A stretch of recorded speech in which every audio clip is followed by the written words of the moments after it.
something one may learn, or do you just have to be born lucky? Hopefully, we shall be the wiser some 52 minutes from now. Winnie. What are you doing here, Paul? Please, Winnie, you've got to help me. Why? My life depends on it. I'm sorry. Don't turn me down, Winnie. They'll kill me. I can't help that, Paul. But you love me. That has nothing to do with it. How can you love me and stand by and do nothing?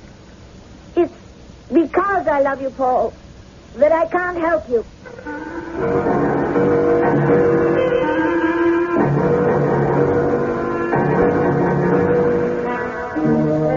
Our mystery drama, Half a Life, was written especially for the Mystery Theater by Sam Dan and stars Tammy Grimes. It is sponsored in part by Buick Motor Division and all state insurance companies. I'll be back shortly with Act One.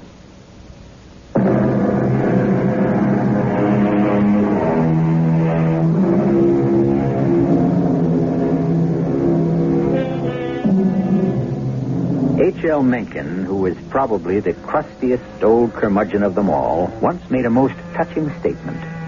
He said, "If, after I depart this vale, you ever remember me, and have thought to please my ghost, forgive some poor sinner, and wink your eye at some homely girl." Homely girls. Well, perhaps no girl is really homely, but so many girls are lonely. And when it comes to men, they just don't seem to have any luck. As they were growing up into young ladyhood, if I may use that old-fashioned term, they were very rarely asked out.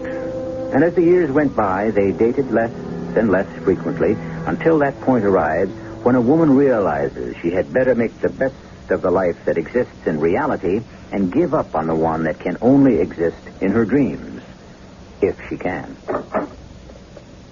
You wanted to see me, Mr. Mossman? Sit down, Dr. Prentice. Now, how to begin? How to begin what? Dr. Prentice, what's wrong? Wrong? Yes, doctor. Are you having a problem? A problem? Oh, hang it all, Winnie. Something is wrong. What are you talking about? I don't know. Something's come over you these past several months, and I... Really? Yes, that's what I mean. You're even fighting me. I'm not aware that I'm fighting. Look, now, just look at the mood you're in right now. You've got a chip on your shoulder, you're on the defensive. Well, why not? I've just been summoned to the presence. Oh, cut it out, will you, Winnie? Now, something's wrong. Do you want to talk about it? Talk about what? All right. I won't try. Your personal life is your personal life, but we do have a problem. A serious problem. Thanks to you. To me? Yes. The last person in the whole world to antagonize is Senator Faraday. How did I antagonize? All right. I've received the following letter. Dear Mr. Mossman, and so on. As you know, I have long questioned the value of the services your agency performs for our government. Oh, that. Yes, that. And he goes on to say that in order to evaluate it, he had his assistant request certain sociological data. I remember. And the senator now says, quote, "My assistant spoke with a certain Dr. Winifred Prentice, who is very officious, uncooperative." That assistant of his is an idiot. Who flatly refused... I didn't flatly refuse anything. To make any effort at all to furnish the required... All I told him was to clarify in his own mind exactly what it was he needed. Did you use the word harebrained? No. I said pea-brain. Oh, Winnie! All right. Maybe I lost my temper. Why? Why? Yes. Because it was my birthday. Your birthday. I don't understand. I'm sorry. I shouldn't have. No. Well, what would your birthday have to do with it? I suddenly realized I was 40 years old. 40 years old. 40? You're upset because you're 40? I wish I was 40 again. I'd be happy as a lark. I'll write a letter of apology. No. Here, let me handle it. I'll get us off the hook. And, Winnie, I almost forgot. Do you know the forecast project you're working on? Well, that's suddenly become secret. Secret? Top secret. Why? That's the word that's come down from the powers that be. So you're not to discuss it outside the office. Are you serious? With whom would I possibly discuss the economic forecast? Well, I am only handing down the order, Doctor. Oh, that's stupid. See, that is what I need. Lately, you seem to let every little thing irritate you. Now, why? You wouldn't understand. Oh, try me. It's because I'm 40. You can't be serious. Why, I remember when I was 40. I was the most even-tempered person in the world. Good night, Mr. Mossman.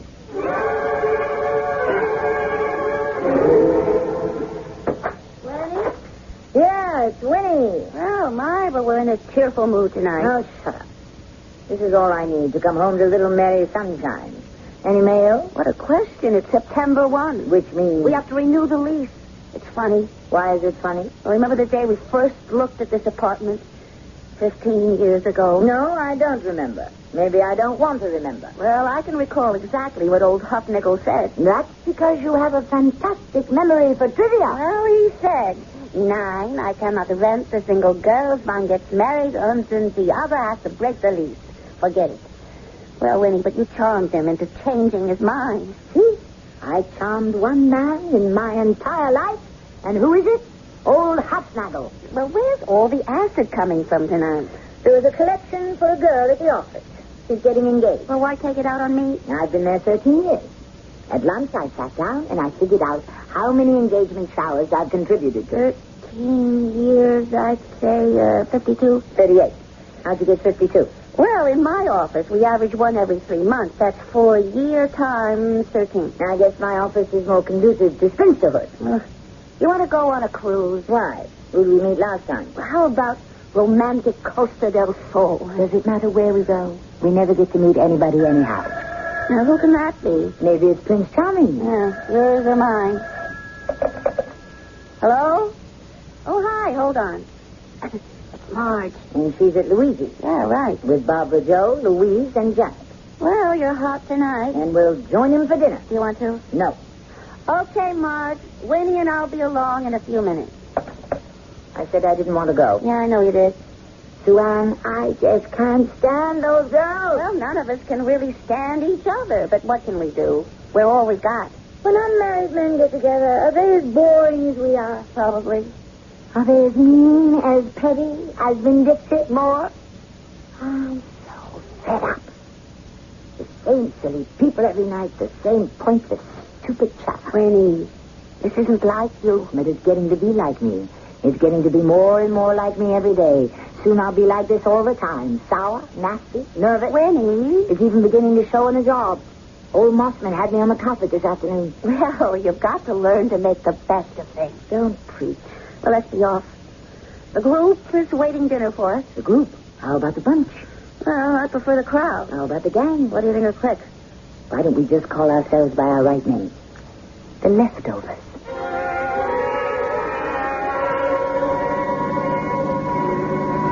Well, Winnie, it wasn't such a bad dinner, was it? Oh, if I have to listen to Barbara Joe's problems with her mother one more time. But you have to learn how to tune her out. Or Louise's allergies.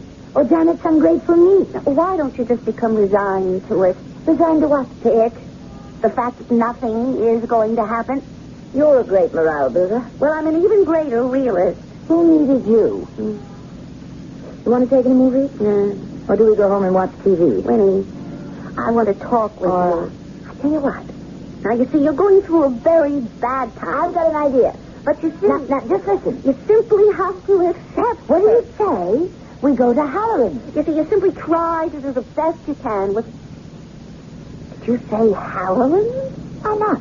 Why not? It's a singles bar. Well, aren't we single? Oh, but Winnie, we don't belong in a... What do you mean we don't belong? Well, we're not airline stewardesses or fashion models. That means we can't go? It's a place to meet men. Oh, Winnie, it's a place to be picked up by men. I'll settle for that. Oh, what are you saying? I'm saying I want some excitement. I'm sick of dinner with the girls and vacations with the girls and movies and bridge and shopping with the girls. I'm fed up with TV every night at home and sitting through a third-rate movie because it's the only place I can go to get away from the house. Winnie, listen. Yes? You were going to say? Oh, I guess I really just don't know what to tell you. Tell me you'll come to Halloran's with me. Oh, I can't. Why not? Because I just can't sit there on display like merchandise on a shelf hoping someone will pick me out or pick me up. Well, I can. But Halloran, what when you're a Ph.D.? I'm also a woman. You coming? Oh, why don't we go home? I'll drop you off at the house and go by myself. All right. Let's go to Halloran's. Nothing else has ever worked? Oh, we shouldn't have come here. Just remember, the old rules apply. Yeah. If either of us scores, the other doesn't get in the way. Score? From the looks of this place, I don't see one of us even getting into the game. How long have we been there? Oh, about an hour. Want to go home? Well, I didn't want to come here in the first place. You were right. This isn't for us. But the truth is, we're a bit too old, a bit too plain, and the competition is much too keen. I was thinking about what you said. We are like merchandise displayed in the shelf, waiting to be selected. To any woman with self-respect and awareness. It's simply too demeaning. Well, finish your drink anyhow. Miss. Oh, no, thank you, bartender. I don't think we'll have another round. The gentleman standing at the end of the bar, to your left. Mr. Jones. Would like to know if he might buy you a drink. Me? Yes, miss. Are you sure he means me? Honey, he's the one who looks like Spencer Tracy. A youngish Spencer Tracy. What does he want with me? Well, go ahead. I've got the car key. See you later. But every girl in the place has been giving him the eye. What does he want with me? Do you want to find out, or do you want to go home? Will you have a drink with the gentleman, miss? Well, this was all your idea, Winnie. The merchandise has been picked from the shelf. Thank you, gentlemen. I will have a drink with him.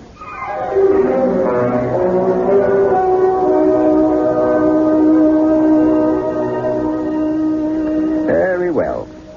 In these days of X-rated movies, R-rated movies, even PG-rated movies, in these days of freedom, frankness, and license, it might be considered that a pickup in a bar is hardly an eyebrow-raising event. But forget the eyebrow. You should know by now that there's always more to our stories than meets the eye. Therefore, you are already assuming that this will be no ordinary encounter. And I shall bring proof of it in Act 2 in just a few moments.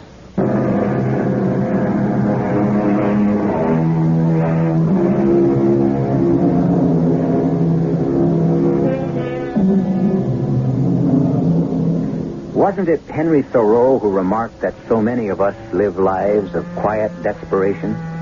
And here we have Winifred Prentice, Dr. Winifred Prentice, if you please, a Ph.D. in sociology and 40 years old. And where do we find her tonight? In a library? At a lecture? Oh, no. At Paddy Halloran's, a notorious singles bar. And why? Well, didn't Thoreau just say something about quiet desperation? Hello. Thanks for the drink. That's the least I could do. The least? Well, when you fall in love with a girl, head over heels. Is that the standard line in a place like this? I wouldn't know. Somehow I would assume you come here often. Oh, how can you tell? You must be a regular. The bartender knows your name. As it happens, I do come here quite often. Do you know why? No. I was looking for you. Me? I came to the right place. Here you are. Yes, here I am. May I tell you something? I'm really very shy where women are concerned. Yes. Just like your famous namesake, John Paul Jones, suffered from seasickness. Well, why did you say that? I think you're the most handsome man I ever met. Oh. And what does that mean? It means women are attracted to you. No, not women. Girls. I don't follow that. Girls. Girls for fun and girls for frolic and girls to pass the time. But a man reaches a certain point where he realizes he doesn't have a woman.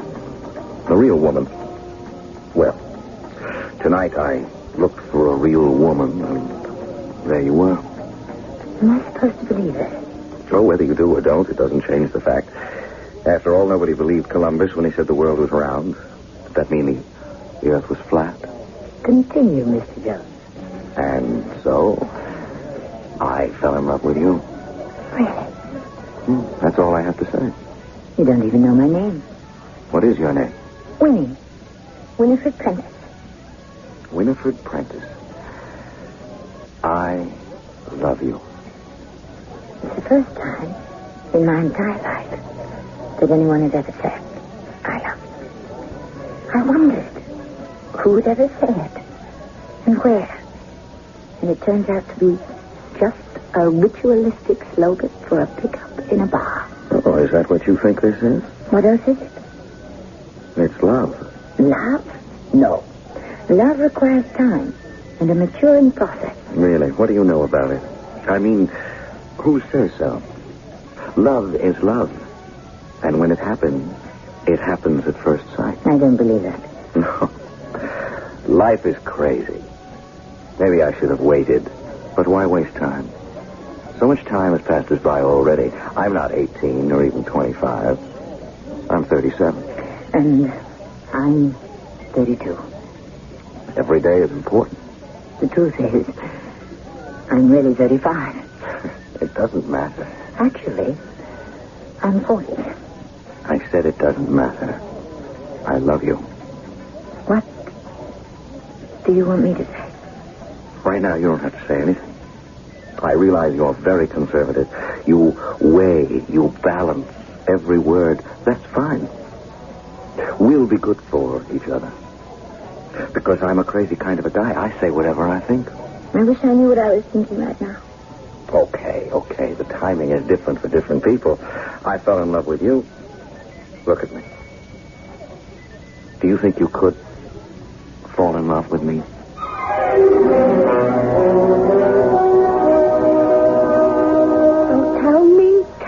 Tell me. I just told you. He's in love with you. That's what he said. He's in love with you. I can't believe it. Well, why can't you believe it?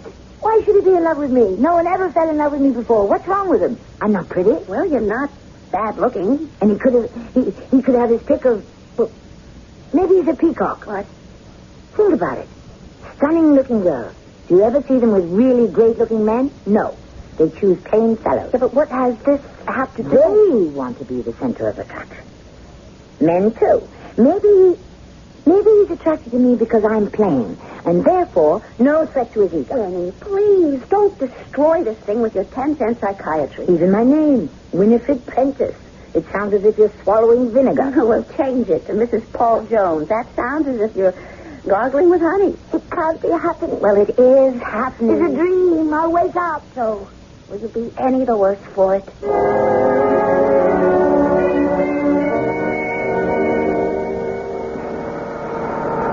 Oh, why don't we just drift for a while? Where'd you go to school? State. We have so many questions to ask each other. Where did you go? Northeast Tech. You're kidding. Why do you say that? It's an engineering school. Well, among other things, I'm an engineer. An engineer? Is that grounds for breaking our engagement? That is, assuming we're really engaged. Oh, but we are really engaged. Why did you become an engineer? Because I wanted to become a sociologist. Wait a minute, you just lost me. Sociology is the study of society. And since ours is a highly technological society, I wanted to understand the machinery that makes it go.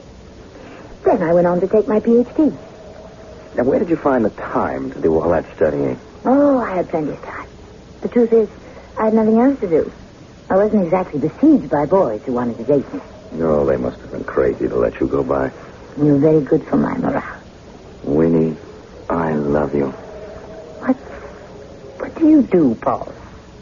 And I'm in sales. I bet you're good at it. Yes, I'm great. Who do you sell for? Right now, nobody. I've got a few things lined up. Who are you with? I was a salesman for national distributors. And you left them? I had to. What do you mean? No future. The VP in charge of marketing was my age. Do you think you'll be able to find... No problem at all. Listen, I need something from you.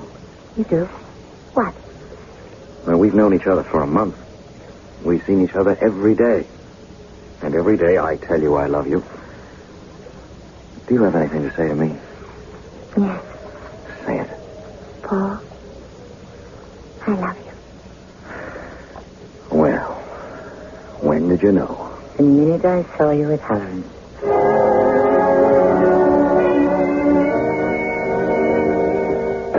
Winnie? Oh, yes, indeed. It's Winnie. Oh, I can't get over how marvelous you look. Why not? I feel marvelous. How's Paul? Divine. Oh, Suhan. Dinner? No, Paul's picking me up. Have you set a date? He's willing to get married tomorrow, but I want my folks to come from the West Coast. Well, I'm off to you-know-where to have dinner with you-know-whom. Suhan, I hope something like this will happen to you. Well, maybe it will. I just can't tell you how it feels to be in love, just to be part of something with someone. And I've given up. You must always hope. Sure. Well, You don't know what I'm talking about. But maybe one day you will. yeah. Well, I better not keep the girls waiting. I envy you so much, Winnie. Who would have dreamed it could happen to me? The most wonderful thing about him is his absolute sincerity. You just know that everything he says comes from the heart. Whatever did I do to get so lucky? Everything a girl ever dreams of. Handsome, intelligent, and such a wonderful human being.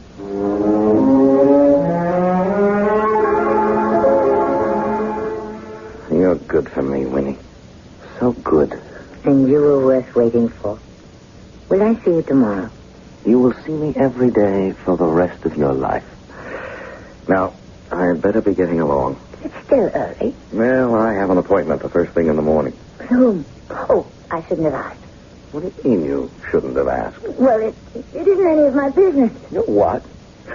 Business? Winnie, I have no secrets from you. And you should have no secrets from me. Well, it's just that, well, I'm not used to... You are not used to sharing with another person. Give me time. I'll learn.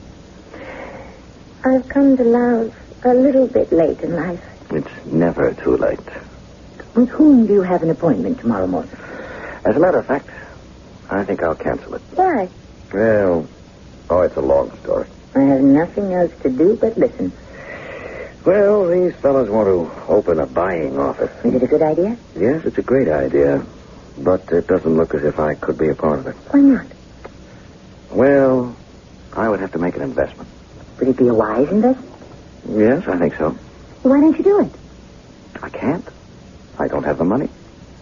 Paul, is it a lot of money? Well, it is to me. I don't have it. Darling, we will have lunch together tomorrow. How much money? $10,000. 10,000? Well, it's for an initial startup expense. Paul, I have $10,000.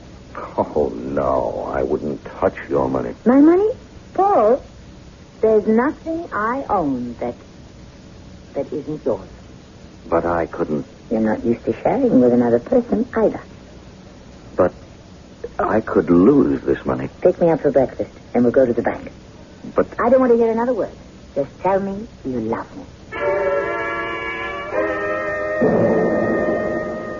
Winnie, are you sure you really want it? I want to do this, Paul. Yes, but it's such a lot of With money. all my worldly goods, I thee endow. That's something I should say to you. No. Today, it's something many women should say to each other.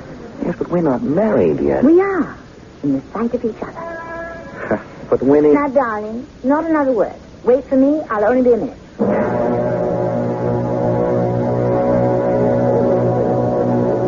Well, hi. Suhan, I picked your window because I'm in a hurry. Here's my book, my withdrawal slip. $10,000. Get me a cashier's check. Okay. To Mr. Paul Jones. Winnie, are you lending Paul $10,000? No, I'm not lending. I'm giving.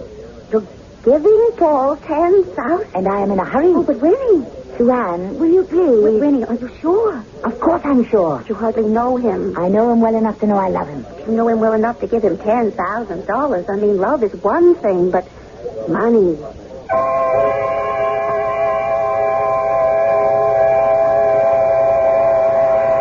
There you have it. You can fall in love with anyone, anywhere, anytime. But when it comes to lending money, that calls for prudence.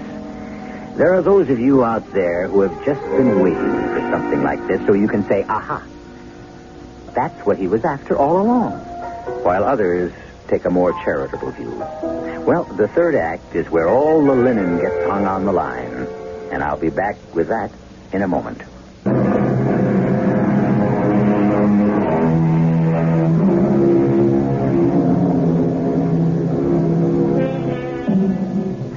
Some girls are left over. As we all know, the very mathematics of the human population makes it certain that there won't be enough men to go around.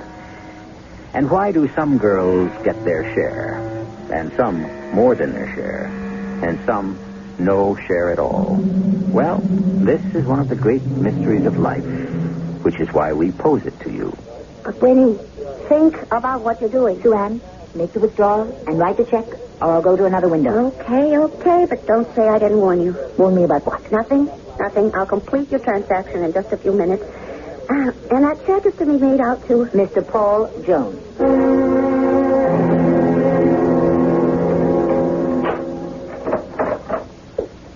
Yes? Oh, it's, That's Mr. Starlight. May I come in? Well, I'm, And I understand you were at George's place the other night. You had $10,000? yes. Well, Well, no need to go into any long-winded explanation. I know I owe you people a lot of money, so I raised $10,000 so I could... To see if you could run it up and pay it back, huh? Yeah. That's it. That's rather foolish, isn't it? Considering that your lack of luck or skill at gambling got you into this hole in the first place. I was only trying to make... Yeah, I know. You're a rather nice, harmless enough young man. And your strongest point is your attraction to women, huh? Look, I can get a hold of some more money. Not enough. She doesn't have it. She? We know all about Dr. Winfred Prentice. You do? Sure. When a man borrows our money, we make it a practice to turn his life inside out. What are your plans concerning Dr. Prentice, huh? I got some money out of her, but, look, it'll have to be a little while before... We are not interested in money from Dr. Prentice. She does, on the other hand, have something we think we can sell. What do you mean? I understand Dr. Prentice is involved in a top-secret project for the government. Well, I don't know anything about that. Naturally. But such information always has value in certain markets, eh? Get it for us. Get what for you? Notes on the Developing Technology Forecast Project. Yes, but how can I ask you for something like that? And like you have a way with women. You can ask for anything. Yes, but look, this is a government secret. I'd be a traitor to my country. If you prefer to be a dead patriot, take a few days. Talk yourself into it. I'll be calling on you again before too long.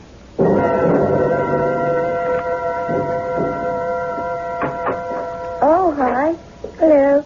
What are you doing home? I thought you'd be out with Paul. He has a business appointment. Did you have dinner? Yes? Did you? Yeah. I ate with the girls. How is everyone? The same. You want to watch some TV? I suppose we better. What does that mean? That means if we don't, we'll have to talk. All right. Let's talk. No. Our friendship is strained enough as it is. If it has to break, let it break. No. You're going to need a friend. Afterward. After what? After he walks out on you. What makes you think that How is his business venture coming, Winnie? Fine. How do you know? He told me. He told you a lot of things. You're right. We better watch TV. Winnie, he's a liar. I don't want to talk about it. Don't want to? Or afraid? What have I got to be afraid of? Well, as you know, I work in a bank. What has all this have to do? Well, I use some of our facilities to gather some data. Yes. Well, didn't Paul tell you he's been salesman for national distributors? Well? Well, they have no record of anyone by that name ever having worked there. What do you say to that? What do I say to that? Well, he was trying to impress me. You know the way a fellow will with a girl. Yeah, except he's not a fellow, and you're not a girl. He's a man, you're a woman, and both of you should be above playing such games. Is it a crime for a man to want to appear important in the eyes of a woman? Well, the point is, he told you a lie. It was a lie, wasn't it? What are you, a prosecuting attorney? Well, he told you something to get $10,000 from you. How do you know that wasn't a lie, too? And if it was? If it was. So, he's a man who has to tell lies. Oh, Winnie, you'd marry a man like that? He's better than no man at all. I wouldn't say so. Oh, you're better off, aren't you? You and Marge and Louise and Janet. You're willing to settle for half a life. You can be lonely and love it. I can't. I need a man to love me. Any kind of man? He's not any kind of man. He's a very special man. He's my man. And I know it. I feel it. Winnie. Misery loves company. What does that mean? It means that the longer you remain an old maid, the more bitter, the more sour you become. Believe me, I know. I was one of you just a few weeks ago. If any of you had suddenly found a man, I would have died of jealousy. And that's where you are now, Sue-Ann. You can't tolerate my happiness. None of you can. With all his faults, Paul is better than anything any one of you has. And any one of you would take him from me. If you could. Oh, Winnie, I'm only trying. You had your chance. You were with me in Halloran's that night. He could have picked you. But he chose me. Oh, you're crazy. And you'll never forgive me for it, will you? You'd love to see us break up. For your own good. But we won't. We love each other. Do you understand?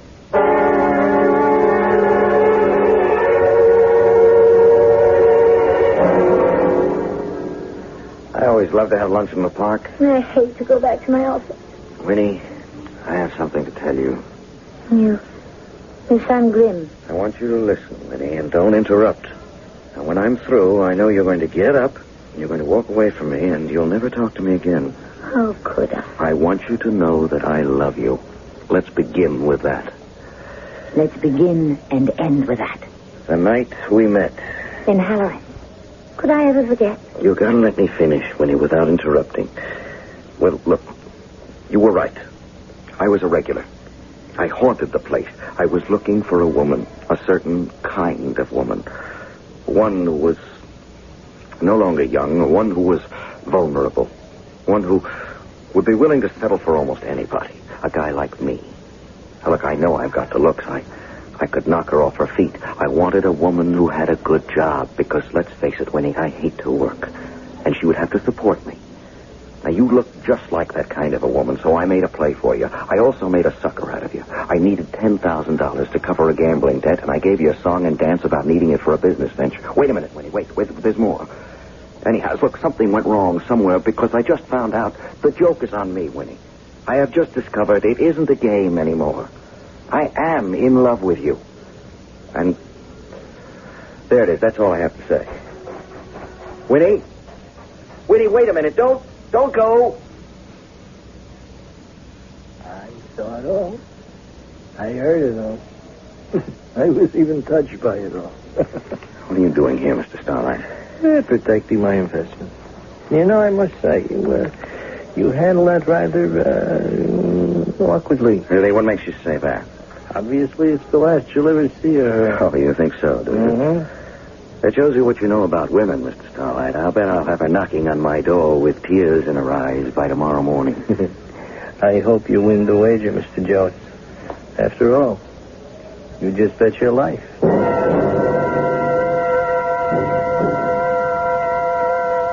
Come in, Winnie, come in. What can I do for you?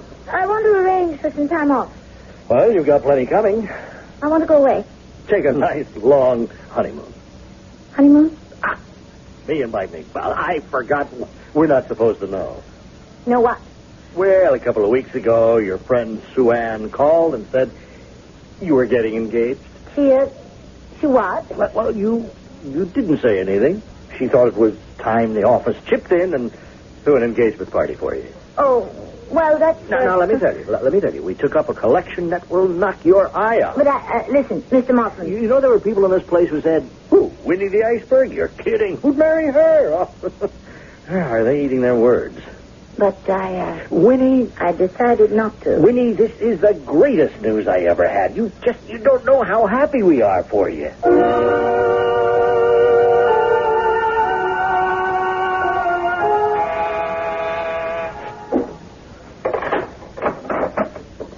Oh. May I come in? Well, sure. Well, here we are. Winnie, at least I told you the truth. Did you, Paul? Yes, Winnie, I wouldn't hurt you. I couldn't. Paul, I love you. You know that. Yes. What's to become of us, Paul? We'll get married. And what about you? I'll change. Can you? By myself, I wouldn't have a chance. But with you to help me, guide me, it could happen. Just hold me. Darling, I'll never let go of you. Never. We'll be happy. I know we'll be happy.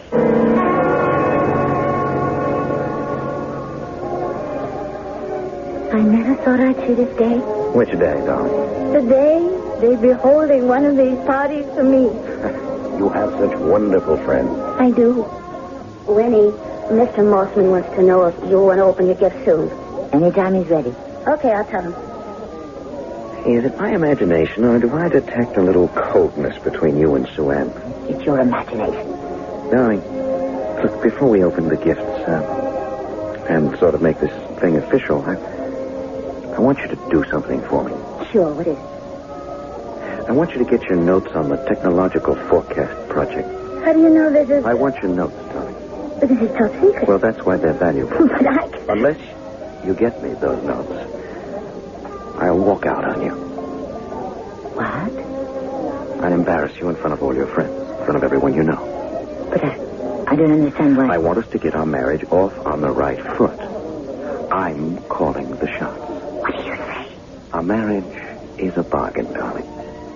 Now, I'll keep my end of it. I'll be your handsome, devoted husband, so you can be the envy of all your friends. In return, I ask very little. But the few times that I do ask for something, I want it. And this is what I want right now. You told me you loved me. That was a lie, too. Yes, and you told me you loved me. That was a lie, too. I meant it. You don't love me. You love the idea of me. The idea of a good-looking guy. And you've got him. I'm the guy that takes you out of the class of all your old-maid friends. Well, let's just say you have to pay for me. No, I won't do it. Giving you money is one thing. Betraying my oath to my own country. I am your country. No. You'll do as I tell you. You need me for your vanity, and I need you to save my life. No. Walk out on me. Walk out on me right now. I don't care. You do care. They'll laugh at you. Can you imagine how everyone will laugh? Let them. All right, Winnie, think of me then. If I don't come across with your notes, certain people might even kill me. You're a big boy. Please, Winnie. Swan? What is it, Winnie? I have a headache. What? I have to go home. Winnie, what is it? I'm afraid the party's over. Sue Ann, look, you're her best friend. Talk some sense into her. She wants to throw me over. She wants to make a fool of herself in front of everyone she knows. Stop her. Winnie, what is it? Swan, later on, you want to have dinner? You and me, and Janet, and Marge, and Barbara Jo. The crowd? Listen to me, Winnie, listen to me. I love you. Truth is, I don't love you. Not enough. Tell the clique I'll be there tonight, Swan. How about the group? Why don't we use the right name? The leftovers. What a pity. We're the best part there is. And so few people know it.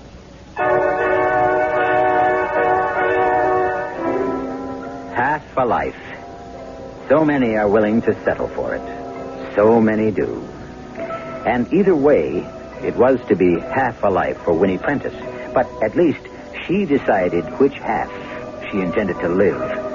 But we never do things by halves on this show, which is something I plan to discuss with you all in just a few moments.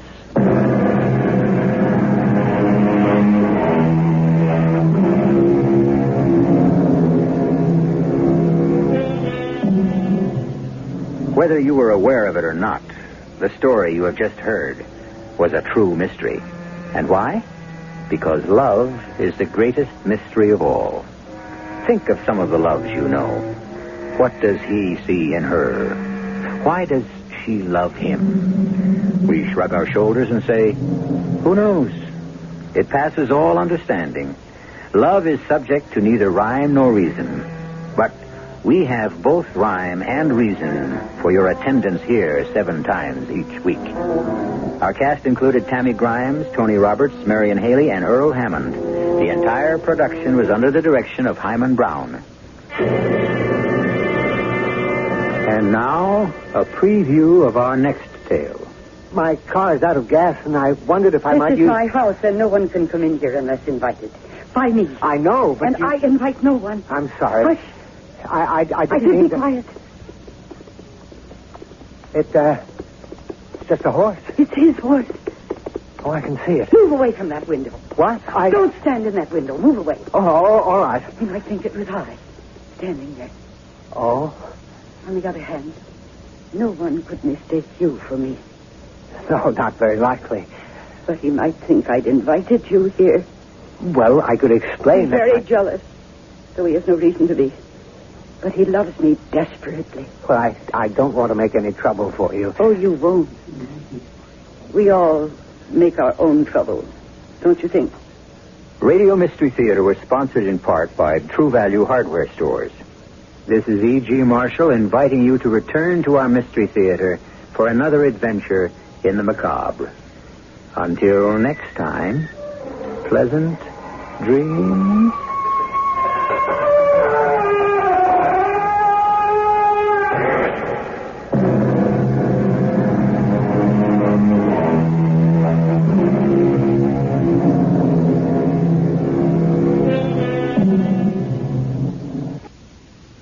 Mystery Theater presents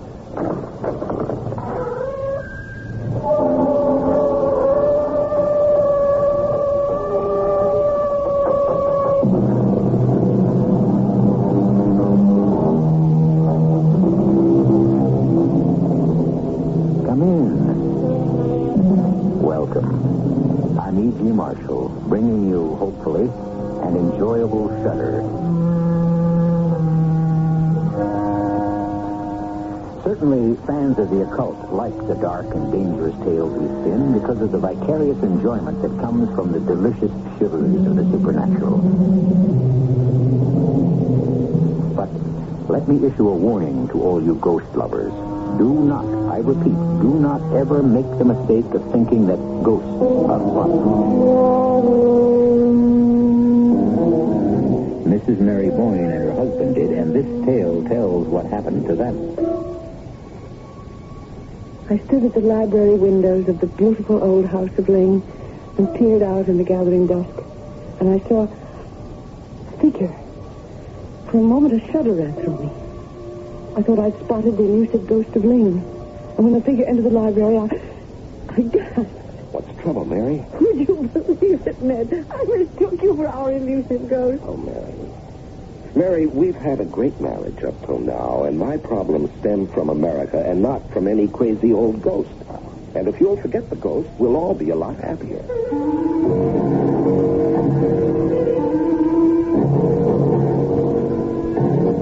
Our mystery drama, Afterward, was adapted from the Edith Wharton classic, especially for the Mystery Theater by Murray Burnett, and stars Celeste Holm. I'll be back shortly with Act One.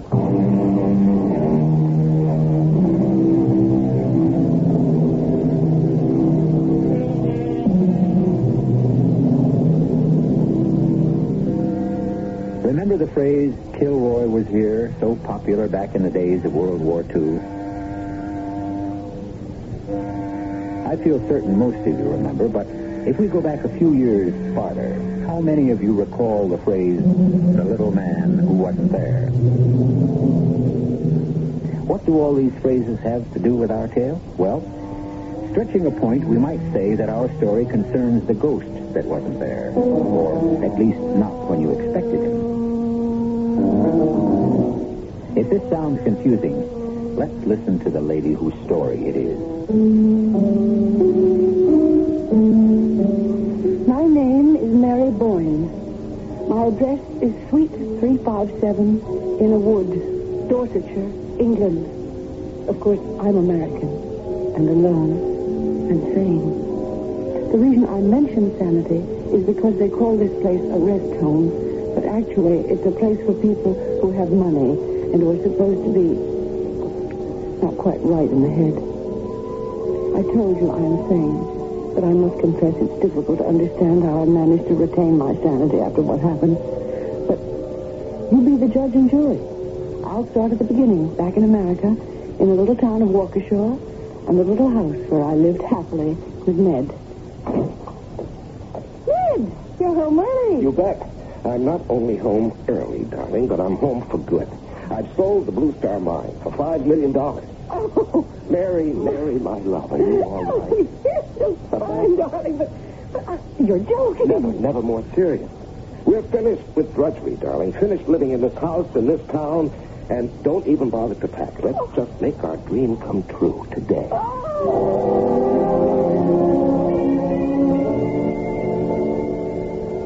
I know that Americans are often impulsive, generous, and even, forgive me, sometimes a trifle foolish. But I must say, Mr. and Mrs. Boyne, you are something new in my experience as a realtor. Well, is that a nice English way of saying you don't have a suitable house for us? Not at all, Mr. Boyne. Oh, please forgive my husband, Mrs. Stair, but our search for a house in England is the answer to what both he and I have always considered an impossible dream. You see, I was born in England, and I went to America as a child, and I've always wanted to return, and now we can. Is it so strange that we want a house we ourselves can remodel and modernize? No, that's understandable. But to be so far from any means of transportation. Perhaps I should say that Ned and I are really looking for two things. To get away from our old lifestyle in America and to find our roots. Yes, I have a house that seems to be made to order for your specifications. It's been on the market for years because it needs so much remodeling, and it's 14 miles from the nearest rail station. Great. Let me finish. It was built in the time of the Tudors. Needs a tremendous amount of modernization, particularly in the matter of heating and hot water. Sounds super to me. But how about a ghost, Mrs. Stair? Oh, Dorsetshire, full of ghosts. That's nice. But I did so want one of my own, right on the premises. Mrs. Boyne, you shouldn't ask for anything like that. There is a traditional ghost that goes along with the house. Particularly nasty ghost. Ghosts are a rather strange one. Strange? How so? Because the history of the ghost of your house at Ling is that no one knows that they see the ghost until long afterward. Well, that's crazy. What in the world makes a ghost, except for the fact that you know when you see it? It either moans or wears white shrouds or touches you with icy fingers. Well, the only thing I can tell you is that there are stories about the ghost of Ling, and every single one of them is identical. The person who sees the ghost doesn't know it's a ghost until afterwards. Oh, forget it, Mary. No. Life is too short to enjoy a ghost. You've got to wait to find out if it's a real ghost or not. No, but this house at Ling seems to have so much else going for it. Darling, I think we really should take a look at it. We went, we looked, and we were conquered. Both Ned and I fell instantly in love with Ling. It was a lovely old Tudor house, just as the agent had described it. Exactly what we both dreamed of. And it was definitely secluded. We bought it and moved in. But although I was in seventh heaven and up to my ears in planning for remodeling the old house, there was something definitely wrong with Ned. Oh, these powders don't do a thing for my headache. But the doctor said... I know what the doctor said, darling, and I followed his prescription, but I still have the headaches. Darling, do you think perhaps we've made a mistake about this house? No, Ling is perfect.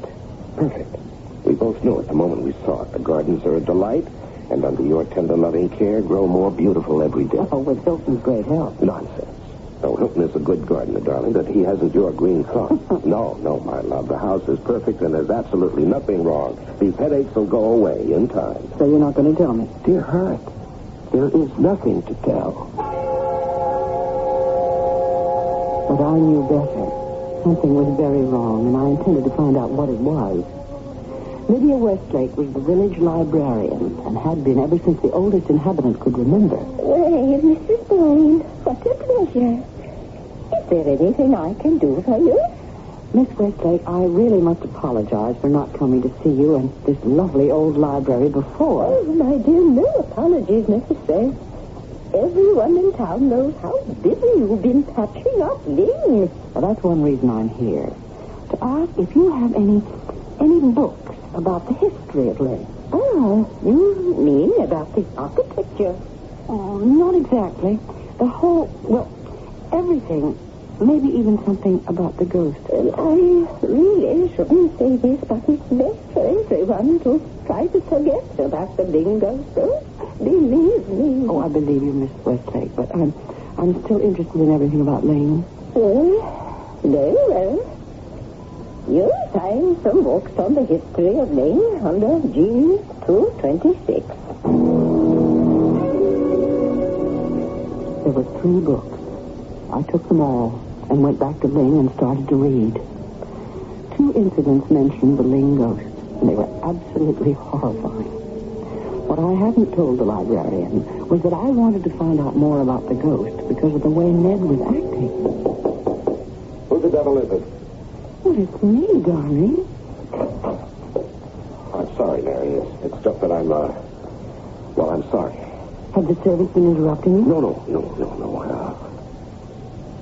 Oh, gosh, we've never kept secrets from each other. It's my consultation work with the Blue Star Mine back in the States. But why in the world should that be so disturbing? Well, there were some problems I hadn't expected. I've never seen you like this. Is there any chance we'll have to go back to America? No. It's nothing like that. It's just that there's a troublemaker who's after me. Darling, tell me how you're coming with the house and your research on the ghost. I don't want to hear anything more about that ghost. Oh, why this sudden about face? I just don't, that's all. Let's make a pact. You stop worrying, and I'll stop talking about the ghost. The pact didn't work. Oh, how I wish it had. Perhaps things would not have turned out the way they did. If we had left Ling, and I had listened to my presentiment about the Ling ghost, Ned grew more irritable, and I ever more frightened. What's the matter with those fools back in Waukesha? They can't handle the simplest matters without asking me a million questions. Ned, why don't you give up the consulting job? We don't really need it. I mean, do we? No, not the money, but in a way we do need it. I don't understand. Well, it's a complicated business, Mary, involving lawyers and a lot of legal matters that would only bore you. Bore me? I'd rather be bored or sad or anything. If only I could see you more relaxed. Well, you will, darling. It'll just take a little time. Time for what? Well, I have problems with the Blue Star. So, look, why don't you bring me up to date on your ghost, huh? Oh, Ned, because I'm frightened. I read a story in one of those books I took from the library about the young wife of the son of the man who built Ling. Uh-huh. And what about it? Well, it seems she had fallen madly in love with one of the men here before she met the Ling son. And, oh, Ned, must I? Well, please, darling, it can't be all that shocking now in this day and age. Well, she disposed of an unwanted child and kept it a secret. Oh?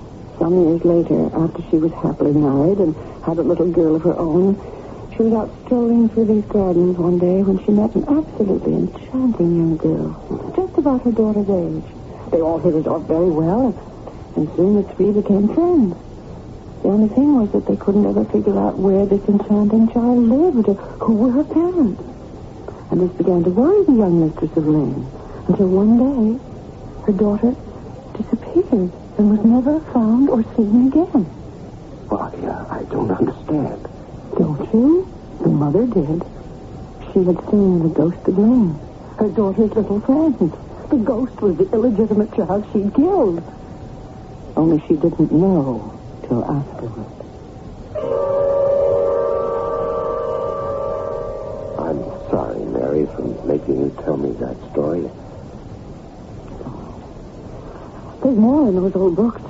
There's something about a secret staircase. Oh? I should be able to locate it. You get a marvelous bird's eye view of the entire country. Well, that sounds like fun. Why don't you help me search for it? Oh, can't.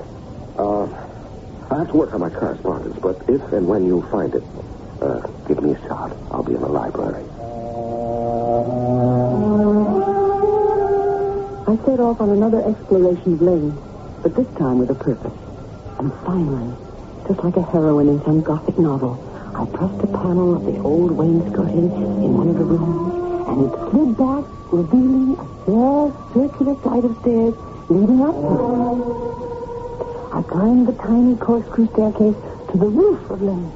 Oh, the book hadn't exaggerated the beauty of the view. I called excitedly down the stairs, Ned! Ned! I found it! And it's beautiful! Come up here and see! Wow. Oh, darling, this is really something. Why, you can see for miles. How did you find it? Just followed the directions in the book. Went around pressing the paneling, and suddenly there it was. The cracking. Just look. Because I know you can see farther than I can. Oh, but darling, your eyes are more beautiful. Well, hello. Who's that? Who? Who? Well, can't you see that man coming towards the house? I've got to go down, see who it is. Ned! Ned! Wait for me!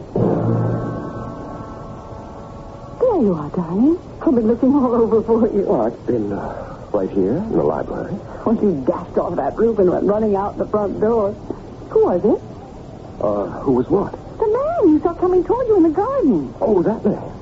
Well, you see, dear, I saw the gardener, and I ran after him to tell him about some of the drains which need tending, but, you see, he disappeared before I reached him. Disappeared? Mm-hmm. But he seemed to be walking so slowly toward the house, not away from it. Well, that's the way it seemed to me, too, but, I guess, we must have been wrong. Unless it could have been, the ghost.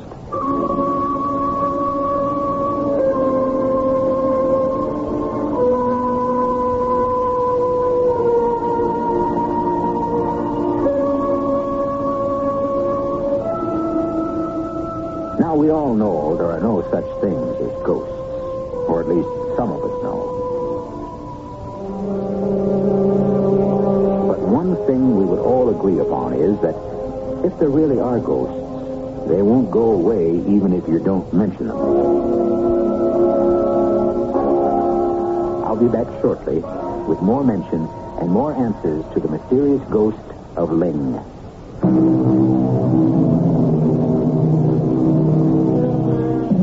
Institutions for the mentally ill have come a long way. They are quite beautiful and often look like an ideal retirement home, even on the inside where everyone wears a smile. It takes an expert to be able to see some of the anguish that lies behind the smile, like the pain that continually racks Mary Boyne. None of the staff, nor the guests at Innerwood Rest Home can understand why I hate to hear the sound of the postman's whistle when he comes with the mail. They think it's because I have no one who cares enough to write to me. Well, it's true that I have no one, but the reason I dread the postman's whistle is because if it weren't for the postman and the mail and... There I am, confusing you again. But it all relates to one arrival of the mail at Lane. Oh, this is, from old Joe Sitwell asking how we are, and, this one's to you. I'm so glad there are no letters to disturb you. What's this? Let me see. It's a newspaper clipping. Front page article from the Waukesha Sentinel. Oh? It says that a man named Elwell has brought a lawsuit against you. That there was something wrong about the Blue Star mine. I haven't read it all, but... Darling, you wouldn't understand more than half of it, even if you finished. Well, maybe not. But now I understand what it is that's been bothering No, you. it's really nothing. Nothing? On the front page of the Sentinel? Ned, what's this all about? Oh, now why don't we have some tea first? This lawsuit isn't new to you. No, of course not. I've known about it for some time. Of course you have, and you've been having sleepless nights and headaches for some time. What does this man accuse you of? Oh, pretty nearly everything he could dream up. Why? Why would a man do that? Oh, because he figures he can make some money. Surely he must have some reason. There must be something he thinks you've done. All right, darling, I'll tell you the whole story. Mary, dear, you must know that whenever a fortune is made overnight, there are always some envious people who believe they deserve a share of the windfall, and that's exactly what Elwell thinks. Who is Elwell? I don't know that man. Well, he's a man I put into the Blue Star. He made some money, and now he wants more. How did you put him into it? Well, he brought me the samples to be assayed, and, well, I told you about it at the time, but I didn't make a big deal out of it in case they proved to be worthless. I think but if everything is the way you say, and you paid, Well, of course I paid him. well, then why did he sue you now? Oh, well, probably because some lawyer got hold of him and talked him into it, hoping for a fat fee. Or maybe he thought I'd get scared. You know, Bob Elwell ought to have known me better than that. I certainly agreed with that. Anyone did business with Ned would know he wasn't the sort to be frightened of anything. But there was no question that he was worried. And I was hardly surprised when he turned to me one night and said, Darling, have you any idea how long it's supposed to be before you know whether or not you've seen the Lane ghost? Why, no. None. Have you? No. No, of course not. Rather an odd question to ask me, darling, unless you think you have seen the ghost. Well, I really don't know why I asked the question. It just popped into my head, and so I asked it. I know your engineer's mind, Ned. And I know how it worries and worries about a problem until you've solved it. Now, I want you to tell me something on your solemn word of honor. Promise. Okay, my word of honor. That you believe you have seen the Lane ghost, and that you're trying to keep it from me, and that's what's worrying you? Cross my heart, darling. I don't think I've seen the Lane ghost. At least, not to my knowledge, because according to the ancient tradition, one really doesn't know when he's seen the ghost.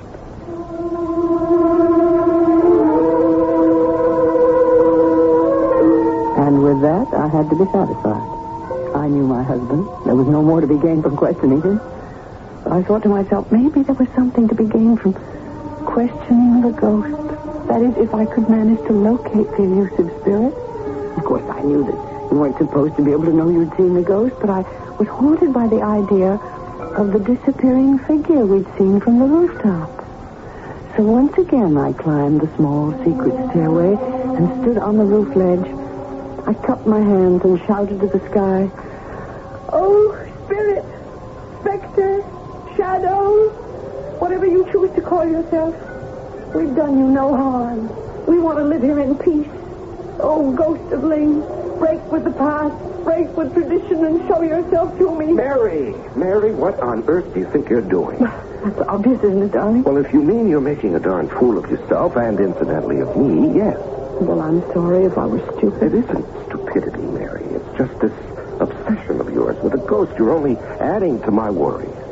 I don't want that. You know I don't want that. Well, then maybe we should leave, Lee. Oh, but I love this house, and so do you. Well, but I think there's something else we have to do, and let's get right on with it.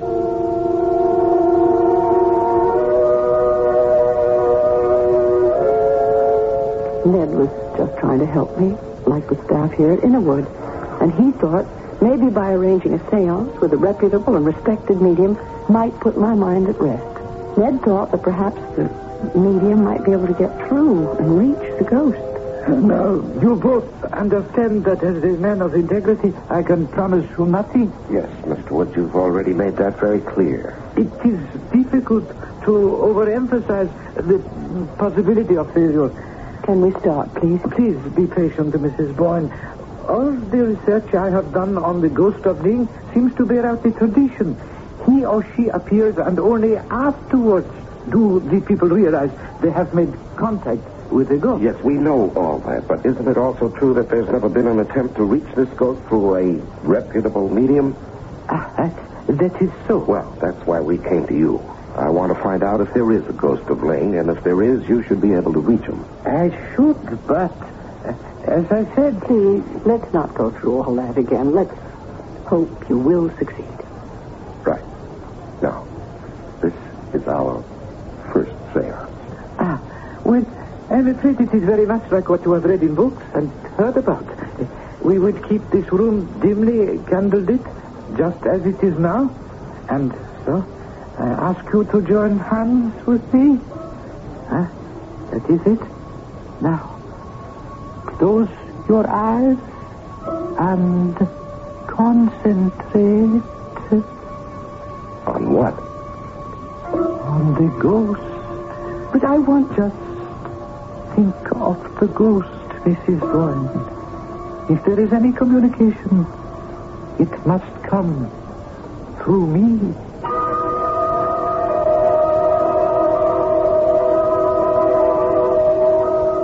Is that all? Is it over now? It is over, yes. Well, you said you might fail. I did not say it. Well, we didn't see or hear a thing. Did you, Ned? Oh, nothing. I pierced the veil. I reached my control. Well, then what? You said you thought I was an expert. And I believe I convinced you that I am not a fake. Well, okay, but if you reach... Let me assure you that there is no spirit, no ghost, happy or unhappy, inhabiting these premises at Lynn.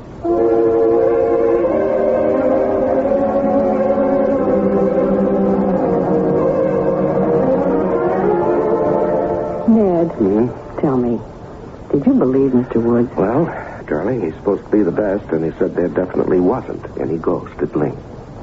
Hey, something's happened to you. What? It's happened since the seance. I don't know what you're talking about. You're different. Oh, come on, Mary. Maybe something did happen at that seance. What? I mean, those drawn lines in your face have disappeared.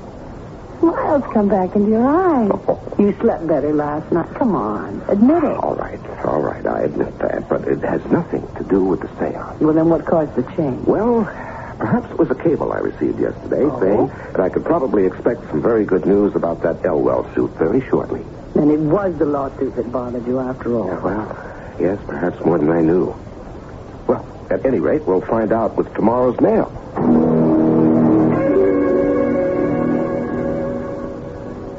Has the mail come yet? No, not yet, darling. Anyway, I thought you were going to be all taken up with that engineer from Dorsetshire who's going to show us how to install a hot water system. Well, I'm looking forward to his visit, but I remember what you said about the mail. Oh, there's the postman now, dear. Here, let me beat you to it, Mary. We'll go together. All right. Oh, here we are. Oh, airmail special from Waukesha. What does it say? Open it. All right. Oh, good news, darling. You mean you've won? You've won the lawsuit? Oh, the suit's been withdrawn, so there's nothing to worry about. Then everything's all right. Oh, couldn't be righter. Now, how about getting me a kiss, and you go wait for that engineer.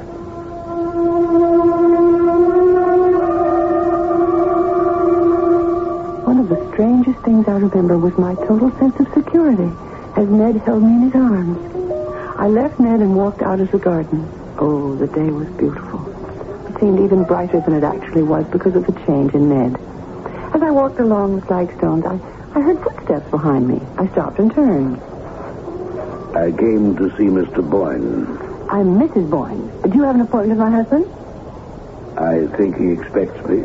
Well, he's working on a book, and so he never sees anyone in the morning. Oh. Wait.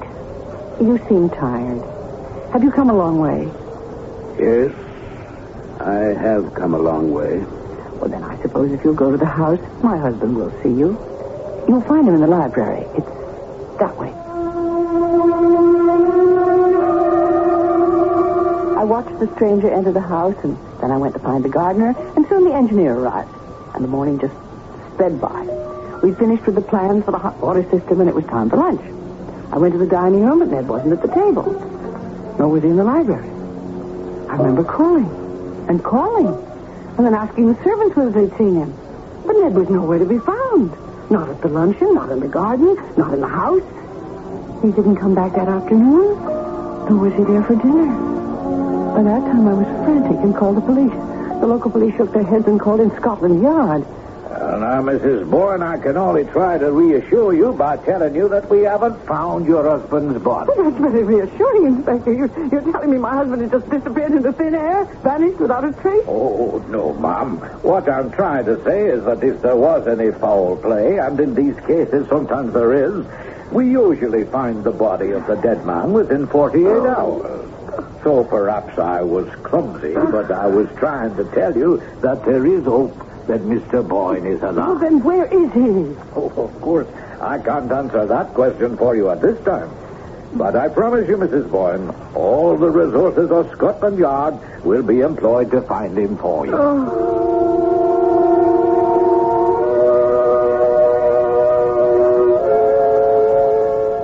I must admit the inspector kept his word and also kept my hopes alive. The yard kept me up to date on every development. But alas, they were so pitifully few. They did nothing to nourish my hope that my darling Ned would soon come back to me.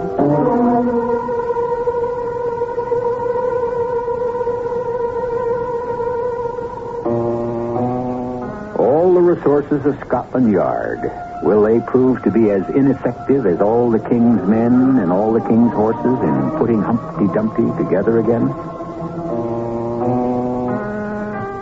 Or will they come up with some strange and sinister solution to the disappearance of Ned Boyne? I'll be back with the answers shortly. The disappearance of husbands is usually regarded by most police as a mystery with fairly obvious solutions. Most commonly, the police look for the runaway mate who's been unable to cope with a nagging wife, or, secondarily, a woman who has decided to strike out looking for a new mate by disposing of the old one.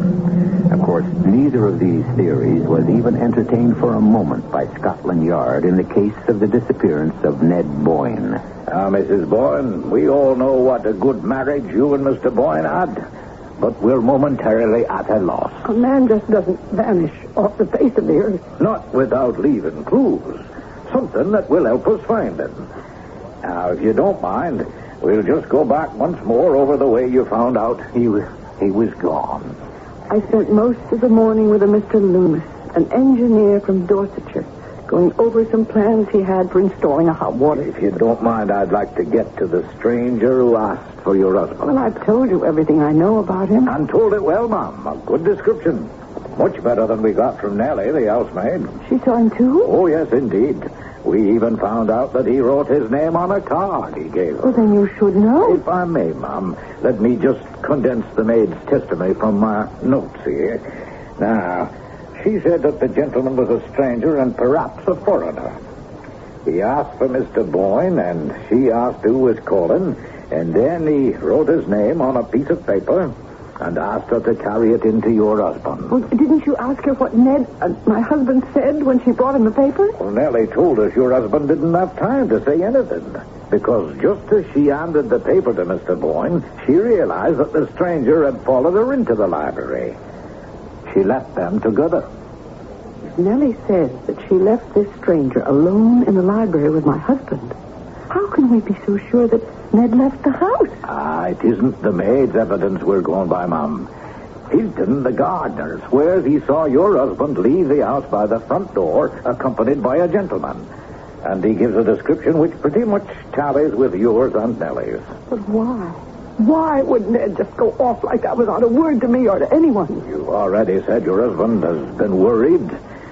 So if you could give us some clue as to what it was that was bothering him. Well, I told you about that lawsuit back in America. But you didn't tell us about the seance and your attempts to locate the Ling ghost.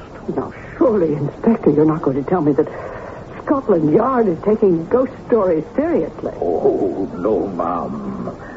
But if Mr. Boyne did, it might be some explanation of his erratic behavior. Are you telling me that you think my husband was mentally ill? Well, now, Ma'am, we need something to explain a happily married, wealthy man walking off in the middle of the morning accompanied by a stranger and so far leaving no trace.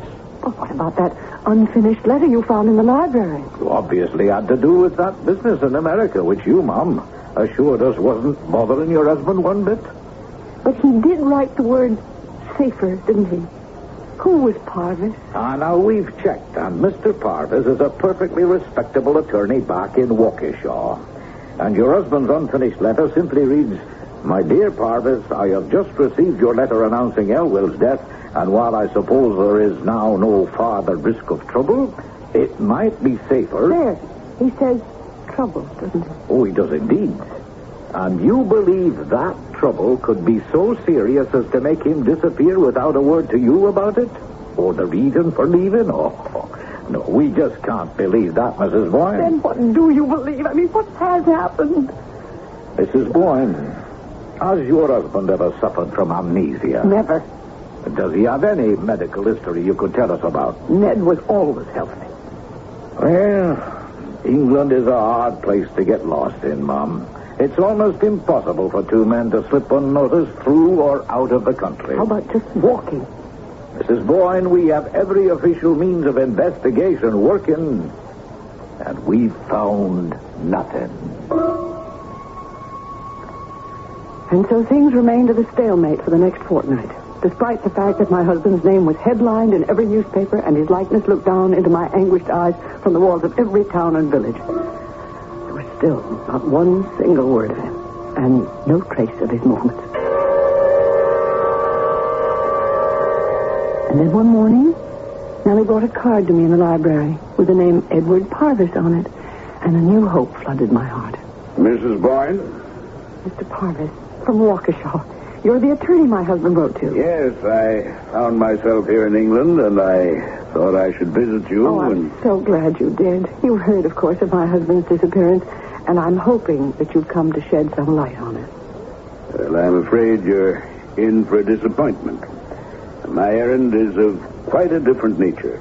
But his last unfinished letter was to you. I mean, surely... Mrs. Boyne, is it possible you're unaware of what went on back at Waukesha? Well, my husband and I were very close. We had no secrets from each other. Well, I'm wondering what you mean to do about Bob Elwell's family. Bob Elwell's family? I'm completely confused. I don't know them. Mr. Parvis, you must bear with me. I do need your help. And I'm almost beginning to believe you. What? First of all, Bob Elwell is dead. His wife's a proud woman, and so she fought on as long as she could. It's come out now how badly off the family is, and we're taking up a fund for her. Elwell? Wait. That was the man Ned told me had helped him with the Blue Star. That's what he told you, is it? Well, it's true, isn't it?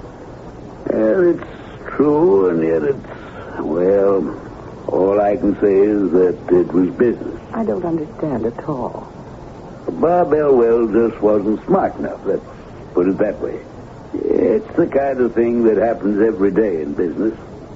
Mr. Parvis, I think you're trying to tell me nicely that my husband did something dishonorable. I don't want you getting the wrong idea about Ned. He committed no crime. What exactly did he do? He went into business with Bob Elwell, and Bob should have been more careful about what he signed. Why don't you come right out and say that Bob Elwell should never have trusted Ned? Well, it was Elwell's claim that he came to Ned with the first samples from the Blue Star. You see, the Blue Star had been started and then abandoned.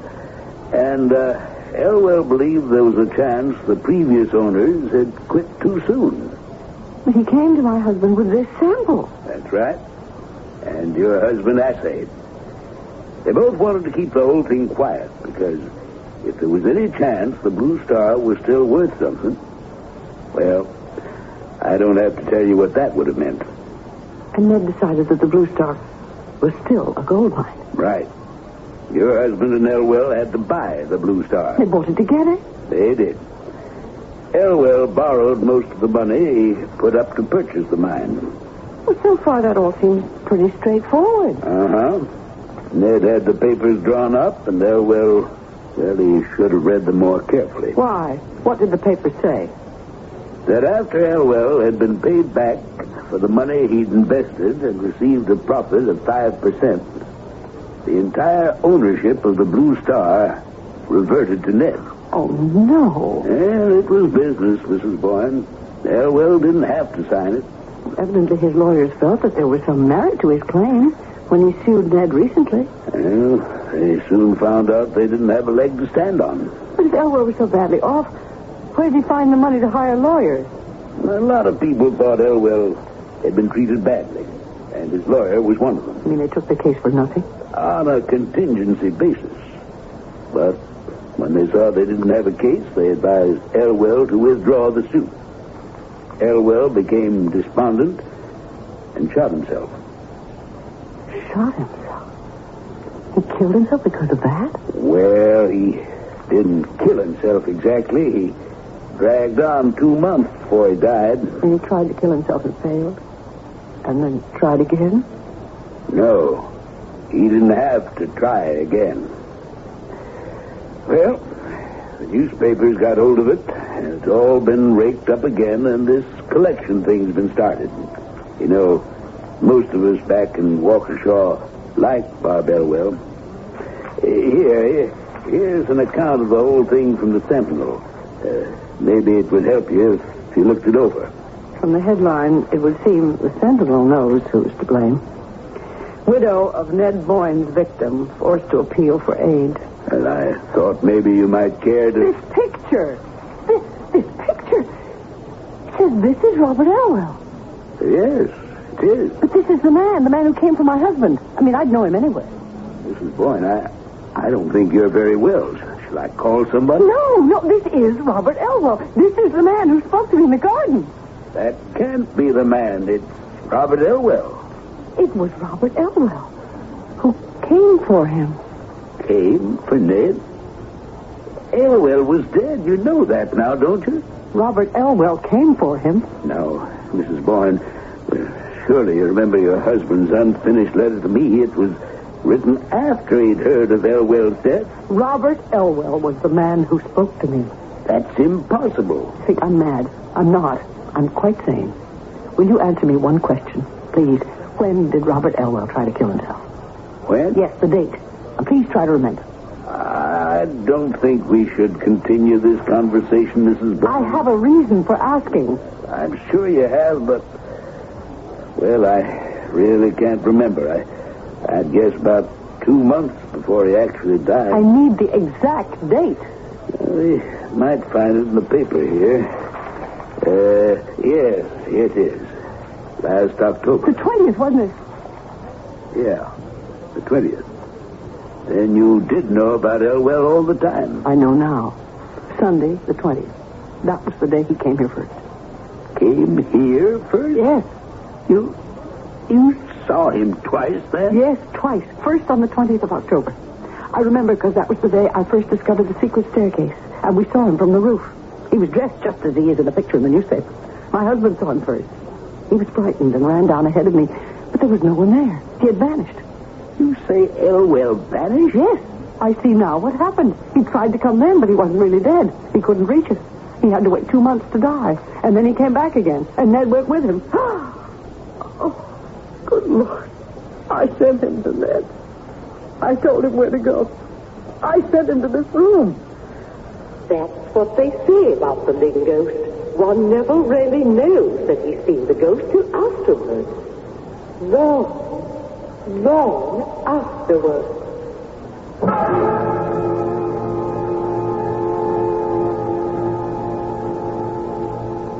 All the doctors at the rest home where they're treating Mrs. Mary Boyne are convinced that she's suffering from an almost historic sense of loss and bereavement because of the inexplicable disappearance of her husband. They're also all convinced that if only they could furnish her with a satisfactory explanation of that disappearance, she would be cured. But of course, we know better. At least, we who believe know that it's the explanation rather than the disappearance that's the root of her trouble. I'll be back in a moment.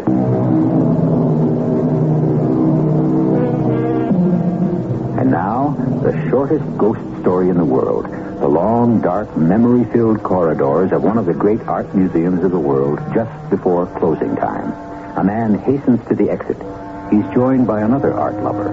The first man says, "Hey, it's pretty spooky around here at this hour." "Yes," says the second man. "Do you believe in ghosts?" "No," says the first man. "Do you?" "Yes," replies the second, and vanishes. Our cast included Celeste Holm, Larry Haynes, Joan Shea, Guy Sorrell, and Ian Martin. The entire production was under the direction of Himan Brown. This is E.G. Marshall inviting you to return to our Mystery Theater for another adventure in the macabre. Until next time, pleasant dream.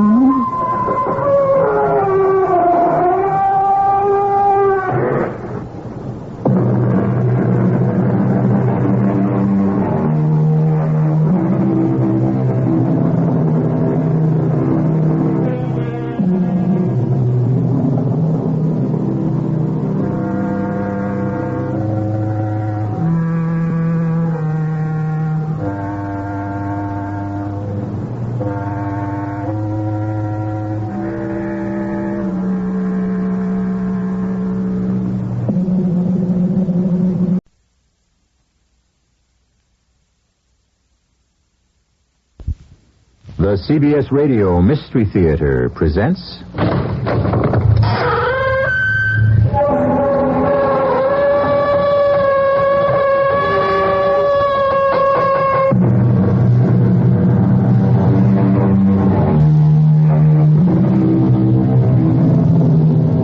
Come in. Welcome. I'm E.G. Marshall. You know, a lot of you have been nice enough to write me letters, and a surprising number of them have asked for more Western stories. So, here is another. Back in the frontier life of the 1860s, west of the Mississippi, the horse was still man's means of locomotion. A noble animal. And particularly in those days, a good deal more noble than many a man who rode him. I brought you some breakfast, Wayne. I figured you and Daddy would be hungry. Hold it right there, man. Don't even move enough to jiggle them dishes. Don't go for your gun, Sheriff. The big one has us covered. That's right. Just don't let anyone try anything foolish or the lady gets it first. Okay, Sheriff, just loosen your gun belt nice and easy and drop it to the floor.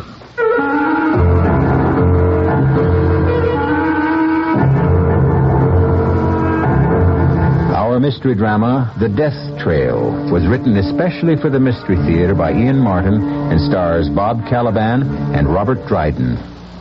It is sponsored in part by all state insurance companies and Buick Motor Division. I'll be back shortly with Act One.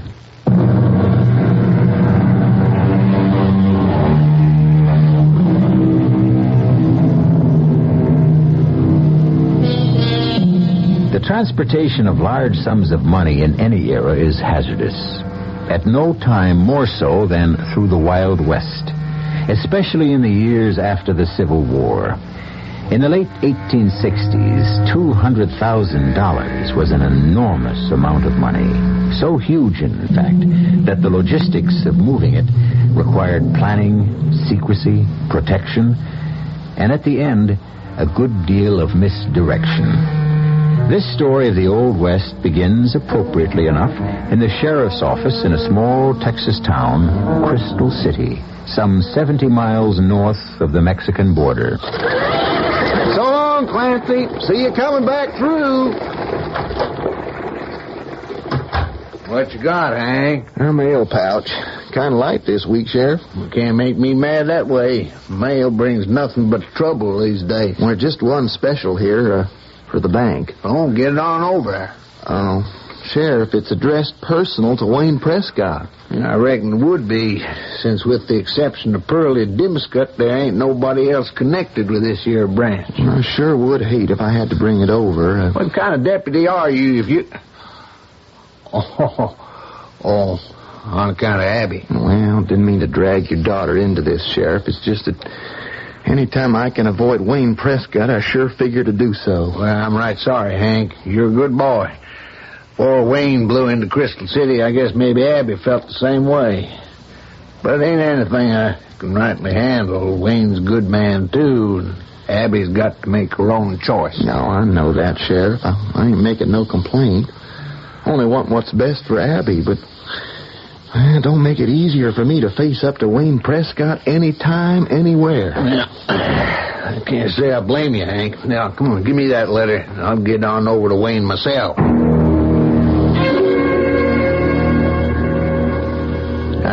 Bring you any trouble there, Wayne? Well, no, Sheriff, not exactly.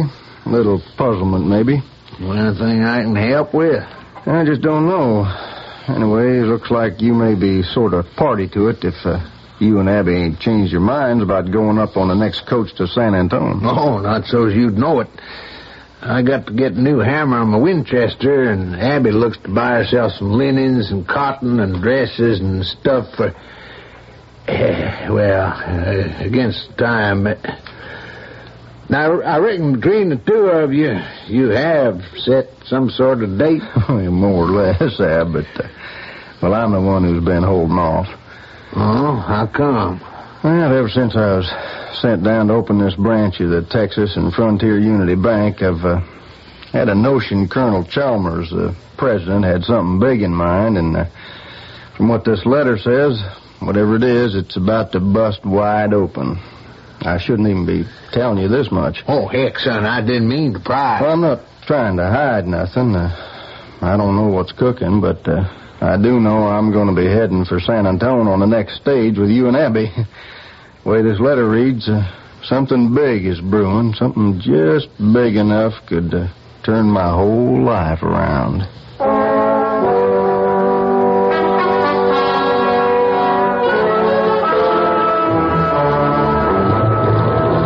I swear, Abby, I don't know what I'm getting myself into.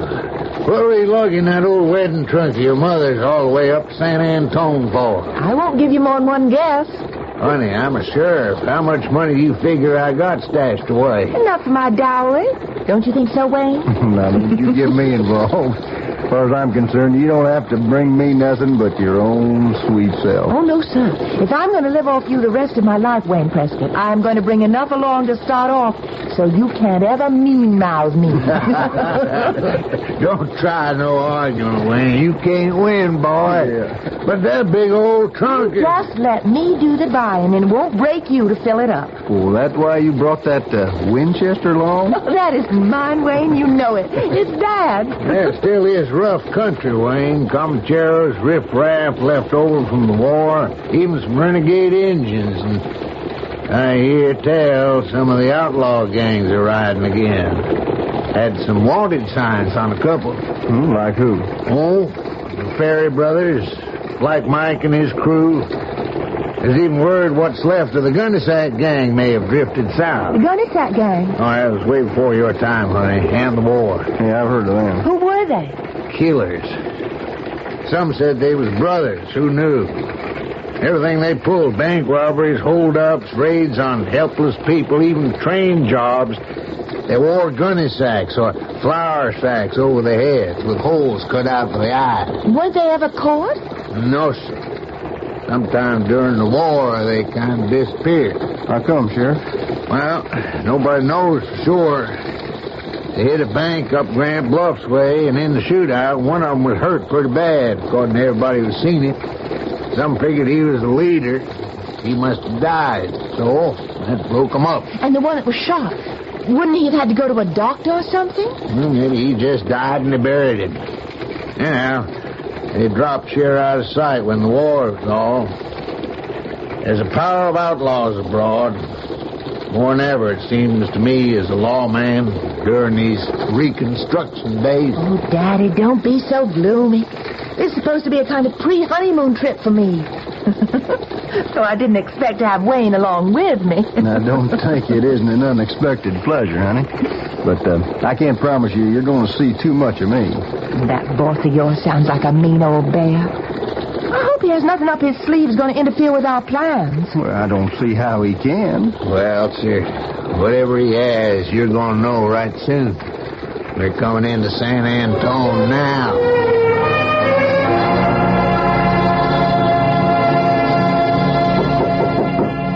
Come, Wayne boy.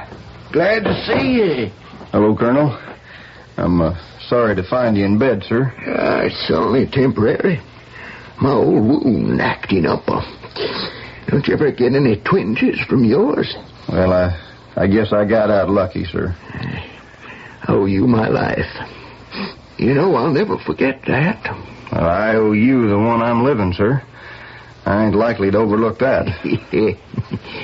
You a good banker, Wayne? I don't know, sir. All I know is what you taught me. If I taught you right, that you do. You ever wonder why I dealt you off into this God-forsaken spot you've been sitting in the last 6 months? Oh, maybe.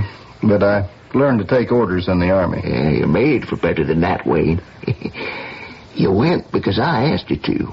Yes, sir, you could say that. To learn this country like the back of your hands. Yes, sir. But why? Well, because I saw something big coming, son. It's here now. You ever hear tell of a man named McCoy? He got a first name? Joseph. I don't recall him. Yeah, well, he just bought a town in Texas named Abilene. Know where it is? Yeah, about the middle of the state, 200-300 miles north of here. Right. Maybe 600-700 miles south of a stockyard he's setting up in Kansas, right next to the railroad. He plans to slaughter beef there, ship it east. Well, yes, Colonel, but I don't see where I fit in this, or you. Now, what does beef on the hoof sell for here in South Texas? Depending on demand, $2.50, $3.50 a steer. McCoy plans to plaster the state of Texas with circulars offering $40 a steer delivered to his stockyard. The cattle be assembled at Abilene, driven north on the hoof. Well, you're still ahead of me. Now, Wayne, I've taken every cent I have in cash, borrowed, mortgaged. Came down here to comb this state, buy up every head of cattle I can afford. And the men to drive them north. Son, there is a fortune to be made if we can get in there before McCoy's circulars. Buy them at bottom price here. It's a long drive, sir. If weather, drought, Indians, rustlers, well, who knows what attack your drives. A fortune could be lost. It's a gamble worth taking. I'm flat on my back. I can't take it. Wayne, will you take it for me? Well, Colonel, it's a large responsibility. I'll pay you 10% of all we clear. If it all goes well. Son, it can't fail. Just takes a little time is all. Just think of what your percentage would be. Even buying at $4 a head. How much, sir? Exactly what I got in that strong box over there. In notes, silver dollars, gold pieces. $200,000. Double whiskey. Neat. Am I crowding you, mister? What makes you think so, dude? I'd like a little room to step up to the bar. I'll give you room, boy. Outside, we ain't breathing down the back of my head. Damn me! Wayne, boy! I can't believe it. Why, little brother, I thought you was Hold it, Slim. What are you doing way down here south in San Antonio? When I tell you, you're purely gonna know why you are one sight for sore eyes. Watch it. I can't talk here. Where's Bubba? Over to the fancy house. You know him, pleasure before business. I don't want to know what you two are up to. But something tells me I got to. We've been trailing some old dude carrying himself a strong box. We got a notions filled with cash money. You gonna leave him in that box alone? Well, what's the matter, baby brother? You got religion or something all of a sudden? I've been through a whole lot since I last seen you and Bubba. But I can't take a chance talking to you here. Where you hold up? Well, if you're so high and mighty and lily white, I don't rightly know if us poor trash relatives want to see you, in case the dirt might rub off. I told you I can't talk here. Now, where? Well, if you was to ride out on the road toward the H-Bar-Q Ranch, you know it? Yeah. Just outside of town, there's an old broke-down settler's cabin. We could meet you there. When? Just as soon as I'm sure the sheriff and me say goodnight. Sheriff? That the kind of company you keep now? I'm on the straight, Slim. That's why I never looked you up. I'm even getting married. Hoo-wee! But if you're on the side of the law, what's the sense of meeting up with us? Because I got a proposition to make you. Something big. Just might set your feet on the straight and narrow, too.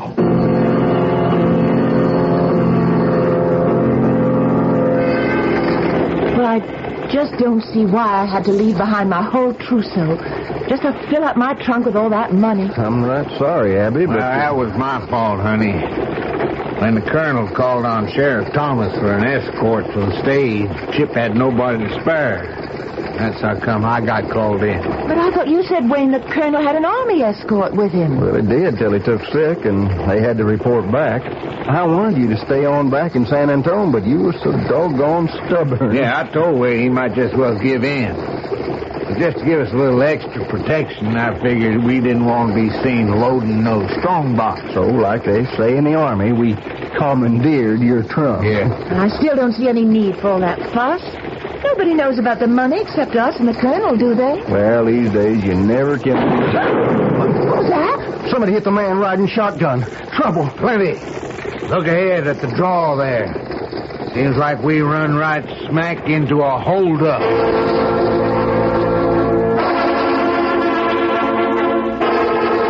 It was St. Paul who said, "The love of money is the root of all evil." And the evil in this case spreads slowly and inevitably, like some noisome growth from a swamp that smothers and chokes everything it touches. I shall return shortly with Act 2.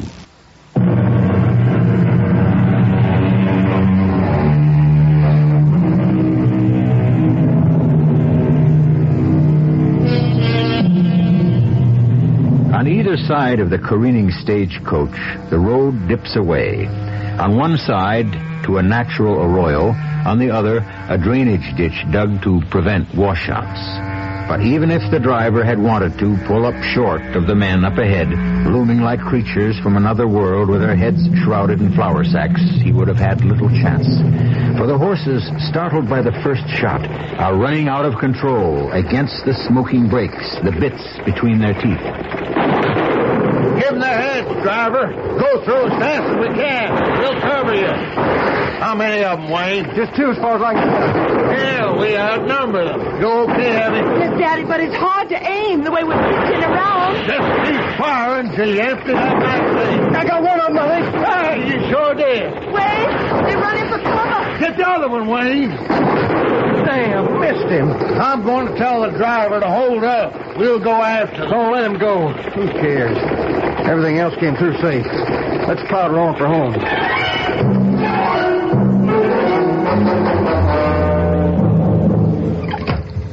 Well, there's the Colonel's $200,000 safe and sound. What's he sending all that money down to Crystal City for anyhow? I get kind of uneasy with that kind of money lying here in our bank. And it's in the safe. Only one person's got the combination. Don't you trust me, Sheriff? Altogether too much money around for a small city like ours. No one's gonna lift that safe out of here. Took a flat wagon and a crane to bring it in.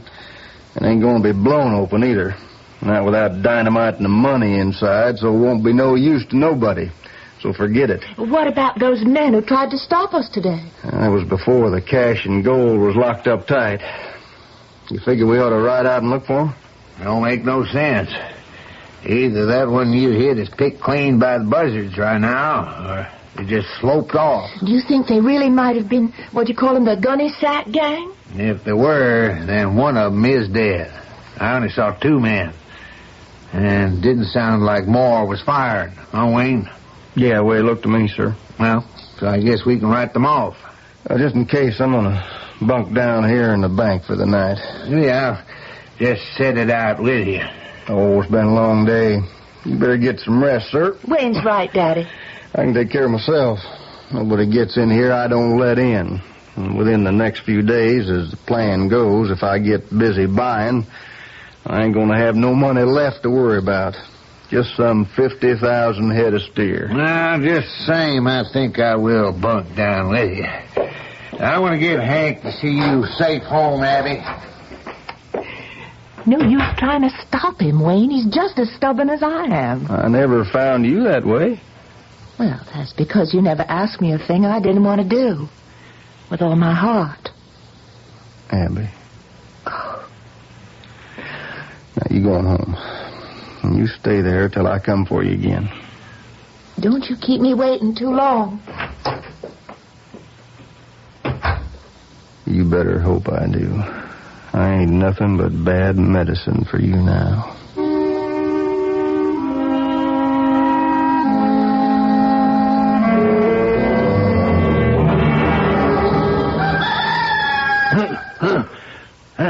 What was that? My game's on, Rooster. Morning. Oh, still dark out. Yeah. You get some sleep? Oh, I'd still be pounding my ear if it wasn't for Ma Gaines' old feisty rooster. Yeah, I guess you's out just as deep as me. You never put out the lamp. Well, how about that? Yeah, wouldn't think one kerosene lamp burned that long, would you? I tell you what, I'll go fetch us some coffee. Now, you keep this tight shut, you hear? Don't you worry. How about that back door? You couldn't get through that with a battering ram. Less than anyone wanted to take down the bar. Okay, I guess you're all buttoned up. Be sunup time when I get back.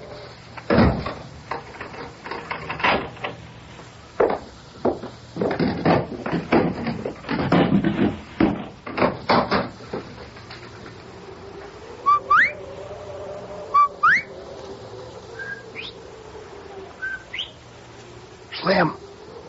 It's me, Wayne. I thought you'd never give the signal. I had to get rid of the sheriff first. Where's Bubba? With the horses? Step inside. Starting to get daylight out.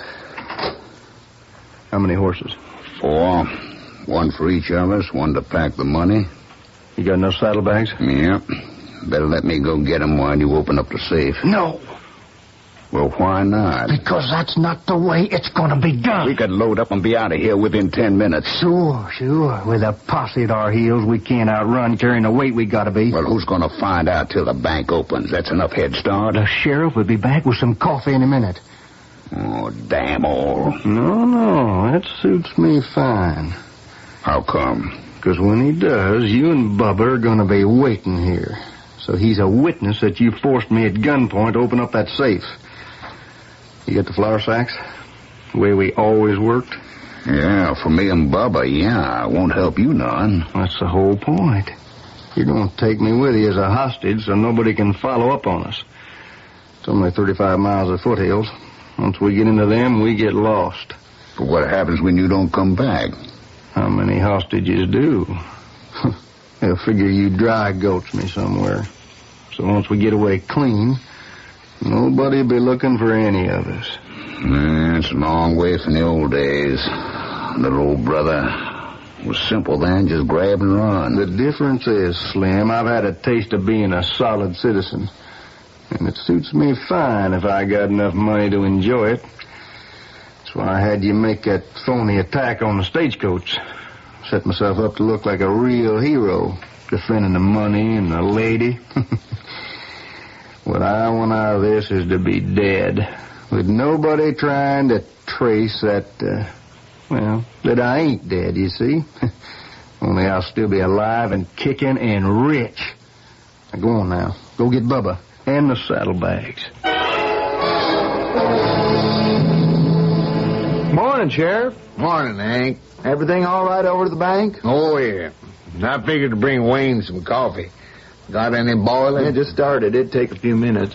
Why don't you go back to the ranch, get yourself some breakfast? I promised Wayne I'd bring him some coffee. Oh. All right, I'll take it over. I wouldn't make you eat crow knowing how you feel. Hey, somebody's coming into town. See who it is. Yes, sir. It's a buckboard. Oh, it's Miss Abby. Come to fetch you, I reckon. That don't make no sense. I got my horse. Open the door, see what's up. Yes, sir. Oh, morning, Miss Abby. Where you headed? Oh, morning, Hank. I got some hot breakfast here. I hope it's kept warm enough under the cozy. Oh, for me and the sheriff? I was taking it to the bank for Dad and Wayne. I didn't think of you. Oh, yeah, that figures. Oh, come on, Hank. I didn't know you'd be up yet. Or care. Please, Hank. Don't be childish. I ain't childish. I just don't cotton to your Mr. Prescott. I don't trust him. Because you're jealous. It could be. It's only because I want everything right for you. Something tells me he isn't the man to make it that way. Oh, stuff and nonsense. You want to help me unload? I wouldn't give him the time of day, let alone carry his victuals to him. You and the sheriff can run after him all you want. You just leave me out of it.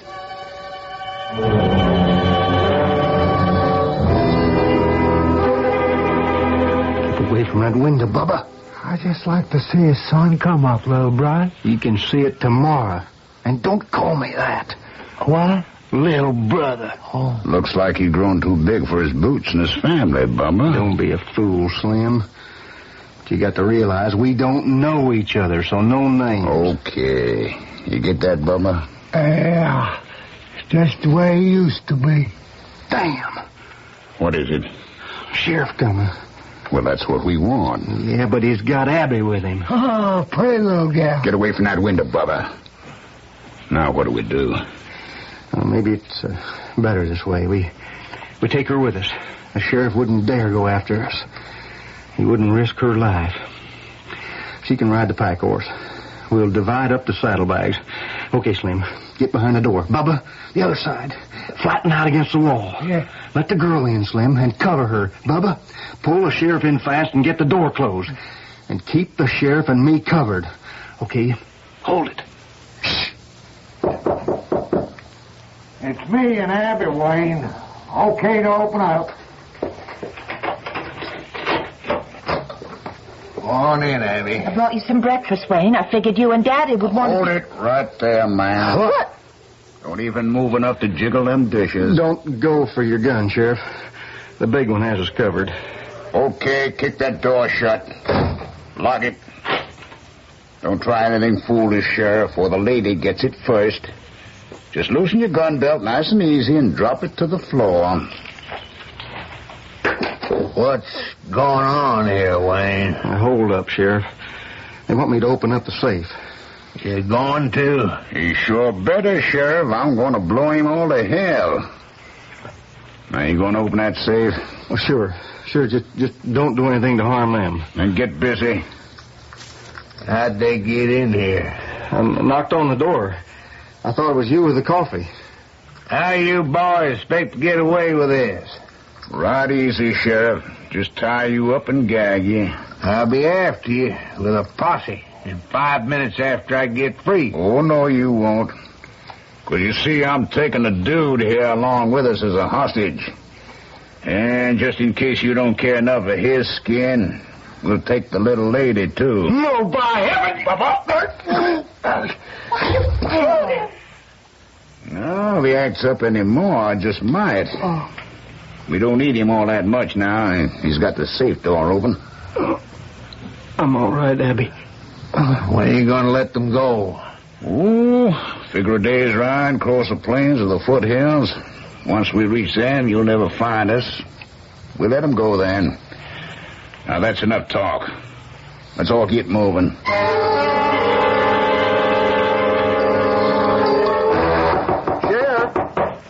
Sheriff Benson, you in there?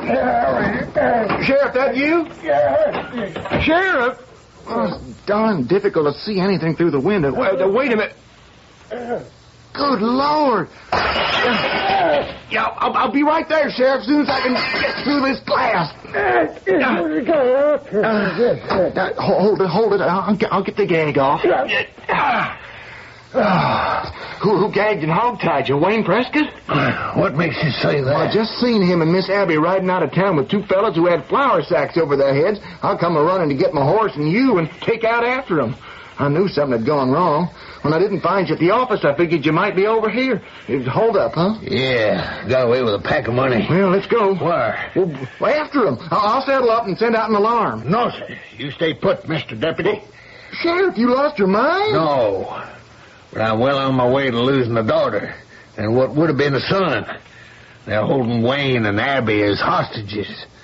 We take out after them, and we're as good as signing their death warrants.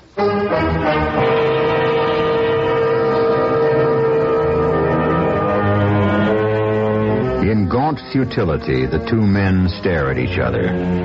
The woman they both love is in danger, and for the moment, they appear helpless to save her from it. Perhaps it's just as well they don't know the real truth about Wayne Prescott and the deadly choice that Abby will eventually have to make.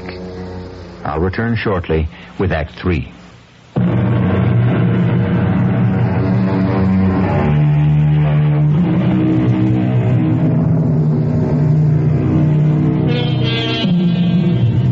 If the sheriff and Hank are not totally aware of how deep the threat to Abby is, Wayne Prescott is totally unaware of a threat to him he had failed to foresee. As Abby and he, roped tightly to their saddle, ride through the chaparral towards the distant mountains, Slim and Bubba, their heads uncovered now, have fallen a little behind at Slim's signal. We're going to be rich now, Slim, huh? Sure are, Bubba. I'd like to have a pretty little gal like that to buy all them gewgaws and pretty dresses and all for. She ain't your gal. She's Wayne's. Oh, yeah. Wayne always got more than his share. Any job we pull. 'Cause he has brains. He ain't the only one. I've been doing some thinking. Oh, you got brains too, Slim. Yeah. Enough to know 3 don't divide even into 200,000. It don't? Nope. But 2 does. Just right on the nose. I don't get you. I'll explain it as soon as we get to the river and stop to water the horses.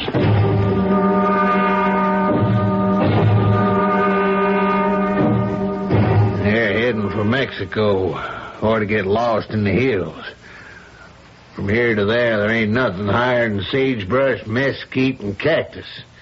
We follow, we couldn't get within 5 miles of them without being seen. But if they get to the mountains, we'll lose them for sure. There's 100 draws, passes, gulches they could take. You can't track on rock. Yeah, I know. Sheriff, we just can't sit here and do nothing. I know that, too. Well, let me round up a posse while you study on how to go about it. Hank, we don't need a posse. There's only 2 of them and 2 of us. We keep them busy enough, Abby and Wayne could get away. Well, how do we catch up to them without being seen? We're going to take Snake Arroyo. Well, Snake Arroyo, that runs northwest. To the river. Then we cross at Bates Ford, and the cottonwoods will provide a screen all the way to the hill. Oh, yeah, that's right. They got to stop to water before they take to the hills. And even though we're going all around Hell's Acre, we can easily double their time. They must have Abby and Wayne roped to the horses, and there's a weight of gold and silver as well as paper money. That's got to hold them back. Yeah, with luck, we can beat them to the hill. Yeah, well, we sure better, or else we ain't liable to see either one again.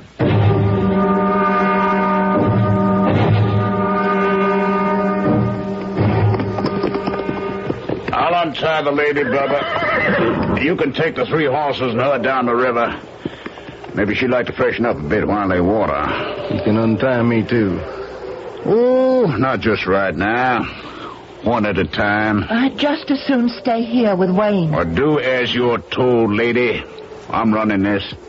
You, better listen to him, Abby. But I'm afraid that if he gets Don't worry about me. I'll be all right. Come on, little lady. Let's go with Bubba. Bubba don't figure to do anyone so pretty no harm. Come on, Slim. Get me loose. You didn't have to tie me so tight. You ready to reveal to your sweetheart what a bad guy you are? No, what I want you to do is to let her go now. Our prize hostage? We bought enough time. But we can't let her go now, Wayne. She knows who we are. What'd you take the sacks off for? Well, it's mighty hot and uncomfortable riding all smothered up. Besides, it didn't make no difference, because Bubba and me, we kind of decided we liked company. Any objections? Yes. Yes. Same little old brother. Always wants a lion's share. Only this time you ain't exactly in a position to make demands now, are you? You threatening me? Oh, I'm just figuring to cut you down off your high horse so as you can learn something. What? That you ain't one whit better than either of your brothers. As you're going to find out once I tell a lady just who you are.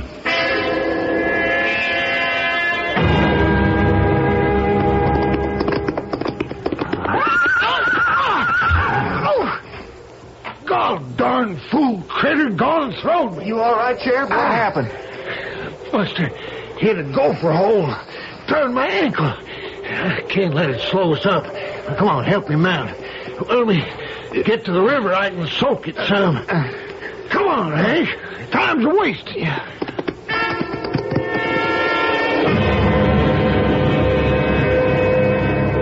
Is it true what those men just told me? Yes. They are your brothers? Yes. You were one of the Gunny Sack gang Dad talked about? You robbed and killed? It was a long time ago, Abby. I was a wild, crazy kid. We grew up like weeds. No parents, no home. Living like desert rats.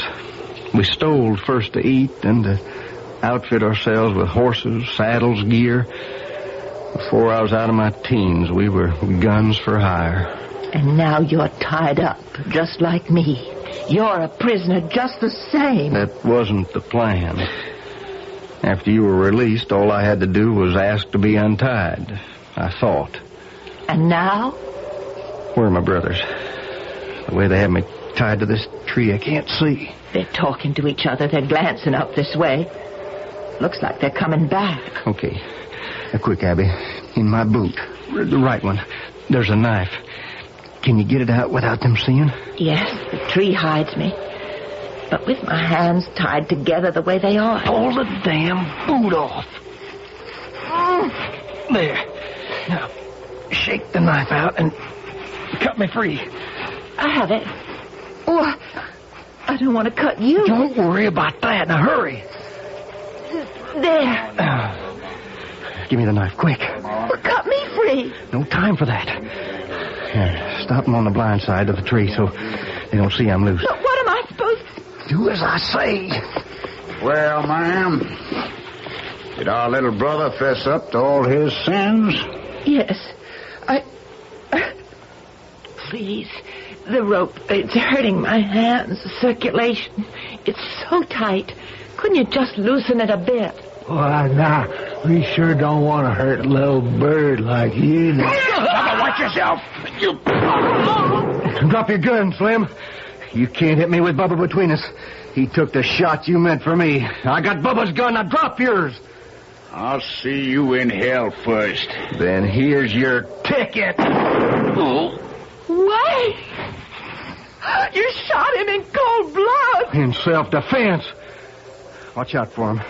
Don't get too near. Oh, Lord, how terrible. Let me get that gun. Okay, Slim. Let's have a look at you. It's too late.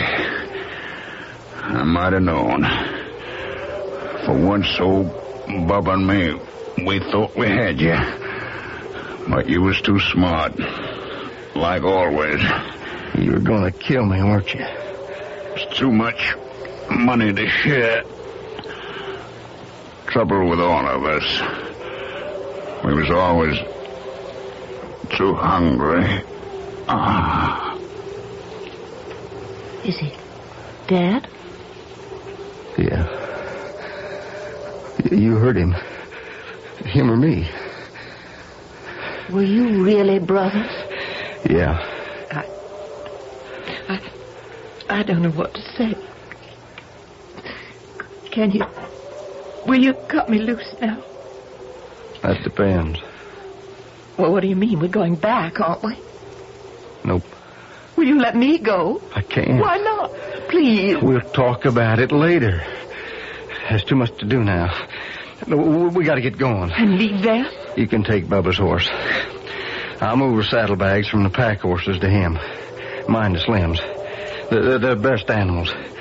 And I'll tie Bubba and Slim to the saddles and sink them in the river. It's as good a grave as any. The horses we can set free.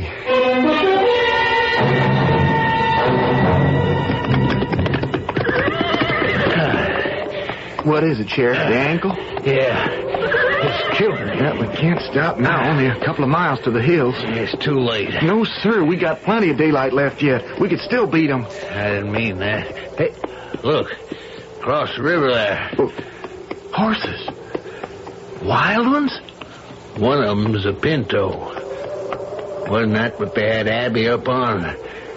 And Wayne on the chestnut with the blaze? By the Lord, if they've killed them... I ain't gonna believe that till I see it. You ride on, son. Don't hold up for me. I'll follow on as best as I can.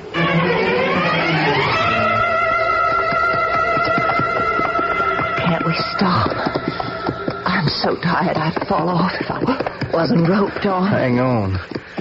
We're almost into the stretch. It's so dark. Can't see where we're going. I can. The moon will be up soon.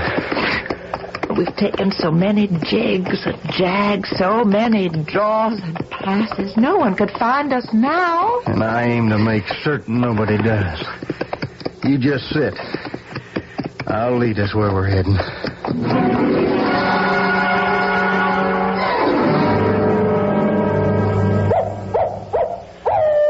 You feel better resting now?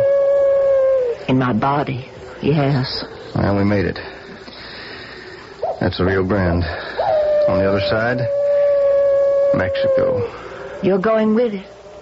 We're going ahead with it. Not me. Abby, honey, we're not going to stay in Mexico. We'll work west and cross the border again to Arizona where nobody knows us. We can start a whole new life and live like a king and queen with all that money. Well, we could have stayed home and had it all just the same. Oh, why, Wayne? Why? Because I was tired of waiting. It would have taken years till the cattle thing started to bring back the money, and I wanted it now. Now! You have to understand what drives me, what money says to me, what power it means to me. Ever since the colonel made me over into a banker, and I've had to handle it, I've been sick inside for the want of it, for it to be mine. Now, you coming with me? I've already answered that. No. You know what it means if you don't. I can't leave you alive to set the law on my heels. I know that. Well, then, let's get it over with fast. Turn around. I'm giving you one last chance. No. You're giving me no choice. You all right, Abby? Yes. Hank? I'll be right down.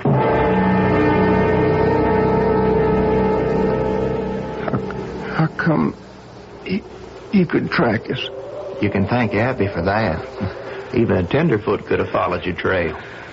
How? Oh, it wasn't thanks to me. It was thanks to the money. When we started through the gap, just as it was getting dark, and all your attention was on finding your way. Yeah? I dug into the saddlebags hanging before the pommel on Bubba's horse. And it was all paper money. Every time we took a turn or branch, I just dropped some out.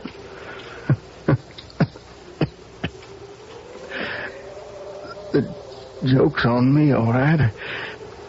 I thought this money was buying me all I wanted out of life.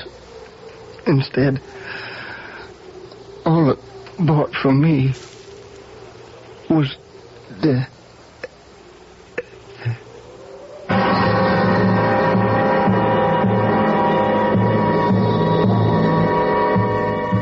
Not a nice story, but a just one. Poetic justice, wouldn't you say? That a man's greed for money paved the way to his own well-deserved death. I'll be back shortly. Queen Elizabeth I of England once said, "I will never, by violence, be constrained to do anything." History records that good Queen Bess was more attentive to truth with another statement, "I shall make you shorter by a head."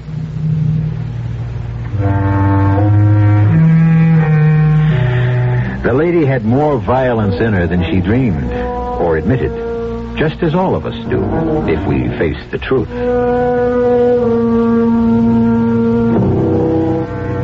There is no one of us who has not thought murder at some time or another, and no one of us who is not capable of it, given enough provocation and the right circumstances. It is the nature of the human animal. Stop the car a minute, Hugh. Why? I have something to say before we get home. I'm afraid it will have to wait. It can't. Look, I'm ready to shoot you if you don't. Anne, put that gun away. Now, listen to me. No, I've listened to you too long. Now all the rest is silence. Oh. And now there's only me. As it always has been. I'm alone.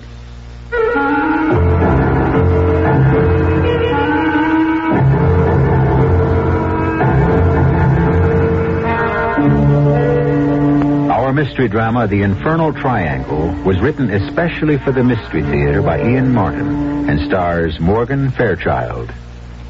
It is sponsored in part by Anheuser-Busch Incorporated, Brewers of Budweiser, and Time Magazine. I'll be back shortly with Act One.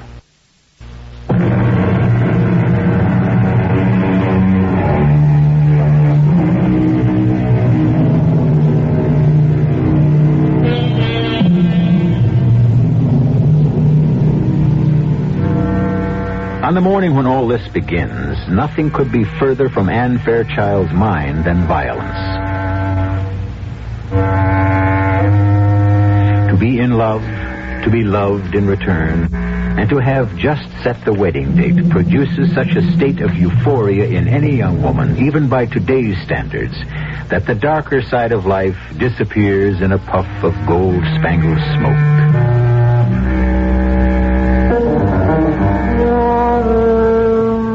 Unfortunately for Anne, that smoke is as impermanent as castles in the air, and the forces of darkness are brooding and gathering to descend, bringing with them a disaster beyond her wildest dreams.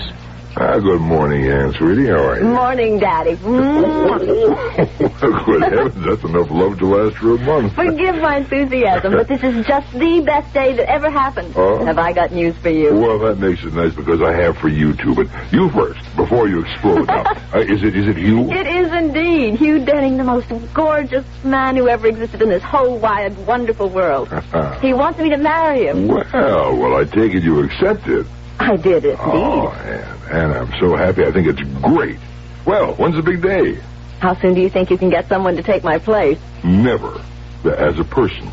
I meant as a housekeeper. Oh, by tomorrow? Maybe even by tonight. Was that fast? Mm-hmm. I told you I had some news, too. While you and Hugh were out last night, I had a call from Eve. She's coming home. With Roger? No, alone. Oh, they went through with the divorce? Mm-hmm. Yes. Well, don't look so concerned, honey. It isn't her marriage that concerns me. It's Eve.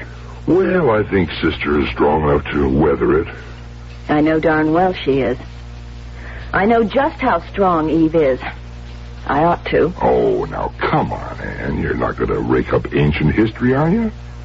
You're far too young for Roger, and as things have turned out, well, you've got the breaks. I'm not worried about the past. That was kid stuff. But I am worried about the present. I'm warning you, Daddy, if Eve doesn't keep her hands off Hugh, Annie, be fair to your sister.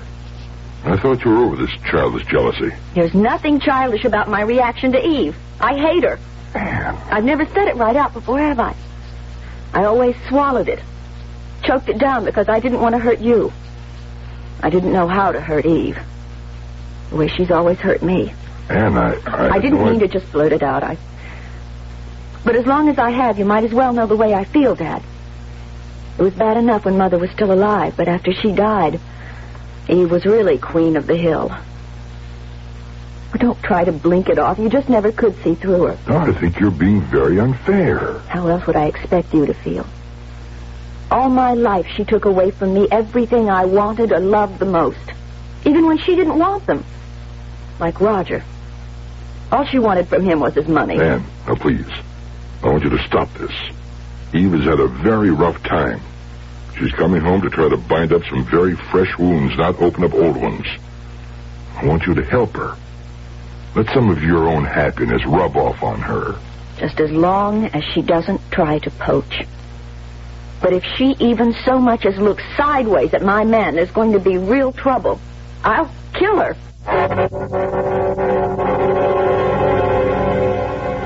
Of course, I don't really mean what I just said. I don't want to hurt anyone.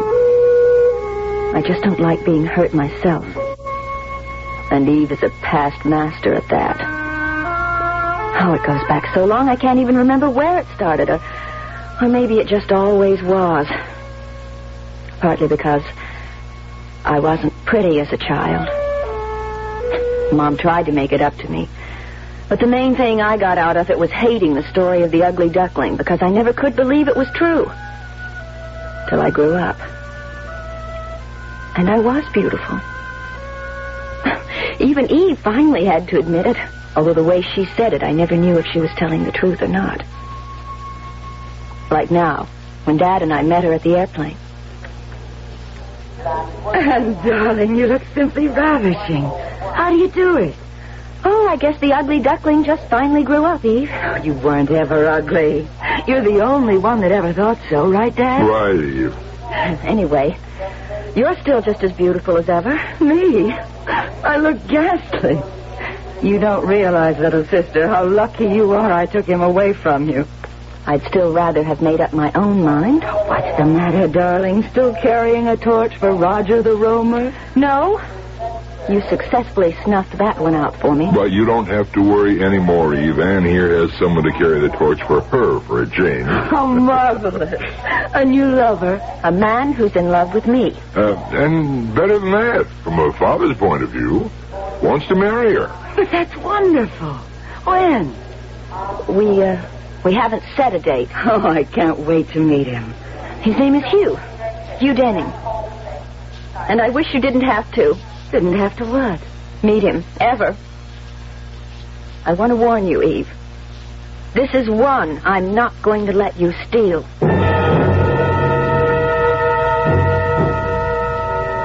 I don't know when it first started, but all the things that were nearest and dearest to me seemed to end up as Eve's. A teddy bear I once treasured.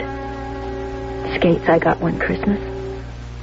Dresses, clothes. Eve got all the ones I wanted.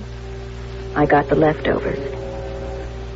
And then when we were old enough, boys.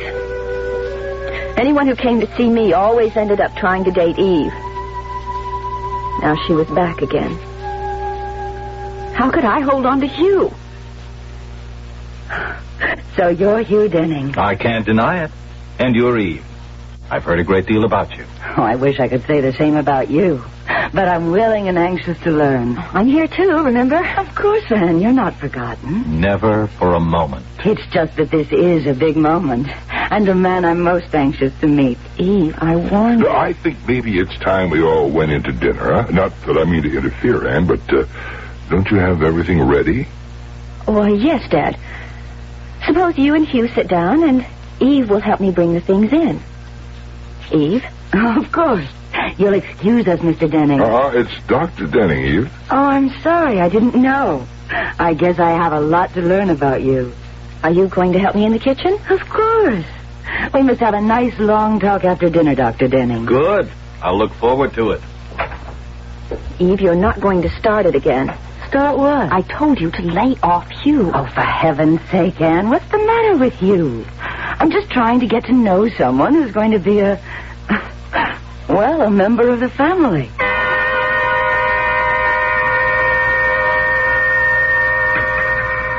Oh, I'm sorry to hear about your divorce, Mrs. Grant. You shouldn't be. And by now, don't you think you should call me Eve? All right.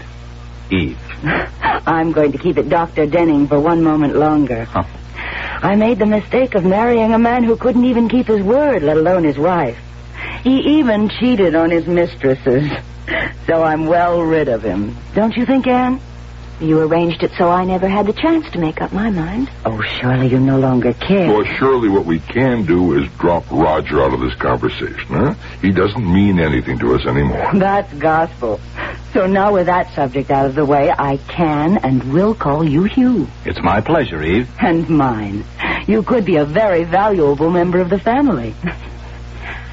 There's a fire in the living room. Why don't we have coffee and maybe some brandy in there? The table has to be cleared. Oh, the dishes can wait. The ice cream will melt, and we need more coffee.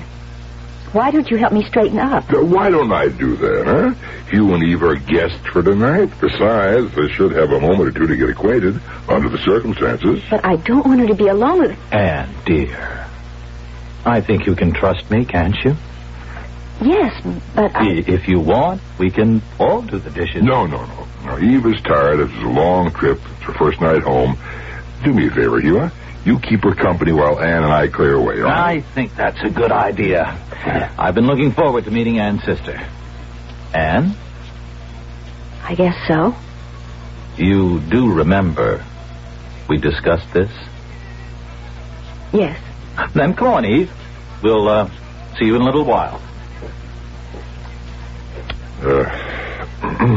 Anne? Yes. Are you all right? Yes, Dad, yes. Okay. Now, where do we start? Oh, anywhere, Dad, it doesn't matter. She started. Already. Only this time, she isn't going to get away with it. But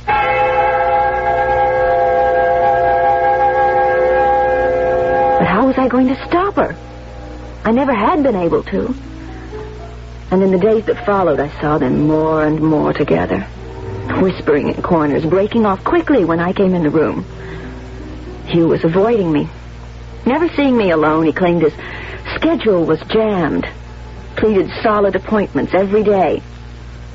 I was getting more and more frantic. I knew I was losing him to Eve, but how to stop it? And then one morning, I started out shopping and had to come back for my pocketbook. Nobody saw me come in the door. Upstairs, I could hear a radio playing. And as I climbed the stairs, I realized it was coming from the bathroom Eve and I used. I glanced at my watch. 11 o'clock. Sure, just getting up. And as usual, playing that darn radio while she had her bath, in spite of the fact that Dad had warned her how dangerous it...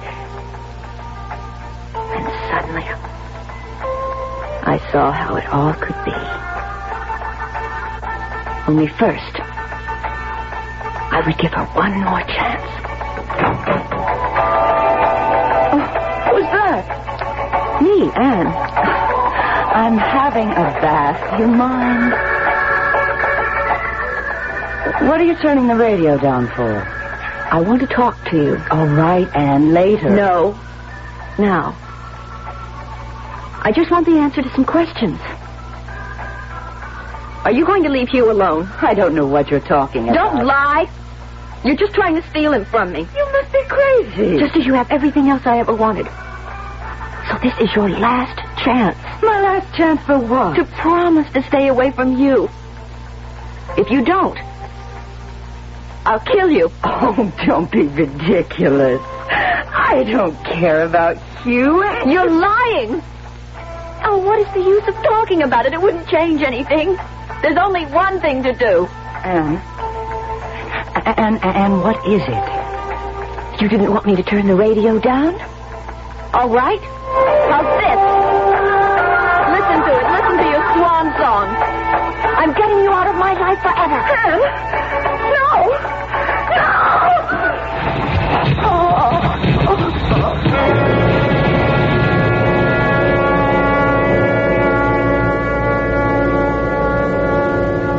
I read it somewhere, but I never quite believed it.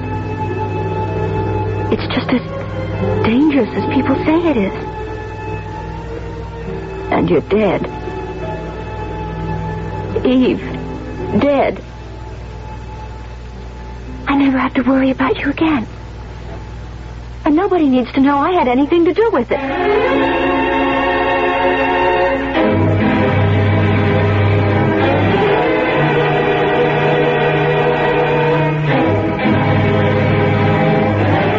In spite of our knowledge about the danger of certain electrical appliances, too many people die from accidental electrocution every year. The most common villains are radios and electric heaters. Statistics are not available, certainly not in a case where death was deliberately caused, as in Eve's case. I shall return shortly with Act 2.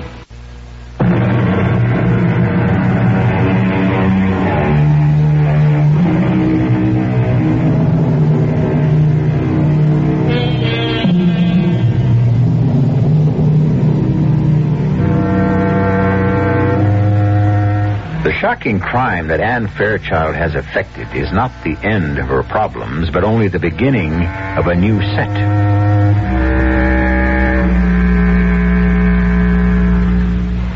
Starting with the moment when, after sneaking successfully past the door to her father's medical office, she is just about to let herself out the main door of the house when... Anne? Yes, Daddy. Oh, you're just coming home, huh? Yes. I thought I heard you come back sooner. No, I just drove up. I got all the way to the supermarket and found I'd forgotten my pocketbook. I left it here on the hall table. Oh, then you haven't been shopping yet. No. Good. My drug salesman hasn't been by this month. Could you stop in at Citrine's pharmacy and get me this prescription order? I'm all out of phenobarbital. I've called them. It's a large order, but they'll let you have it since they know us both. Oh, I'll get it, Daddy. Fine. I've got to get back to a patient. By the way, that's capsules, not tablets. Where's Eve? I guess she's in her usual morning state. Dead to the world, huh? She doesn't like getting up in the morning much. Well, I don't blame her. I've been giving her some sedatives. Maybe we ought to wake her now, though. And as soon as I dismiss this patient, we could all have some brunch if you'd make it. No. I'm going shopping and get your pills, and then I'm coming home for a nap. If you want Eve, you'll just have to wake her for yourself. I didn't mean that literally, of course. Because nobody could wake Eve. She was dead. Electrocuted, drowned. Dead as dead.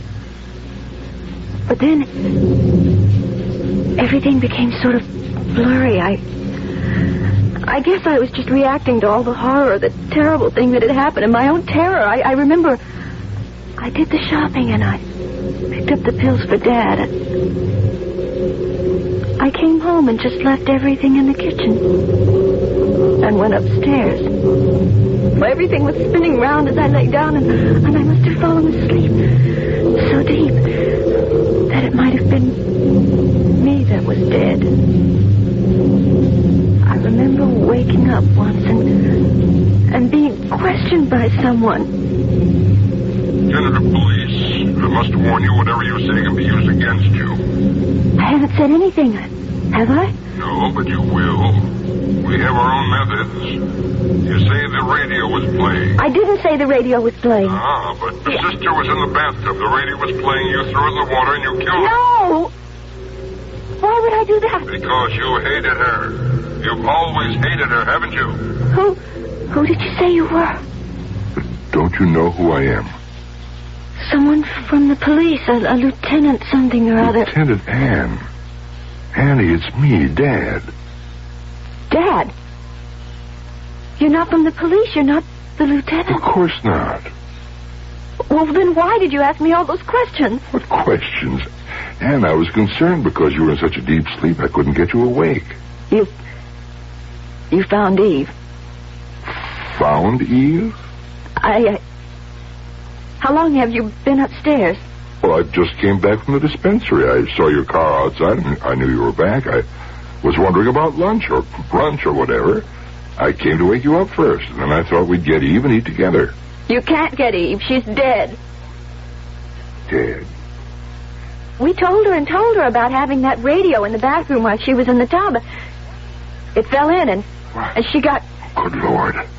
Good Lord. How do you know this? It doesn't matter. I saw her lying there in a dream, perhaps. Nobody could prove anything else. I wasn't there when it happened. You know that. What are you talking about? It was a clock radio. You could tell when she died, and anyway, you're a doctor. You could tell, too, and You know I wasn't even there when it happened. You can't prove I was. I know that you don't know what you're talking about. My God, what have you done? You stay right here till I find out. He didn't have to worry about my staying because I was so woozy again, and suddenly it was like a curtain dropping. The black came and I was asleep. And when I got wakened again, I would have given anything not to be, because the voice that brought me out of sleep was Eve's. Hello, little sister. Heard any good music on the radio lately? Eve. Who else? Your loving sister. You're not dead? What do you think? I shouldn't have to think. I know you're dead. You ought to know. You killed me, didn't you? No, it was an accident. You wanted it to look like that. With you dead and out of the way, at least I could have something for myself. You mean you? Yes. He doesn't love you. He wants me to marry him. Are you sure? Isn't it the other way around? What other way around? Isn't it you that wants to marry him? And under the circumstances, he had to pretend. What circumstances? You know as well as I do. Better, in fact. I don't know what you're talking about. That's what I'm afraid of. I'm not reaching you, am I? How can you reach me? You're not even here. You're a ghost. You're dead. Dead. Dead. The blackness came swirling around me again, and there was peace for a little while. The blessing of nothingness, of not knowing, of not being. And then, like being in seawater, you can't fight the buoyancy forever. And gradually you rise back through layer upon layer, back to the surface, and life again. The hard and terrible facts of life. No! Why are you shutting me up here? Because you're condemned. Why? Didn't you kill your sister? No, it was an accident. Didn't you want to see her dead? I didn't want her to steal a man I loved. Couldn't you hold the man by yourself? Couldn't you trust him not to betray you? I don't know. I felt that if I didn't have to compete with Eve, I would be safe. So you killed her? Who are you? I might be yourself. No, you're not. You're Hugh. Of course. Who else? I don't want to see you. You don't love me. That's silly. Everyone loves you, Anne. Not you. Not the way I want you to. It's Eve, isn't it? It's always Eve. Easy, darling. Easy. Don't talk to me like a child. I was your child. You could have told me to do anything and I would have done it. Till Eve came back. Then it all changed. Nothing has changed. Everything has. I didn't want it to. So I killed her. You know that, don't you? It was an accident. Oh, no. No, I took the radio and threw it into the tub to kill her. Why? Because she was trying to steal you away from me. And she'd never have stopped until she had. Stealing me from you? Yes. You are in love with me, aren't you? Yes. In a sense. What does that mean? In a sense. You said you loved me. As you loved me. No more, no less. You didn't want me as a woman? It's difficult to explain. What's difficult? Well, you had nobody to run to, Hugh. She's dead, no matter how much she tries to haunt me. And you'd better make up your mind to settle for second best. Because I'm all you have left.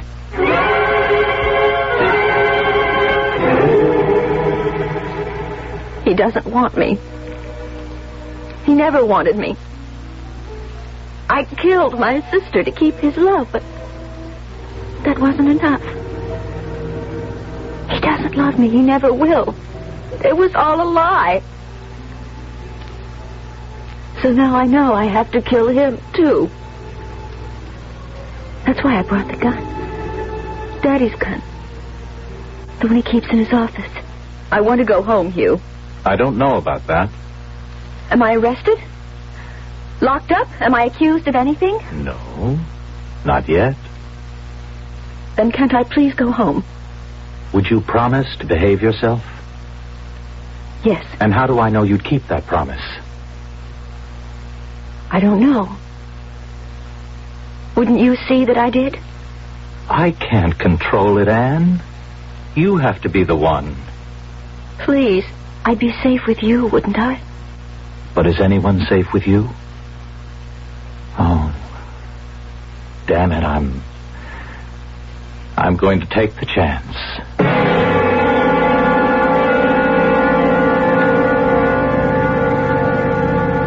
Could you stop the car a minute, Hugh? Why?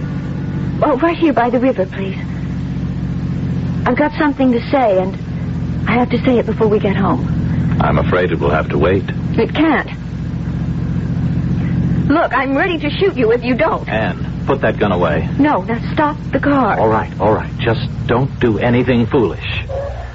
Now, what is it you want, Anne? Something so simple. Just one thing that was all mine. Just mine. A doll. My skates. My father's love. Roger as a lover. And then you. You most of all. To be my husband, my lover, my man. Eve took them all from me, so I thought that if I killed her, then I'd be safe. Now I see it was all for nothing. Because even though she's gone, you don't love me. I still can't have you. So no one will. Anne, listen. You've got to listen to me. No. I listened to you too long. Now all the rest is silence. Oh. And now there's only me, as it always has been. I'm alone.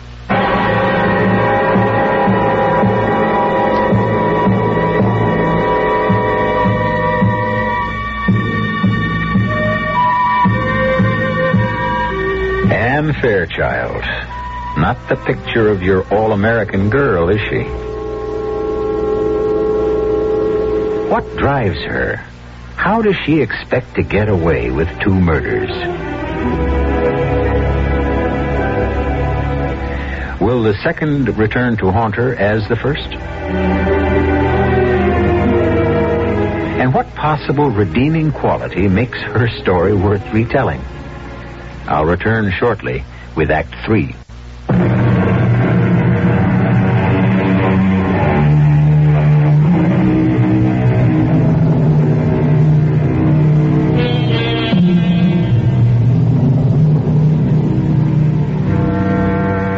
For a long time, Anne Fairchild sits looking at the man she has ruthlessly killed. She is immobile, frozen, except for the tears which run silently from her unblinking eyes. For the moment, her body is as dead as Hugh's. Only her turbulent mind is alive.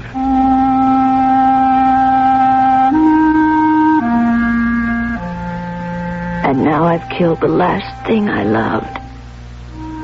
Except my father. Because I did love you too, Eve, in spite of everything. I was just so jealous. Jealous of all the love you stole from me, and most of all my father's. Dad. Does that mean I have to kill him too? No, I've destroyed enough. Except one last thing. Me. But how? I can't. I haven't the courage to shoot myself. How? I know the pills I got for Dad. But I need time for that. I can't cover up Hugh's death. I have to bury him first. I'm sorry, Hugh. I have to bury you. Goodbye, my darling.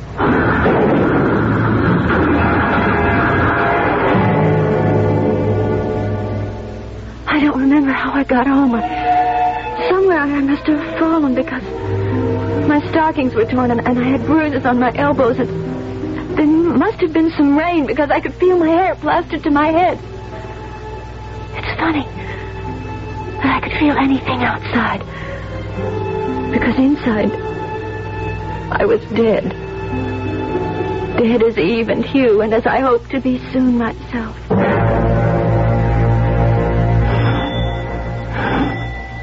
When I got home at last, mud-spattered and bone-weary, I started to grow more and more frantic as no one answered the bell.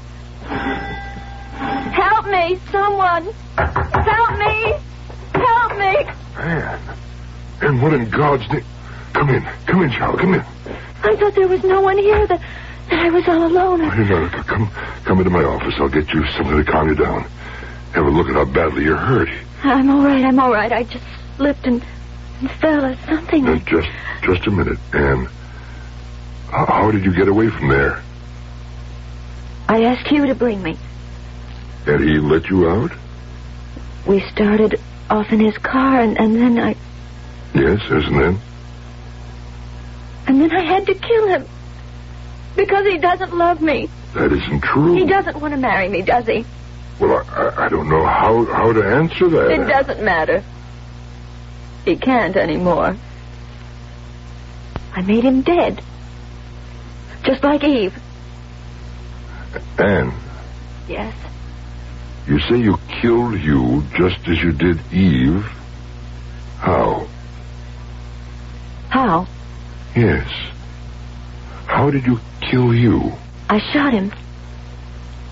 Then I got out and put the car in gear and let it roll down the embankment. You say you shot him? With what? With your revolver, the one you keep in the drawer. I thought about shooting myself first and then again afterwards, but I didn't have the courage. Just a moment, Anne. What did you do with the pistol, Anne? Afterward, I mean. The gun, I don't know. Maybe I threw it away. I don't know. I don't remember. But you haven't got it now? No. You can see I don't even have my purse. And you're sure Hugh is dead? Yes. The phone is ringing. Let someone else get it. How can you be so sure Hugh is dead? Because if the shot didn't kill him, he'd have to drown in the river. The phone has stopped ringing. I know. Someone answered it. Anne. What? Why did you want to kill them? Eve and Hugh? Because they stole love from me. The only thing I ever wanted and never could get all my life. But I'm sorry I killed them. Sorry. Anne, there's no need to be sorry because you haven't... yes. Yes, there is. Because, you see, it didn't do any good. It didn't make me safe or give me what I was looking for. The only person I should have killed was myself. Myself. It's the only way I'll ever be free. Come in. That was Hugh, Dad. He called to say that... That what? Anne had escaped. I told him she was here. No, he couldn't have called. He's dead, just like you are dead, Eve. You can't be alive. Why won't you die and leave me alone? I see it now. The only way I'll ever be rid of it is to die myself. Watch it, Dad. Anne, stop it. Let go. Anne. Let me alone. Here. You all want to be rid of me. Hold her, Just let Eve, me die. Hold her. Can you handle her just long enough for me to get... No, I'll get a hypodermic. Make it quick. That's it. Why Hold did I her think there. I'd ever win? I didn't. Easy now. Die, please, God. Anne. Please. Anne, if you'll help me, if you'll just help me, I'll bring you rest. Can't help me. I can't. Why do they haunt me? I've got to hide. Darling, my little daughter Anne, let me help you. You know I will because I love you. You love me, Daddy? Daddy loves me? Daddy loves you. And then the dreams, stretching backwards through all my life, swirling back into the past, darker and darker, till finally I came to the darkest moment of all. I don't know what age I was, very young, 8 or 9 perhaps, and I woke up and couldn't sleep. I climbed out of bed and I listened at my door. Far away, I could hear Mother and Father talking grown-up talk. And I thought, if they'd just hold me for a moment, I wouldn't be scared of night shadows and those goblins that hid in the dark. So I started down the stairs. But halfway down, I was frozen by what I heard. I never have been very good with children. You know that. I bore you one child. That's all I promised. And what a child. Eve. Everything I could ever have wanted. Bright, beautiful, brimming with life. With only one fault, so I tried again. I'm sorry I couldn't give you the son you wanted so much. Oh, poor, ugly little Anne. You could be a little kinder to her, Jim. Don't you realize that poor, overweight, stumbling child dotes on you? Centers her whole life on you? Waits trembling for even the slightest word of acceptance, of love? Oh, I'm sorry, Jim. She made it so I couldn't have any more children. Oh, I don't blame you. That's fate. And for the love of heaven, Jim, you, of all people, a doctor, can't blame a defenseless child because she turned out to be a girl. There's no way we can change that. Or that I can have any more children even if I wanted to. I know. If only she weren't such a little... Nothing. I mean... Don't sell Anne short. Some children develop late. Maybe Anne is an ugly duckling now. Certainly next to Eve. But give her time. Oh, better than that. Give her love. To love. And not to be loved in return. I think it must be the most terrible thing in the world. And then I start the long climb up, winding around and around like a spiral staircase, until suddenly my head breaks water, and I'm back in the world again. I slip out of bed a little unsteady and steal downstairs into Daddy's office. Phenobarbital is in his cabinet. And then they were doing things to me. I could only hear their voices as though they were at the end of some long tunnel. There's nothing more to pump out. We've got to keep her moving. Eve, get all the hot black coffee you can. Your father and I will keep her walking. Oh, please,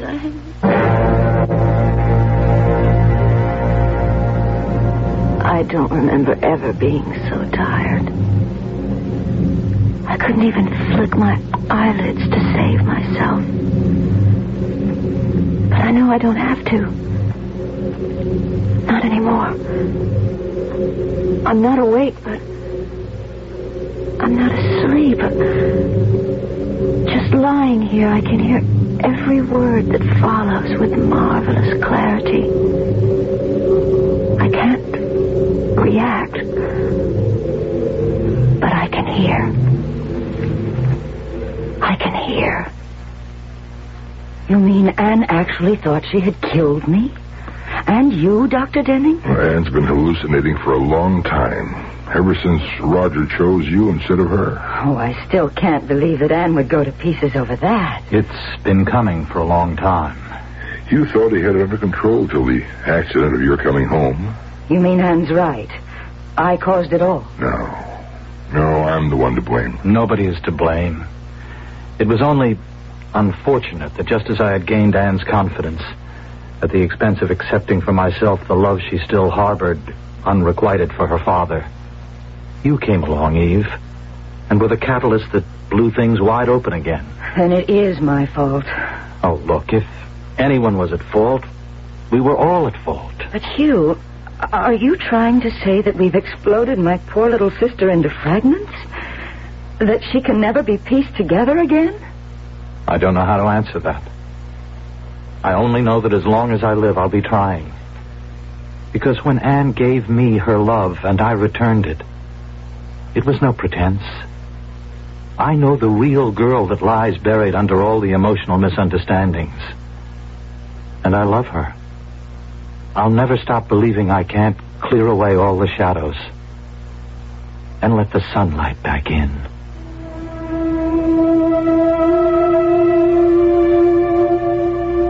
I guess there's a long road ahead.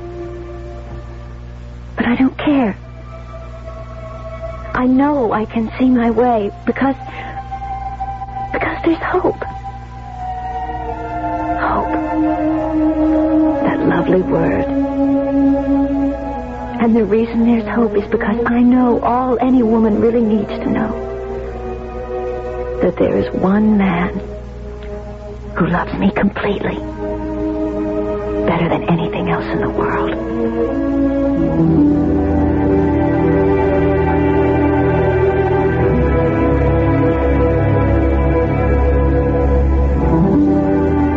In a way, this hasn't been a story at all, because most of it was never told. We only heard Anne's point of view, which was mostly illusion. So, rather than a story, we might call it a vista to a girl's mind, to a place of shadows that suddenly faded in the light of truth and understanding. A strange visit to a dark room. I'll be back shortly.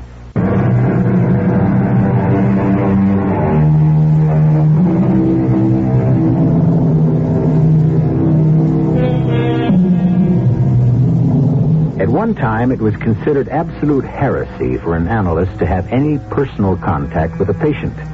But we're a more permissive society now, and Hugh Denning is not the first psychiatrist who has married one of his patients. Of course, Anne is no longer a patient. Analysis had brought her freedom to understand and control her life and be a whole woman. And there is no question that the whole experience has made Dr. Hugh Denning a better analyst. So, everyone gained, and Anne's hope became reality. Our cast included Morgan Fairchild, Joe Silver, Catherine Byers, and William Redfield. The entire production was under the direction of Himan Brown. And now, a preview of our next tale. Helen, what is it? No. Oh, no. No, Helen, look at her. Help me. It's faded.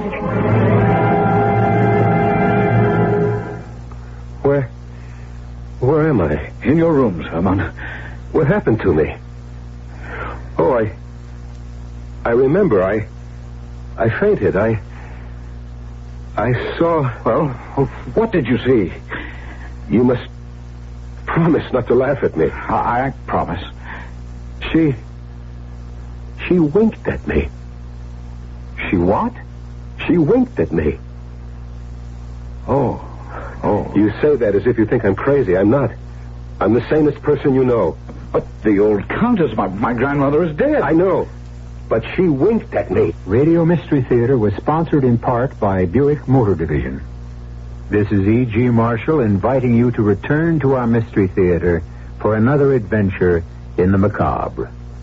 Until next time, pleasant dreams.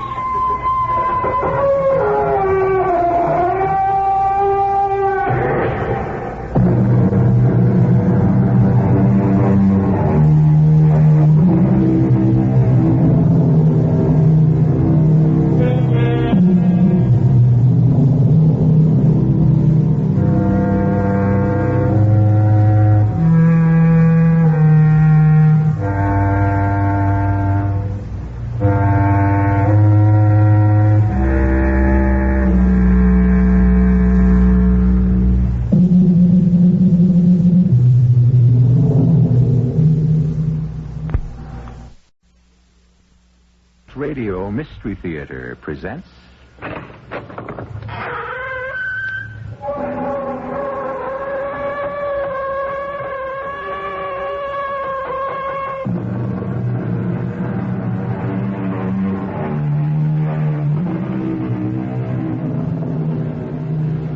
Come in. Welcome. I'm E.G. Marshall. I'd invite you to sit down, but at the moment we're in a laboratory. The laboratory of Dr. John Gilbert and Stephen Kaplan, two research scientists at State University. Nothing but sinks and test tubes and Bunsen burners, and only one chair at a desk where Dr. Gilbert is now sitting alone, talking into a small tape recorder. I think without disturbing him, we might just listen. Tape 26, 4 p.m. Friday, February 17. Tomorrow, we will make the supreme test. The serum I-23 has already been effective on mice and rabbits. Tomorrow, if it works on the human body, there's no end to the potential. I have no qualms at all. The serum won't kill me. At least, I don't think so. But we cannot know its true worth until we try it on a human. On me.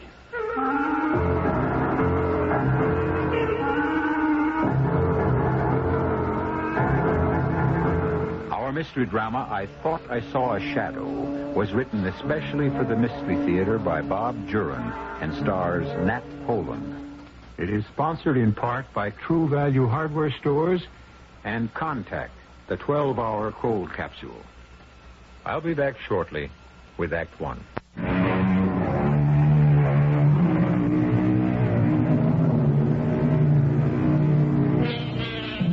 When man tampers with the forces of nature, sometimes great things are revealed to him. Radio, for instance. Had it not been for man's curiosity, his probing and questioning, the miracle of broadcasting might still be undiscovered. And then, where would we be? That's just one of the thousands of ways that humans have put the laws of nature to productive use. But there are other laws and forces that are better left untouched, unexplored. For these laws are immutable, fixed, unchanging. And some of them, when disturbed, produce frightening and devastating results. Let's go to the laboratory of Dr. John Gilbert and his assistant, Dr. Stephen Kaplan, as they prepare to tamper with just such a law.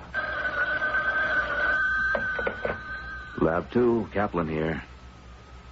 Yes, sir, right here. John, Colonel Morgan. Oh, thanks. Hello, Colonel. I was expecting your call. Yes, on Saturday. But I know we've discussed it, Colonel, and I have to be firm. No witnesses. I realize the government is funding the project, but until Dr. Kaplan and I are sure it's ready, we have to conduct our experiments in absolute secrecy. Thank you, Colonel. Yes, certainly, as soon as we have the result. Goodbye. If this thing's supposed to be top secret, how does Colonel Morgan come out thinking he can bring in a party of bird watchers? Well, he has to act important. He wants to be sure he gets whatever credit is coming. And I should be used to that. You mean Dr. Ferguson? She could have shared that award with me for the work we did on blood plasma. It was mostly my work. She could have given me some recognition, even though I was only her student. Well, forget her. I'm still worried about going ahead. I don't think we've run enough tests on the animals.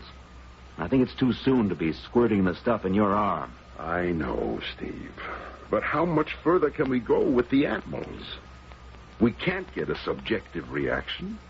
We know the primary function of the serum works, but we don't know how they feel, how they move under the influence. I know you're right. And I know we're going through with it on Saturday. And I know I'm supposed to be a level-headed scientist. And I know I'm damn scared. I'll get it. Lab 2, Gilbert. Hello, John. I'm not interrupting. Margot. Oh, I'm sorry to bother you at the lab, but I never get an answer to the apartment. I know. I'm not there much anymore. You were never there much any time. But that's past, John. I wonder if I could see you. Of course, Margot. This project's taking all your time. You name it. Well, I could meet you tonight. Do you want to come to the apartment? No, I'd rather you came here. Want to make a dinner? That'd be nice. How about 7? All right, I'll be there. Goodbye, John. See you later, Margot. No comment. She's still my wife, Steve. In name only. I hate to see your concentration broken by another meeting. Particularly now, 2 days before... I'm not a teenager, Steve. I can control my emotions. John, does Margot know about our work? No. I've kept it top secret even from her, which wasn't difficult since we see each other so seldom now. Are you going to tell her? Why should I? I don't know, really, but if something goes wrong... What would telling her in advance accomplish? I think, as your wife, she ought to know there's a chance she may never see you again.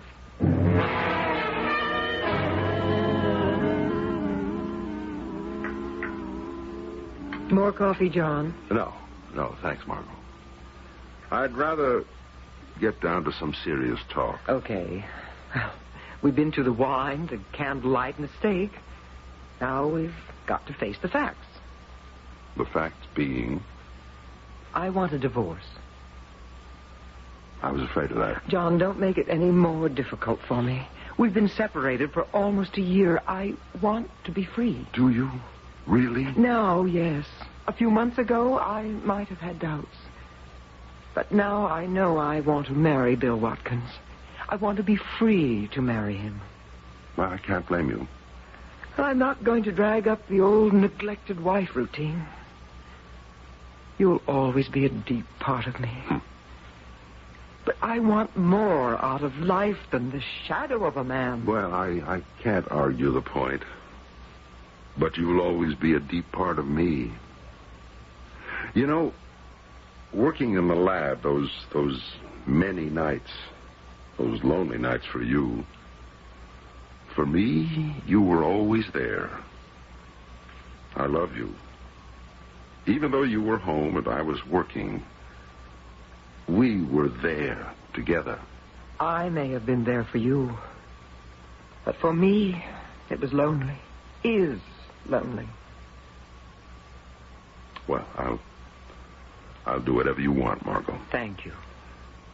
No, damn it, I don't mean that. I don't want Bill Watkins to have you. John. Give me one more chance. Let me finish this project I'm on now.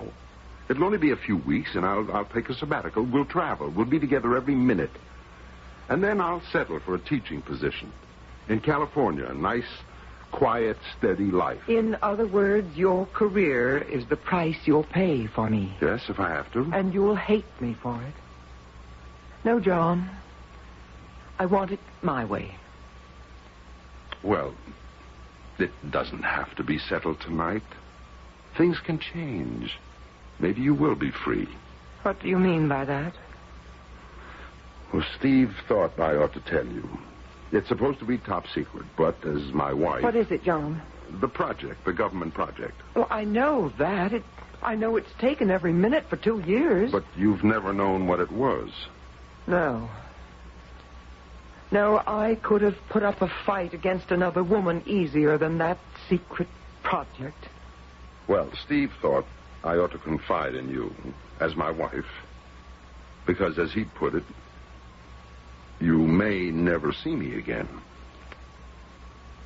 What? You've got to swear to secrecy, Margot. No one on Earth except Steve and a handful of government officials know about this. All right. I swear. Steve and I have developed a serum. A serum that's injected into the body and renders the body totally invisible. Invisible? It changes the molecular structure of the body. It works on the nucleus of the body's atoms. We've proved it with the lab animals. Invisible? But why? Margot, its use in the military is beyond imagination. For spies, troops, invisibility could turn the outcome of battles. And it works. On lab animals, it works. Well, that's fantastic. And on Saturday, we're trying it on me. On you? John, you mean you're going to become invisible? Well, that's the hope and the plan. The effect only lasts for an hour or so. But we can't be sure of it until we try it on a human. On the rats in the lab, it lasted 1 hour. Then, gradually, they reappeared. No worse for the experience. Then it's not dangerous? Not to the animals. But we've got to try it on a human to really find out. To get the subjective reactions. I mean, will I see myself? Or will I look down and see nothing but space? How will I move? My body will still be there. I won't be able to walk through things like a ghost, or will I? These are the questions we have to answer with a human subject. You. Me. You'll come out of it all right. We hope and expect so. The effect has to wear off.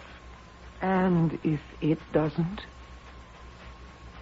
You'll never see me again. Oh, you seem to be making light of it. I have confidence in the serum.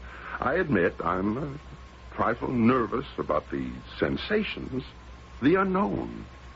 But to a scientist, the thrill of the unknown is the whole reason for being. Oh, how well I know. But it's not dangerous. If it were, those rats and rabbits would have been dead, or worse. But you'll have to take a much larger dose than you gave the animals, won't you? Well, naturally. You see, being a scientist's wife, something did rub off. And what that larger dose may do... is something we have to find out on Saturday.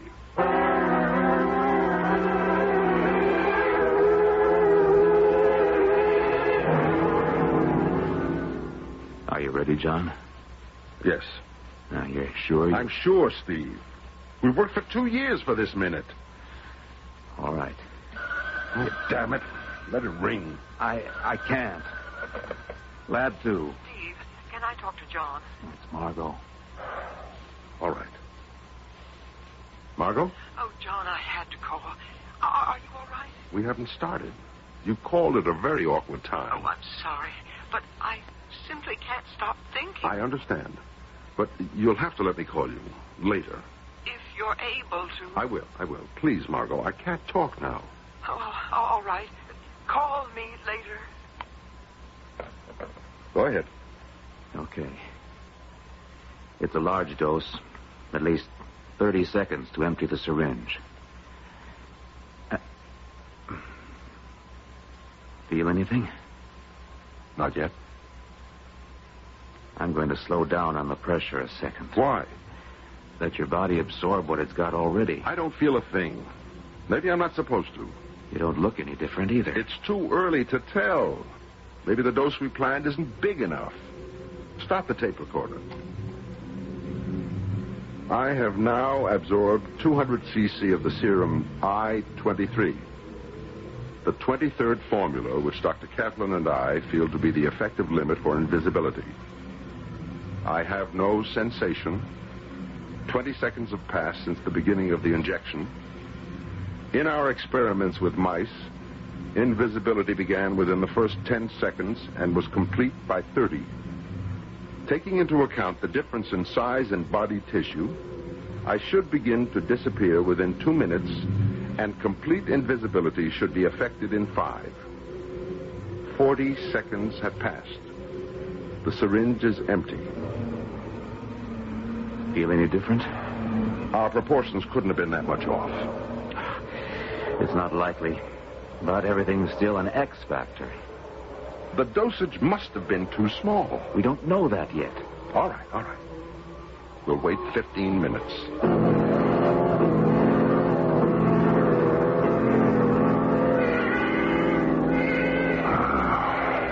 Failure number 1. I don't understand it. I'm too tired and discouraged to rethink it now. It just doesn't work on human tissue. Larger dosage won't work either. If it's going to be practical for military use, the dose has to be small. A capsule a guy can pop in his mouth. A spy can't wait around for 2 or 3 injections to work. I know. We'll go back to the formula Monday. I'm going to forget it for 48 hours. What time is it? 4:10. All right, I'm going out and have the biggest martini I can find. How about you? I'll take 2.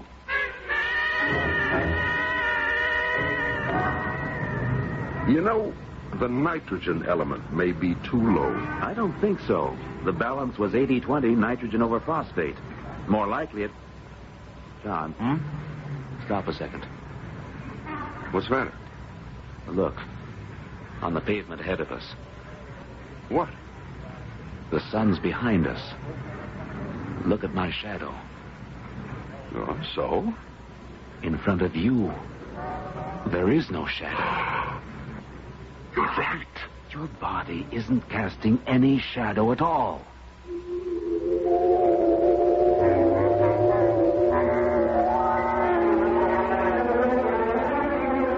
No shadow. A curious condition for Dr. John Gilbert. For anyone, for that matter.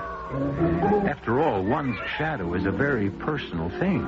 It's yours alone. And to be without one, well, it's unnerving, to say the least.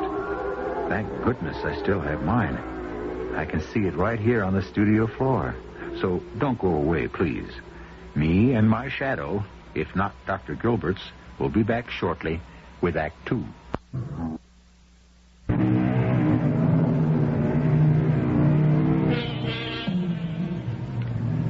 A man without a shadow. Something strange happened to the body of Dr. John Gilbert when he tried to make himself invisible by injecting a serum into his veins. But something stranger still is in store for Dr. Gilbert. For Margot, in fact, for the entire city where Dr. Gilbert lives and works. Let's return to State University. No shadow. Something's happened, Steve. The serum had some effect. It's working. Maybe this is one of the first signs. Come on, back to the lab. I want to make some tests and go over our notes. Now, move the light closer. Closer. That's it. Now circle me. Move back. Raise the light a little. Still nothing. Not a sign of a shadow. It's been 55 minutes since the injection. This is as far as the serum will go, apparently. What do you mean by that? The only way I can figure it. My body has lost some of its density. It won't obstruct light. That's why there's no shadow. Yes, the molecular structure must have dispersed just so far. It's obvious, then, that a massive dose is the only thing that will bring on complete invisibility. Oh, no more, John. Not now. No, I didn't mean that. I'm not ready for more. But I'm going over the formula till I find it. The one equation that will push us over the line. We're so close. Oh, boy. Well, why don't you take off? I have nothing on for the night. I'll work with you. I'd rather do it alone, Steve. John, you think it's wise to be alone?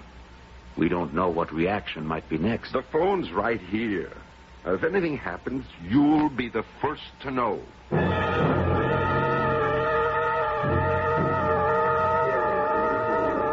You're not hiding it very well, Margot. I know, Bill.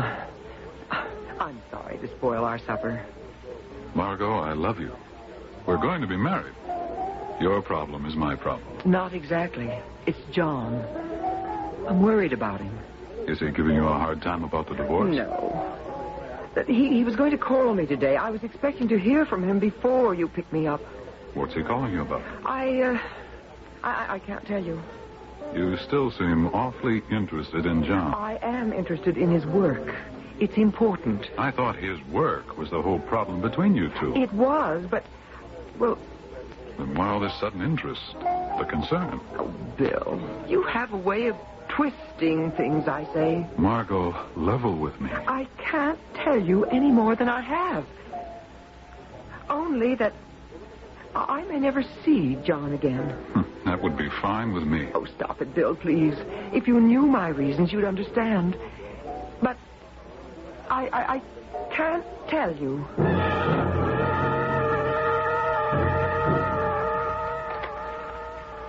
I feel no physical sensation at all. No dizziness. No apparent lessening of muscle tone or tissue structure. No loss of weight. Just loss of shadow. Oh. This will be the last entry for this date. Saturday, February 18. I will resume tomorrow when... Steve? Steve, is that you? Steve? Who's there? I could swear someone came into the lab. New item. It's 10:05 p.m. I have a distinct feeling someone has entered the lab. There was no sound, just this feeling. I will continue taping in case this may prove helpful if anything happens. I know I am not alone. Who's there? Answer me!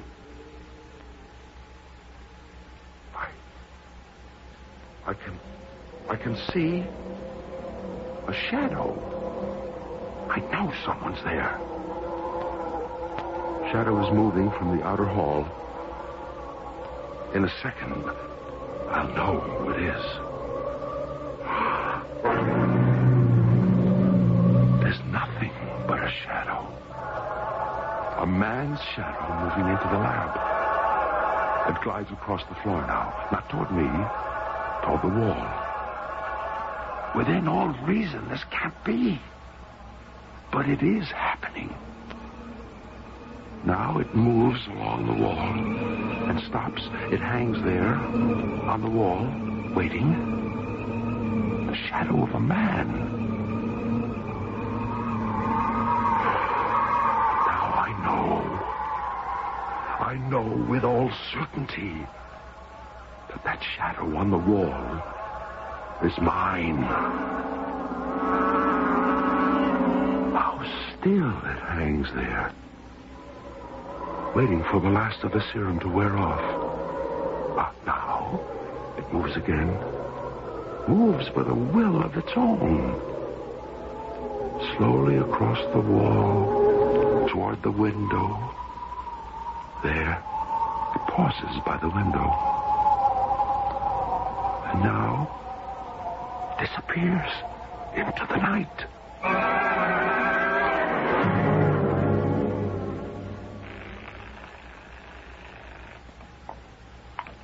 Archives? This is Dr. Ferguson, Judith Ferguson. Yes, Doctor. I'd like to have the 1969 AMA report on cholesterol sent to my office right away. I'm sorry, Dr. Ferguson. The archives are closed. They're never closed to me, young man. I'll accept that report within the half hour. But, Doctor, the files are locked for the night. I have no authority. Then who has? Only Mrs. Abrams, the director. Then get her at home and get me that. Just a minute. Who's out there? Dr. Ferguson? I've got to go. Someone just came into my outer office. Get that report and get it now. Who's there? Funny. Thought I saw a shadow. Huh? It is a shadow. But who's there? Answer me. Just a shadow? It can't be. Oh, get away, please! Get away! Don't! No!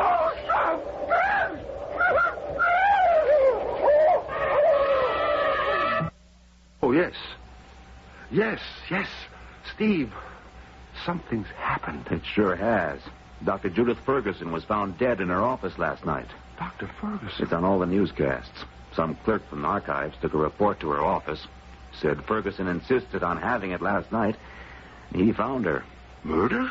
They don't say. How awful. We'll hear all the lurid details soon enough. I'm more concerned about you. Any side effects through the night? No, it's funny. I can't seem to remember anything after you left me. I think I started to dictate, and I just don't remember. My mind's a blank. Why can't I remember? Another effect of the serum, perhaps. Maybe. Or maybe the tape will tell us. I'll rewind, and then we'll find out what happened to me. Huh, that's strange. There should have been more than that. We'll play it. There are no physical sensations at all. No dizziness. No apparent lessening of muscle tone or tissue structure. Just loss of shadow. This will be the last entry for this date, February 18. will resume tomorrow when... Well? There's more. There's got to be more. Well, that's all there is. You fell asleep. No, there's something... An impression something more happened. But why isn't it on the tape? You fell asleep. Why can't I remember? Why? Lab 2, Kaplan here. May I speak to Dr. Gilbert, please? Who's calling? Lieutenant Healy, 4th Precinct. Oh, the police, John. Police? Why? Hello? Dr. Gilbert, I'm Lieutenant Healy, 4th Precinct. I wonder if I could talk with you this morning. What's wrong? Margot? Oh, it's about a Dr. Judith Ferguson. Dr. Ferguson, oh, yes. My associate just told me. We're asking everyone who know her to help if they can. I understand you're acquainted with her. Yes. Some time ago, I was a student in one of her classes. In about an hour, all right? At your lab. Yes, I'll be here. Thank you, Dr. Gilbert. What's up? He wants to talk to me about Judith. They're asking everyone who knew her. Well, you haven't seen her in how long? Well, I see her in the hospital now and then, but our work together was over 2 years ago. Oh, relax, John. You haven't got anything to worry about. You know Dr. Ferguson how long? Well, Lieutenant, we were actually associated for only a year. I was a graduate student in one of her classes. That was 2 years ago. We wouldn't single you out like this, Dr. Gilbert, but we're told you and Dr. Ferguson were involved in a successful medical project, one that Dr. Ferguson received an award for. Yes, on blood plasma. Well, after working that closely with Dr. Ferguson, can you remember any incident, any friend of hers, anything that might give us a clue to who'd want to kill her? Well, then you do suspect murder. This was no accident. How was she killed, Lieutenant? Nothing's been said. We were keeping that quiet. She was suffocated. Apparently, a clerk from the hospital archives department took a report to her office. She didn't answer his knock, so he got the custodian to open the door. They found her. The office was locked from the inside? Windows, too. Well, then if it was murder, how did the killer get out? That's just one of the problems we've got with this case. Oh? There were no marks on the body, but the room was a shambles. She fought with someone. But we figure whoever tore that room apart has some marks on him. That's why we're talking to anyone we can find who know her. Something will give the killer away. Well, thanks for your time, Doctor. I'll be in touch if we need any more from you. Thank you. Goodbye, Lieutenant. There was a time, I suppose, when I could easily have killed Judith Ferguson myself. My work, her acclaim. But I certainly wouldn't dream of it now. Come on, I'll buy you a drink. It's getting late. I'm so mixed up. These 2 days have been... Wait. What's the matter? Someone's come into the lab. I didn't hear anyone. No sound, no. But someone's here. Now I remember. Last night, I remember. I was alone. I thought it was you. What are you talking about, John? It's back. It's here in the lab, just like last night. John, stop this. There it is. Good Lord. What? Shh. It's my shadow. My shadow. Alive. And with a will of its own. You saw this last night? Yes. Now watch. It moves along the wall. So slowly. Silently. I can't believe I'm seeing this. I couldn't believe it either, Steve. There it goes. Look. Along the wall. The drapes. Now, out the window. Just like last night. It's gone. Just like last night.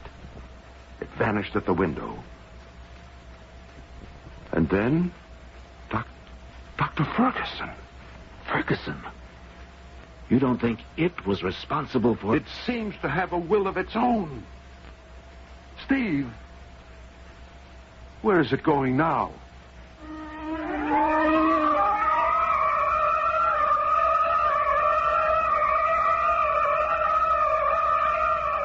You've heard it said that some people are afraid of their own shadow. Well, it seems that Dr. Gilbert's shadow is something to be afraid of. It has already disposed of one of Dr. Gilbert's dark, subconscious resentments. And there's not the shadow of a doubt there'll be more sinister happenings when I return shortly with Act 3.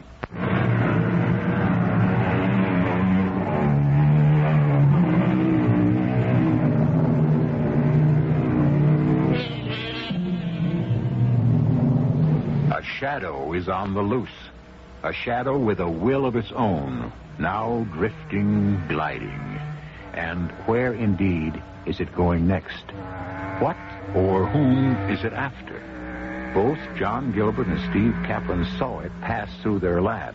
There's no doubt that Dr. Gilbert's shadow has an existence of its own. And Gilbert seems to think he knows what it's been up to.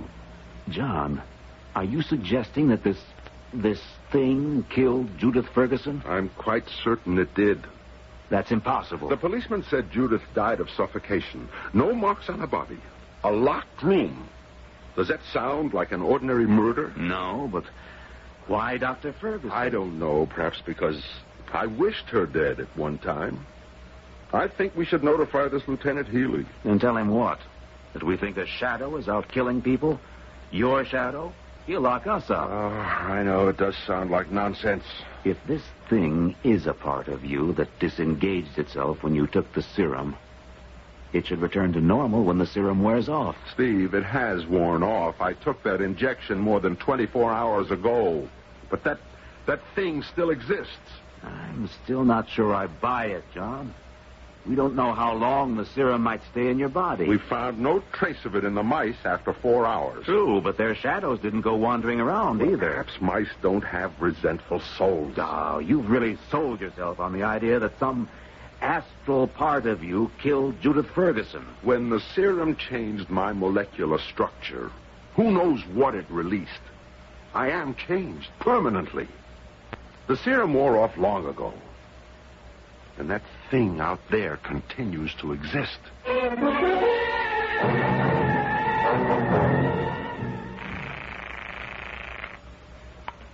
Lab 2, Dr. Kaplan. Oh, Steve, Margot. Is John there? No, he went home around 4 o'clock. Oh, I can reach John at the apartment then. Yes. How is he, Steve? I mean, really, after the experiment. Tired. Very tired. We both are. But there were no serious effects. Oh, I'm glad of that. How did the news of Dr. Ferguson affect him? He was shocked. The police were here this The morning. police? Why? Well, they're questioning everyone who knew her. But why John? They certainly don't suspect him. Of course not. It's routine. Well, I'd better call him. Thanks, Steve. Bye, Margot. That must be Bill. Coming. Come in, Bill. Feeling better today, darling? You were pretty upset last night. Yes. I'm sorry I spoiled our dinner. Margot, we've got some things to talk about that can't wait. I know. John. No, not John. You're the one who's making my life complicated, not John. Do you want me or don't you? Of course, Bill. But why do you insist I cut off every mention of John? I won't share you. Oh, Bill, that's kid stuff. It's not kid stuff, and it's not only this weekend. I've felt it for weeks. I am trying desperately to control myself. I've had a nerve-wracking weekend, and you won't let up on me. Then tell me what's so special about Dr. Gilbert this week. Bill, let go of my arm. Tell me. He's doing an experiment. So? Well, he's trying to... To what? Bill, there's someone in the bedroom. What? I just saw a shadow pass the bedroom door. But how could anyone get in through the... Bill, what is it? A shadow. Moving along the wall. The shadow of a man. I see it. But how? This doesn't make any sense. Oh. There's no one here. Just a shadow. Oh, Bill, I'm frightened. It stopped. Now it's sliding down the wall. Coming along the floor. Coming toward us. Oh, Bill, it's covering you. breathe. I don't know what to do. Get out. Bill. Get away, Margot. No, Bill.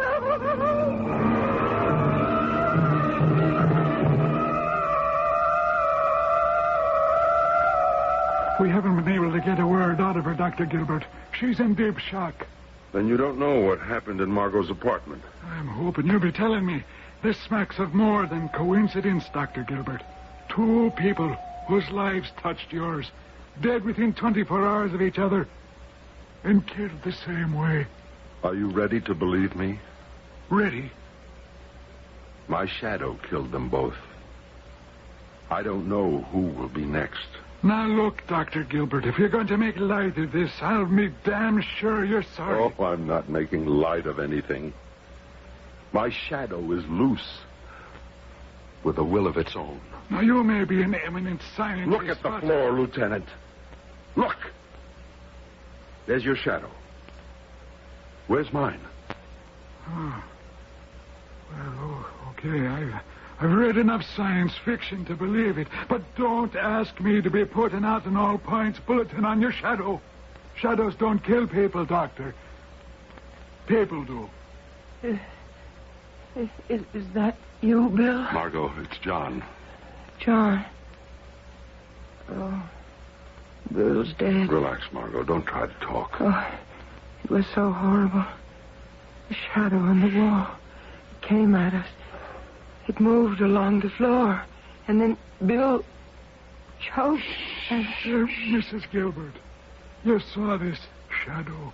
Only a shadow. There wasn't anybody there. Nothing but a shadow. A shadow. Well, I'll be outside. I've got to make a phone call. John, how is Margot? She's out of shock. They have her sedated. This Bill Watkins was victim number 2. There's no doubt. She saw the shadow. It enveloped him and slowly suffocated him. What does Lieutenant Healy say? I told him the whole story. He had a hard time accepting it until Margot confirmed the shadow. Dr. Gilbert, Dr. Kaplan, we've got real trouble. What's the matter, Lieutenant? 2 more deaths, exactly like Ferguson and Watkins. Who? A reporter from the Herald, Jim O'Hara. I never heard of him. Well, how about a Helen Morris, a bridal consultant at Long's Fashion Center? No, I don't know her either. Oh, you're positive there's no connection? None at all. Well, that means the thing is hitting at random. Oh, Lord, what have I done? Well, look, is there any clue, Dr. Gilbert, anything that might help? There hasn't been time to study it. It only started yesterday, and... Wait a minute. There is something. The shadow always returned to the laboratory. I saw it first before Dr. Ferguson did. And then we both saw it there this morning, before it went after Bill Watkins. Then your lab is the most likely place to look for it. I don't know. I don't know what it will do. Still, I'm responsible. How can we stop it if it does show up? Well, we'll worry about that later. If this leaks to the press, we'll have a panic.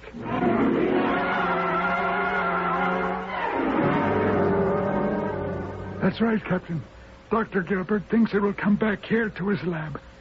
Well, I don't know. Wait a minute. The captain thinks he ought to send a cordon, surround the lab. You wanted to keep this quiet. No cordon's going to catch a shadow. Hello, Captain. The doctors think it'll attract too much attention. I agree. Okay, we'll wait. And keep your line open.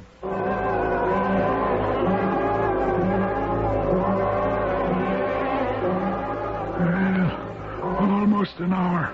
9 o'clock. I wonder if we're driving it off waiting like this, Lieutenant.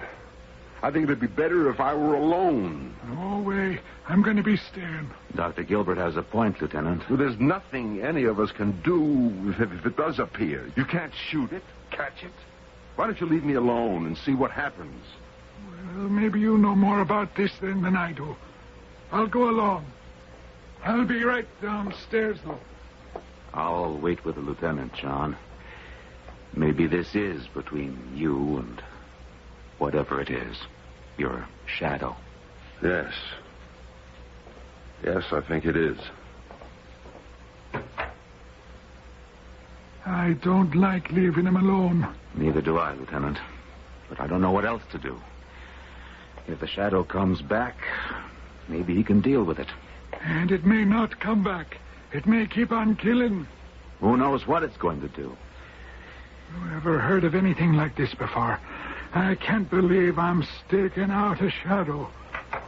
We can wait in here. Faculty lounge. Well, I only wish I knew what we were waiting for.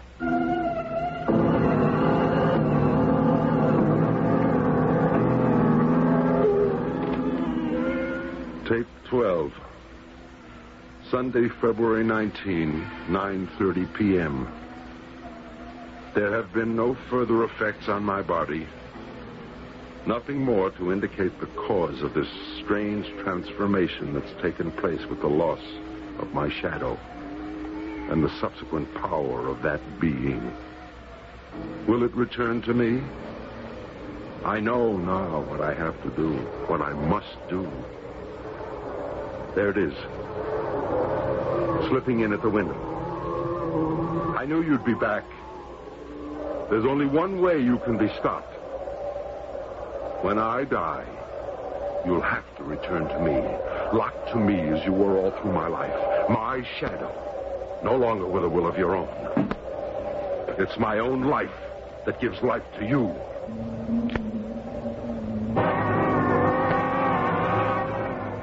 Almost 9:30. I think we ought to go back up. At least we can see if he's okay. Maybe you're right. Come on. I got my doubts about anything happening like this. That's John. I'm getting me gun ready. John! He must still be alive. John! Well, let me get to the phone. Police emergency. Get me. He's dead. Never mind. The gun's still in his hand. He never fired a shot. And there's not a mark on him. The thing. Just like the others. We'll never know. Oh, John. What are you doing, Doctor? Oh, what I should have done long ago. Destroying the formula and everything about this fiendish project. The chemicals, the notebooks, even the tapes. I don't want to know anymore. I hated this thing from the start. I got a call headquarters. That thing may still be on the loose. No. No, it isn't, Lieutenant. Look on the floor. Oh. Yes, I see. Yeah. The shadow of a man slumped over in his chair. Do you have any doubt it's Gilbert's shadow? As still as he is.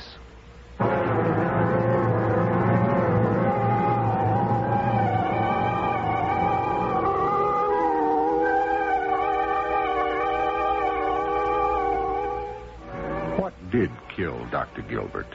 His shadow? His subconscious? Dr. Gilbert went too far over the border of man's understanding. He delved too deeply in secrets that should remain untouched.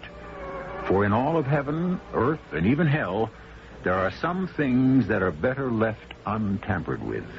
And this was one of them. I'll be back shortly.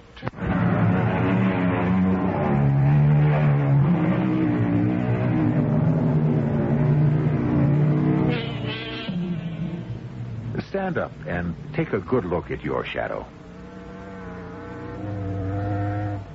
Is it following your every move?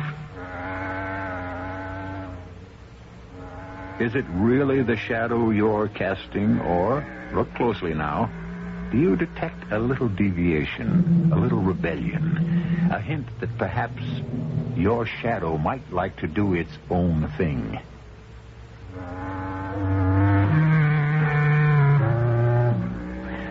Maybe you'd better turn off the lights. That's the surest way I know of getting rid of shadows, wanted or otherwise.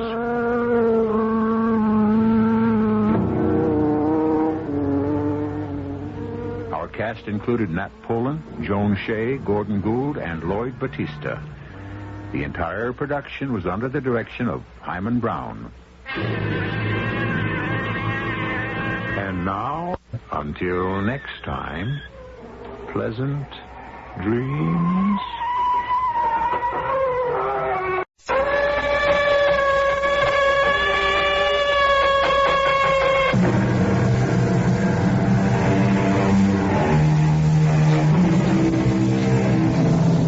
Come in. Welcome. I'm E.G. Marshall, procurator of this mystic province located in the Shadowland between reality and illusion. It has been said, nature can often be hidden, sometimes overcome, but never extinguished. And what is nature? Do not leave me to run to Mr. Webster for the answer. The dictionary will not help you. You will only be told that nature is the essence, the innate quality, the inborn tendency, the vital function, force, or disposition. Quite so. But what is it? We may have an insight. But what's wrong with her, Melisande? She has the most dread disease in the world. Surely it can't be that bad. It's worse. She has the one disease for which there is neither remedy nor antidote. The one disease that can wipe out our society. And so it must be nipped in the bud, choked off at the source. But what can we do, Melisande? Cure her or kill her? What is the name of this disease? You know it as well as I do, Willis. She's suffering from a severe case of unhappiness.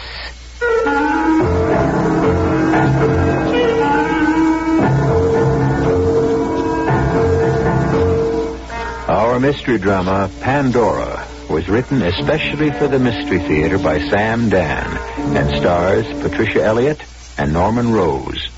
It is sponsored in part by Anheuser-Busch Incorporated, Brewers of Budweiser, and True Value Hardware Stores. I'll be back shortly with Act One.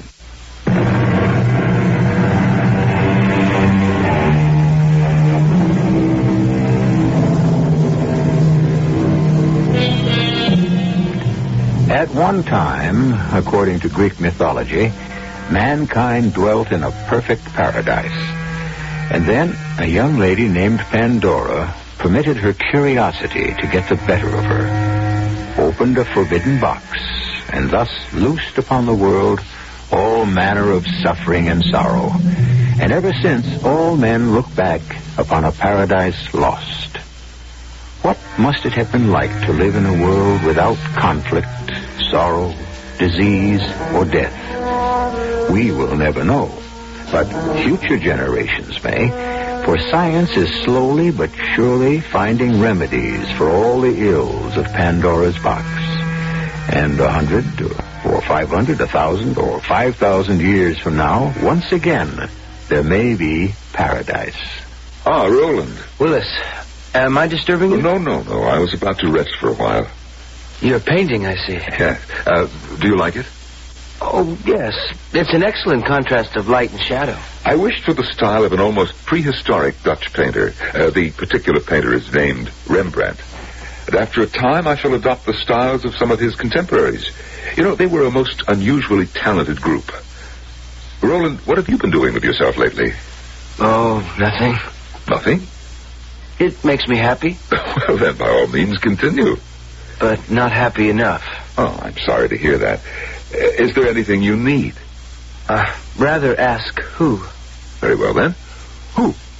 Mara. Mara? Of course. Come, we'll go to her.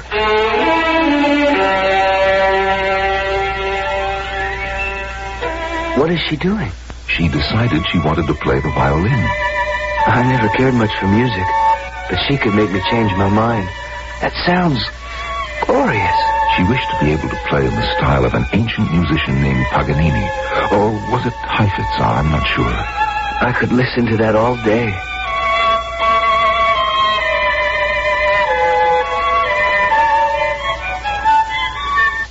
Oh, Mara, my dear, we disturbed you.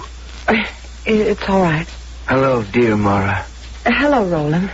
Roland wishes to speak with you. About what? I need you, Mara. Oh? So I want you to come with me. Stay with me. No. I thought I would like to travel. we might cruise for a year. Mara, what did you say? I said no. You said no? But how could you? Why should you say no to Roland? I said no. But when you are needed for someone's happiness, you don't say no. Mara, if you come to my house and you said, Roland, I need you, I wouldn't say no. Mara, are you all right? Please, will you both let me alone? Mara! Come back. Willis, did you hear what she said? Yes, I heard. She had no right to say that. Of course not. Something will have to be done. Certainly. Roland, why don't you go home? Go home? Just for a little while. You see, she may be ill. Well, then all she has to do is drink some elixir of... She will, Roland, she will. Then have her do it now. On the other hand, she may not be ill. She's unusually sensitive. I understand. That's why I need her. Because, as you very well know, I'm not sensitive at all. Well, then you'll have to adapt yourself to her moods. Now, why don't you come back for her later, and everything will be just fine. May I come in, Mara? You may do as you like, Willis. What was the meaning of that little scene a moment ago? I don't know the meaning of it. Something is disturbing you. Shouldn't something be disturbing you, Willis? Another man wants to take me away from you. Take you away from me? What a way to put it. My dear, you don't belong to me. No one belongs to anyone. But I don't want to go with Roland. Roland needs you for his happiness. It's not right. It's not right? Oh, my dear Mara, I was living with Joanna, and you came to our house and you said you needed me for your happiness. That was different. Different? Oh. Well, maybe it wasn't different. Maybe that was wrong, too. Mara, would you like to go to a rest home? No. But, my dear Mara, if you don't go with Roland, you'll have to go to a rest home. Don't you love me? Of course I love you. Then how can you let Roland take me from you? Why do you keep using the word take? He isn't taking you from me. He's sharing you with me, just as you are sharing me with Joanna. What did you say? Did you say that I am sharing you with Joanna? My dear, whatever is the matter with you? Get away from me. Don't touch me. No, don't come near me. Mara, you're ill. I share you with that Joanna. What do you mean, that Joanna? She's a lovely person. I hate you. Oh, Mara. I hate Joanna. I hate Roland. Mara, you don't know what you're saying. I do. I hate everybody. I hate this place, everything. I even hate myself. Mara, you know the trouble with you. Willis, what's gotten into me? Why do I feel this way? Why do I say these things, these hateful things? Oh, you're tired. You've been practicing too hard. You know, that's really very difficult music. Difficult? How can you say that? Well, you play it easily, but subconsciously you're making a fantastic effort. Believe me, dear Mara. Well, then you mean I say these things and I feel this way because I'm tired. Of course. And that there's nothing really wrong. Nothing at all. And you'll go into a rest home for a few weeks. No. Or maybe only for a few days. Oh, but the last time I went into that rest home... Dear Mara. Look into my eyes and answer truthfully. Are you happy? Well... The truth. Are you happy? No. Therefore, you are unhappy. Well, Dearest Mara, you are unhappy, aren't you? Yes. And, as you very well know, that is not permitted. Is it convenient for you to see me now, dear Mara? Who are you? My name is Melisande. Do I know you? Yes, I know you. When I was here before, when I was here at the rest house. Now you're becoming excited. Please drink this. No. Dear Mara, you are here to be helped. Now, this feverish excitement is doing you damage. What is it that you want me to drink? Only something to calm you, that's all. Here, now you see? I'm sure you're feeling better. More at ease. What do you want? I want us to have a little talk. About what? Everything.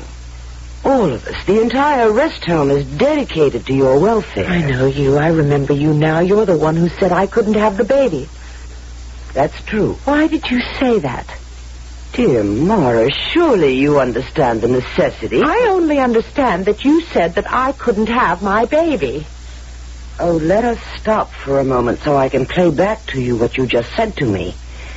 Because that was the most unbelievable statement I have ever heard. Listen. You said I couldn't have my baby. Did you hear what you just said? My baby. Dear Mara, the baby does not belong to you. Well, I meant that it was mine in the sense that I... Yes? Mine in the sense that I... Oh, I don't know what I meant. A baby belongs to the world. Isn't that so? Yes. If people wish to create children, these children become part of the world. Isn't that true? Yes. And therefore the world must determine if the potential newcomers possess sufficient... Oh, please, I don't want to hear any more. You seem to have a great many archaic notions, dear Mara.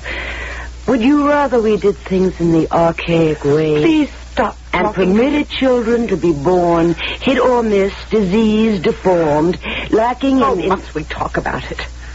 When we have the science, the technology to determine far in advance whether or not... I don't want to talk about it. Oh, you're upset. Yes, I am upset. And we must determine what is upsetting you.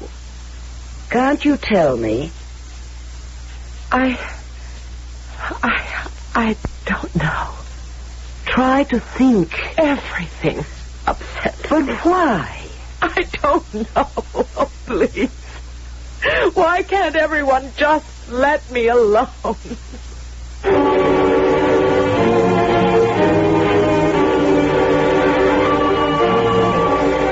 How long has she been this way, Willis? Well, the first I knew something was wrong was this morning. This morning. But had she manifested any signs some months ago when she was told she was not to be permitted the baby? No. No signs at that time. And what occurred this morning? Well, this morning, Roland arrived and told her he needed her. And that's when I saw the signs. Please describe them. She became acutely uncomfortable, emotional. And refused to go with Roland. Oh, yes. And, well, the rest you know. Do I? Or are you withholding anything, dear Willis? Why would I do that? What else should I know? Well, I can't think. Oh, a disturbing factor was when she became emotional over the fact that I still have a continuing relationship with Joanna. That disturbed her? Do you mean she doesn't know or pretends not to know about continuing relationships? Yes. Would it help her if we asked Roland to cancel his request that she go with him? No. But surely Roland is reasonable. Oh, of course. But the problem goes deeper. She will not go with him because, obviously, she is unhappy. Her refusal must make him unhappy. His unhappiness must, in turn, be transferred to someone else. Thus, a disease is created and spread. The disease of unhappiness. But The one disease for which there is neither remedy nor antidote. The only disease that can wipe out our society. It's a disease that must be nipped in the bud, choked off at the source. What are you going to do with her, Melisande? Well, surely you know the answer to that as well as I do. We shall have to cure her or kill her.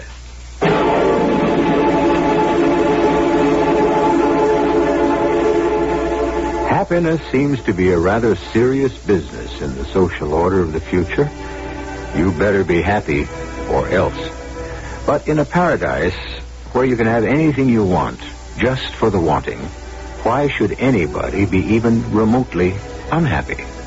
Why? You're dealing with human beings, aren't you?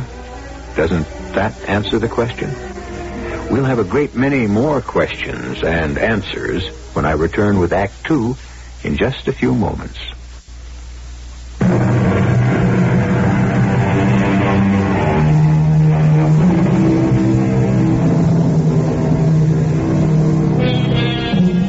Men of goodwill have always struggled to create a better world.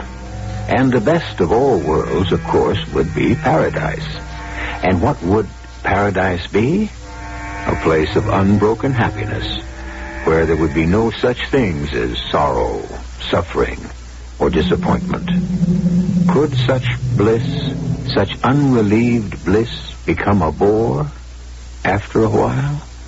How long do I have to stay here, Willis? You can leave any time you're ready, dear Mara. I'm ready right now. No. Why do you say no? Because you're unhappy.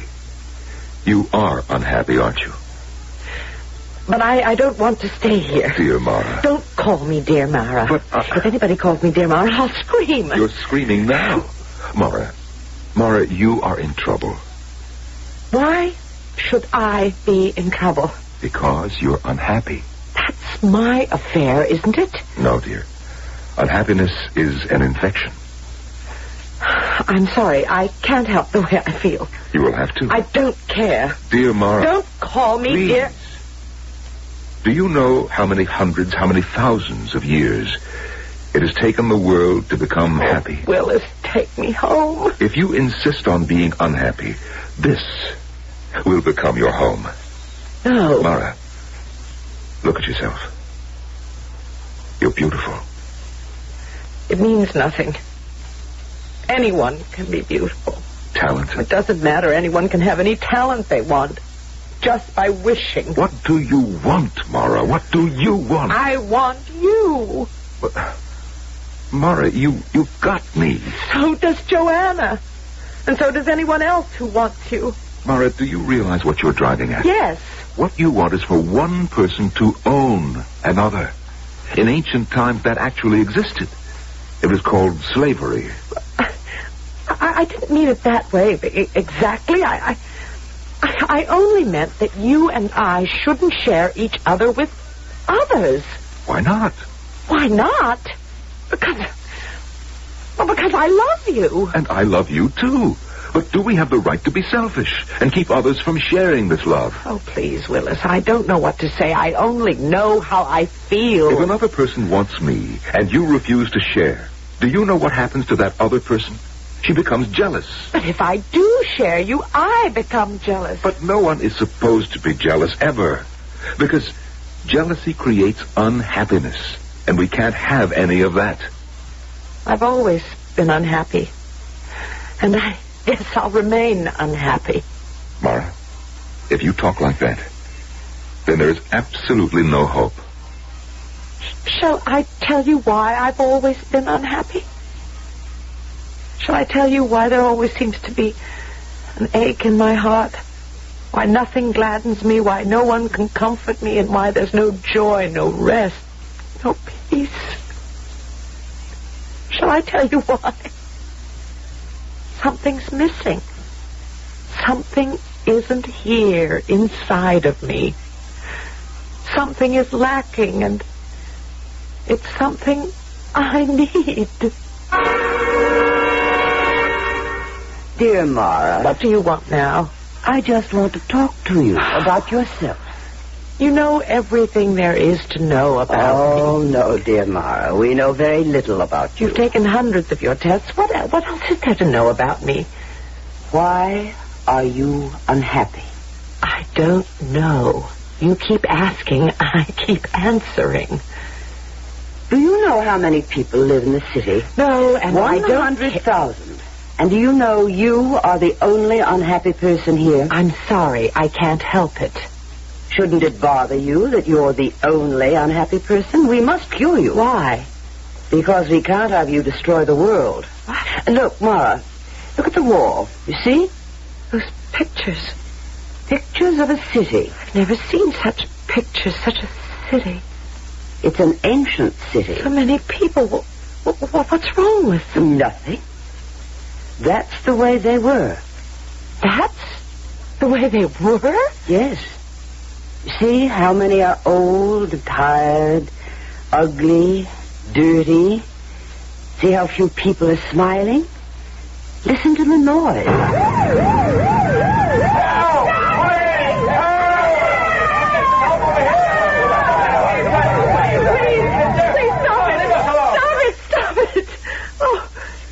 All right, I stopped it. Now would you like the smells, the choking pollution? Oh, please, just let me alone. Is this the world you want us to have all over again? Brawling, filthy, murderous. I didn't say I wanted anything like that. World, look at it again. Look at those children. No. It will do you no good to close your eyes. We can expose you to the picture electronically. Do you want us to do that? No. See the children? Condemned to a future of neglect, misery, despair. Is that the world you want us to go back to? Oh, please, I can't help it if I don't feel happy. Would you be happier with this? What's that? War, what's war? A madness, a special madness of mankind. Only man knows how to arrange it. Do you want us to go back to the time where it was arranged with nightmare regularity? Why do you make me look at all this? Because all this comes from unhappiness. I don't believe it. Unhappy people who are deprived. People who are envious, people who want something that belongs to someone else. But I don't want anything that belongs to anyone else. I only want what belongs to me. Nothing belongs to you. Don't you understand? None of us can own anything. For in that ownership lies the seeds of envy. You want Willis. Why? Because I love him. You can't own love. Love belongs to us all. Therefore, any of us can love all of us. But it's not right. Would it be better the old way? When men and women killed for each other, even started wars for each other. Was it better when love was just another mask for jealousy and hatred? Was it? I only know that I love Willis. Love. Talent. Everything belongs to each of us. The ability to play the violin, the ability to paint a picture, compose a symphony, write a play. Why should this great ability be doled out, hit and missed to a random, fortunate few? Why shouldn't it be all within the reach of everyone? So much of what you're saying I don't understand, and I don't even care about. I only know that every day I feel more and more sad. Something is missing. Nothing I have said has made any impression. Nothing you have said has made me feel any differently. Perhaps you are one of our very few mistakes. Mistakes? Something inside you has not been able to develop. Or perhaps something was missing from the very beginning. Or perhaps it may have been warped. Yes, it's quite possible you are a mistake. What does that mean, a mistake? Occasionally, someone is born who had no right to be. Well, what are you going to do with me? That will be up to you. What is it that you want me to do?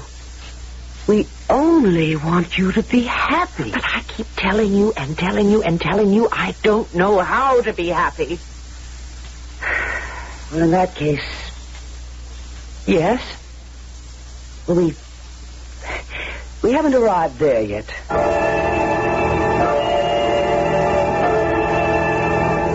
Dear Mara. Roland? Yes. I came to tell you how sorry I am.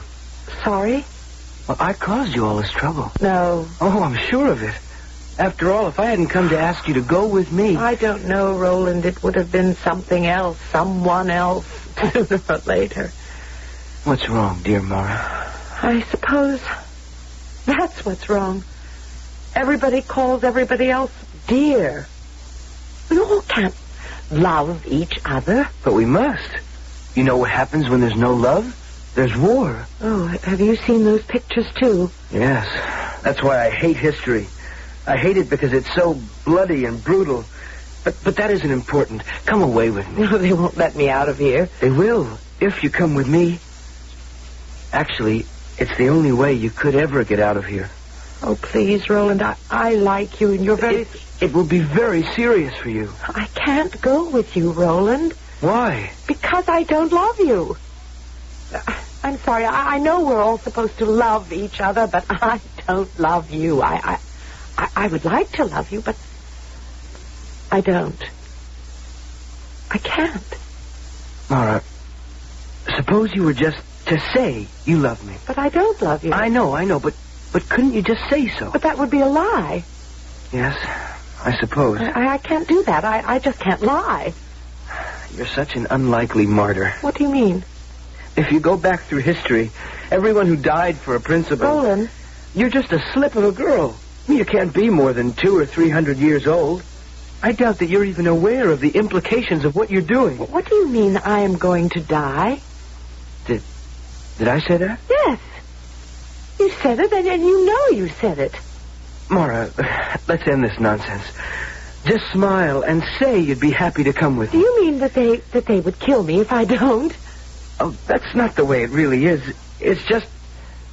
Oh, look, before it's too late, please. It doesn't matter. That's what you have to do to live. Now tell them.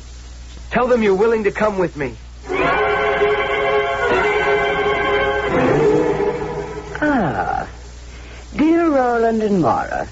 I've brought Mara here because there's no longer any difficulty. There isn't? No. Mara is quite happy. Are you, dear Mara? Oh, yes. Wonderful news. Mara wishes to go with me. There's wonderful news, if true. Oh, of course, it's true. Tell her. Tell her, Mara. Mara agrees to go with me. That is not what you just said, dear Roland. Let me play it back for you. Listen. Wonderful news. Mara wishes to go with me. You said originally, Mara wishes to go with me. What you said just now is, Mara agrees to go with me. Oh, what's the difference? The difference is one of life and death. You see, Mara, if you wish to go with Roland, that is a sign that you are happy, and therefore fit to live in our world. If, however, you merely agree, it means you are only making the best of a bad bargain, and you are still unhappy. But I'm afraid we've arrived at the point of judgment. Do you wish to go with Roland? Or do you agree to go with Roland?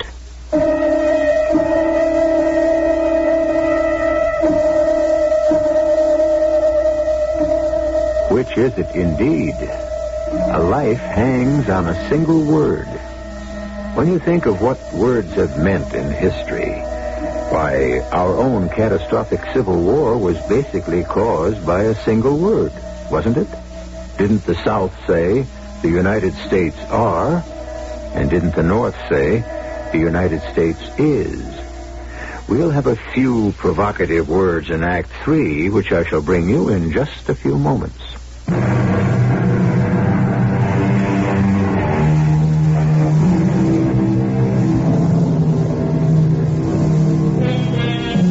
And what is paradise? What was paradise? Obviously, a place where one was completely free to gratify every desire, to know joy, and to live forever. At one time or another, man enjoyed this particular situation, or so we are told, and yet paradise has always been lost. Is there something within the human condition that rejects perfection? Willis, she loves you. Talk to her. Convince her. What can I say to her, Roland? There is nothing anyone can say to Mara any longer. From now on, Mara must speak for herself. Do I agree to go with Roland, or do I wish to go with Roland? No. No, I shall make it even more definite than that. I refuse to consider it. I will not go with Roland. Mara. I must ask all of you to be silent. But she's obviously ill. She needs the rest home. She has already been in a rest home. No. Mara can no longer live among us. And what are you going to do with me? The problem has never arisen before. Obviously, you cannot live here. But there is no other place. There is only here. We shall have to ask for a council to decide. My friends, dear people, you have heard dear Mara tell us how unhappy she is, and how impossible it is for her to be happy among us. This being so, how can we possibly permit her to remain free to contaminate our society. Why do you insist Mara will contaminate us? Must we review the entire history of the world? I must ask Mara to answer this question. Is there any way you can be happy here? Well, no. In that case, since we have failed to make you happy, we must regretfully terminate your life. You will therefore return to the rest home, where you shall be pleasantly and painlessly... No. Dear Willis, can you suggest an alternative?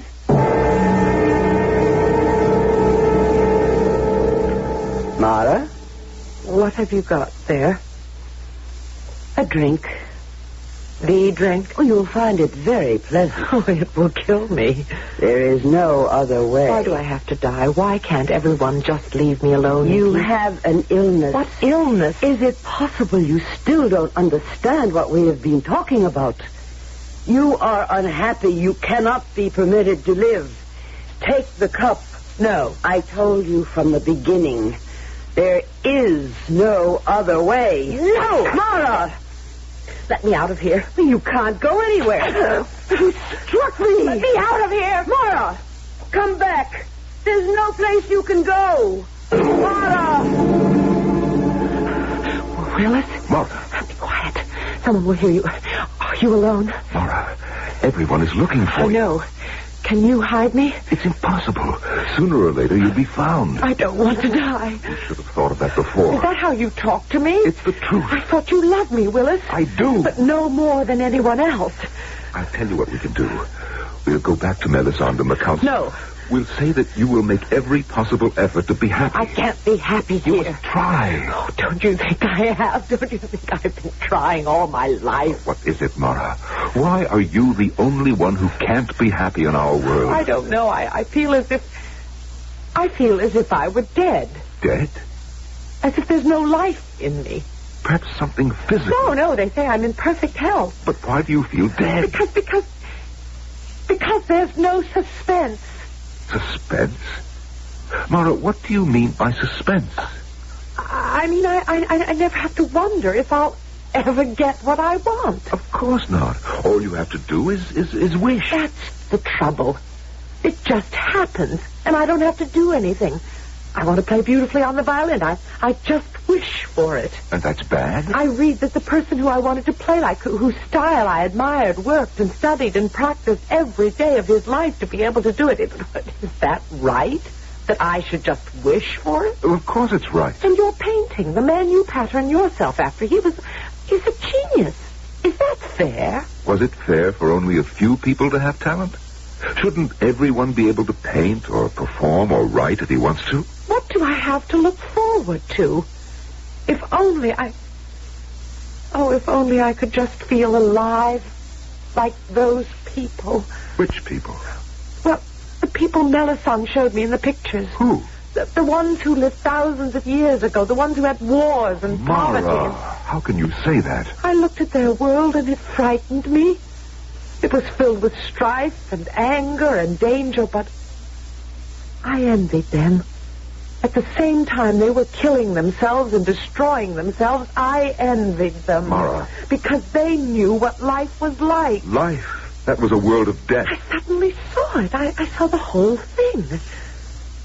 Roland was right. I am just an ordinary young woman. There's nothing remarkable about me, but suddenly I saw what it all meant. You can't know the wonder and value of life unless death is always near at hand. You can't know love unless there is hate. There's no pleasure without pain. Oh, don't you see, Willis? Don't you understand? All of us here, we only lead half lives.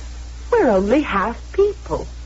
Maybe we can make you happy. No, Willis. I can never be happy here. Here? Who said anything about here? But where else is there, Willis? Where? Why, the past, of course. The past? Yes, the past. What is our only duty in this world? To make ourselves and others happy. Why don't we make you happy, Mara? Send you back to a time when people, as you put it, lived. Can it be done? Can you do it? Mara, would you want to go back there to a time when things might be happier for you? Oh, yes, yes. I shall wish for the type of technology that can take you back. You must realize that you don't know how to do anything. And in those days, people had to have some sort of skill. But I do know how to do something. I can play the violin. No, my dear.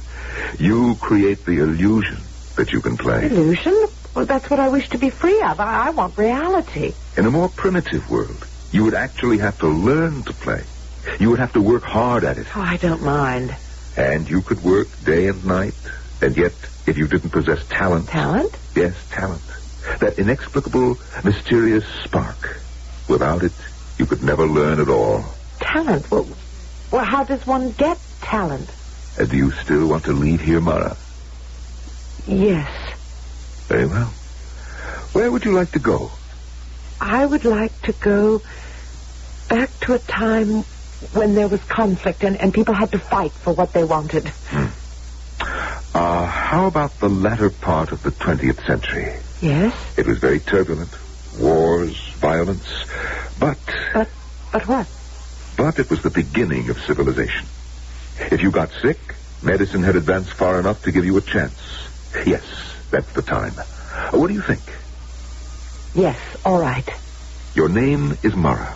Your father's name was Philip. Therefore, your new name will be Mara Phillips. You are 200 years old here, which would be the equivalent of, say, 20 back there. 20? Close your eyes, Mara. When you open them again, you'll be a 20-year-old girl living sometime in the 1970s. 1970s. I see you now. You work in a diner. What's a diner? You're a student of the violin. Am I good? You love a boy named Tom. Does he love me? This is the meaning of suspense. Close your eyes. When you open them again, you will be living in another world at another time.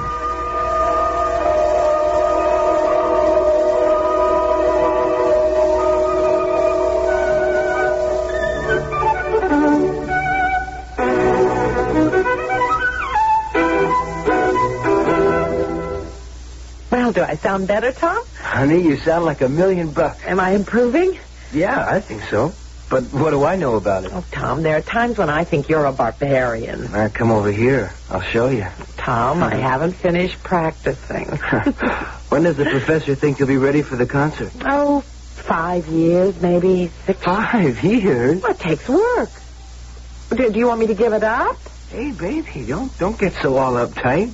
I mean, it's your thing. You got to stay with it. Well, just be patient and try to understand. What do you have, sir? I'll have a small date with the waitress. Oh, give me one good reason why I should go out with a fat, bald, ugly creep like you. Hey, Myra. Wait a minute. Listen, kid. Let me set you straight. That old character's a pal of Jerry's. Does that mean I have to go out with him? No, you don't have to go out with him, but just don't insult him, that's all. Excuse me, I gotta answer. Jerry's Diner. Oh, yeah, hold on. See you, Mar. Hello? Yes, Mr. Allenby. Well, certainly. At once. I have to go. I've got an audition. But you can't leave. It's the lunch rush. It's my big chance. Cover for me, will you please, Sally? I'll make it up for you. Okay, but if Jerry comes in and doesn't see you, kiss the job goodbye.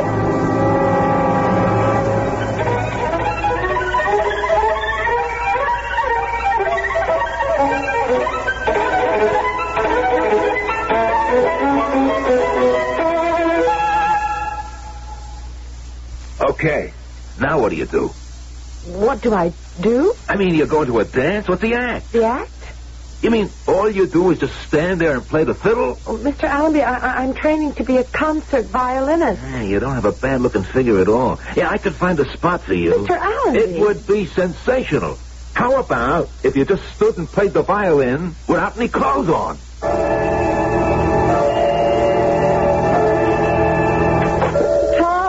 I don't know what to do. I'll never find a job. And you're still years away from becoming a concert artist.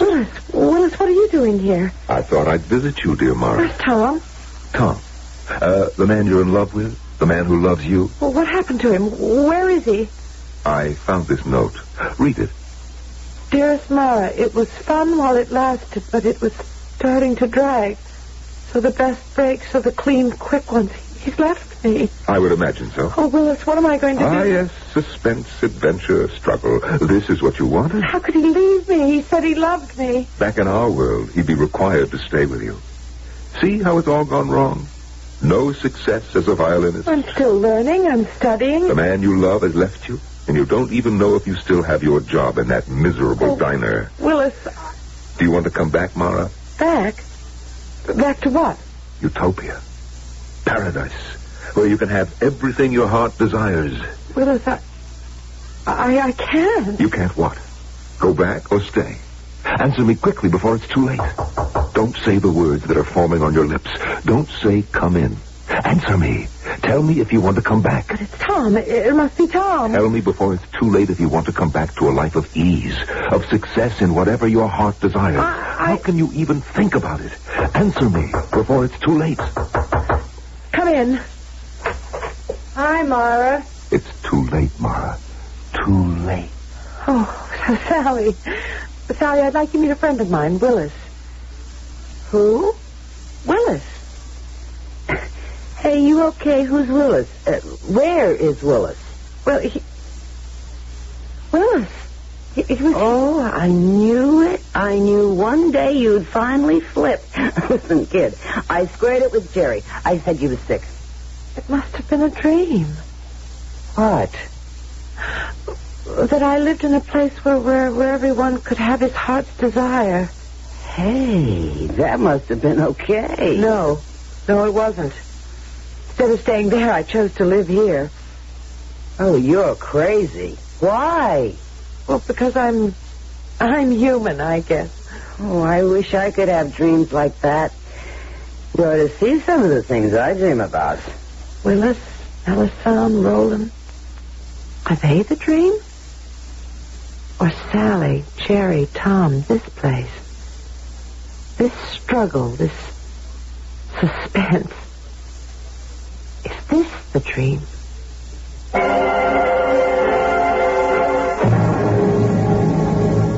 You'd be surprised how many people have that kind of problem. They simply do not know where they are. Dreams and reality blend until you can't tell one from the other. If you have that problem, our advice to you is don't fight it. Relax and enjoy both your worlds. I'll be back shortly.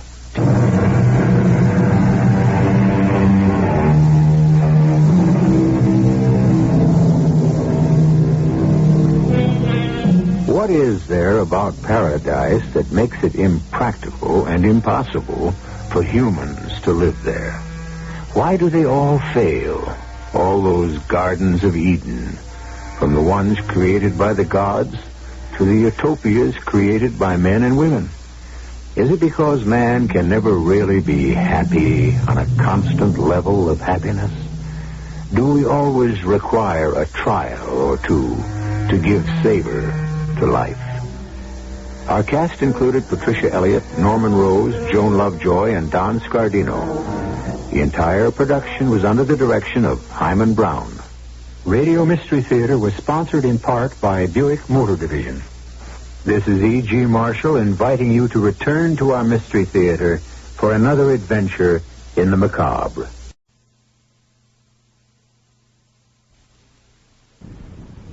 The CBS Radio Mystery Theater. The CBS Radio Mystery Theater presents...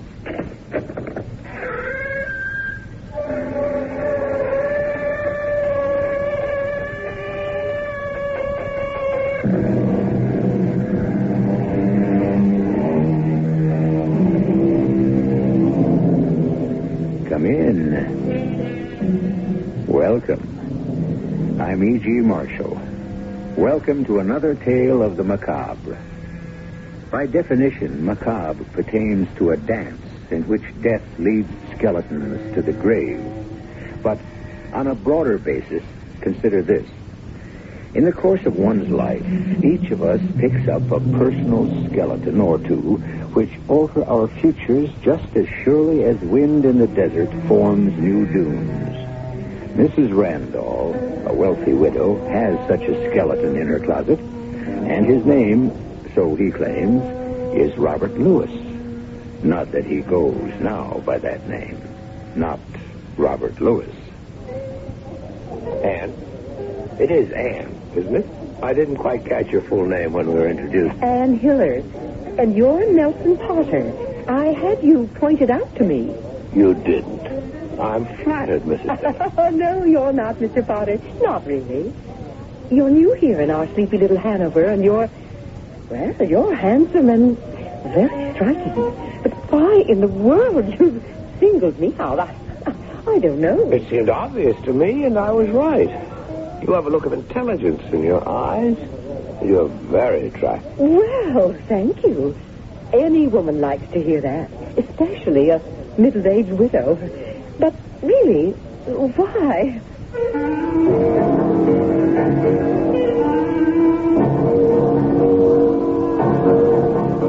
Our mystery drama, The Man Who Preyed on Widows, was written especially for the Mystery Theater by Roy Windsor and stars Mason Adams and Russell Horton.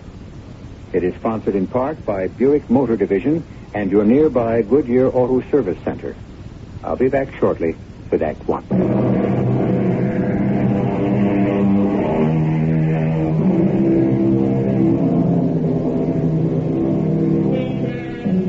There's nothing unusual about a man who marries a widow, but a man who preys on them.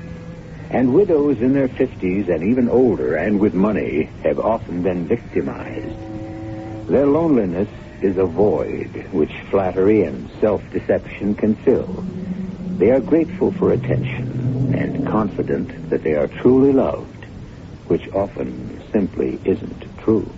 Sit down, Mr. Randall. Thank you, Lieutenant.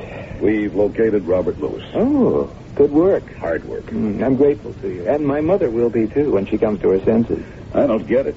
She still feels the same way? I haven't seen her for 2 weeks, but I'll see her after I leave you. Last time I talked with her, there was no change. Mother may even think he'll still return. A professional bigamist? Yeah, I know, Lieutenant, I know. Sometimes I think she's become senile. That's not true. Mrs. Randall is anything but. Mrs. Lewis. Mrs. Robert Lewis. It's probably a phony name, too. No, you're right. She's not senile. Just the opposite.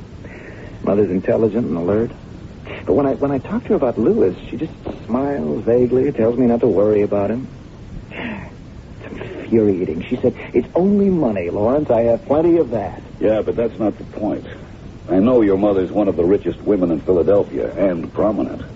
But this guy comes along and makes a fool of her. Of all of us.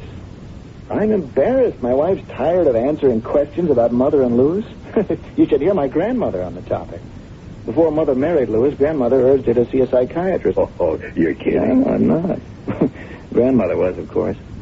She tried her best to ridicule Mother out of the marriage. Well, it didn't work. Nothing worked. She married him. He stayed around for over a year. Now he's been gone for 2 months. He's gone forever. You know that, and so do I. And I want him. We'll get him on a charge of bigamy. He makes a career of marrying rich women, rips them off and skips, and they're embarrassed about pressing charges against him. He disappears, finds another victim, marries her, and the cycle goes on. Well, this time we'll get Mr. Lewis, and I agree with you. That's probably a phony name, too. Where is he, Lieutenant? You ready for this? Nothing would surprise me. He's up in Hanover. Oh?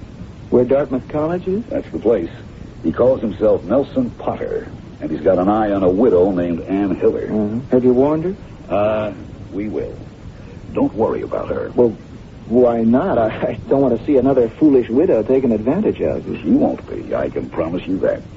Well, are you going to let her marry the man just to get him on a charge of bigamy? Anne Hiller won't be hurt. I guarantee that. There's something you're not telling me, Lieutenant. The police have to work this out their own way, Mr. Randall. You want Robert Lewis arrested and exposed. I want him convicted and jailed. For bigamy? That's right. We know a lot about Lewis. He's been recognized through a photograph in Palm Beach and in Denver. Different names, of course, but the same guy. We could convict him on past charges, but the problem is to get the women he married to come forward and testify against him. They won't. Too embarrassed.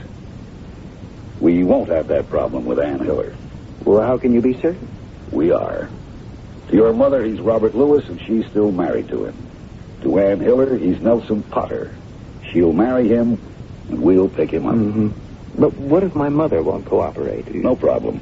We'll prove that the man deliberately married 2 women, and that will land him in the jug. Yeah, but what about the other women you say he married? The ones who are too embarrassed to come forward? If they married They would deny it. Well, what about marriage licenses and ministers? We can't harass a woman into testifying against this guy when she doesn't want to. Even if one of them admitted marrying him, his name was X, Y, or Z, not Lewis or Potter. He's slippery. He counts on the feelings of the women for him. Incredible. What's he got that we haven't got, Lieutenant? Oh, I wish I knew, Mr. Randall. I really wish I knew.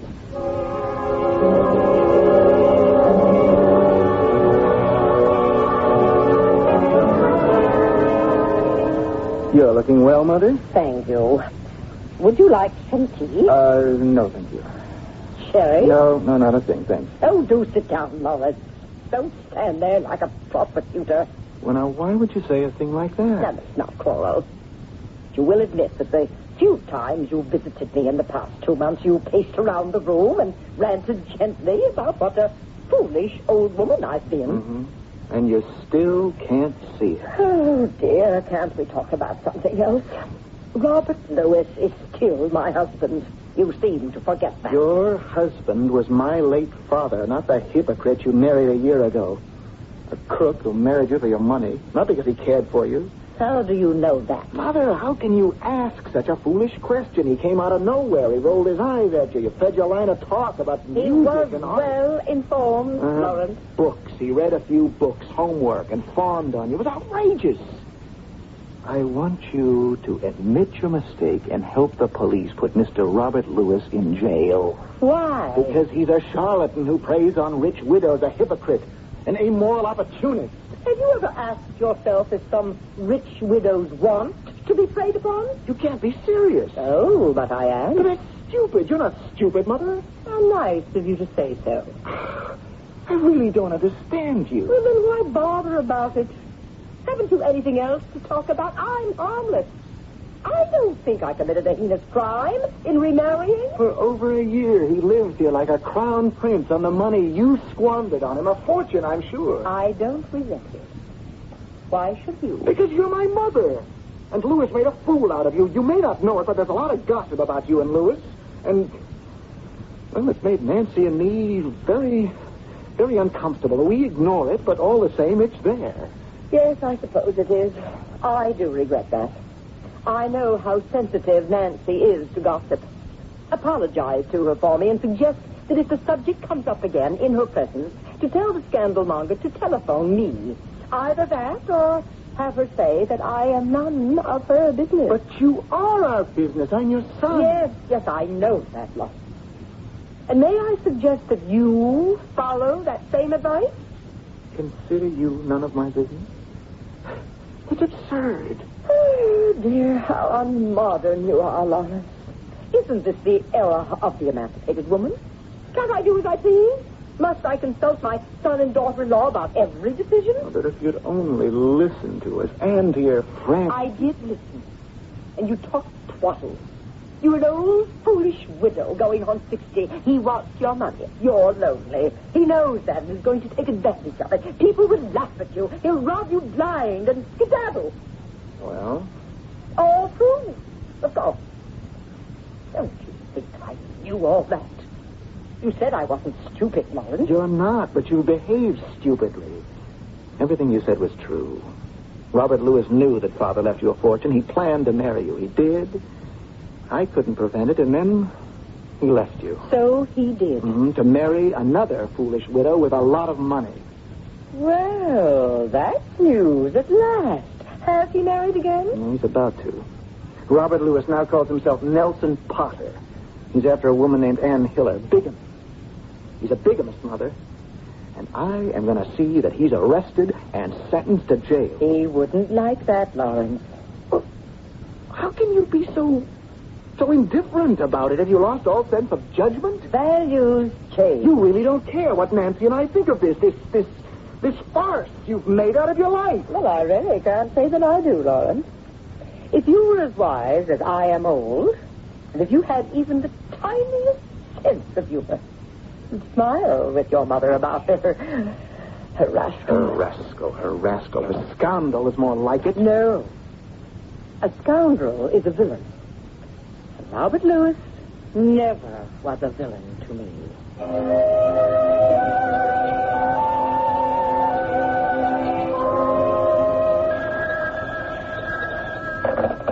Lieutenant Eccles speaking. Oh. I see. Day after tomorrow. Have the necessary papers been... Good. So Lewis, as Potter, has captured the heart of the widow Hiller. I want to meet this guy. He's got something most of us must be lacking. Hey, tell me, what's the weather like up in Hanover? That cold, eh? Well, Mr. Randall and I will bundle up and be on hand for the ceremony. You know what to do. Thank you. Good luck. Beats me. Lieutenant, I got your message. I left the office as soon as I could. He's marrying her day after tomorrow. Can you make a trip with me to Hanover? Of course. Fine. Then we'll have Lewis or Potter or whatever his name is in jail before the week is out. That's where he belongs. I still don't like what's happening to Mrs. Hiller. Why can't we just interrupt the ceremony? No, I want him to marry her. Then we've got him. It seems unfair to her, a dirty trick. I really don't like it, Lieutenant. Don't worry about it. Believe me, Mrs. Hiller won't be hurt. She's fallen for the She'll bomb. recover. You know something that's puzzled me, Lieutenant? How does this guy work this marrying game? Now, why did he pick Hanover, of all places? And how did he get to meet a rich widow who was ripe to get married? Good questions. We wondered the same thing. I can't answer why he went to Hanover. It's small, and from what the police there have told us, it's kind of an intimate, democratic place. A stranger in town, especially a good-looking guy like Lewis with a sports car and well-heeled, wouldn't have much trouble getting acquainted. How he got acquainted with Mrs. Hiller? That's easy.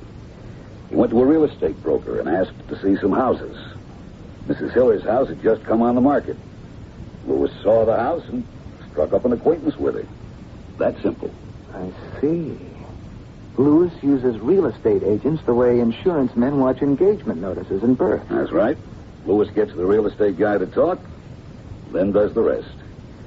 Be ready to leave tomorrow and bring warm clothes. It's 0 up in Hanover. I still don't feel right about Mrs. Hiller. We do, Mr. Randall. All I can tell you is that the police are protecting her. And she knows it.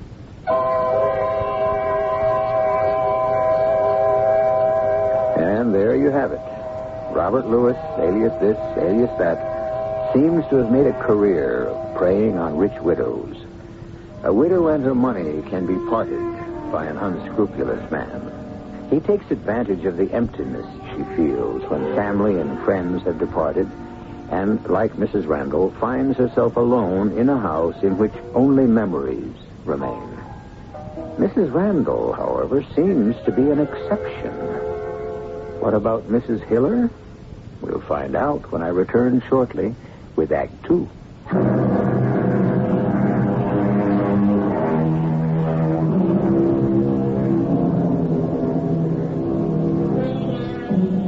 Over 300 years ago, George Herbert wrote, "Marry a widow before she leaves mourning." Cynical, isn't it? But it is more often true than not. Death creates a void. For the first time since she married, as a matter of fact, for the first time since she was born, a woman finds herself alone. There are men who are opportunists, eager to fill that void.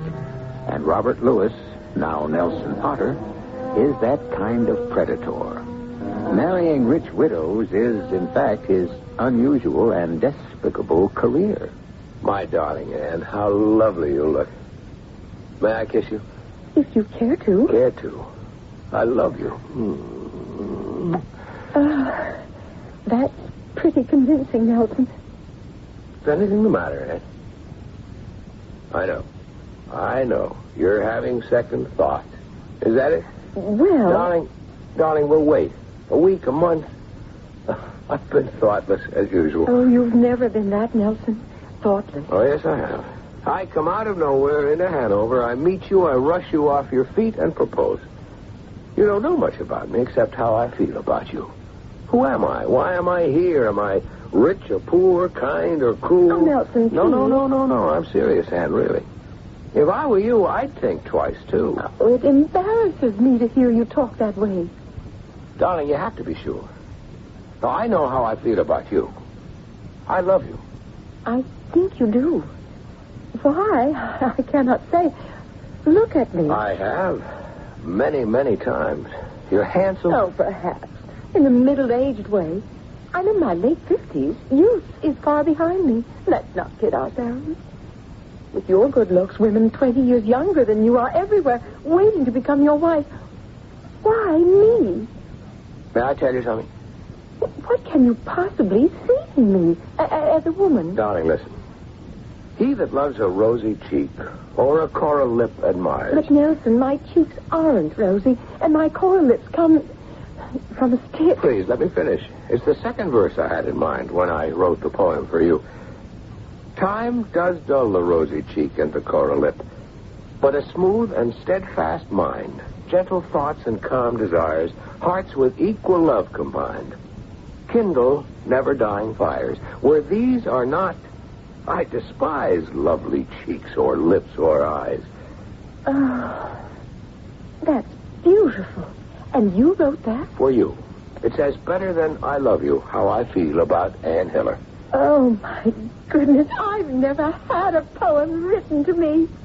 I have something else for you, Ann. Yes? Whether you marry me or not, it's yours. This. From me to you, my darling. Oh, Nelson, a ring. Is that an emerald? Yes. Quite a fine one. Good heavens, it must have cost a fortune. That didn't cost me anything. It's filled with memories, because it was my mother's. Oh. She left it to me with the hope that someday I'd meet the woman who would wear it with grace and in pride. You, Anne. Oh, it's beautiful. I hope you'll wear it. Put it on. It's yours without a commitment. I'll never meet another woman I'd ever give it to. Oh, well, I don't know what to say. It was just beautiful. It came to my mother from her mother. I don't know how old it is, but it's been in the Potter family for many years. Oh, it's extraordinary. Mother died 2 years ago. Oh. She was quite well-to-do. I'm an only son. She died a widow? Yes. Oh, maybe that explains your interest in a lonely woman like me. Not at all. From the first time I met you just 2 months ago, I've been drawn to you by your loveliness and intelligence. I was astonished to learn that you're a widow. It was my good fortune that you were still free. Oh, that's very nice of you to say. Don't talk like an old maid, Anne. I'm sorry. But you must have thought about your mother all the years she was alone and well-to-do. Oh, of course they are lonely, and they can be exploited. But, of course, you wonder if I'm a fortune hunter. Oh, not really. But I have been proposed to before. Not everyone appears a stick. There was a young ski instructor. I don't doubt it. And he was just after your money. Is that right? Of course. Well, how can I put it? Either you believe me or you don't. When I say that I love you for you and only you yourself, that's all that I can offer. I have a small income from my mother's estate. My poetry pays practically nothing. So if you marry me, Anne, life won't be luxurious. Oh, nonsense. What about my money? I won't touch it. Of course you will. Money's a commodity to be enjoyed, and we'll enjoy it. Oh, I'm very well fixed with this fine old estate and sound security, and there's a considerable amount of cash in the bank. Why, there's more than enough to provide us with a very comfortable life. Come in, Lawrence. Thank you, Mother. Well, twice in 1 week. What does your Nancy say about that? Why should she say anything? Because in her eyes, I am a pariah. You know that. A difference of opinion isn't going to keep me from seeing Well, you. I'm glad to hear that. But I wasn't certain. It's nothing against you, Mother. Both Nancy and I feel very strongly about Robert Lewis, and I'm going to do something about it. That's why I stopped by. Oh?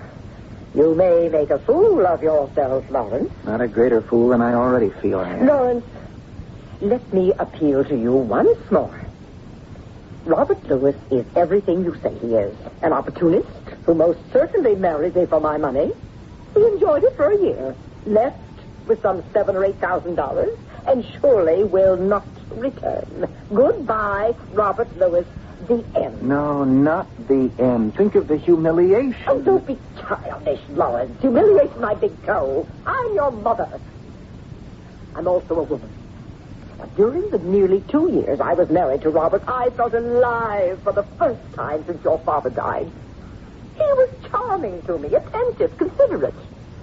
He made me feel like a woman again. It was a pose. I know that. I'm not stupid.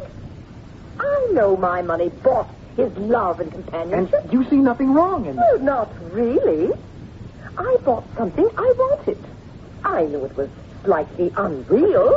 The idea of buying a... I enjoyed being married to Robert Lewis. I expected him to pack up and leave. He has. No regrets. Not even about the emerald ring?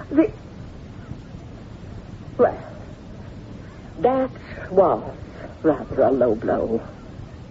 I wish you hadn't mentioned it, Lawrence. That's because you're still living a fantasy. Well, the rest of us see Mr. Lewis in a different light. I came over to tell you I'll be out of town for a day or two. Lieutenant Eccles and I are flying to White River Junction, then driving to Hanover. So? Oh, you did mention the other day that Robert Lewis is now Nelson Potter, is that right? That's right. And that he's engaged to marry an Anne with something or other? That's right.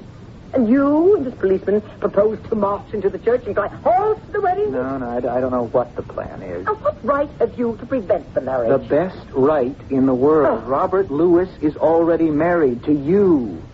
If he marries again, he's a bigamist. And when he married you, he also committed bigamy. He belongs in jail. Tell your militant lieutenant not to involve me in your harassment because I don't intend to press charges against Robert Lewis. Not even for the recovery of the emerald ring? Well, I would like that returned. I must admit it belongs to the family. Yes, I'd like to have it back.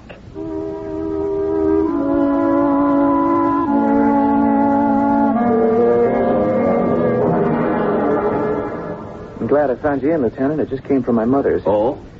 Yeah, I told her I'd be out of town for a few days, and the reason why. No reason not to. Unless,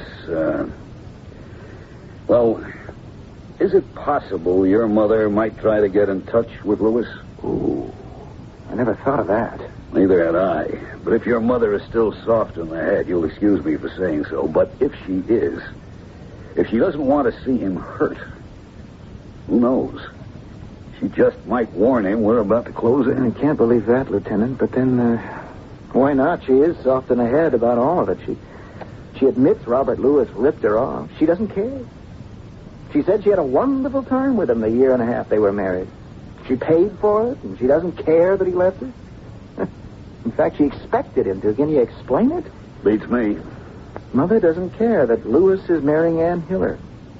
She said even if we catch him as a bigamist, she won't press charges against him. The only regret she has is that he stole an emerald ring, an heirloom, when he copped out. Well. What's that supposed to mean? Guess who's wearing it now?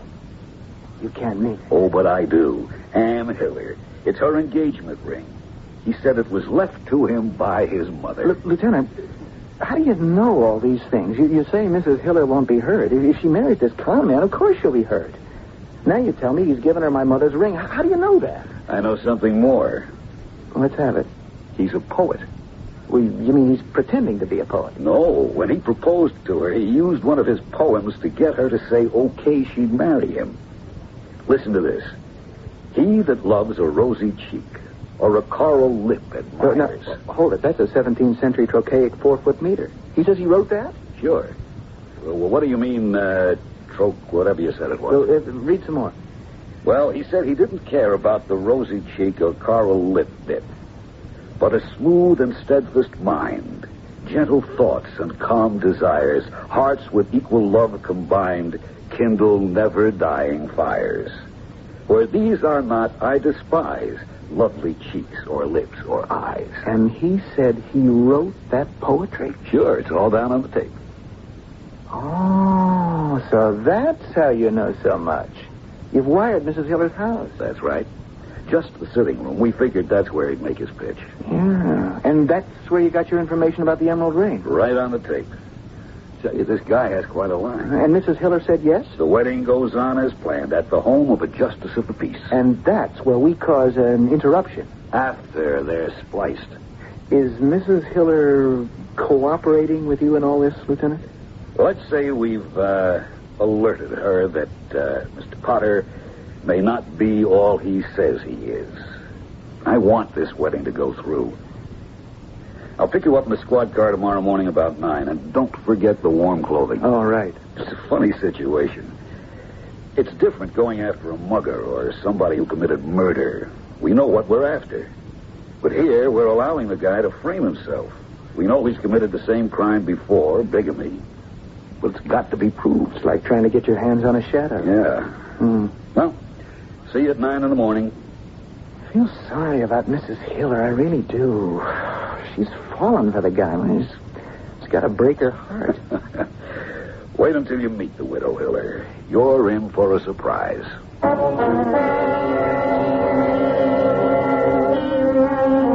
An unusual situation, you'll admit. Bigamy is a crime. No question about it. But unlike a robbery or a murder, where the person robbed or the family comes forward to the police, the victims of bigamy do not always file protests. Why? Well, there's a matter of embarrassment. What woman is willing to admit she's been made a fool of? More about the subject when I return shortly with Act 3.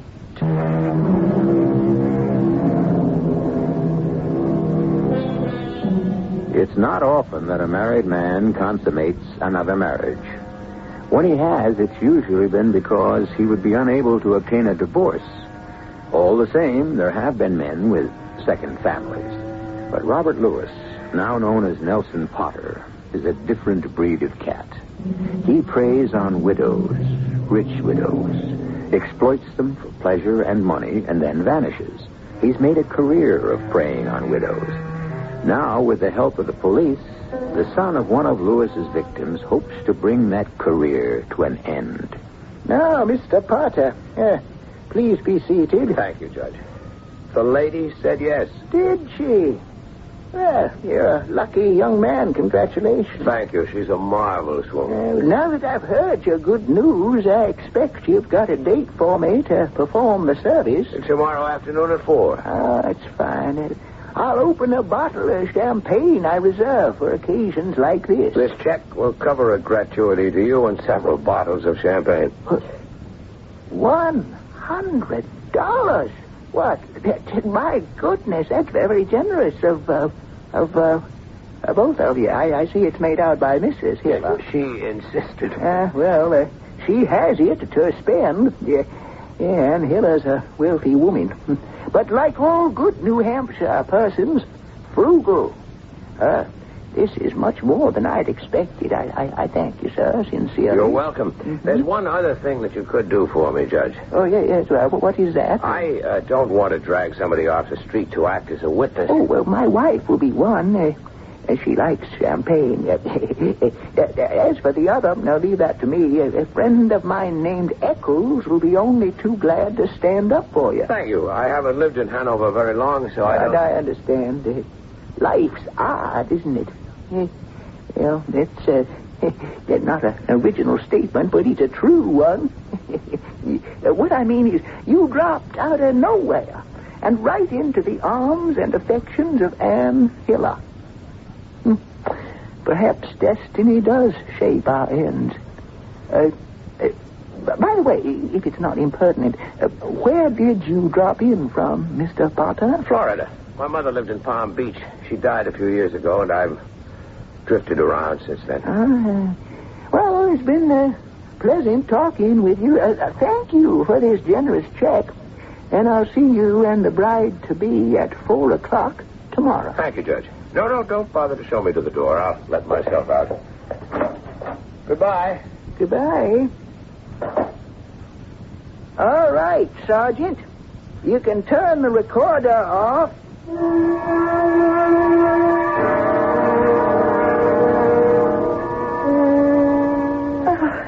Darling. My lovely Anne. It's all set. Oh, I'm shaking all over, Nelson. No. Oh, isn't that foolish? A middle-aged woman about to marry again, and I've got the jitters. Relax. The JP's a nice old bird. The check knocked him over. He'll have champagne for us, and he's taking care of a best man for me, someone named Eccles. Oh, how nice of him. Service is at 4. By 4:30, we'll be on our way. You picked up the airline ticket? Right. White River Junction to Boston, and then nonstop to Nassau and the warm Caribbean. Beautiful sand, moonlit nights, dancing, everything. I want this to be the happiest time of your life. Oh, it will be. There's only one thing wrong. Oh? I don't like sponging off you, Anne. You paid for the tickets in advance. You're paying for the entire honeymoon. Oh, why not? I've got the money. But I'm not destitute. This should have been my expense. Oh, don't be foolish. After tomorrow afternoon, what's mine is yours. How else can this be a marriage of equals? In fact, darling, I've already transferred a substantial amount of money to an account at the bank in your name. Now, what do you think of that? I can't get over you, my sweet Anne. I really can't. It's one surprise after another. And there are others in store for you. I mean, did you know I am an expert swimmer? I'll show you a thing or two in Nassau. You do swim, don't you, darling? Oh, sure. Not very well. I'm no expert. Oh, you're not? And you come from Palm Beach? I thought everyone from Florida swam like a fish. Palm Beach? Oh, yes, of course. Yes, but I wasn't born in Palm Beach. My hometown is a little place in Indiana. We had a farm. Oh, yeah. When Father died, my mother moved south. I was, in my mid-20s, and I moved there with her. I worked in a bank. Oh, I can swim. But not like a native Floridian. Then I'll teach you. Now, darling, take me in your arms and tell me you love me. Beautiful, Lieutenant. Yeah, nice view. This is a wonderful old inn. The sun setting against those old Dartmouth buildings, the snow in front of us. It's a picture postcard, just lovely. And cold. Must be 0 out there. Yeah, and out there, somewhere, poor Mrs. Hiller's about to become the next sacrificial lamb. I wish you'd stop that, Mr. Randall. Mrs. Hiller is no such thing. She knows that. There's something very fishy about all this, Lieutenant. I've said that before. You'll know everything soon enough. Excuse me. The police? We'll see. Lieutenant Eccles? Yes? Sergeant Morrissey. Justice of the Peace, Morrissey? Yeah, that's right. Well, come on in. Glad to meet you. We can't thank you enough for your cooperation. Glad to be of help. Meet Mr. Lawrence Randall. His mother is married to the bum. Oh, how do you do? Pleasure. Mr. Randall, this is the man who is performing the service tomorrow. Oh, but how can Sergeant Morrissey be a justice of the peace? He's retired and he received an appointment. He's licensed to perform the service. Well, even though he knows this man is already married? He knows that from us, not of himself. Well, as far as I'm concerned, Anne Hiller and Nelson Potter will be married by me tomorrow at 4 o'clock. The lieutenant here will decide what happens then. Oh, and by the way, Lieutenant, you're going to be his best man. That's great. Does this man know what he's doing to that innocent widow? Look, Mr. Randall, for the last time, this problem's being handled by the police. We don't want any interference. Sergeant, I'll be at your house tomorrow before 4. The equipment is working? Works just fine. Good night. I almost forgot. That poem this bum said he wrote. He that loves a rosy cheek, that one? Yeah, I checked it with a young English teacher at the college. Took him a few minutes. Then he found it. Some English character named Thomas Carew. Can you imagine Potter trying to pass it off as his own in a community like this? See you tomorrow. Okay, good night. Thomas Carew. Mr. Lewis is a very, very slick character. Tell you what, you'd like to get some dinner, and so would I. I hear there's a good restaurant about 15 minutes north in Lime. Keep your collar up and your hat pulled down when we walk through the hotel lobby, and we'll risk having dinner up there.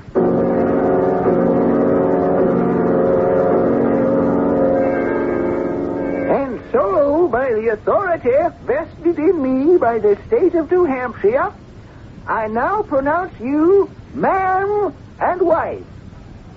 You may kiss the bride, Mr. Potter. Will I ever? Nelson, my darling. Congratulations to both of you. Mr. Eccles, thank you for standing up for me. It was a pleasure, Mr. Lewis. Lewis. Nelson Potter. No, I don't think so, Mr. Well, Lewis. now, see here, Eccles, just what is this? Judge, unless I'm badly mistaken, this man who says he's Nelson Potter is Robert Lewis. And he's already married to a woman who lives just outside Philadelphia. Nelson. That's not true. Judge, who is this man? I'm Lieutenant Eccles of the Philadelphia Police Department. Nelson. We're getting out of here, Ann. I don't know what kind of a trick this guy's trying to pull, but you're my wife, and we'll fight this crazy accusation. With every cent she's got. Right, Lewis? How dare you pull a stunt like this? It's no stunt, Lewis. Potter. Nelson Potter. Hogwash. Come in, Mr. Randall. Nelson. Shut up. Hello, Mr. Lewis. You. Quite right. You married my mother over a year ago and disappeared about 2 months ago. You're a bigamist, Lewis. How many times, I don't know. But this time you've been caught. Sergeant Morrissey here. The justice of the peace is a Sergeant Morrissey? That's correct. I'll finish what the lieutenant was about to request. Sir, I'm placing you under arrest. You'll never keep me in jail. Mrs. Randall won't press charges against me, and neither will Ann. I love Ann. I've never really loved another woman. You may arrest me, but you'll never hold me. I know Ann loves me, don't you, darling? No. What? You see, Nelson, two can play your game. We set a trap for you, and you got caught. What are you talking about? I'm Nelson Potter, and you're Ann Hiller, and we're married. You're my wife, and we're going to Nassau for our honeymoon. Sorry, Nelson. The marriage is null and void because you're already married. You sound so different. Not kind, not warm, but hard, harsh. In the line of duty, I can be many kinds of person. I don't understand. I am a policewoman.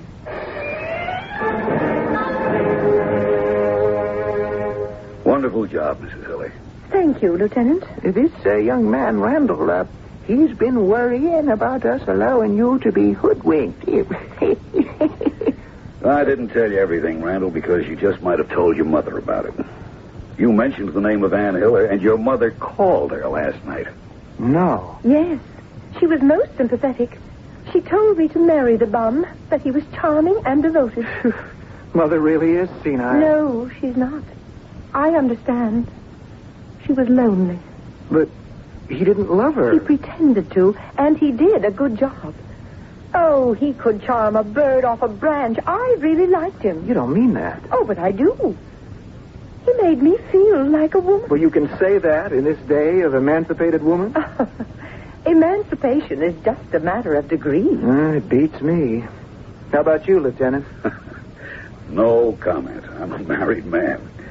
I guess what Lewis has that we haven't got is a bedside manner. You'll have a hard time practicing it in the jug.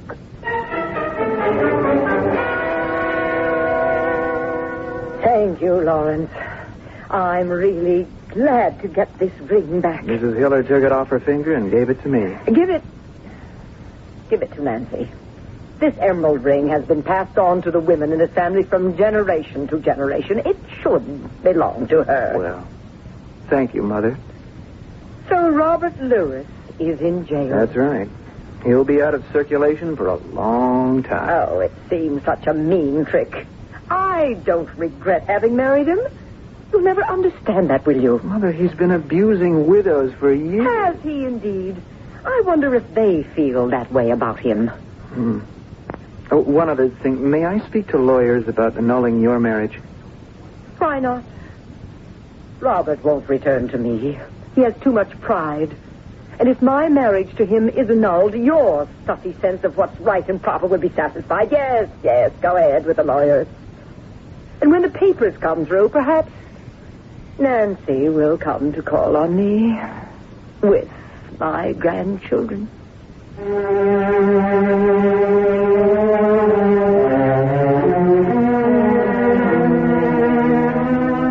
Robert Lewis, Nelson Potter, and alias many other names, a man without a sense of moral responsibility. But if you believed Mrs. Randall, and even that policewoman, Ann Hiller, a man with enough charm to compensate for what you and I hope, would find to be a defect in his nature. It seems obvious that such a rascal, Mrs. Randall's word, should not be allowed to prey on rich and lonely widows, but she didn't seem to mind. I'll return shortly.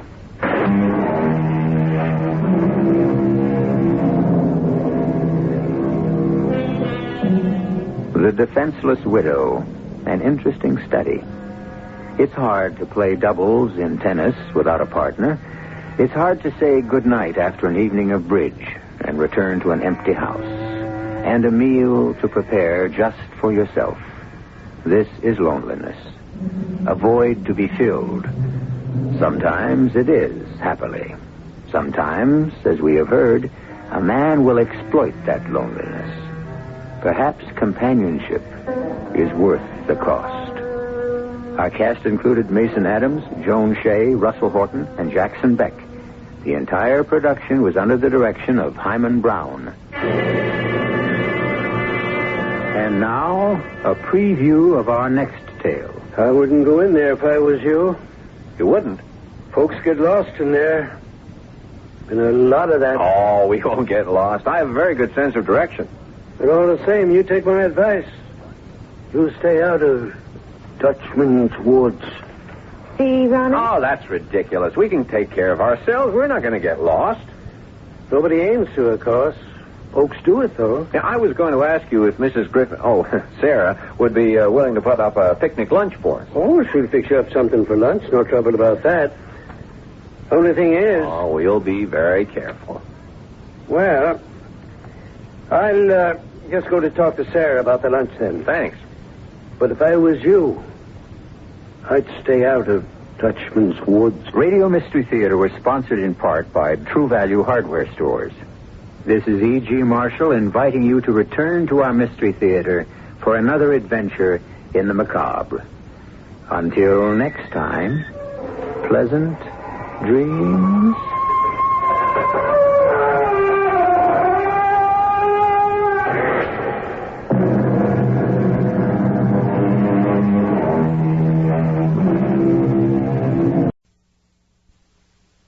Theater presents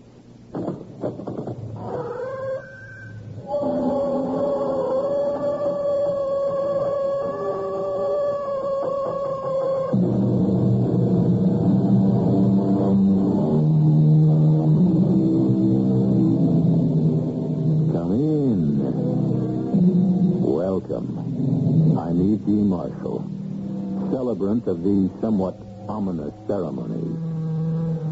We are told when there is no law, there is no transgression. But the fact is, there is never the complete absence of law. Even where you have nothing, you still have law. A vacuum is absolutely nothing, isn't it? And yet, isn't it subject to a host of scientific laws, rules, standards? The point to all this? There are so many regulations, known and unknown, that govern our lives, that everybody has to be doing something wrong. Sometime, somehow, somewhere. The question is, of what are you guilty? I can't help you if you don't tell me the truth. I am telling the truth, Doctor. Now tell me what is really bothering you. I don't know what's bothering me. Why do you feel frightened? I don't know. I'm afraid of something. What? I don't know, Doctor. You have to help me. I can't. Because you lied to me. You say you are a stockbroker? That's the truth. Then why do you carry a gun? You have a small automatic in the special leg holster below your knee. Mr. Carpenter, are you now ready to tell the facts that you lied about, glossed over, or left out the first time?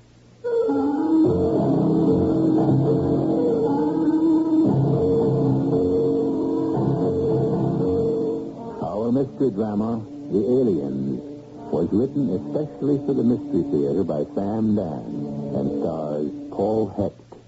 It is sponsored in part by Sign-Off, the Sinus Medicines, and Buick Motor Division.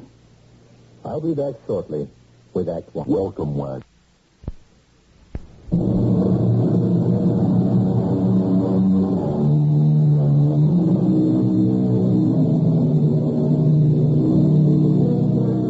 Man, arrogant, reckless, strides this earth as if he owns it.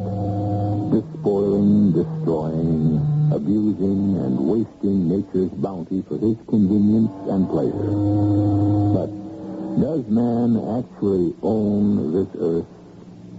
Man, with his intelligence, had made himself the swiftest and strongest of all the living things on this planet. But it is written, the race is not to the swift, nor the battle to the strong. It is 7:30 in the morning. John Carpenter, Jr. is having breakfast. What was that? Oh, will you look what I did? I dropped the big platter. Well, you should be more careful. Well, it would have to be the one Aunt Maud gave. Why can't you pay attention to what you're doing? All right. What is this? For the past week, you've been snarling at me like some neurotic Wolverine. Well, I'm... You're what? Nothing. I'm all right. This particular place, you never liked it. For that matter, you're not unusually fond of Aunt Maud either. So what's all the fussing about? Is there any more coffee? Not for you. You mean no more coffee for me? I'll tell you why. Just listen to yourself. What's wrong with me? You're very nervous. Me? Nervous? You're irritable, agitated, restless. Oh, that's nonsense. Something simmering inside you. Anything seems to trigger an explosion. All I did was drop a dish and you'd think a bomb had gone off. I'm going to miss my train. 3 no, Trump. Well, what is that supposed to mean, Louise? That's the shutout bid. And that's your way of saying the discussion is over. Look, Louise, it's 7:30. And you have half an hour to get to the station, and it only takes 7 minutes. I like to get there early. Yes. That's what you like. What you don't like is to discuss a matter of the utmost importance. Your health, John. You're not well. There is nothing wrong with me. Ask Dr. Marks. I saw him less than 2 weeks ago. Then why are you leaving late? And why don't you sleep now? Oh, now I am going to be late. John, can't you tell me what's wrong? I don't know. Then you admit Nothing is wrong, Louise. Nothing. Can you be home early tonight? We're having the Swansons for dinner and bridge. Oh, for crying out loud. It's Jim and Marge, and you love them both. All right. John, see a doctor. I have already seen Dr. Marks. Now, how many times do... Why don't you see someone about your nerves? You mean a psychiatrist? Yes. You have a problem. Well, in the first place, I do not have a problem. In the second place, there's nothing wrong with me. And in the third place, I will not see a psychiatrist. I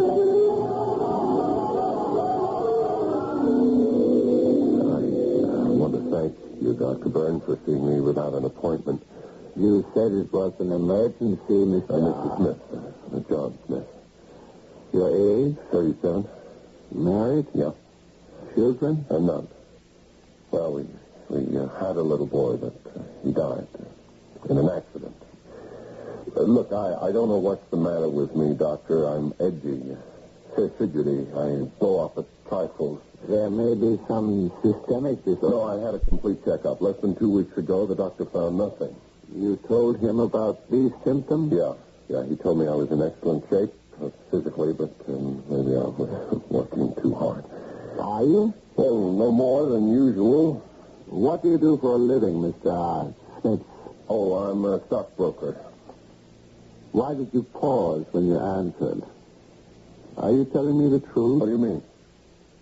That doesn't answer my question. Of course I'm telling you the truth. Do you dislike your profession? Certainly not. What kind of a question is that? It's the kind of question you're paying me to ask. Jan, I'm sorry. Well, that was stupid of me. But you see now how I react to people. Are you under any unusual pressure? No. What are you concealing from me, Mr. Smith? What makes you think I'm concealing anything? Try to describe the way you feel. I've already told you, nervous. And you can't account for it. No problems at your office? No, none. At home? No. If I were to ask your wife, what would she tell me? She'd say I've suddenly become excitable, apprehensive. Two words there I would like to discuss. First, suddenly. This is something new? Yeah. Yeah, I've always been calm. I've had excellent self-control. I need that in my business. Oh, really? I know some highly excitable stockbrokers. Well, the second interesting word you used, apprehensive. Why are you apprehensive? Did I say apprehensive? Well, it's all part of being nervous and excitable, isn't it? No, not quite. Apprehensive suggests a feeling of foreboding, fear. Are you afraid of anything, Mr. Smith? Well, to tell you the truth, I am afraid of something. What? I don't know. You see, you keep asking these questions, and I have to keep answering, I don't know, because the truth is, I don't know. It's quite possible to be nervous without knowing why, but afraid. No. You must be afraid of someone. No, no one. Something. But you see, that's what has me licked, Doctor. It's something unknown, something I can't name or describe. Can you help me? I don't think so. Why not? Because I know you're not telling me the whole truth. Doctor, I don't know what's bothering me. The whole truth about yourself. What to tell? I'm a broker. I'm with Valentine and Sterling. For example, why do you carry a gun? A gun? You have a small automatic in a special holster below your knee. Well, Because you're nervous and upset, you're being careless. That is why I was able to catch a glimpse of it, Mr. Smith. I would assume that a man who carries a gun in a leg holster is quite familiar with and adept in the use of firearms. Right. Shall we begin again? Are you ready to tell me the truth this time? The truth? Tell me some facts about yourself that you left out, glossed over, or lied about the first time. Now, what is your name? What do you do for a living? And what do you think your problem is? Doctor, I am not free to tell you. Then, how can you expect me to treat you intelligently? I may have told you too much already. I'm sorry. I'd better go.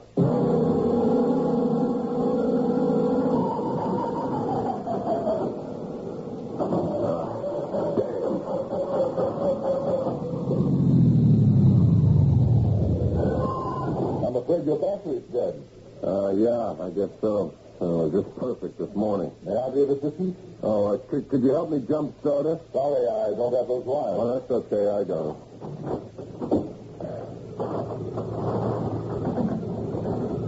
I see you're a man who prepares for emergencies. Well, you never can tell. Now, what could have happened to my... Something wrong? What could have happened to the cables? I always keep them in the trunk. I know they were here. So may I give you a lift? Oh, no. It's all right. Thanks. I can take a cab. The cab stand seems to be empty. Oh, thanks. I'll call my wife, have her come down here to the station and pick me... Oh, no. I can't do that. Her car's in for service. And my offer is still good. Are you sure it's not an inconvenience? Not at all. Get into my car. Oh, you just saved my life. This is one night I can't afford to be late. My wife's best friends are coming to dinner. I understand. Oh, I live at 19 Cleveland Drive. I hope that isn't out of your way. Oh, no. I don't think I've seen you before. You live around here? Just visiting. My name is Carpenter. John Carpenter, Jr., to give it the full handle. How do you do? I'm Ivan Ivanovich Plesnik. Oh, you're not American. I also have another name. Sasna. Sasna? I'm sure you've heard of it. In English, it means pine tree. Pine tree? Yes, pine tree. It's my code name. And it happens to be your code name, too. What do you know about pine tree? Here we are on opposite sides.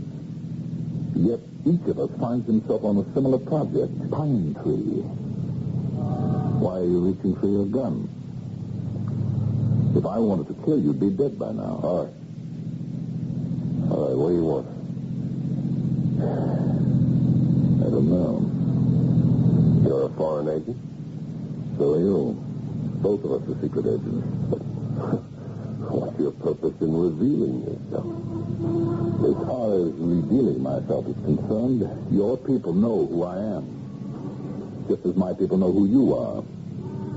You have your cover as a stockbroker. I have my cover as a journalist. No one is taken in. Both sides allow it to continue. Why? Because we're not important, you and I. We're only small fish. But small fish are also necessary. They're part of the food chain. No, never mind all that. Why have you personally approached me? No matter how many times you will ask me that question, I will have to give you the same answer. I don't know yet. You want to defect? Defect? Whatever for. And is it your purpose to get me to defect? I keep telling you I don't know my purpose. That's why I arranged for us to meet. You must have drained my battery. Yes. Why? I wanted us to talk. There's no one on my side I can talk to. Well, I wouldn't know about that. There's no one on your side you can talk to either. That's not true. Why did you go to a psychiatrist? How do you know I went to a psychiatrist? Why? You know so much, you tell me. You went because you're upset, nervous, and agitated. Well, that's no great feat of deduction. Obviously, I am on edge. And so am I. I hide it better. For the past 2 weeks, I can't sleep. I'm just like you. I thought perhaps we could compare notes, help each other. Help each other? Why? We're enemies. I'm not your enemy right now. Come on, what do you think it's all about? It's your people against my people. I said right now. Right now. It's you and me. We are still enemies. Yes, but we have the same problems. We don't even know what the problem is. I need your help. You need my help? Yes, and you need mine. I think Sasna is just a little bit ahead of Pine Tree. So I just happen to be a little more frightened. Look, I don't know what you're talking about. It's the project that frightens both of us. Now, why? You can trust me. How do I know that? I'm trusting you. It's something terrifying. As if the whole world is about to be destroyed. Yeah, I feel the same thing. Something that has nothing to do with my country, or your country, or any country. So I said to myself, why waste time fighting each other when we're faced with something that can destroy us both? Something that threatens to destroy us all. Now I know it. That's what I feel. That's what's being communicated to me. But what is it? Why?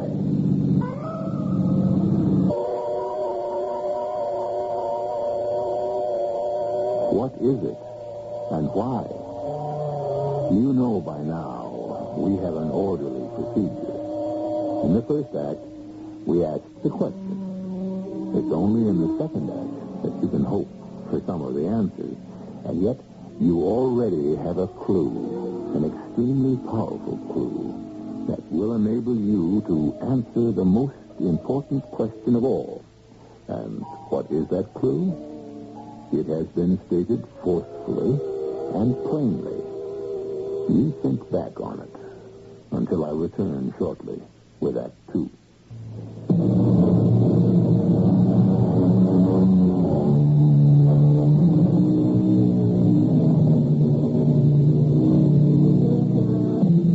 Life, for all of us, is subject to certain rules and regulations. Whatever we do is performed according to the guidelines set by society. And yet, now and then, a man decides to break the mold. A Caesar crosses the Rubicon. A Nelson holds a telescope to a blind eye and says, I do not see the signal.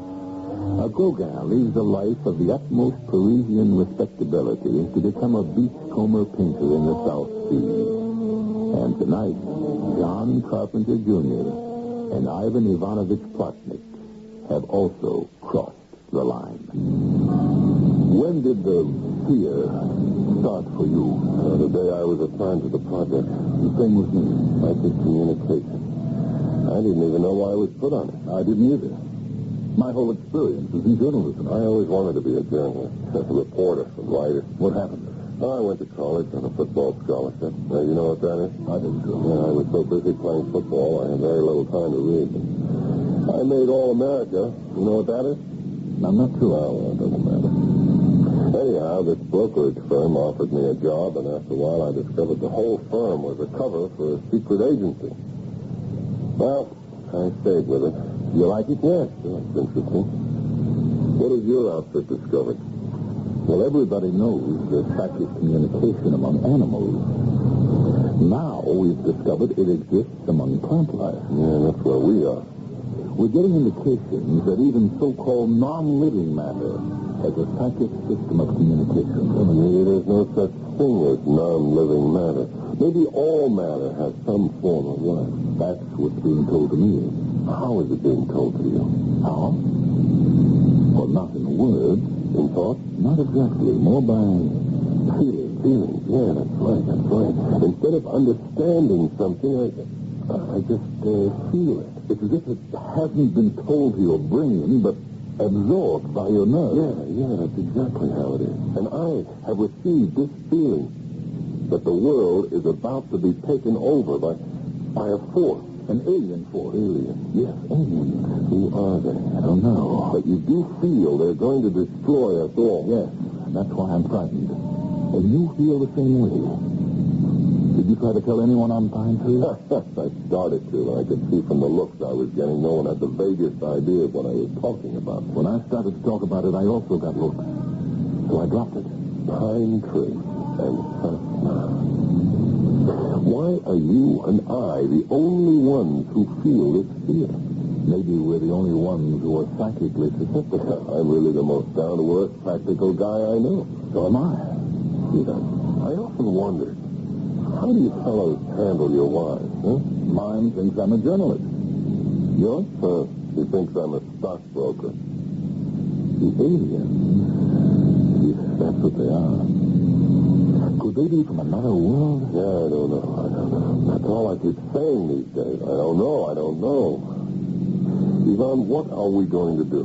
Well, you and I, we've taken the first step.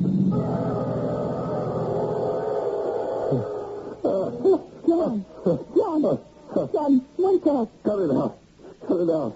John. What? Police. What's up? You're having a nightmare. Nightmare? No, that's impossible. I'm telling you. I can't see. I was sleeping very, very quietly. No. You were howling and shouting. If I were having a nightmare, I would know about it, wouldn't I? I'm telling you. I was howling and shouting. What was I saying? I don't know. It was a kind of funny shouting. Funny? As if there was a pattern to it. What does that mean? As if you were talking in some kind of new language. Oh, Louise. Oh, John. What's wrong? I can't tell you. That means that there is something wrong. Darling, please don't ask me questions. John, I have the right to know. Yes, you do have the right, but please Just now, don't insist on it. The best way, the only way you can help me is to let me alone.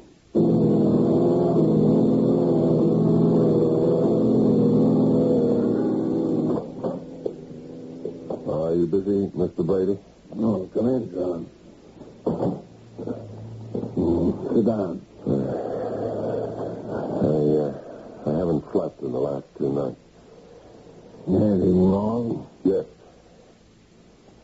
I've wrestled with this, but I don't know any other way to handle it.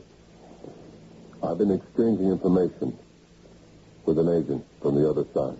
John. You're going to ask me how, when, why, and... Well, it's not that simple. Okay, well, to begin with, they also had a top-secret psychic communication project. Well, that's to be expected. It's called Sasna. Sasna? Yeah, it's their word for pine tree. Can you imagine that? Or is it a coincidence? Continue. There's something about this project that we're on that terrifies me. Why? I have a feeling that it's a feeling of approaching disaster. I know that sounds melodramatic, but I feel it. The agent from the other side, he approached me because he feels it too. The agent's name? Ivan Ivanovich Plotnik. And? So that's it. Well, what'd you tell him? He told me as much as I told him, and, well, we're both at about the same stage on the project. He approached you because he feels his fear is terror. You believe him? Yes, I do, because I know he can't talk to any of his own people any more than I can talk to any of my own people. Now, wait a minute. You can talk to me, John. No, not really, Mr. Brady. You don't seem to understand what I'm saying. I do. I understand you're afraid. But you don't feel it. You don't feel frightened by some terrible alien thing that will soon destroy the world. Alien? Alien in the sense of foreign? An alien force. Not of this planet? I think so. John. Yeah, I know you're going to tell me I'm working too hard, that I need a rest. This agent is cover journalist. To whom else have you spoken about your fears? Well, my wife. What have you said to her? Nothing. She keeps telling me I have to do something, see a doctor. Have you? Oh, yes. What's his name? I didn't tell him anything. Even so. His name is Byrne. About the agent. Keep seeing him and report the results of each visit. Yes, sir. String along with him, but be careful. As you know by now, this is a dangerous business, and everyone engaged in it is dangerous. I trust him. Why? Again, you'll think I'm crazy. Because I don't get any feelings of fear or mistrust when he's around. Well, that's hardly Sir, we are engaged on a project that is investigating the nature and possible uses of psychic communication. And so some of us may be more prone to psychic disturbances. Would you like me to take you off the project? You can't. Why can't I? Because only people like me belong on that project. Susceptible people like me. All right, John. But be careful. Very careful.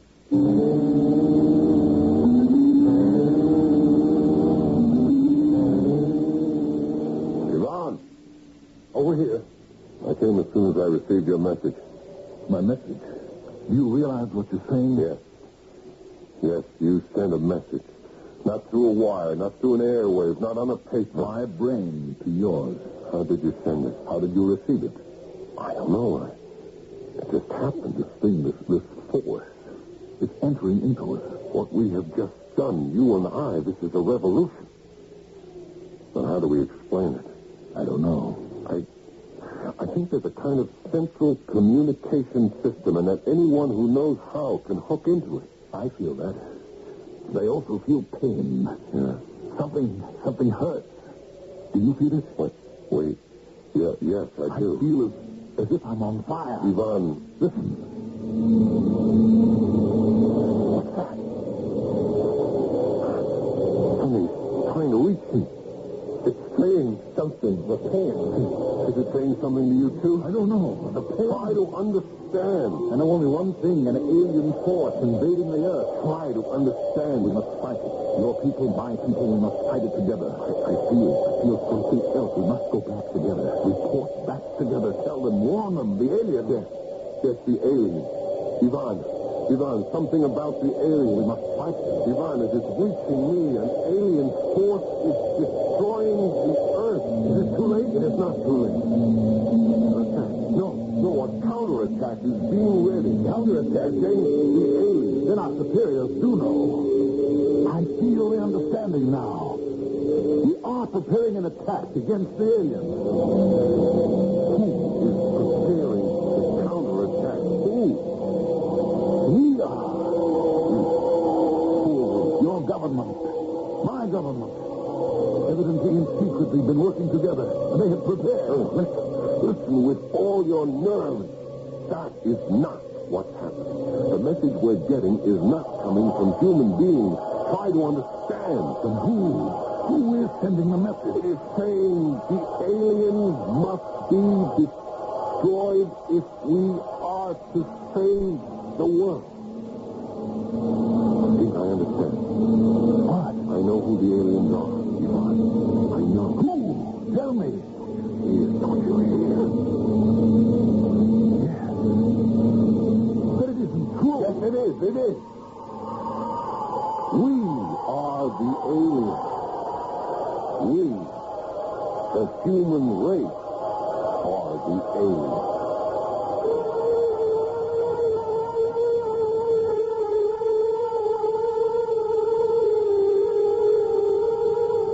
We are the aliens. We, the human race. That's quite a discovery for an intelligence operative. Although, to tell the truth, such a thing has been suspected by many people for many years. But why has it become so apparent to John Carpenter and Ivan Plotnick? As I told you, the basic clue was handed to you back in the middle of Act 1. And it has even been repeated.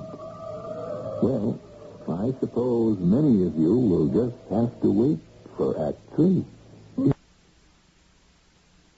WBBM Chicago.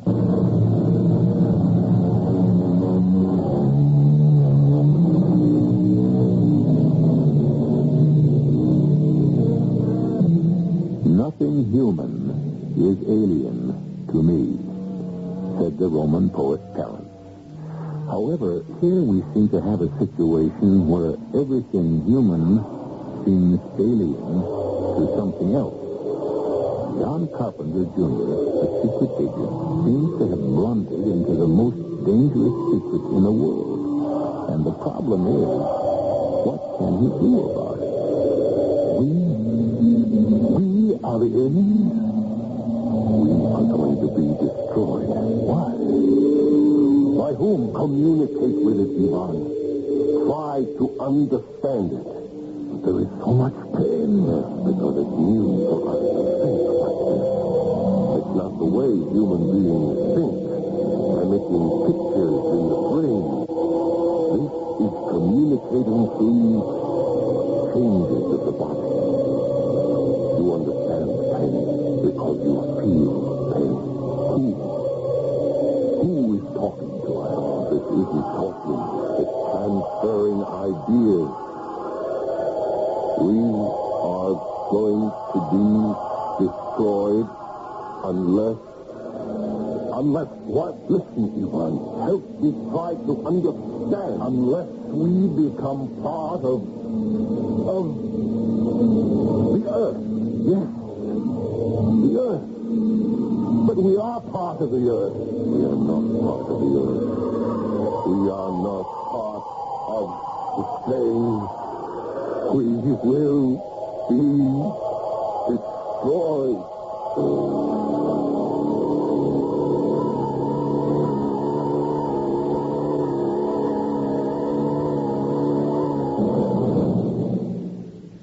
That's the message you've been getting.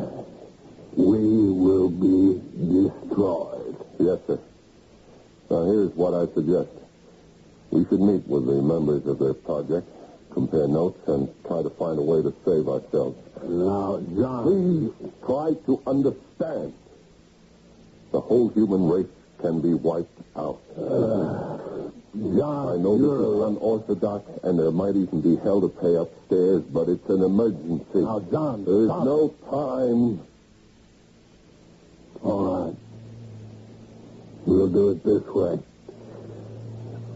Bring in Ivan Ivanovich Plotnik. Yes, sir. Well, go ahead, call him. I have already notified him. What? Oh, yes. You see, this is all part of it. Part of what? Part of our psychic communication. This is what our project was set up to discover.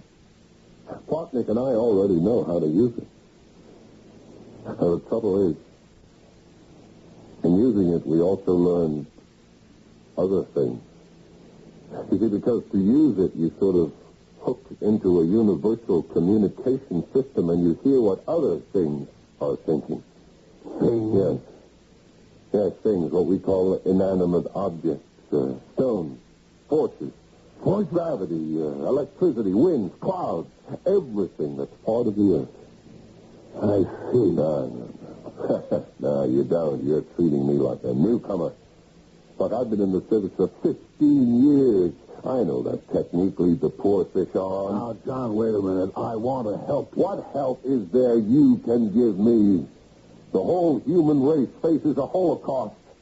Why don't you bring Plotnik here and we can discuss it? No. Because I see what's on your mind. Bring Ivan Plotnik here so you can arrest him. No, that's not why I want you to bring him here. Don't resort to lies, Mr. Brady. I won't do it. Even now, I'm warning him. Stay away, Ivan. Hide. Leave the country. I give you my word. They won't be harmed in any way. No. I've been around. I've seen solemn words and promises spoken. In the light of... What's that again? Oh, yes. A higher necessity. John, don't you see we're on to it? On to what? Whatever your game is. You want something. I don't know what it is. So you invent this science fiction horror story and this cooperative enemy agent. There's no such person. There is an agent named Ivan Ivanovich. All right, John. It happens. I've seen it happen. It's almost the way it is in the armed forces.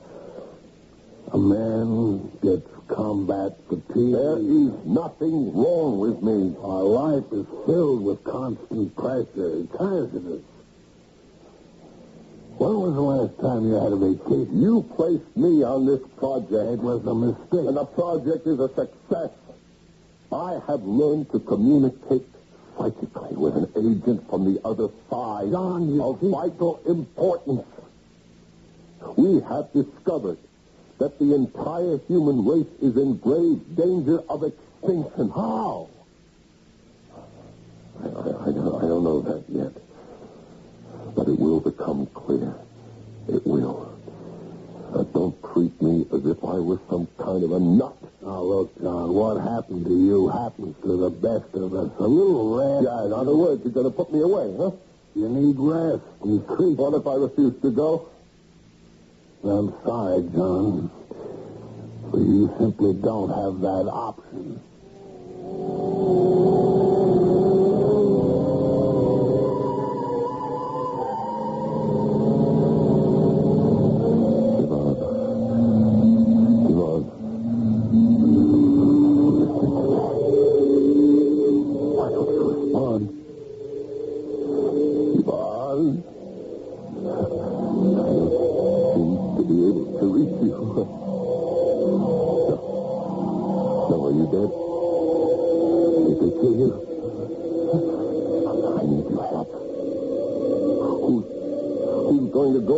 People. Ivan!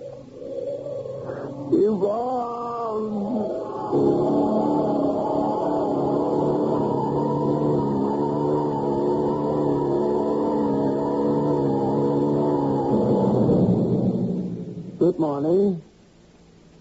Remember me? Yeah. I'm Dr. Byrne. Mr. Brady asked me to come and talk to you. Yeah. I understand now why you didn't feel free to talk about your job. What do you want, Doctor? I want to help you. Nobody's going to listen to me. They may listen to you. We are about to be removed from the earth. Human beings. By whom? I'm not sure, but let us say by the elementary forces of the earth itself. Why? Because we are alien. We are alien to the rest of all the living creatures in this world. How? All right, look, there's a life cycle, a chain. We were not part of it. Yes, we are. No. You see, we are on Earth, but we are no longer of it. We destroy other living things. They disappear. Whole species disappear. The chain is broken, and we destroy other things. We are aliens. And so we are to be destroyed in our turn.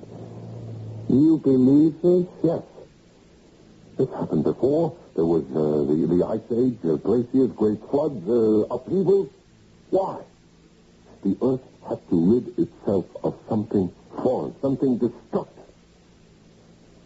And now it's our turn. And how do you know all this? The Earth told me. How? I'm psychic. And so is Ivan. I could ask him to come here. Why? He'll back me up. If he comes, you won't give him away, will you? No, I promise. I'll send for him. How? I'm sending for him now. Right now, my mind can talk to his. Ivan Ivanovich Plotnik. Is that his name? He's answering me. He can come, Dr. Byrne. You promised me I could trust you. You can. Ivan, come to us. Come to us immediately.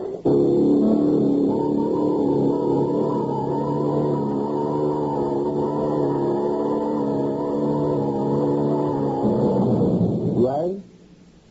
Where is he? He'll be here. It's a long trip. From where? He's been hiding out. Near the docks. Everybody's after him now. Our people want to arrest him. His own people. John, you must face certain things. I see where this is going to lead. I spoke with your wife. You have had disappointments in your life. You wanted to be a writer. That was a long time ago. You never forgot it. And that's why you're writing quite a story now. I don't think we have anything more to talk about. She told me about your little boy. She had no right to tell you about that. It wasn't your fault. I was driving the car. An accident can happen to anyone. It happened to me. All these things build inside, and one day a man explodes. That has nothing to do with it. Look, our whole human race is in danger of being wiped out. Ivan will tell you the same thing. Well, where is he? He's here. Where? Don't you hear? Just outside the door. Wait. Ivan. Hello, John. Come in, finally. Tell the doctor what we discovered. Who are you talking to? What do you mean, who am I talking to? Ivan. Where is he? Where is he? He's here, right in front of you. Tell him you're standing right in front of him. I'm standing in front of you, Doctor. Yeah, you see? There's no one here but you and me. Ivan, tell him about the alien. What we found out, John and I, is that we are the aliens. That we are to be expelled from the earth. There. What do you think of what he said, huh? I didn't hear anyone say anything. Stop that!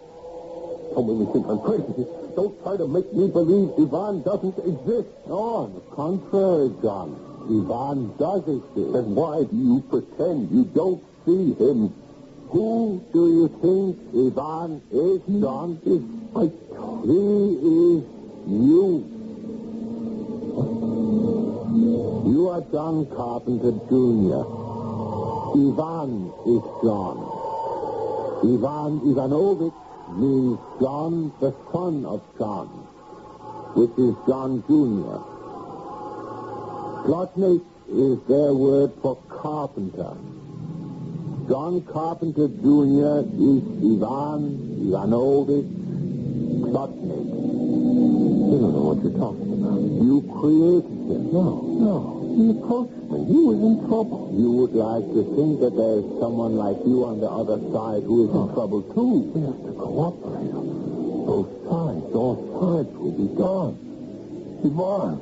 Yes, John. Help me. John, there's no one here. Help me, Ivan. We will make everyone listen to us. Help me get out of here. Wait, John. You can't leave. Help me. Ivan. God, hurry.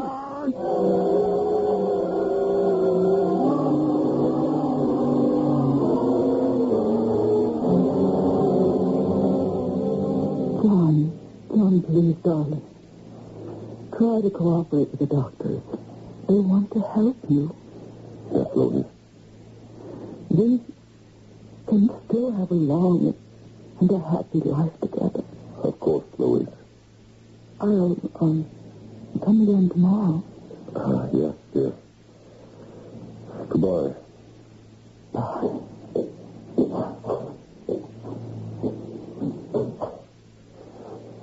Maybe I should pretend to whatever it is they want. But I can't forgive him for killing Ivan when he tried to help me escape. They say Ivan isn't dead. But they try to humor people like me. I know he's dead. He doesn't come when I call him. And I no longer can communicate with the forces of the earth either. Doesn't matter. I know what happened. When Ivan died, I lost my psychic ability. But I know that we are the aliens. And I know that sooner or later, each living human being will be removed from this earth.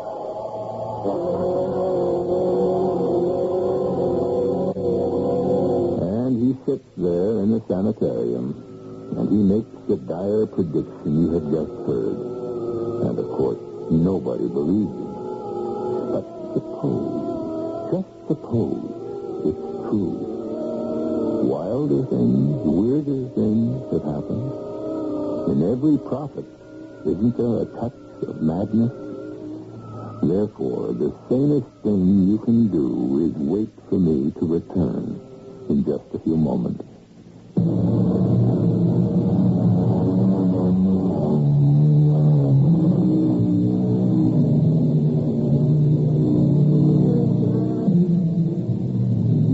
What lives? Only flesh, blood, root, stem, leaf, trunk. We should go further and ask, what is life? Can't we say that one aspect of life is personality? Don't machines have personalities, too? Don't they also at times seem contrary, out of sorts? And at others, don't they purr like satisfied kittens? The earth, the sea, the sky, don't they also seem to have their moods? As the philosopher says, there is only a single life force, and each thing in the world is a way of expressing it. Our cast included Paul Hecht, Mandel Kramer, Robert Dryden, and Marie Cheatham. The entire production was under the direction of Himan Brown. And now, a preview of our next tale.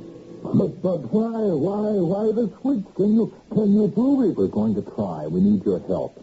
If you were going to sell the real pearl necklace, who would you take it to? Well, no one here in White Plains, I don't think. New York City probably is. The big buyers and sellers are in the jewelry center down there. Uh-huh. Can you give me Some names? There are so many. Becker, Kaufner, Wolling, it's Arnold Wolling. He's very big. He arranges many big deals and all legitimate. Press, hit the road and see what you can find out about, okay, Arnold Wolling. I'll go with you, Press. No, you won't. You get back to your job. I'll report back to Mike if I have any luck. And I've got reports coming in already. Reports? About what? Paola, baby. The truth about your pearl necklace could rock the state. Radio Mystery Theater was sponsored in part by Anheuser-Busch Incorporated, Brewers of Budweiser, and all state insurance companies. This is E.G. Marshall inviting you to return to our Mystery Theater for another adventure in the macabre. Until next time, pleasant dreams.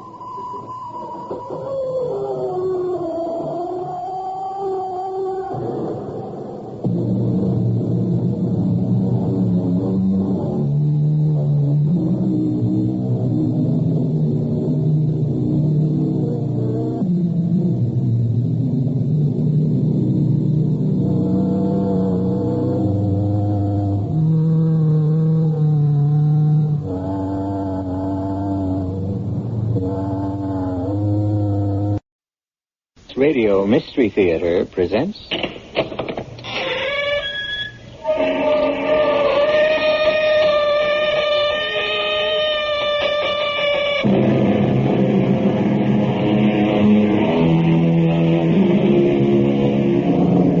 Come in. Welcome.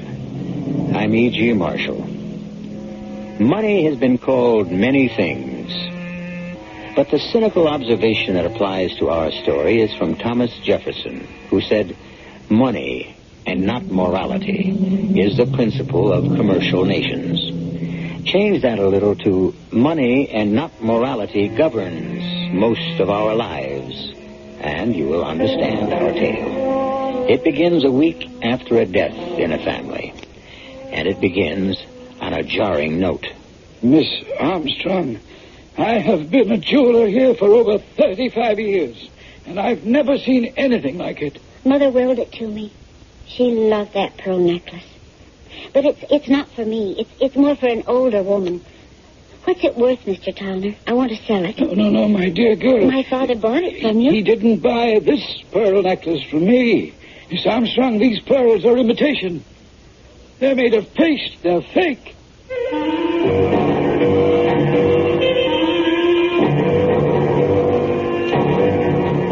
Our mystery drama, Crime Casts a Shadow, was written especially for the Mystery Theater by Roy Windsor and stars Evie Juster and William Redfield. It is sponsored in part by Carrier Air Conditioning and Contact, the 12-hour cold capsule. I'll be back shortly with Act One.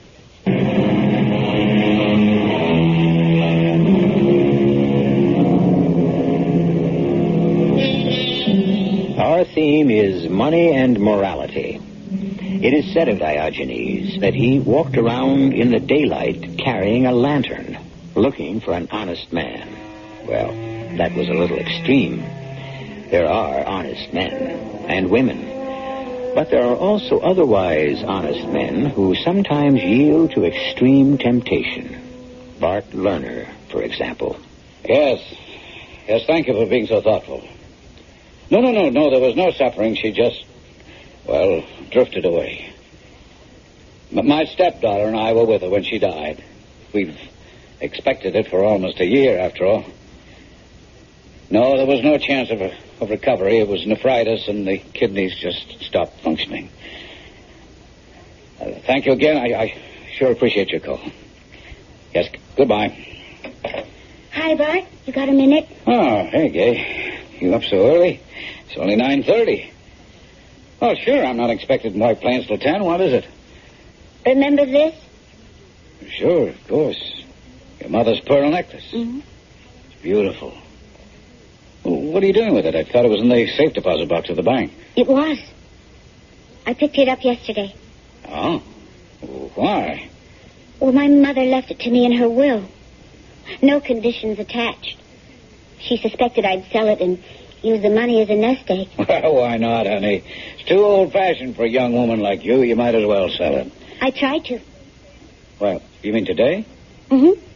At 9 o'clock this morning. I had an appointment with Max Towner. Oh. My father bought the pearl necklace from him years ago. 15 years ago.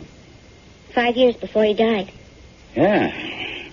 Well, what did old Max offer you for it? Nothing. Nothing? Nope. Not a cent. Max said the necklace is worthless. The pearls are artificial, made of some kind of paste or something. Won't be darned. Are you sure? He was. He sold a real pearl necklace to my father for $12,000. I thought I might sell it for 15 or more. Well, I don't know about that, Gabe. The real necklace is worth that much or more, but that's beside the point now. This imitation isn't worth anything.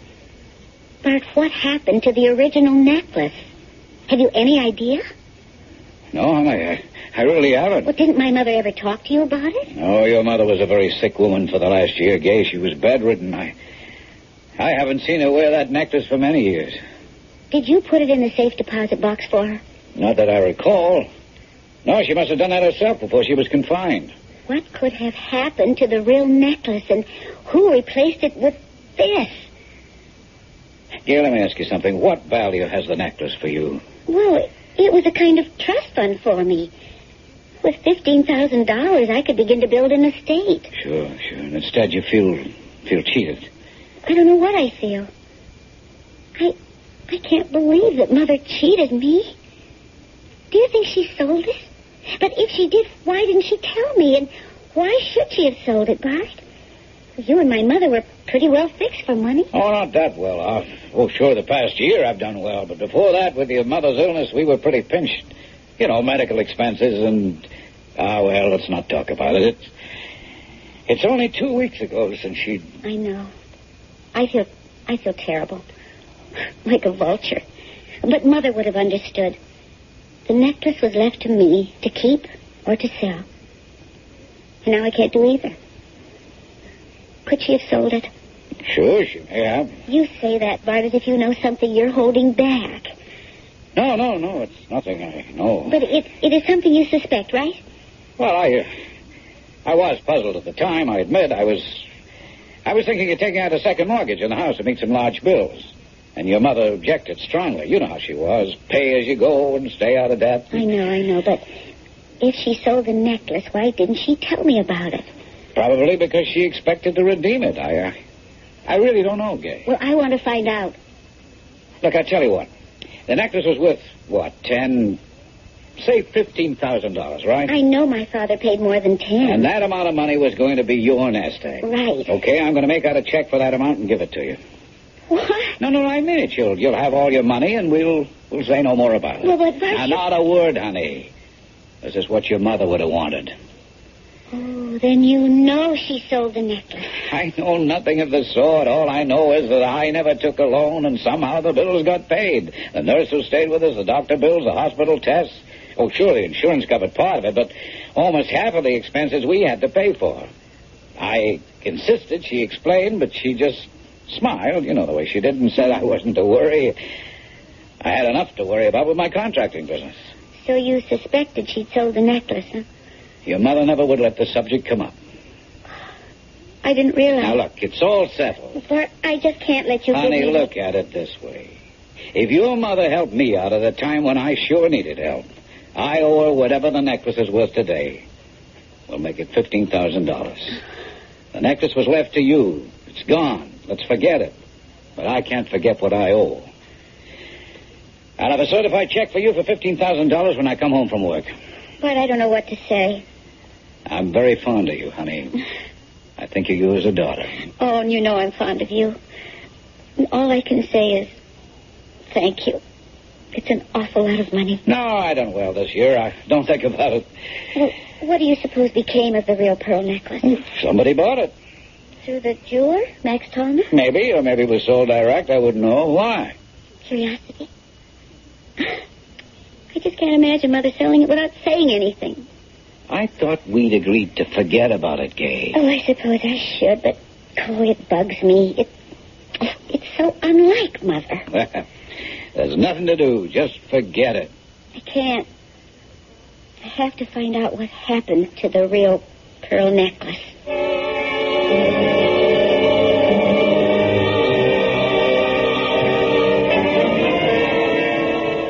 I don't know, Gay. Sounds all right to me. I wish someone would drop 15 grand into my lap. But don't you think there's something funny about it? You're a lawyer. You ought to know something. Well, not the way you've explained it to me. A, your stepfather was pressed for money. Right. B, your mother sells her pearl necklace and pays the bills. Mm-hmm. C, your stepfather suspects that what she has done, and now he very generously is giving you a check for 15 grand to compensate for the loss you've sustained because the necklace was sold. I've got a feeling there's something odd about this whole business. Would my mother have done something like this? You knew her, Press. Well, she certainly wasn't evasive or deceptive. What you want to know is who's got the real necklace, right? Yes, I do. Some rich old doll in the city. So what? I don't know what you're out to prove. Some woman's got the necklace, you've got the money, or you will have it. So why not forget it? No. You think your mother didn't sell the necklace. You think that maybe Bart Lerner stole it. Oh, I don't know. I just can't believe it. Not Bart. He's a good man. Well, lots of good guys have turned bad. Oh, not Bart. Well, then what about this feeling of yours? Well, it's also unsatisfactory. Now, listen to me. I telephoned Max Tolner, the jeweler, late this morning because Bart said maybe Max had bought the necklace from my mother. The answer is no. Max sold it to my father, but he hasn't seen it since, not in 15 years. So where could Mother have disposed of the thing? Well, maybe in the city. Lots of dealers. You mean fences, right? No, legitimate dealers. The necklace hadn't been stolen. Your mother owned it. She had a right to sell it or to borrow on it. Well, but maybe somebody took it out of the safe deposit box at the bank. Impossible. Only someone authorized is allowed to examine a safety deposit box. Mother, me, Bart Lerner. And I didn't swipe the necklace. And neither did your mother. It was her property. She had a right to remove it. And neither you nor Bart Lerner had that right. So if your mother didn't sell it, and if you didn't steal it... Don't be stupid, Fred. Well, then Bart Lerner did. Look, we're going on in circles, baby. Let's have some dinner. We can talk more over some food, huh? All right, Press. But I want to get to the bottom of this funny business for my own satisfaction. It just wasn't like Mother to sell such a gift from my father.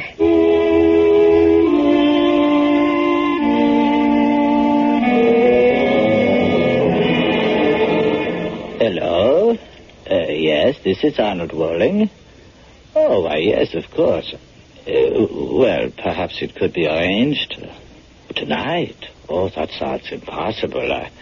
Well, let me see. It's almost 7 o'clock. You say she's out to dinner or then possibly the theater? Yes, I understand your problem. It's a matter of time. You will have a check? Yes, of course. I will return your call. I will do my best. Goodbye. And there goes my evening. But a fee is a fee.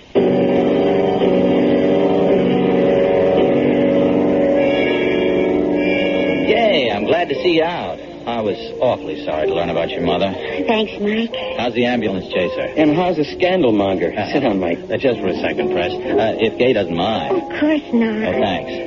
You all right, Gay? I think so. It was bound to come, so we were prepared for it. But it still leaves a big blank in our lives. Bart's and mine. Yeah. You going to stay on with him? Oh, for a while.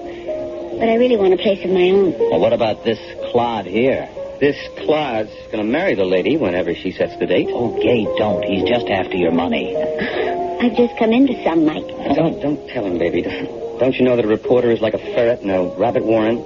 Scrap of news and he pounces? Well, maybe he can help. Name it, Gay. Look, Mike, as a pal, give Gay a break, huh? And no story without her approval, all right? Cross my heart, Press. What's the story, Gay? Well, my mother left me a $15,000 pearl necklace. Wow. Wow was right. It was the real thing. Genuine.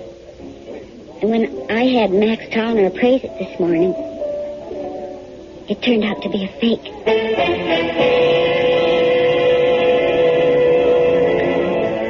You know how it is after someone has died. Not long after the mourners have departed, the oftentimes unhappy business of settling the estate begins. It's somewhat unusual, however, when a daughter discovers that a costly pearl necklace willed to her by her mother is worthless. Had the mother sold it? Perhaps. Had the stepfather sold it? More likely. But why? We'll find out when I return shortly with Act 2.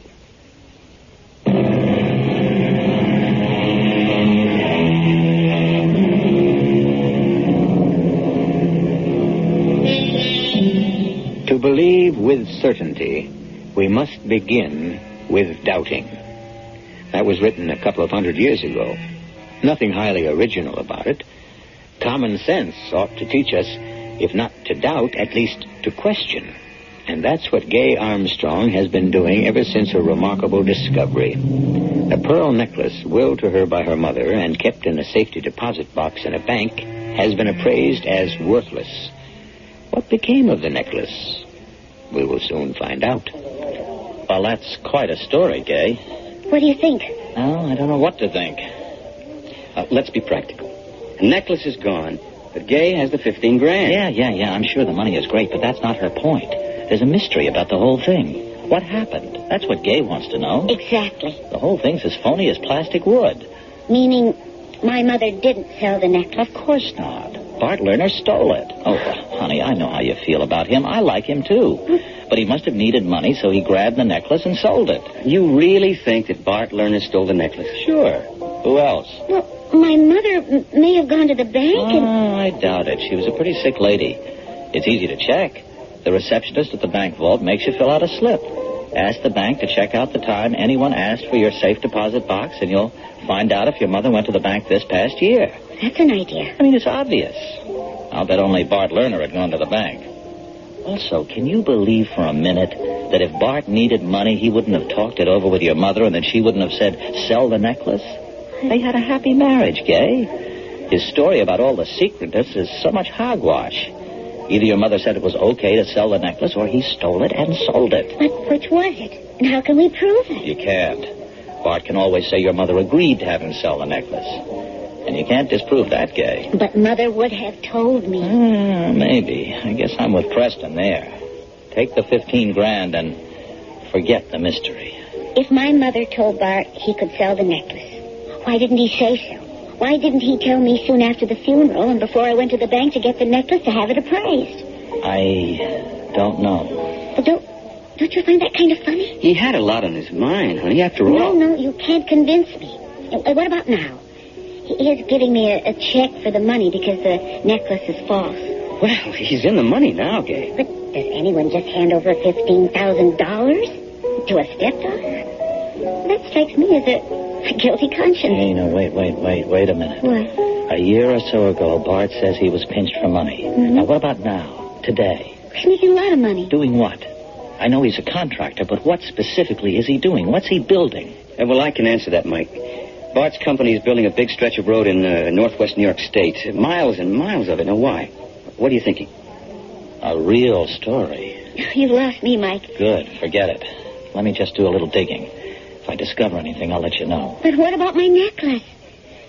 Mike, maybe if you ran a little human interest story in the forum... No, I don't think so. That could embarrass you. I agree. All Mike could write about would be your suspicion that Bart Lerner stole the necklace. We don't know that. I'm sure of it now. That's not good enough, honey. You have to have proof. Also, so soon after your mother's death, you'd look, well, greedy. Oh, I suppose that's right. But what do I do? I got an idea. If it pans out, we'll know what happened to the real necklace. And I'll have a story for our front page. What kind of a story, Mike?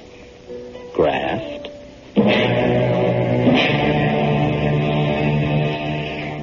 Good evening, Mr. Rowling. It is kind of you to see me, Mrs. Knight. I apologize for my late visit. 9:30? I'll be up for hours. Well, Mr. Rowling, I'm intrigued by your visit. What you told me over the telephone. Oh, well, it's a very unusual situation. The original owner of the pearl necklace wants to buy it back. Isn't that what it comes down to? Yes. That's it. Well, may I ask why? Not that I'm willing to sell the necklace. It's an extraordinary piece, worth much more than we paid for it when we bought it from you. Oh, I realize that. I told you that it was an exceptional buy. And you were correct, for which we are very grateful. Thank you. I would say that the necklace today would bring as much as $25,000. Indeed. It is appreciated in value. Yes, I have a check here in that amount. I beg your pardon. Here is my check for $25,000, Mrs. Knight. But I have no idea of selling the necklace. I know that. You're being very mysterious. I will give you this check. You give me the necklace. Keep the check. Don't deposit it.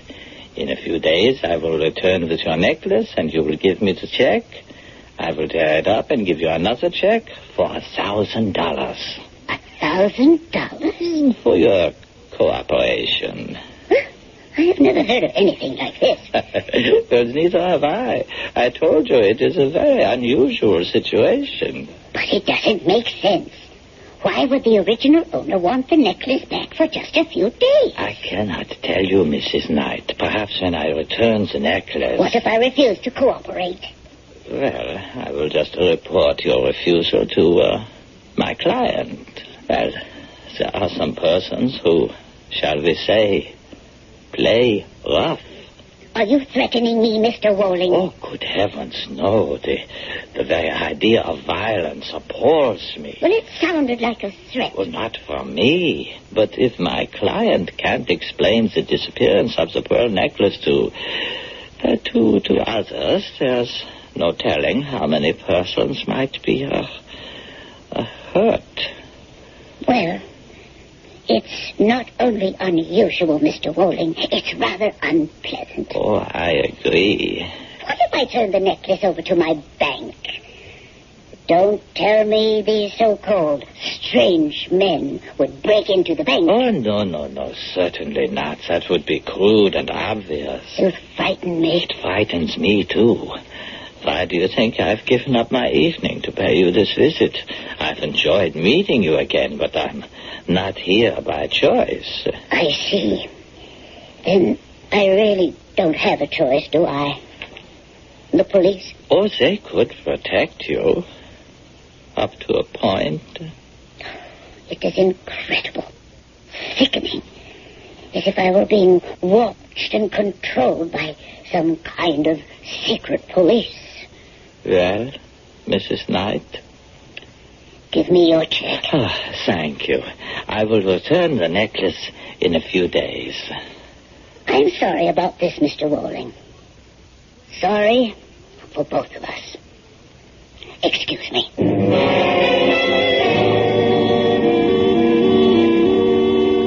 Hi, honey. What, Bart? It's almost midnight. What are you doing up so late? Oh, waiting up for you. You have a nice time? Very nice. Well, how's Preston? Fine. Did you just wait up, or did you want to see me about something? Well, yeah, matter of fact, I did. Huh? I've been thinking about you all day long. How upset you were this morning about your mother's necklace. And by the way, here's that check for you. Bart, I don't know. Now, please, I want you to have it. But $15,000. The real necklace is worth at least that much. So give me the fake necklace and we'll drop the subject for good, huh?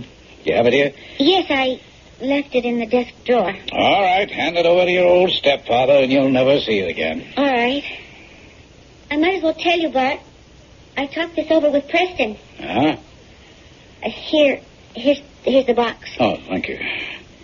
So, what did Preston have to say? Take the check and forget about the necklace. Smart young man. Now, let me take a look at this thing. It's quite beautiful, isn't it? Yeah. Hard to believe it's a fake. I couldn't tell, could you? No. But we're not experts. They look like genuine pearls to me. I couldn't possibly tell the difference. No, neither could I. I mean, I've never seen more perfect match pearls. And these are fake? That's what the jeweler said. Wonder if he knows. Max Tallner? Oh, sure he does. He sold the real pearl necklace to my father. Why wouldn't he know? Well, Max Tallner's a pretty old man. Do you think he could be mistaken? I couldn't say, but these look pretty good to me. I mean, if this necklace is fake, it's one great piece of work. Oh, I wish I knew more about stuff like this. Well, let's not worry about it. You got the check, I got these. Maybe I'll have another jeweler examine them. Why don't we go back to Max? We? Well, why not? I owe it to you, Bart. What do you mean, owe it? Well, Bart, will you forgive me if I tell you something? Forgive you for what? My crazy imagination. You come again? Well, I thought about what you told me this morning, and I just couldn't quite believe it, Bart. I mean, Mother selling the necklace to pay bills and not telling me about it. Well, don't you think it would have embarrassed her, selling something she had already willed to you? Mm-hmm. That makes sense. Now. And what else went through that imagination of yours? Oh, I'd rather not say. Makes me feel crummy. Wow. Oh. Did you think that I had stolen the necklace? Oh, please. Well, of course. It was a perfectly natural thing to think. I thought about it at work today. I knew what you were thinking. I feel terrible about it. Please forgive me. Done. And now let's forget it. Are you going to see Max Tallner tomorrow? Well, we might as well. Wouldn't it be wonderful? Oh, it couldn't be. I was going to say, wouldn't it be wonderful if this necklace is the genuine one? Why, would you want it back? Oh, no. It's beautiful. But it's not for me. You do prefer the check? Oh, yes. Oh, but I'd be happy if this thing was really worth what you paid for it. Oh, that's too much to hope for. But it would be like having $15,000 fall right into my hands, huh? Yes, Max said it was worthless.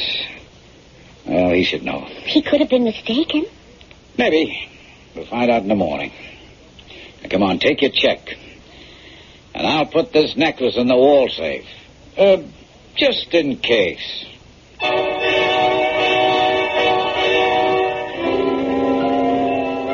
From what we've heard, that pearl necklace seems to be a rope of hemp around Bart Lerner's neck. Why? Even though he took the necklace and sold it, no one could prove that his wife had not given it to him to sell. That was the reporter's point. But a crime, however small, somehow has a way of raising its head and staring down the person who committed it. I still don't know what Bart's real crime was, but we'll find out when I return shortly with Act 3.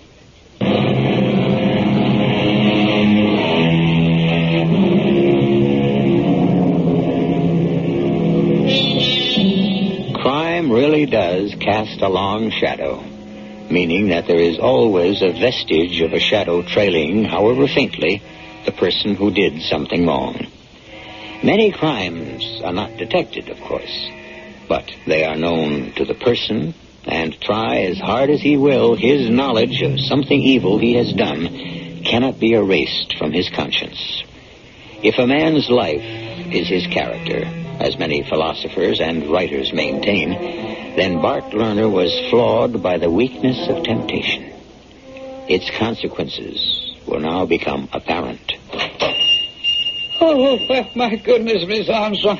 You back again. Oh, I'm sorry to be a pest, Mr. Tallner. No. Come in, my dear, come in. This is my fiancé, Preston Welch, and Mike Shea, a reporter on the forum. Oh, then, I don't want to talk to him. He'll make me look like a fool. No, I won't, Mr. Tallner. I'm after something bigger than what happened to you. What happened to me? Oh, what happened to me was I couldn't tell a fake pearl necklace from a real one. And if you print that story, I'll be laughed out of business. I've already apologized to Miss Armstrong and to Mr. Lerner. Mr. Tallner, is there any doubt in your mind that the necklace you saw this morning, an hour and a half ago, is genuine? No, not a doubt in the world. Yesterday I looked at the same necklace and told Miss Armstrong the pearls were fake. No, you didn't, Mr. Tallner. I didn't. Well, I must be going crazy. You are the victim of a switch. The first necklace you saw was a fake. Last night, Bart Lerner and Miss Armstrong looked at it again. Lerner had his doubts about your appraisal. This morning they showed you the genuine pearl necklace. Is this true? We think so, Mr. Tawner. Well, then I haven't lost my mind. No. But why the switch? Can you prove it? We're going to try. We need your help. If you were going to sell the real pearl necklace, who would you take it to? Well, no one here in White Plains, I don't think. New York City, probably, yes. The big buyers and sellers are in the jewelry center down there. Uh-huh. Can you give me some names? Oh, there are so many. Becker, Taubner, Woling. That's Arnold Woling. He's very big. Uh-huh. He arranges many big deals and all legitimate. Press, hit the road and see what you can find out about, Okay, Arnold Woling. I'll go with you, Press. No, you won't. You get back to your job. I'll report back to Mike if I have any luck. And I've got reports coming in already. Reports? About what? Payola, baby. The truth about your pearl necklace could rock the state.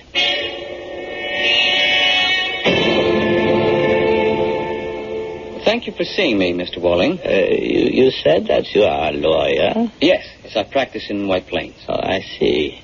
And you said you wanted to ask me about a pearl necklace? With the idea of buying one? No, Mr. Walling. With the idea of finding out the name of the person from whom you bought it. Assuming that I did buy such a necklace, the name of the seller is confidential information. You can, of course, understand that. Of course. Just what is your interest in the necklace? It was willed to a young lady I know. When she went to have it appraised, it was declared worthless. A fake necklace had been substituted for the genuine one. Oh, I see. Do you, Mr. Walling? Someone had to make that false necklace. You bought the genuine one and sold it. Those were legitimate transactions, Mr. Welch. I don't question that, but if you sold it, how did it happen that this morning at 9 o'clock, the young lady had the necklace appraised a second time, and this time it was the genuine article? Well, I can't say. Did you help to arrange the switch, Mr. Walling? And before you answer, it is the opinion of a very sharp newspaper reporter, Mike Shea, and mine also. The money obtained through the sale of the pearl necklace was used as payoff money to an unscrupulous member of the Roads and Highways Commission. What does that have to do with me? I want the name of the person who sold the necklace to you and the person to whom you sold it. You don't know the former? Yes, but I want your testimony as proof. And I want to visit the buyer in order to piece this scheme together. And if I tell you what I know? I'll give you my word that I'll protect you and the buyer from publicity and innuendo. As a businessman, I have never violated a confidence. I said I'd protect you from publicity and innuendo, Mr. Walling. But can you protect my life?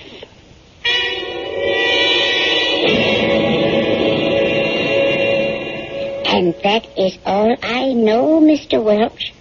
Welch, is it? Yes. It's a beautiful necklace, Mrs. Nye.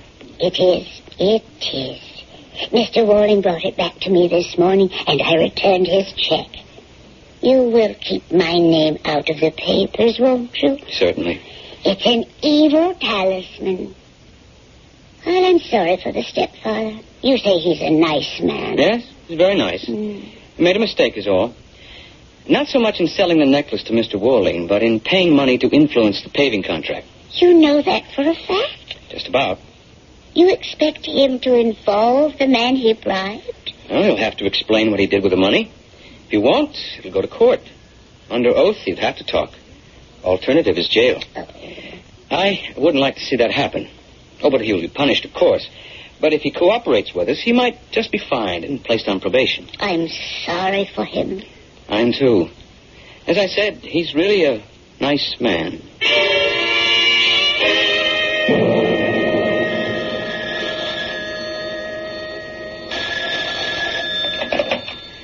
Bart Lerner speaking. What? Well, I can't believe... The story tonight's for... Oh, I'll be ruined. No, of course not. Who telephoned you? Walling? Well, that knocks me out. Yes, well, let me explain, please, sir. Look, my stepdaughter had the necklace appraised this morning. It was the real one.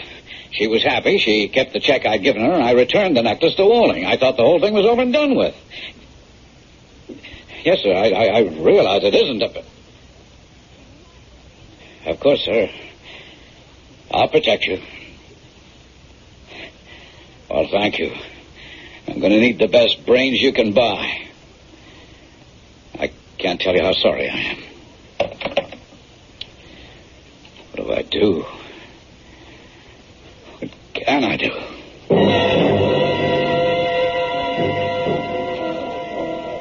Here's Mike. Yep, right off the press. It's, not a nice story, Gay. Oh, Mike. Public road paved with pearls. Bart Lerner suspected of selling stepdaughter's heirloom necklace to bribe roads and highways official. It's all here, except for the names of Wall and Mrs. Knight. Thanks, Mike. It is. Poor Bart. Poor Bart, my foot. He stole your necklace, Gay, and used the money for payola. He's a small frog. We've got the big one on the hook, and with or without Bart's cooperation, we're going to deck him. But it is so cruel, seeing it in cold print like this. I can't face Bart. I just can't. Yes, you can. But I betrayed him. Gay, if he had told you the truth in the beginning, none of this would have happened. He deceived you. He made two mistakes. Acting surprised when you found out that the necklace was a fake, and then scrambling to work out a switch. Come on, Gay, let's get over there. You can't hide from this. He won't squeal on the commissioner. You think he'll prefer to go to jail?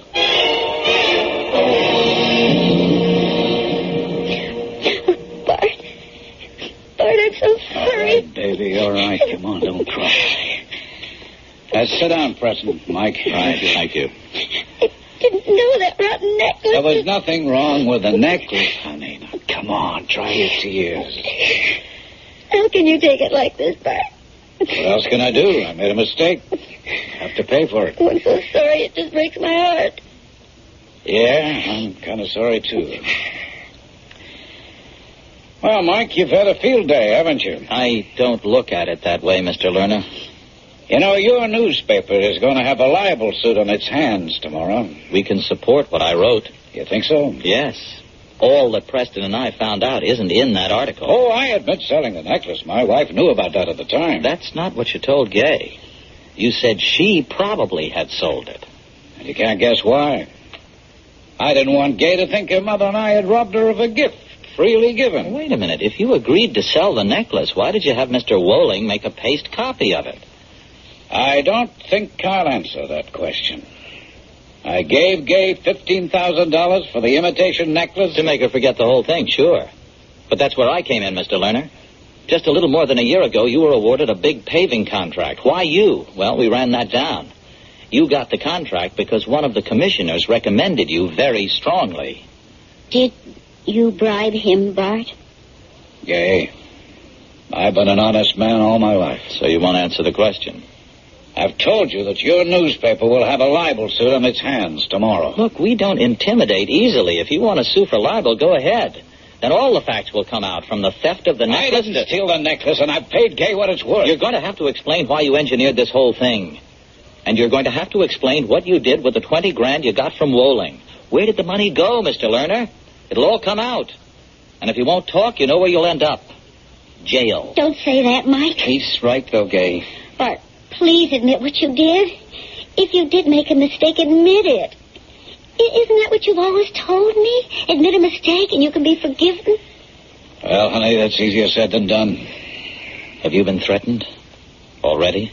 What are you talking about, Mike? Oh, Gay, you're really very naive. Your stepfather is in trouble. You mean if Bart talks, they'll kill him? Sound melodramatic? Well, it's true. He's already been warned, haven't you, Mr. Lerner? Yep.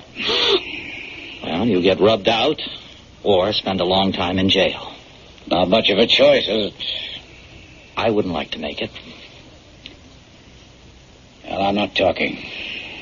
I'll see you in court, Mr. Lerner. Good night, Mr. Lerner. Gay, I'll be going, too. Talk to you tomorrow, baby. Okay. Bart? Yeah? Did you bribe that man?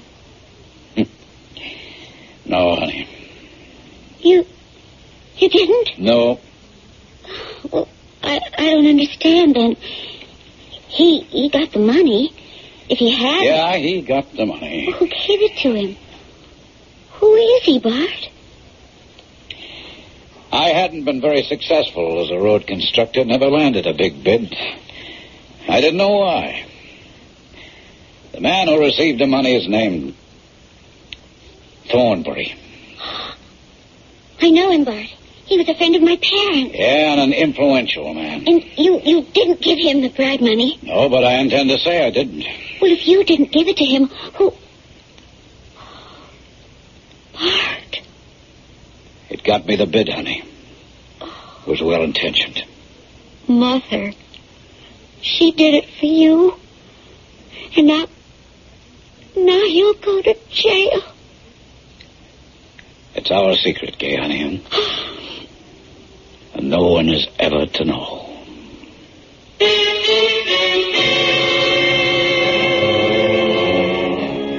And so the long shadow of a loving intention, which was a crime, for bribery certainly is that, will imprison a guiltless man. Not if he'll tell the truth, but could he do that to the memory of his dead wife and to the stepdaughter he loves? Quite a remarkable man, Bart Lerner. I shall be back shortly.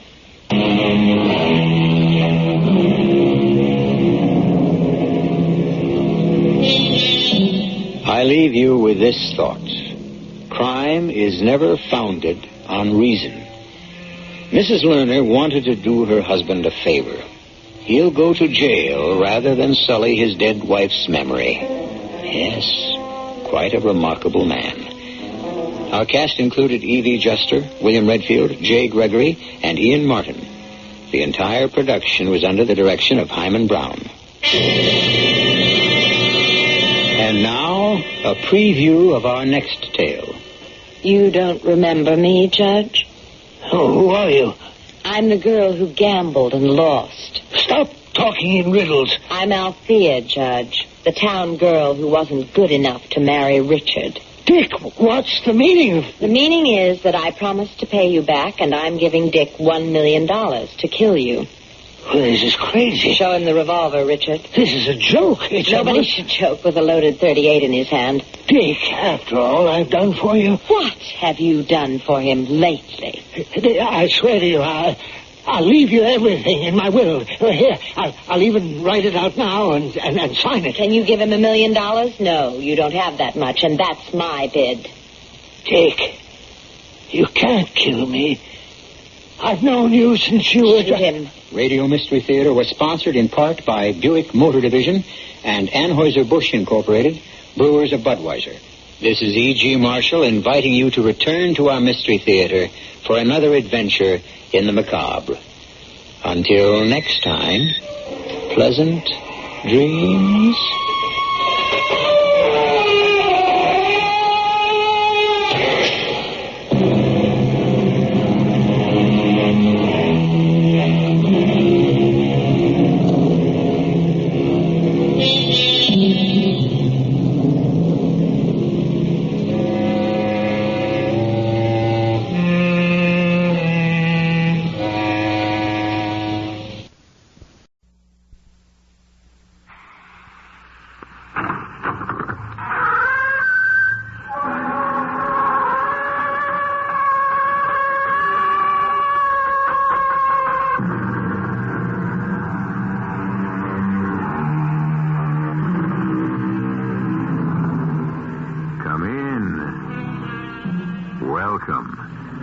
I'm E.G. Marshall. The year 1976 is not only our bicentennial year, it also brings us something extra to celebrate. It's leap year, and all of us get a present of an extra day. What to do with it? It should be something very special and exciting, a new experience. Or maybe it's better to treat it just like any other day. You wouldn't, in your right mind, want to do what John McCaffrey did with it, unless you enjoy having the very blood curdle in your veins. Our mystery drama, The Other Side of the Coin, was written especially for the Mystery Theater by Ian Martin and stars Ralph Bell. It is sponsored in part by Buick Motor Division and all state insurance companies. I'll be back shortly with Act One.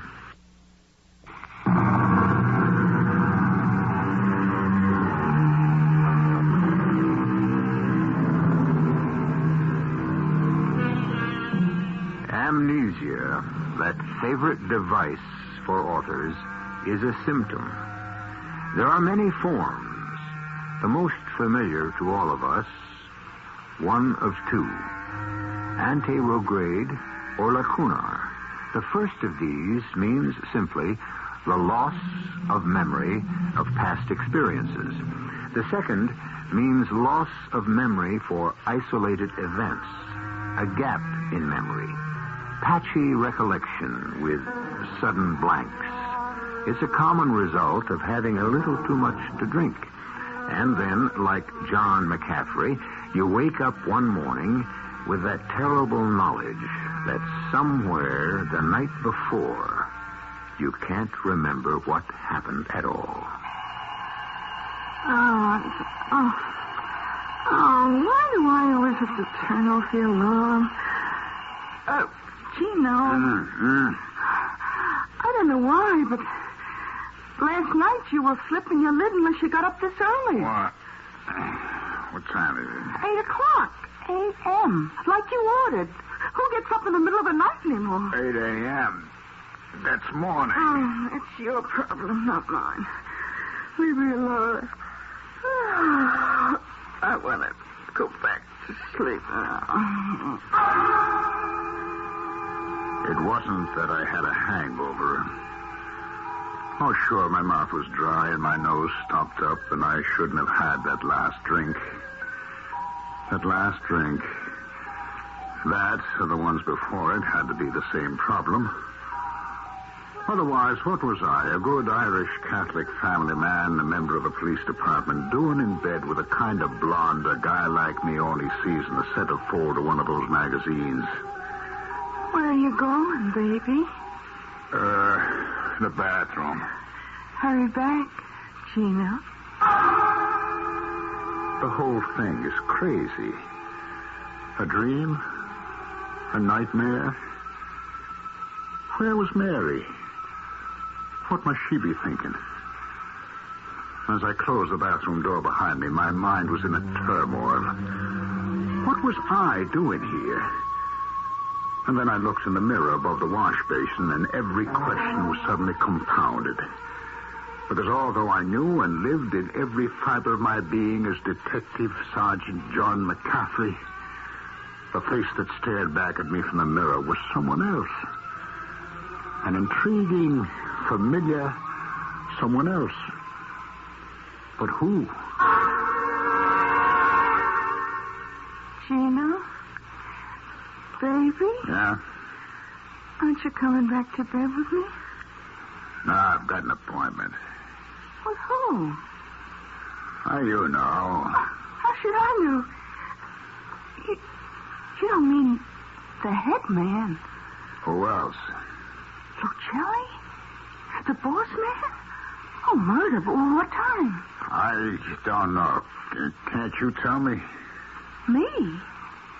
Well, what am I going to say to you? Last night last night is a blank to me. Oh, you really tied one on, all right. What'd I do? Where'd I go? I don't know.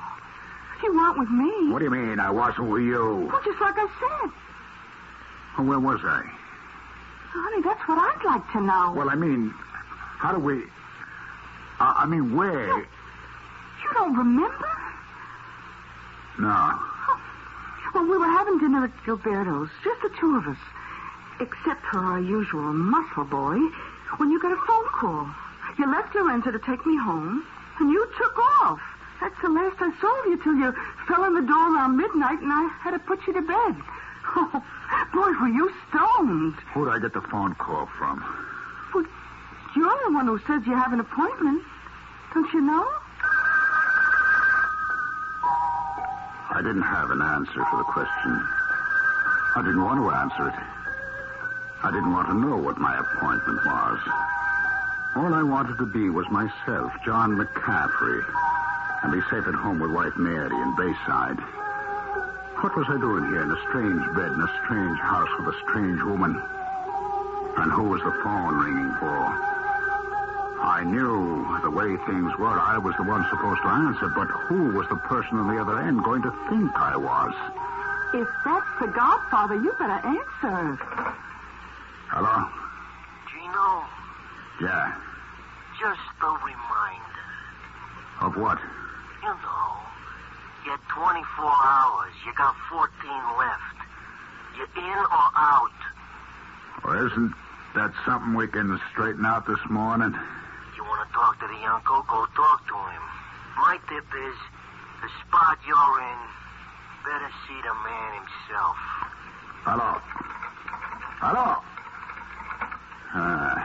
Gino, what are you hacking around for? You're just asking for trouble. What's the matter? You afraid you're going to get mixed up in it? Yeah, I'm scared stiff. But that isn't where it begins. I'm more scared for you than I am for me. For what it's worth, you don't have to worry about me. Are you kidding? No. Look, I can sense it with that zombie Lorenzo. The word is out. You're contracted. Not me. Look, honey. Hold it. I can't explain it all, but... You really want to help me? You have to ask. Okay. I'm trying to level with you, Mary. Mary? What? I'd be green-eyed and scratching if I didn't know you long enough to be sure there's no Mary. But I'm Gloria. Remember, sweetheart? Yeah, sure. Gloria. That's what I said. Hey, Gina, are you all right? Yeah, sure. No, I'm not. I got a head bigger than an elephant and no memory to go along with it. Oh, you mean you honestly don't remember last night? No, I don't. You've drawn a complete blank? I guess that's just the way it is. I'm sorry. Oh, Gino, it isn't like you. A lot of things aren't like you. You know, I mean, honestly, this morning is like waking up in bed with a stranger. Yeah, then try this for size. What's my name? Your name? Yeah, who am I? Oh, you've got to be kidding. Let's play that I'm not who, huh? Gino Carpacci. Who else? It could have rocked me on my heels, except I knew it was coming. It just had to be the way things were going. The last ironic note in the whole life that had suddenly fallen apart less than 24 hours before. It had all started so simply when I went in response to a message to see the captain of our precinct. Oh, hello, Johnny. Come in and sit. That's a strange invitation. You greeting me like I just came in by chance. We both know it isn't that way. You called me in. Yeah, Johnny, I know. I wish to heaven I didn't have to. Well, we can level, I hope. Is it what I think? I guess maybe. I just can't believe it. No more than me. I've been a long time in the department. Never seen anything like this. I'm fired, huh? Retired. Huh. Same difference. Well, there'll be the pension. Yeah, 20 years. Don't bring enough. You know, I wanted to put in my 30. I know. How could they knock me off with my record? Well, it's their way off the hook. They call it attrition.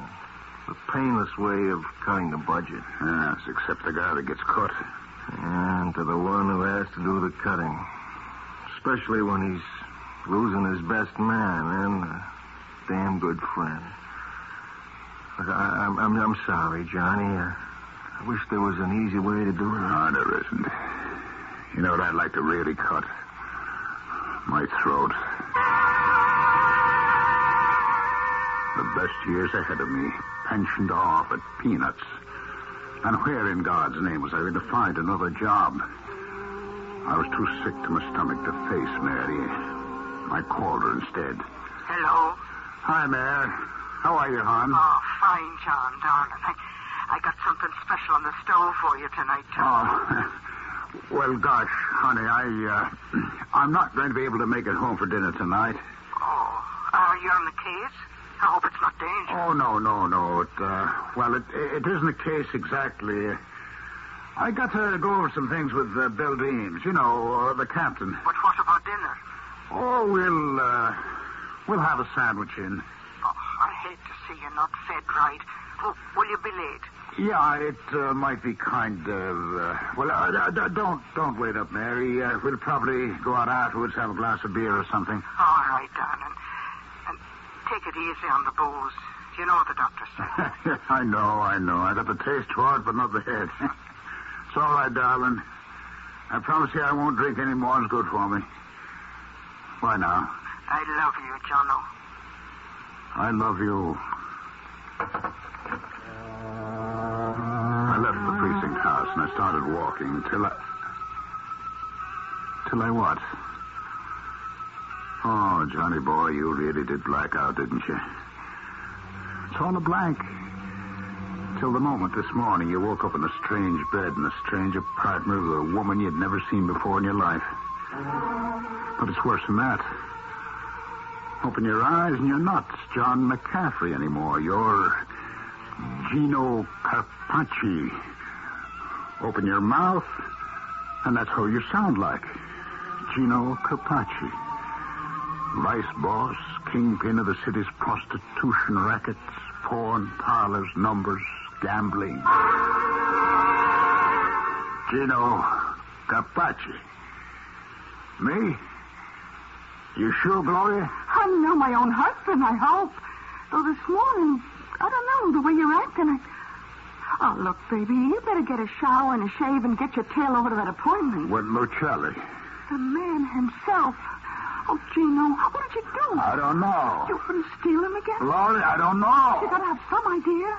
You're gonna be on the carpet. And, baby, it's no red one they're rolling out for you. Oh, Gino, I'm scared. I don't know what's happening. So am I. That makes two of us. It was while I was getting dressed that I thought of Mary. She must be frantic. I'd have to call. And then I thought, with this voice, how could that reassure her? And in this body, how could I go home? And then, suddenly, colder than the shower I just had, my bones were ice water, thinking to myself, wait a minute. If I'm me in Gino's body, who slept beside Mary last night? And what prisoner was locked up in it? I had to find out. Hello. Mary? Yes. Who is this? Never mind for the moment. Is your husband there, John McCaffrey? Yes, he is. Could I talk to him, please?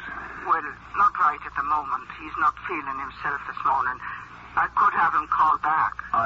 No, never mind. I'll call back later. So now I knew. But I wasn't ready to talk about it yet. First, where in the name of reason had I been last night? And what happened? Teasing, tantalizing in the back of my mind was some vagrant memory. If I could just seize on it, maybe there was a way out of this nightmare.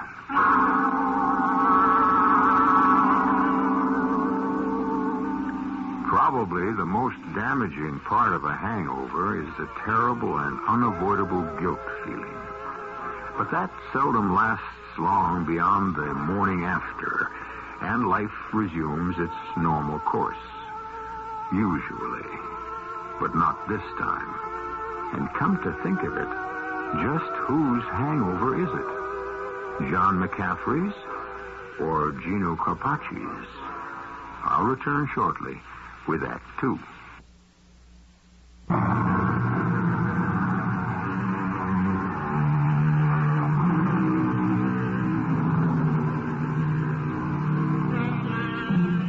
There's a favorite Greek word of mine which has become very current these days.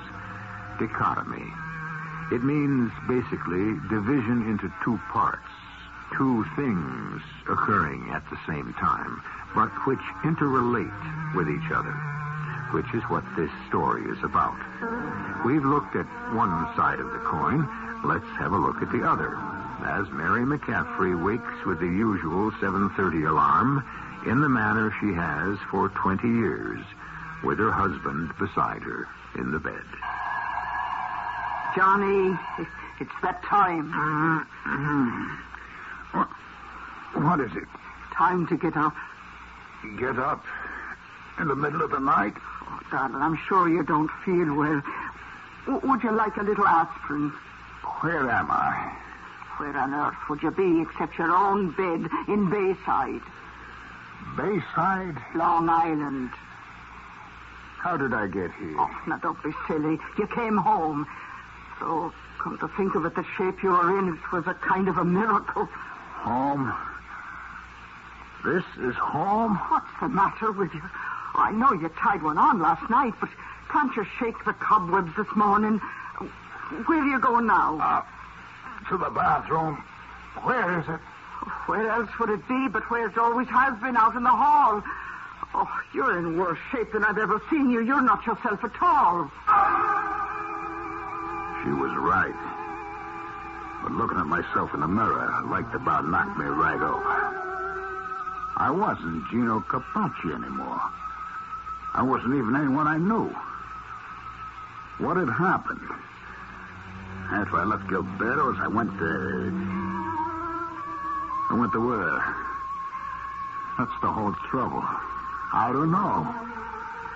Somebody must have slipped me a Mickey.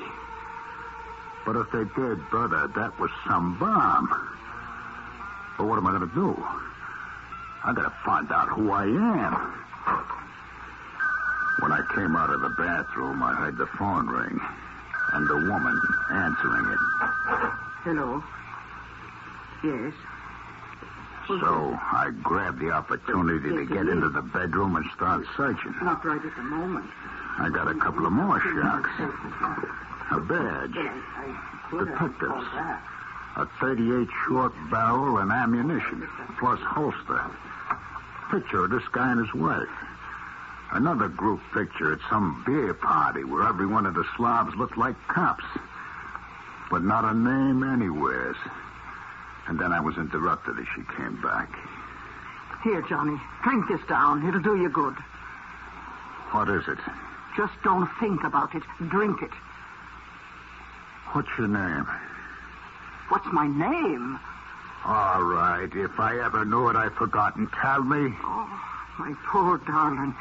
Sure, I knew when Captain Deans called me last night you'd be in a terrible state. Humor me, huh? Your name? Mary. As well you ought to know, John. Oh, Mary, okay. And I'm John. John who? The way things are, I'm beginning to be not at all sure myself who you are. If you want to know who you were, here's your driver's license. John J. McCaffrey, Detective Sergeant, New York Police. That's me? That's you. Oh, who you were. Oh, Johnny, darling. The captain told me everything. How you'd been let go from the department. Let go? A crying shame and a disgrace with your record. I got fired from the police? You were retired. Attrition's the name they put to it. Wait a minute. Now, you're telling me that I'm Detective Sergeant John McCaffrey, and I've been retired, but I haven't turned in my badge yet. Well, you've till the end of the week to do that. Oh, have I now? Well, isn't that the great miracle? You know something, Mary? That's right, Mary, is it? Mary. This is like the finger of God. A miracle. What a break. I was off the hook. Nobody could touch me now. Not even the Don himself. I didn't have to crawl and beg for my neck, knowing I was going to be rubbed out anyway, whether I timed the million green ones I'd skimmed off the Enterprise's back or not. All I had to do was walk back into my own apartment, pick up the key, get the dough from the safe deposit box, and take it on the lam. The mob would never find me. They weren't looking for a retired cop. They'd be satisfied with... Then it hit me. If I was using this guy's body, he had to be using mine. That was even better. A ready-made fall guy. But before they moved in on him, I better move fast. I got out of the house as soon as I dressed and hit the nearest phone booth. Yeah? Gloria? Who's this? Gino, baby. Gino. Crazy or something? Who are you? I told you, your husband, Gino Capaci. You better be putting me on. You don't even sound like him. Besides, Gino was... Well, Gino's what? Hey, you mean he's there? With you? I didn't say he was. Well, you didn't have to. I know he is. You tell him to stay put till I get there. If you know what's good for you. Don't let him get away. Who was that? I don't know. Someone looking for you. For me? You mean Gino? What's the difference? We got to twist words? I think it was a hitman. Out of town, maybe. We got to split and fast. No, not you. Me. Now, look, I got a ride anywhere. Oh, the phone table by your bed. Oh, that's better. I could use a little protection. I'm sorry to run out on you. You can't. You can't leave me behind. You're going to take me. Why? Now, let's stop hacking around, Gino. Whatever you've been stealing from the organization, if you can't give it back, let's both of us get out of range before they start burying our bodies. What do you mean, stealing? Well, I know you got that safe deposit key. You think anyone would figure all you kept in that box was saving funds? You don't know how much I'd give to know just what is in that box. I got to figure a way to make use of it. Oh, never mind that right now. Let's get out of here while we still can. You're right. Let's go. Hello, Gino. You and the doll going someplace? Who the... Oh, hiya, Lorenzo. Yeah, nothing in the apartment, so we figured we'd cut out and have some breakfast. That don't fit the plans like the man told me. First, you come with me. Put away the cannon. I keep it hidden till we get in the car, but it's still there. Let's move, Gino. Oh, what about me? Who cares, baby? Just go back. Lock up and sit and wait. Come on, Gino. You've got an appointment you don't seem to want to keep.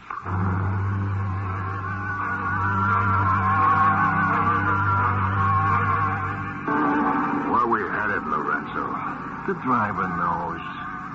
I'd like to know. I could just bet. Okay, ask you something, Amici? Try. Where was I last night? That's one of the things that interests the boss. You mean you don't know any more than me, huh? It's one of the things we want to find out. Hey, you have to hold that cannon on me. What is it, Magnum 44? Right. Magnum 44. It could blow your middle right through your backbone. Now, don't get cute. I'm not going to get killed. I'm going to get crazy. You want to hear something? They didn't say to gag you. Okay. I'm not Gino Capaci. Sure. And I'm Woody Allen. Now, where does that get us? I'm leveling with you. No matter how wild it seems, I think you better know who I really am. Try me. I don't know what happened last night. While I was out of touch, wherever I was, but before I went there, wherever that was, I was Detective Sergeant John J. McCaffrey, shield number 5X20. You don't say. Hey, you gotta believe me. Well, at least listen to me, will you? Wherever you're taking me now, you got the wrong guy. Sure. But don't tell me. Tell it to number one. You know what's going to happen to me if I turn up there on the carpet? We all got problems, Amici. That's yours.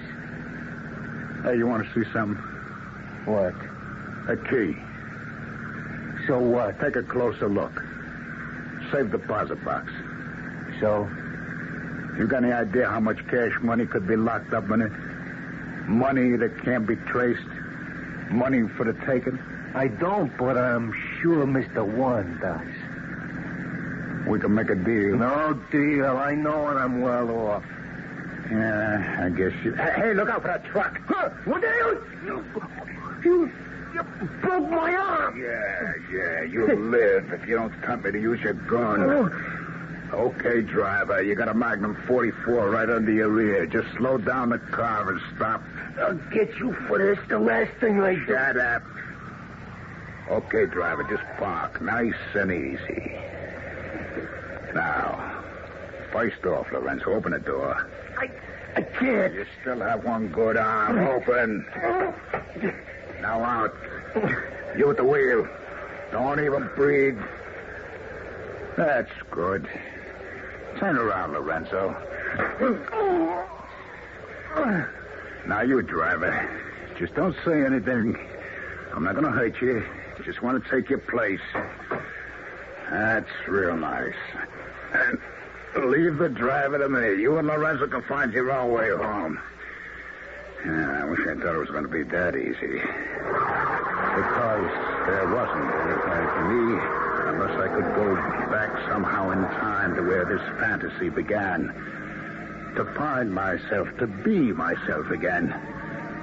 Only where was that? Where had it all begun? I said leave the driving to me, but where to drive? I couldn't go home to Mary. I wasn't the man she married. I had to hide somewhere. For the man whose body was mine was marked for death. And then suddenly it came to me. Of course, I had to go home. Because that was where my old self was. I had to face him. And perhaps together we could find our way back to our own identity.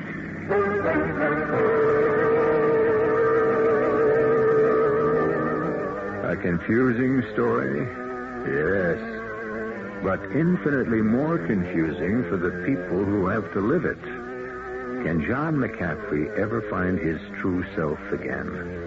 Or is he unfairly marked for death by the organization, while the man they wish to eliminate by some supernatural accident beyond our power to imagine will go scot-free? I shall return shortly with Act 3.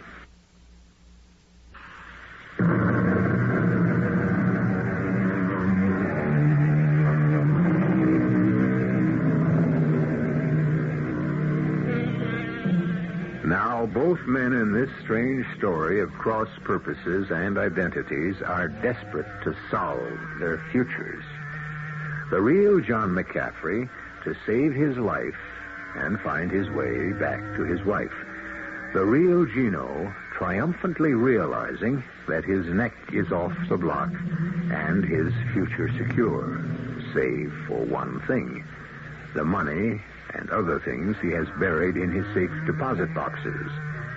To secure these, he has to return and face his wife, Gloria. Who is it? Gino. Not you again. Just go away. Now listen, can you hear me? Yeah, but you don't even sound like... I don't care what I sound like. I got a way I can convince you I'm Gino. How? You wear a gold anklet. It's inscribed inside. To my sex boat from her captain. How could you know that? Because no matter how I sound or look, I'm Gino. I'll give you more proof.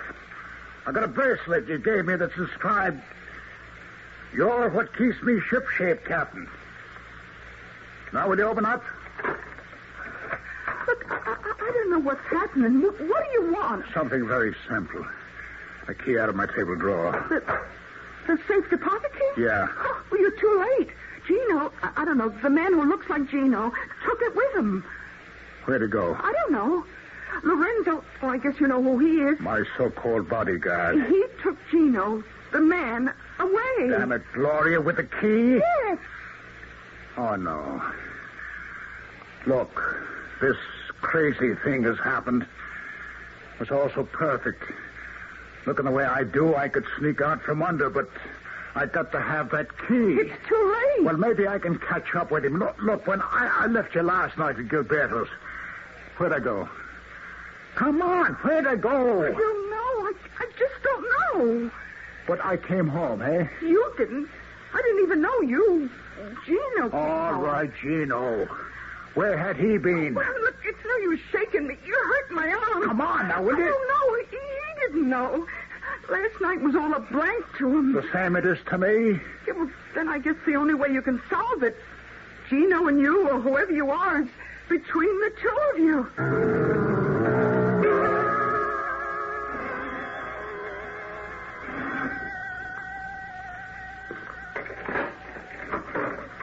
Yes.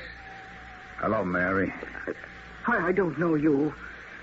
You don't recognize me? No, I don't know who you are. Suppose I was to say when I kissed you in front of the priest at our wedding, the words I whispered in your ear were, Mary Arun, we're in God's pocket at last. Oh, they were the words, but how could you know them? Because no matter how I look or sound, I'm your John. Now, can I come in? Well, I let you in, but you're not my John.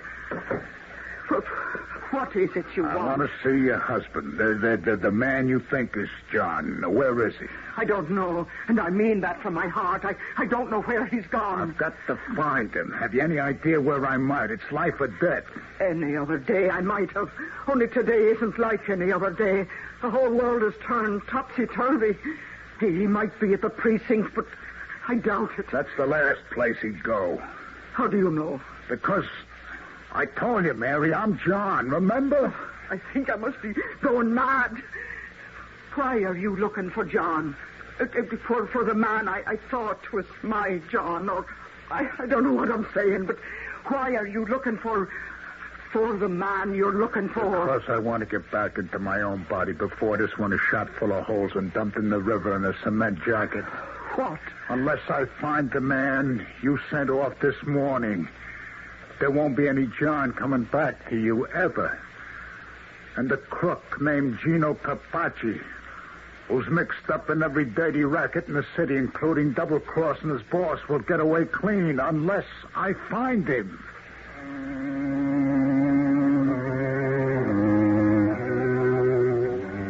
I came away from my house and my beloved Mary, crumbling to pieces inside. What was this terrible judgment that had been visited on us? Bad enough to lose my job, but to lose my wife, my future, even my own self was even worse. What could I do now? I headed for the subway, fishing in my pocket for money, and my fingers closed around the safe deposit key. Of course, there was one chance. If there was anywhere I might find the real Gino Carpacci, it would be at the bank. I fished out the key and looked at it. An ordinary safe deposit key, numbered for identification. But what bank? I crossed my fingers. Gloria might know. Yes? It's Gino. You alone? Yeah. Oh, Gino, you... Hold it, baby, hold it. Just tell me one thing. Only after you tell me. Are you all right? I'm fine. Now it's your turn. What bank do I use? Honey, are you still all cooped Never up? mind that. What bank? Second National, but I want to Okay, know... babe. All I need to know. The vault manager recognized me, and the sheet I had to sign had earlier signatures on it by Gino himself. And what I forged was close enough, and the box had just what I figured. I didn't stop to count the money. What was more interesting was a list of names and the whole structure of the organization. And what was most interesting after I put the box back and came out was meeting myself. I've been waiting for you. Don't move. This is a gun in your back. I've been looking for you. Now, let me ask you something, Gino, or John, whatever you want to call yourself. Where were we last night? And how did this whole mix-up happen? I don't care. For me, I mean, for Gino Carpacci, it works out great. But not so great for John McCaffrey, huh? How do we meet each other? How do we ever make the switch? Yes, sir. What will it be? Double rye, some water on the side. Coming right up. What is this place? I never saw it before. Oh, it's been here a long time. I call it the other side of the coin. Here's your drinking. How much? Oh, tonight's a special night. Everything on the house. What's the occasion? Just my pleasure, kind of a special night for me. It's like my birthday. So, good for you. Happy birthday. Oh, come on now. I want everyone happy. What's your problem? It doesn't matter. It does to me. Tell you what, if I gave you a wish, what would you wish? What difference would it make? You never can tell. I don't want to kid around. Oh, come on, take a chance. You see that guy down at the other end of the bar? You mean the dude with the stick pin and the diamond rings? Nah, he looks kind of familiar. Ah, that's Gino Carpacci, big wheel in the mob. Got it made, sensational blonde for a wife, and on top of all the rackets, there's nothing in the world he doesn't want, right? I guess not. You know something funny? He feels just the way you do, right at this moment. How do you know how I feel? Oh, secrets of the trade. You know what you were saying to yourself as you stare down into that rye and water in front of you? Maybe. I'll tell you. You were saying the way things have turned up, I'd give anything to be in somebody else's shoes, not mine. Right? Yeah. Well, maybe. So it's midnight and I'm closing, and like I said, it's my birthday. I've decided to give the both of you a birthday present from me. Have a happy.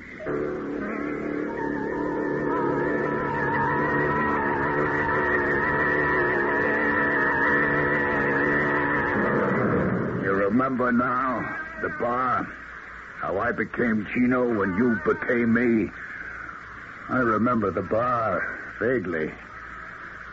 Last night, you wanted to wish yourself in anyone else's shoes, so you ended up in mine.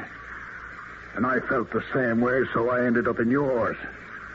So I'm the lucky one, thanks to our friend the bartender. Or you remember him and the bar. It did happen then, eh? Yes, sir. What'll it be? What kind of rocks? Make it a double. Sure thing. You have troubles, buddy. Bigger than you could dream up, Mark. Just give me the drink, eh? Yes, on the way. But if you have problems, just forget them. Everybody steps up to this bar, got them. You're no different. You got nothing next to me. I got the number one. What's number one? My neck. You know anyone else's shoes I could step into? I don't care what his problem is. Just give me the word. I'll step right in. Yes, you told me. That's why I just made a deal with the guy right down the bar. Oh, yeah? What kind of a deal? Now, why don't you move on down next to him and we could talk it over? Oh, what do I got to lose? All right, everybody. Just freeze. You too, Gino. Get away from that guy. Oh, no, Lorenzo. No, wait. Give me a break. Will you give me a break? I'm here for only one thing. The boss says goodbye.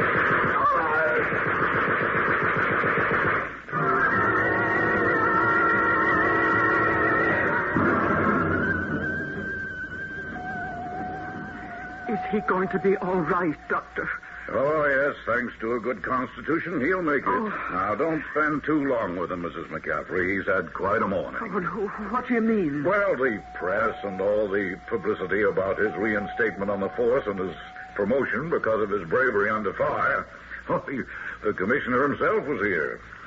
I understand there's quite an award for the evidence he's dug up for the DA's office. Oh, yes, that, but how does he look? Well, you can't expect too much now. He had a couple of bad chest wounds, but luckily nothing serious was damaged. He's weak and lost some blood, but I don't think you'll find him looking too bad. Here we are. Well, Sergeant McCaffrey, I brought you a visitor. Mary? Oh, Johnny. It's yourself you are. What else would you ask? Oh, not a thing in the world now you're back. Well, where have I been then? Oh, darling, you don't remember? There's a lot of things I don't remember. What day is it then? Monday. No, I don't mean that. What is the date? Oh, the 1st of March. Oh, is that all? It seems such a long time since yesterday, and I came home after drinking. Oh, that wasn't yesterday, dear. That was the day before. Oh, no, it had to be yesterday. The last day of the month. I remember when Bill was telling me I was through on the force. And I was thinking to myself the date was February 28th. And so it was. So, that makes it yesterday. Oh, no, darling. You see, you've lost a whole day here in the hospital with the operation and all. But how could that be if it's the 1st of March? Because, dear heart, it's leap year. The day you lost was the 29th of February. Oh, Mary, would you hold me close now and promise me that day was lost entirely? It was for you. You were under sedation all the time. Oh, then heaven be thanked. All the rest was... All what rest, dear? Never mind, darling. It's a lost day I'll never miss as long as I live.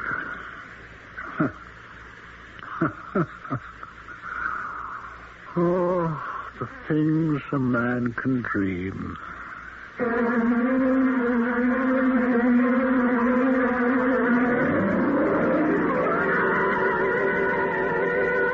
That past master of quotes, Mr. William Shakespeare, said it all. We are such stuff as dreams are made on, and our little life is rounded with a sleep. Not to twist the intent of the quote, how fortunate that Detective Sergeant, now Lieutenant McCaffrey, awakened from his sleep. And to himself, not the terror of being imprisoned in someone else's body. I'll be back shortly.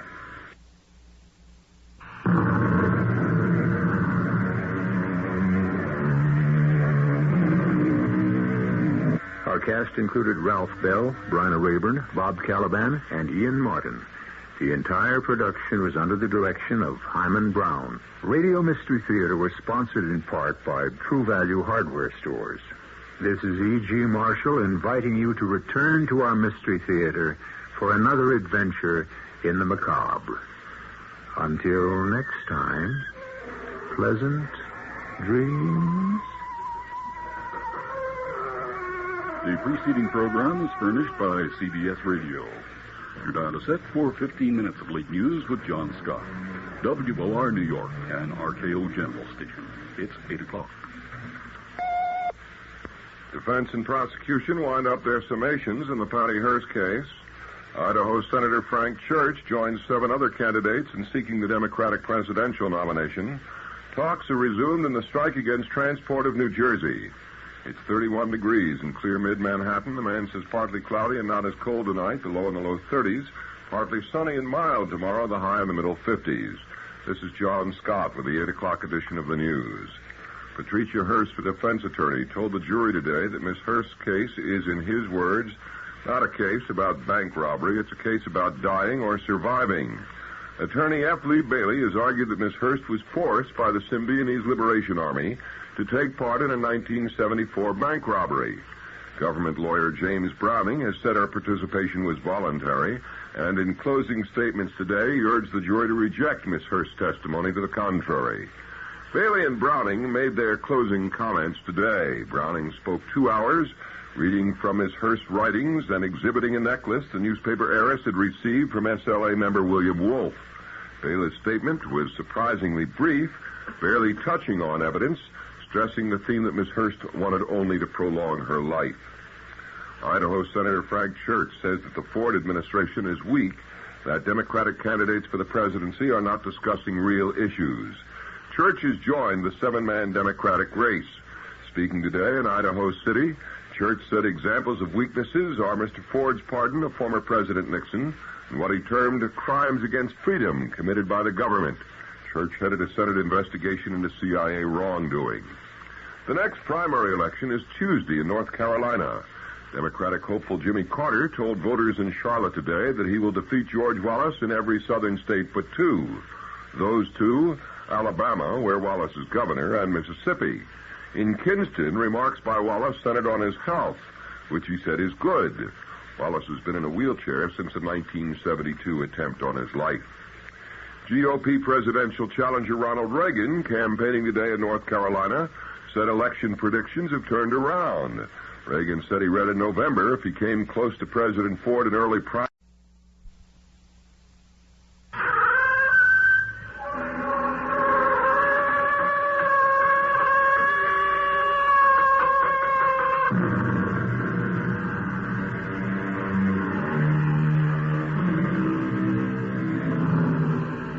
Come in. Welcome. I'm E.G. Marshall. The story to follow concerns a celebrity. A celebrity is a person who is famous in any way at all, though usually favorably. A person who is renowned, or sometimes only notorious. What happens when a famed, noted individual meets another one who is obscure and unknown? That is the subject of our drama, a matter of love and death. Our mystery drama, A Matter of Love and Death, written especially for the Mystery Theater by Elspeth Eric, and stars Lois Nettleton. It is sponsored in part by True Value Hardware Stores and Buick Motor Division. I'll be back shortly with Act One. You know, I just thought of something. Yeah? What's that? Well, over 250,000 people have already bought 1976 Buicks. Yeah? That's a lot of people. Yeah? Well, if you got all those people together, they probably disagree on nearly everything. Religion, politics, sports. I mean, people disagree on all that stuff, right? Mm-hmm. And yet all those people, over 250,000 of them, agree on Buicks. I think that's really socially significant, don't you? No. Buick, dedicated to the free spirit in just about everyone.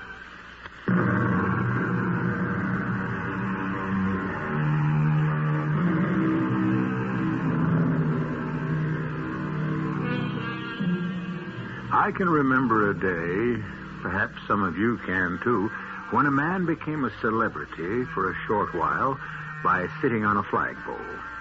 Then there was a fetching celebrity named Willie Sutton, who robbed banks because, as he said, that's where the money is. Most people felt rather badly when, after a long career, Willie was shot down near a police station. A tennis player named Gussie Moran became a celebrity because, though she played an excellent game, she caught public fancy by wearing ruffled panties underneath her tennis dress. Your guess is as good as mine as to what makes a celebrity. Well, I'm checking out, Sarge. See you tomorrow. Could I see somebody, please? Like who, miss? I don't know. Anybody. Well, try speaking to the sergeant. He'll help you. The sergeant? Sergeant Callahan at the desk over there. Oh. You want to see me, miss? I've got to talk to somebody. Well, come right over here. Good night, Callahan. Night. Now, what can I do for you, little lady? You don't remember me? Helen Collins? I don't think I do. I'm Mrs. James Collins. Jim Collins' wife? Oh, Mrs. Collins. Well, of course I remember you. You were here for questioning when your husband was... I apologize, Mrs. Collins. You see, Detective Guthrie handled that whole unfortunate affair, and Well, what can I do for you, Mrs. Collins? I have to talk to somebody. I'm going crazy. Well, naturally, after what you've been through. Oh, you don't know. And your husband, a wonderful man. It's worse than that. Don't you have somebody at home you can talk to? Your mother? She's up in North Pines. That's in New Hampshire. Anyway, I can't talk to her about this. Some friend, maybe? A girlfriend? I don't have any. Well, Mrs. Collins, why don't I take you into one of the back rooms here and give you some coffee? How would you like that?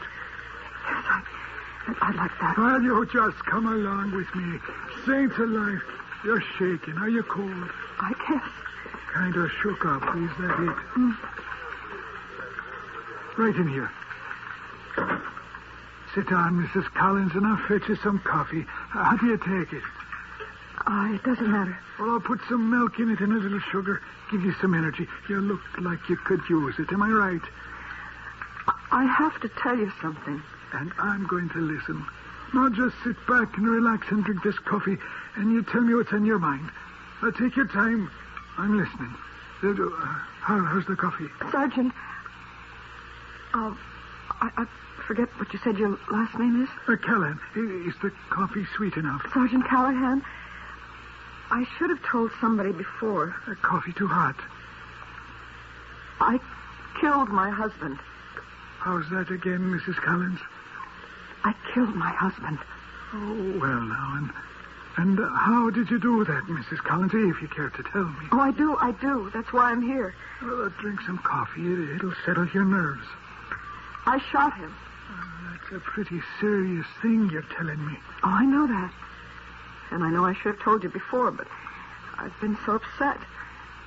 I've been upset for a long time. Ever since... it goes a long way back. Well, you just tell me all about it. Start way back if you want to, or wherever you're mind to. Okay? Yes, I'd like that. You're being very kind to me. That's what we're here for, Mrs. Collins. Well, you see, Jim and I grew up in the same town, North Pines, New Hampshire. I don't suppose you've ever heard of it. Well, I knew he came from New Hampshire, some town. Oh, a very small town. And we didn't exactly grow up together. I mean, I didn't really know him. He was older than me. Uh-huh. In North Pines High School, he was a senior when I was a freshman. Of course, everybody knew him because he was such a great football player. Everybody just idolized him. He was the star. I used to go to all the games. Well, everybody did. And we'd cheer like crazy, and I'd cheer along with everybody else, even though I didn't have the faintest notion what was going on down there in the field. But I'd scream and wave my pennant. I was really cheering for him, you know? Sure, I know. And sometimes after the big games, there'd be parties, dances, and he'd be there, and everybody crowding around him. He hardly got a minute to himself. And that's how I happened to meet him. Hey there. Oh, me? Yeah, you. Come here. You want to dance with me? I want to get out of this cruddy crowd. Come on. Where to? Well, any place outside. Come on. Everybody will think I'm making out, but you don't care, do you? No, I don't care. Whatever you say. I didn't even know what he was talking about. I just knew that for some crazy reason he had picked me. Me, of all people, to talk to. Well, we went outside and we talked. Anyway, he talked. I expect I'll go to Ohio State, maybe Stanford. I've got all kinds of offers. I get a new one every day, practically. Oh, I'll just bet you do. You know, the scouts come around to all the colleges. Senior year, they do. Scouts? Yeah, for the big teams. I expect I'll be drafted if we can come to terms. Drafted? I didn't know what he was talking about, but I didn't care. He was talking to me. Just as though I was somebody that mattered. Somebody worth talking to. Not many people had ever talked to me that way. And the last person in the world I expected to was Jim Collins. You can imagine. Oh, sure I can. I never saw him again. not to talk to. He went away to college, and the scouts did come after him, and they made him fantastic offers, and he was drafted. And after that, he belonged to them. And he started playing professional football, and well, I guess you know all about that. Everybody does. He was just wonderful. Greatest running back ever lived. Of course, I read all about him in the papers, every word. I was teaching kindergarten by then in the North Pines. I don't know if I was in love with him. I didn't think of myself that way, or of him. But I would think of that evening with the orchestra playing I Don't Know How to Love Him. You remember that song? Oh, sure. Well, that's kind of how it was. I couldn't think of myself as actually being in love. That was, well, it was beyond my wildest dreams. I just felt that for that one evening, somebody famous and great and exceptional had talked to me, told me about his plans, told them to me, of all people, me, you know? Sure. Do you want some more coffee? And then this absolutely amazing thing happened. He came back to North Pines. The North Pines, that dinky little place. I mean, we didn't even have a library. That's how small North Pines is. Of course, he came back to see his parents, not to see me, naturally. And the whole town turned out. I mean, they put up banners, and they had a parade and music, and the mayor made a speech. Oh, the town really turned itself inside out and upside down.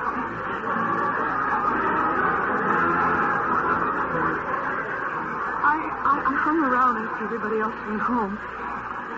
Jim stayed and talked to the mayor for a few minutes, and then they shook hands, and the mayor went one way, and Jim went another way. And there I was. He almost bumped into me. I'm sorry. Did I hurt you? Oh, no. You didn't hurt me. I didn't hurt you, did I? You're too little. Well, that was a silly thing to say. Hey, I know you, don't I? Not really. From somewhere. I know you're from somewhere. High school? High school. Way back then? The big dance? Which big dance? Just before you went away to college? I took you to the big dance? I mean, you were my date? Oh, no, it was nothing like that. We just talked for a little while. We went outside and talked. Oh, you don't remember. No, there's no reason why you should remember. You just wanted to get away from the crowd, and I went with you. Well, I'd like to do that now. Hey, look, have dinner with me, huh? Dinner? Yeah, dinner with me. How about it? You want to? What? Well, yes. Yes, I do. Yes, I'd love to. Jim was in town for just a few days. I had dinner at his family's house. I hardly remember that because, of course, his parents just hung on every word he said, and so did I. And when he came to my house, it was the same thing. He told the same stories he told at his family's house, and my parents loved them, and I loved hearing them again. I felt like I was becoming a part of his life, hearing all those stories and all the famous names and everything. All so different from anything I'd ever known. Just like another world. You sure you want to hear all this? Yes, I do. Well, you're not going to believe this part. Well, try me. He fell in love with me. Yes, Jim Collins fell in love with me. Now, why wouldn't I believe that? Well, because you can see the kind of girl I am, and you know what he was. But he did. He fell in love with me, and he asked me to marry him. Actually, asked me to marry him. Oh, you want some more milk in that? More sugar? No, this is fine. Well, he asked me to marry him, and what could I say? I said yes. What else was there to say? Well, what about no? To Jim Collins? Say no to Jim Collins when he asks you to marry him? You loved him. Oh, of course I did. I mean, here I was, a kindergarten teacher in North Pines. Not very pretty, not unusual in any way. I thought I'd live my whole life in North Pines. Maybe be an old maid. Maybe die there. And then Jim Collins asked me to marry him. The great Jim Collins, the great football player. Greatest running back ever lived. Of course I said yes. And we got married right there in my parents' house. Because Jim had to leave the very next day. Training starts day after tomorrow, Helen. It does? Yeah, for a month. Where do you go for the training? Westport, Connecticut. Will we live in a house or an apartment? Oh, baby, it's only for a month. A hotel. Well, I thought you might want to stay on here with your folks. What for? I want to be with you. Kid, I'll be living in a dormitory. A dormitory? Yeah, with all the other jocks. You mean we can't live together? Not during training. Why not? We're married. Helen, those coaches are strict. They own us. They watch us like hawks. Now, you wouldn't like it, and even if they'd let you in, and they sure wouldn't let you in, not during training. Well, when do I get to see you? Well, after training, then for 2 months, there's exhibition games. Miami, Buffalo, all over. And I can go with you to those places? Well, you can meet me there, you know. You see, the players all go on chartered flights, and wives and sweethearts aren't allowed. But you can meet me. Chicago, St. Louis, Kansas City, all over. 2 months of that. Don't worry, honey. We'll get together. Now and then. It wasn't easy, Sergeant Callahan. I don't suppose it was. I'd never heard of a life like that. The training, the practice games, the exhibition games. And then I think that was the worst of all. The banquet circuit. See, Jim made speeches at colleges. All over. Sometimes 6 speeches in 1 week. The last speech he made was right here in this town. At your college here. It was a little while after that speech that I killed him.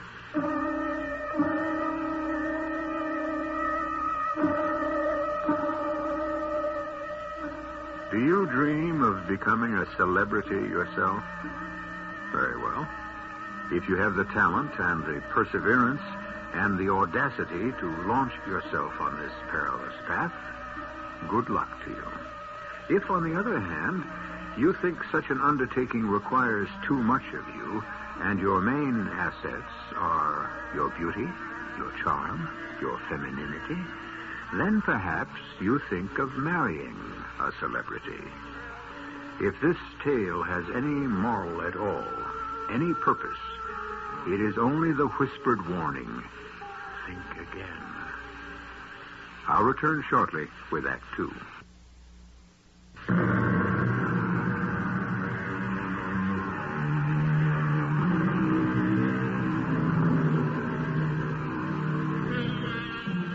Jim Collins was a football hero at North Pines High School.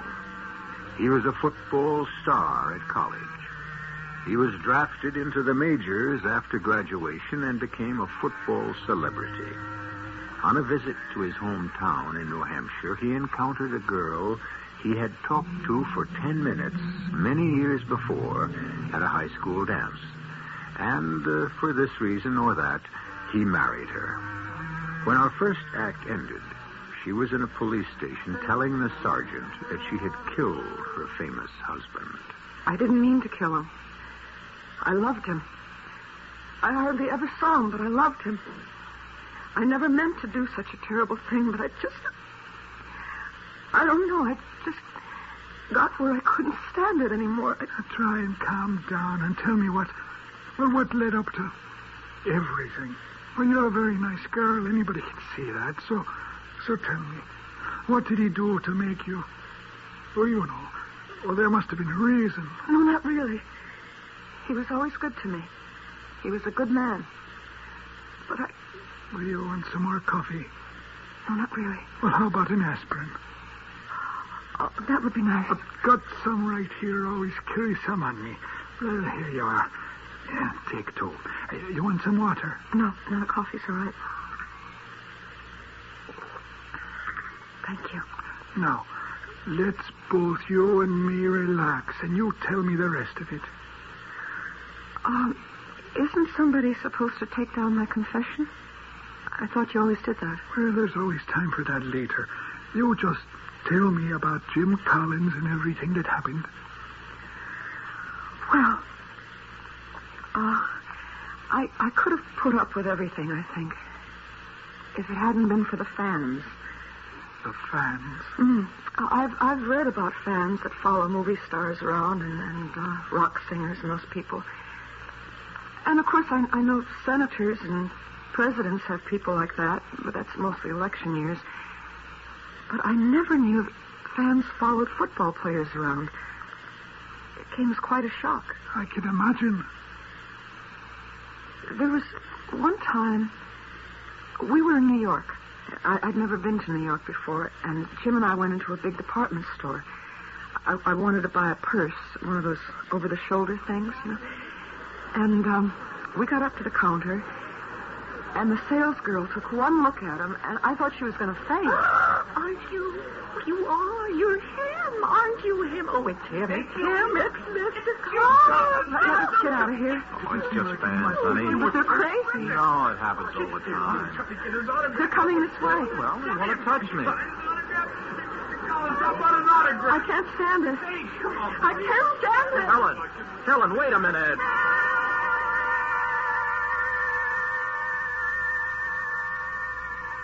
It got where I was scared to go out with him.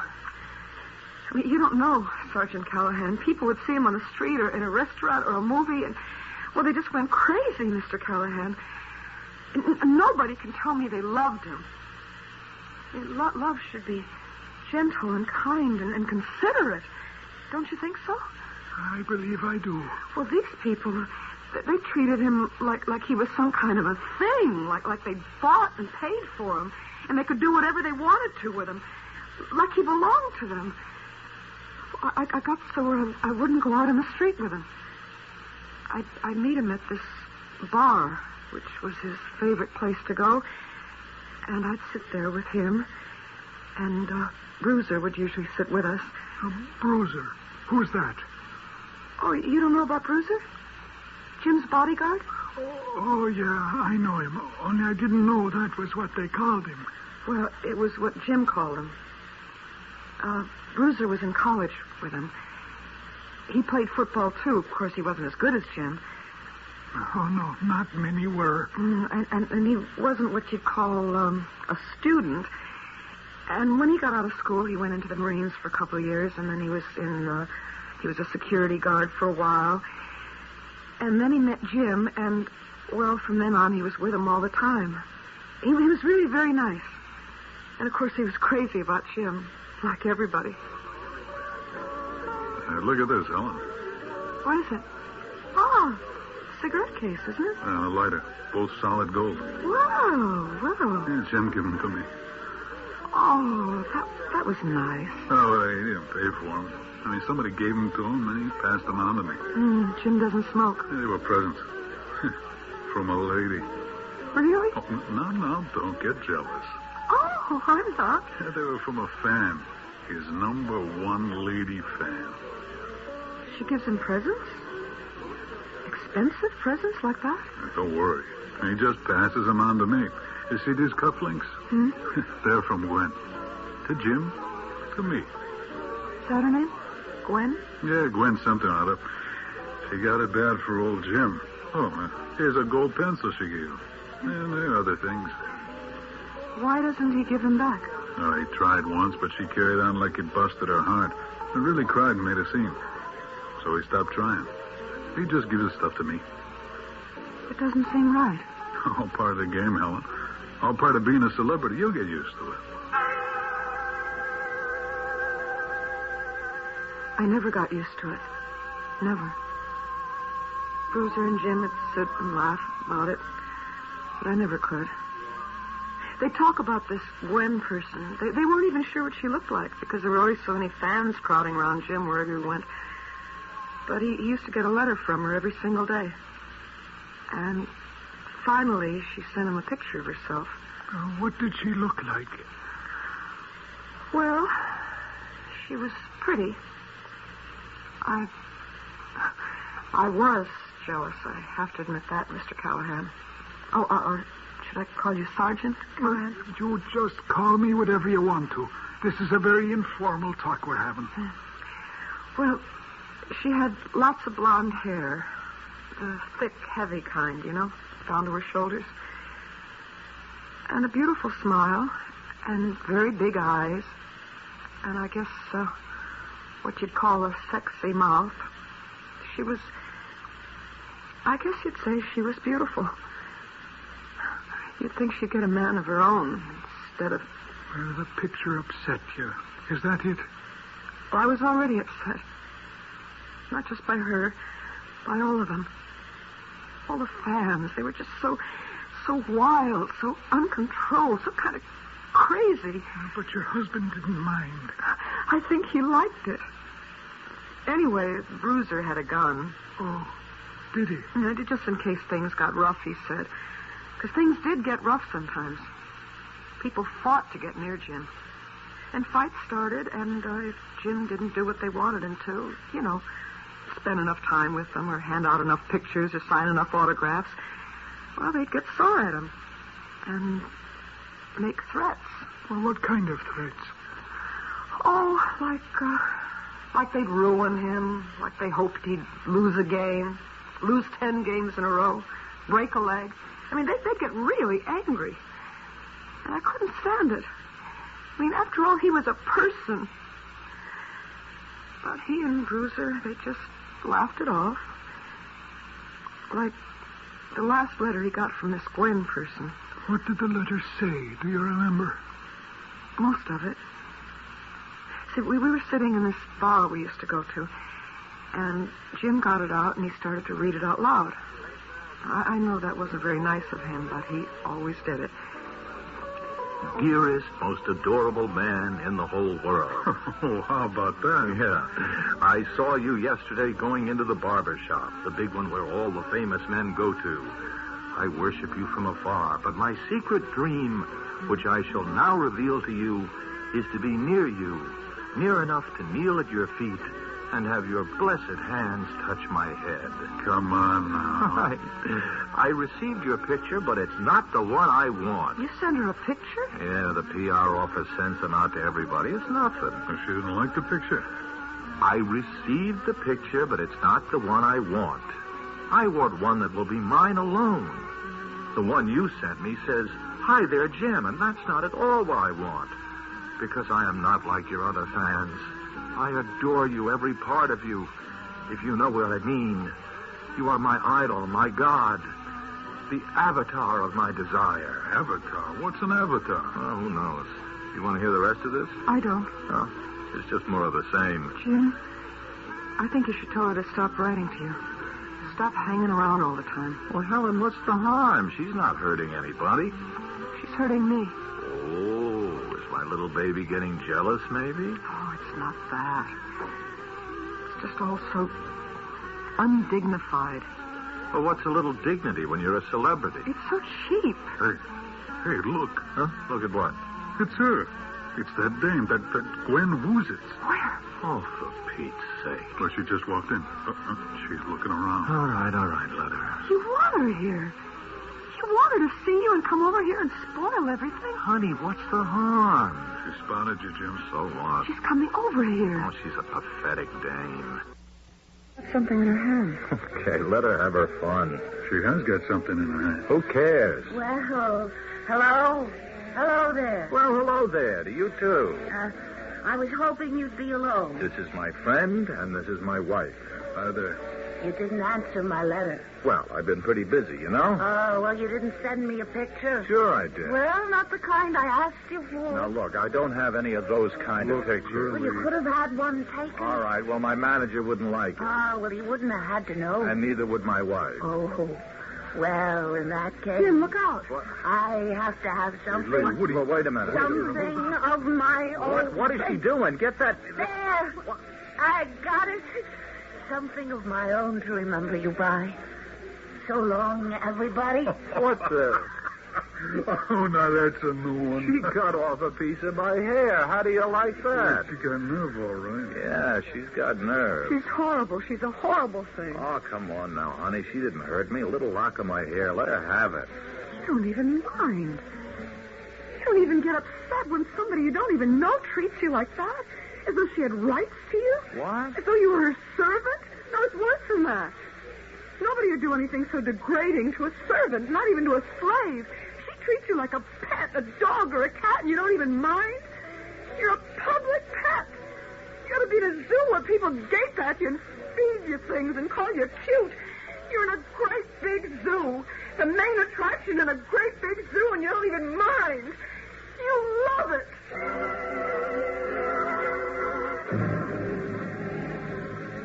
Do you still want to be a celebrity? You want to have your name in the newspapers, your picture in magazines, asked for your opinion on life and love? Do you want to be cheered by thousands and chased by hundreds and known intimately by almost no one? Do you really want to be a celebrity? I'll be back shortly with Act 3.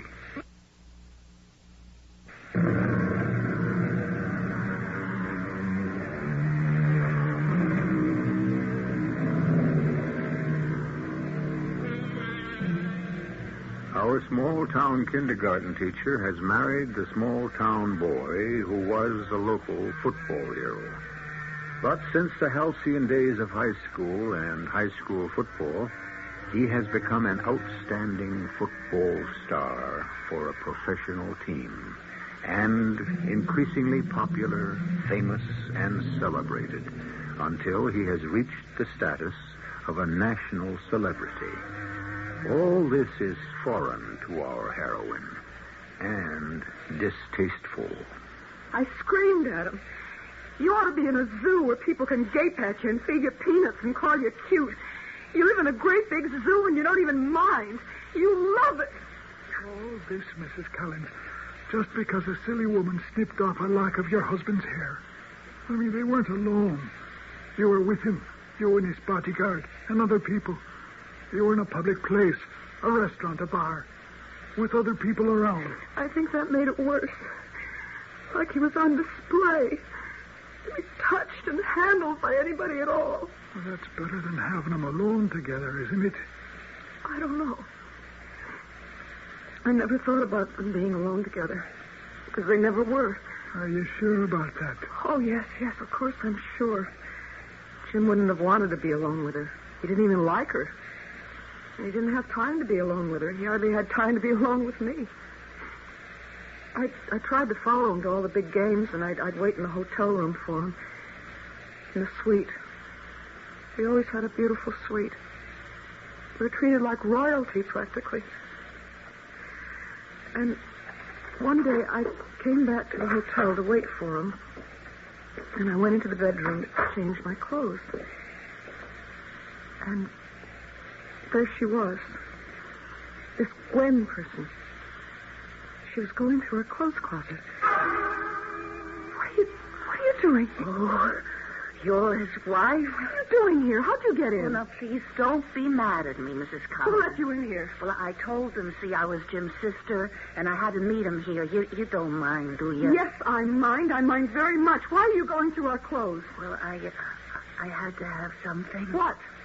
What, you want money or what? Money? Oh, no. I don't need any money. Then what do you want? Well, something of his. But what? Oh, you gave him a lot of expensive presents. Do you want them back? Oh, no. He tried to give them back to me, see, but I wouldn't take them. I want him to have them, to carry them with him all the time, to touch them every day. He doesn't touch them every day. He gave them to a friend. We didn't. He wouldn't do that. His friend showed them to me. Well, I never thought he'd do that. Well, he did. Do you think sneaking up to him and cutting off a piece of his hair was a nice thing to do? Well, I had to have something that was his. And that's why you're here now, to get something else of his? Yes. What did you take this time? Well, nothing much. You took something out of his clothes, didn't you? Well, yes, but it isn't anything. He won't even notice. What is it? Well, it's not worth anything, only to me. You've got it in your hand, haven't you? Well, yes. Show it to me. Oh, please, let me keep it. Show it to me. Oh, please, Mrs. Cullen. I'll call the manager. I'll call the police. No, don't do that. I'll show you. Here, see. You came here to get that? Yes. I don't believe it. I just don't believe it. Well, it's true. Now, let me keep it, please. Go away, will you? Just go away. Please, go away. Well, I can keep it. Go away. Just go away. Are you all right, Mrs. Collins? Yes, I think so. You feel like telling me what it was the young lady showed you? Lint. How's that again? It was lint. You know, the stuff that collects in your pockets after you've worn your clothes a while? It's dust and bits of thread and little pieces of paper from gum wrappers. Just a mixed-up collection of, I don't know, anything. Lint. And that was all she'd come there for? That's what she said. That was all she'd taken. A crazy lady, a weirdo. That's what I told Bruiser. You told him about it? He came in pretty soon after Gwen left.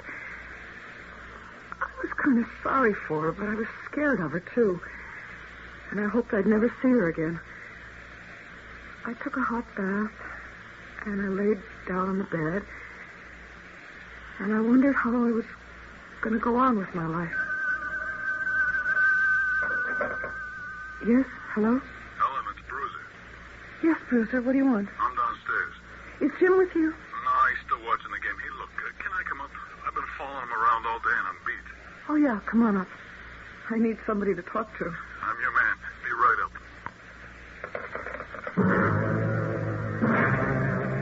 Don't you see, Bruiser? It's like thousands and thousands of years ago when people were savages. When they drew pictures of animals in the dirt because they thought that'd mean they'd find an animal and kill it. They thought it would work magic. I never heard anything like that. Bruiser, they shot arrows at the clouds to make it rain. That's nutty. It isn't any nuttier than shooting at presidents to start a revolution. Yeah, well, that's nutty, too. There are tribes today where a girl follows a man and takes the dirt from the ground he's walked on, from his footprint, and she takes it home and plants a flower in it, and she's sure that when the flower grows and blossoms, the man will love her. And don't you see? It's all the same thing. It's superstition. It's craziness. Well, you couldn't grow a flower and a mess of lint out of somebody's pocket. Of course not. There's nothing you could do with it.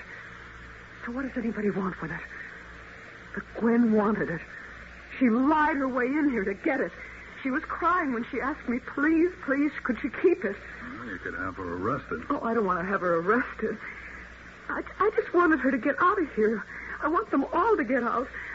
I want to have a life that isn't full of all this craziness. I can't bear it anymore.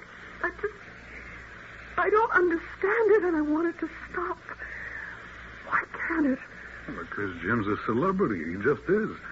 He couldn't stop being a celebrity even if he wanted to. And he doesn't want to. Well, would you want to? Give up all that money and having everybody look up to you and thinking you're marvelous and ask you to endorse things? Helen, baby, that's success. But can't Jim just play football? I mean, just do that without all this other business? Helen, you don't understand what kind of football player Jim is. It's not just that he's fast, and he's very fast, or that he handles his body like nobody else has ever done it before. Jim has, I don't know, intuition. Intuition, I guess you'd call it. Something goes on inside his head, a feeling for what to do. Maybe he's got a feeling for what everybody else on the field is going to do. He carries it all in his head. I don't even think he knows it's in his head, but it's there. It's mystical-like. It's born in him. He's like clairvoyant, you know? I don't think I can stand it anymore, Bruiser. Maybe you oughtn't to be married to somebody like Jim. Because as long as he's a superstar like he is, people are going to follow him around and scream and yell and carry on. Well, of course, he won't always be a superstar or any kind of star at all. When will that be? 10 years, 12, maybe more, probably less. Who knows?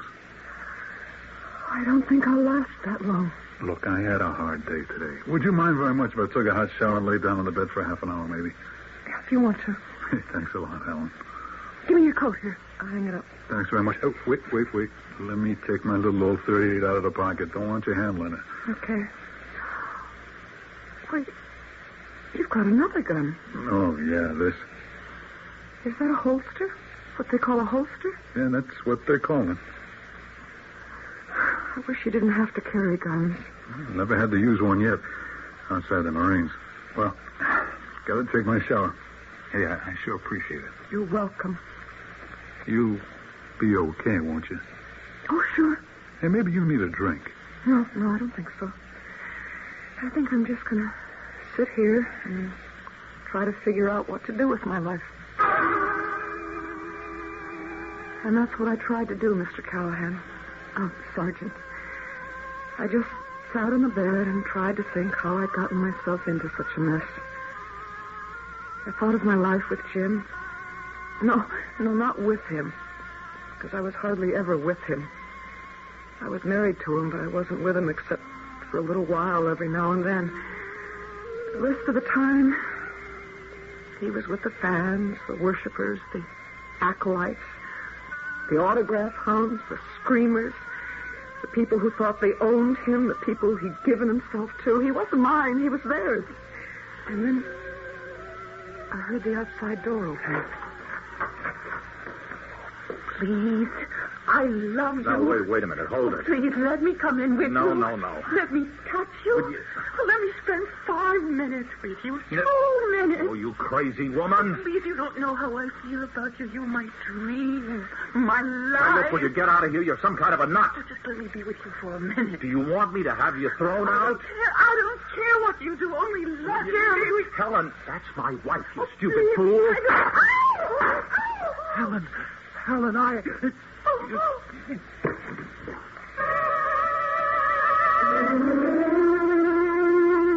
And that's how I came to shoot him, Sergeant Callahan. I don't remember picking up the gun. I don't even know which gun I picked up. I never had a gun in my hand before.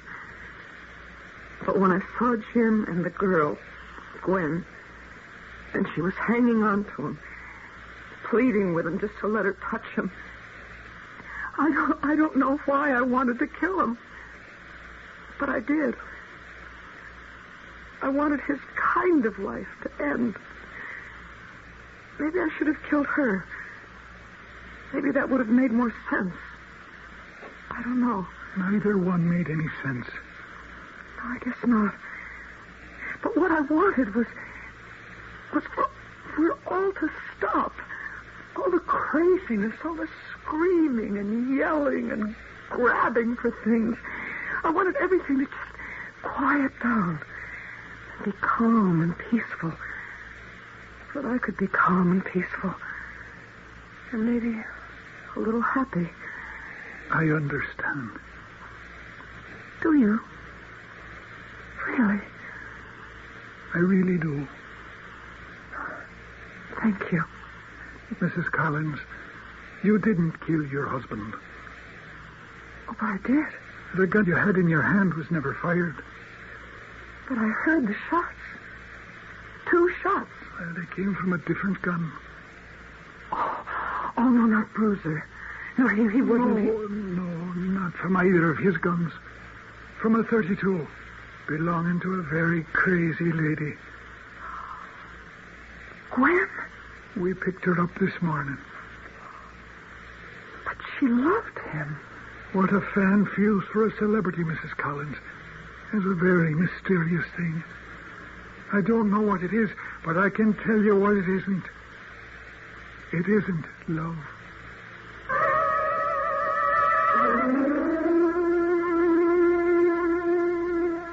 If you're interested in knowing what happened to Helen, She returned to the little town of North Pines, went back to teaching, and some years later married the manual training teacher, had 3 children, and a fair measure of happiness.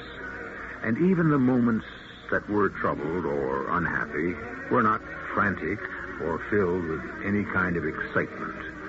Her days of being attached to a celebrity were over, and she never ceased to be thankful. I'll be back shortly.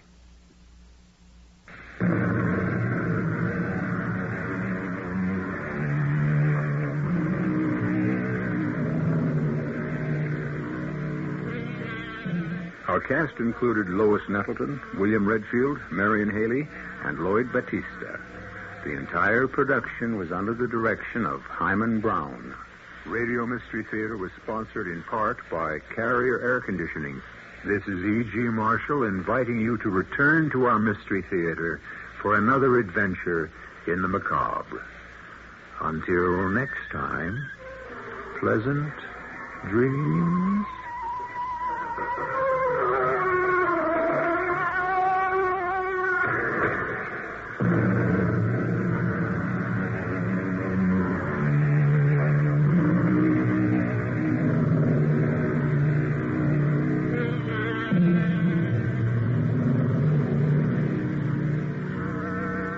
Mystery Theater has been brought to you in part by ShopRite Supermarkets, where you get a lot more for a little less. The preceding program is furnished by CBS Radio. I'm Barry Farber. A lot of mysteries revolve around the telephone. Keep your radio fixed right where it is, because not mystery, but the history of the telephone will be our mission right here on the Barry Farber Show, following the news on WOR New York. Reuben Hurricane Carter will be out on bail tomorrow. Missing melon heiresses reported held by their father on a estate in West Virginia. President Ford calls for quick action on the Federal Election Commission. It's 61 degrees in cloudy mid-Manhattan. The man says unseasonably mild through Sunday. Mostly cloudy tonight with a low in the middle 40s. Sunny tomorrow with a high around 70. This is John Scott with the 8 o'clock edition of the news. Bail of $20,000 has been set for Reuben Hurricane Carter. Officials say the former middleweight boxer will be freed from New Jersey State Prison tomorrow. Carter's co-defendant, John Artis, was granted $15,000 bail and is also expected to be released tomorrow.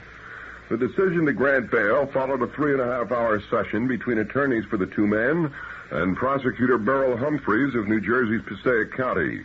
Neither defendant was present in court in Patterson. The executive director of the Carter Artis National Defense Fund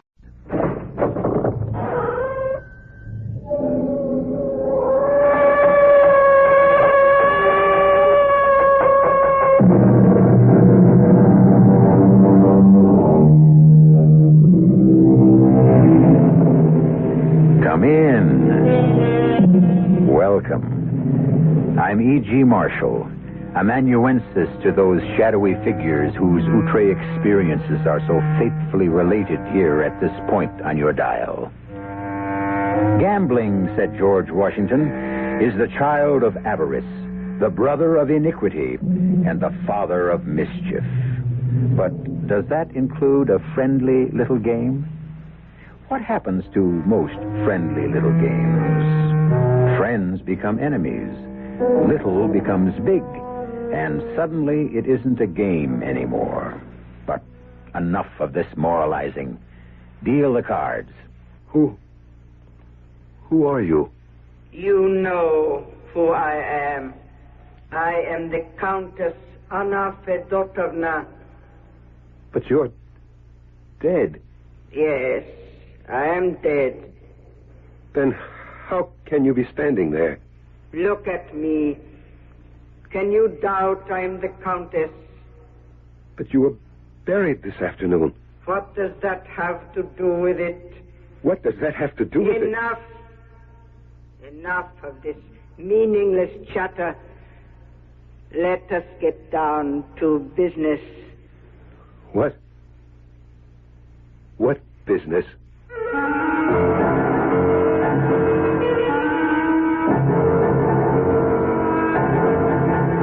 Our Our mystery drama, The Queen of Spades, was adapted from the Alexander Pushkin classic, especially for the Mystery Theater by Sam Dan, and stars Michael Tolan. It is sponsored in part by Buick Motor Division and Anheuser-Busch Incorporated, Brewers of Budweiser. I'll be back shortly with Act One.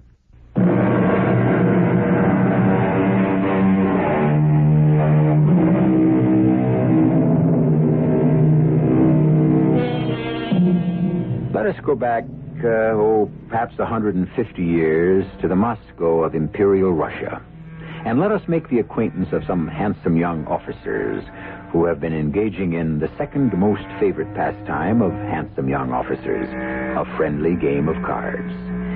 It is now 5 o'clock in the morning, and supper, or breakfast, if you will, is being served. The winners, of course, have better appetites than the losers.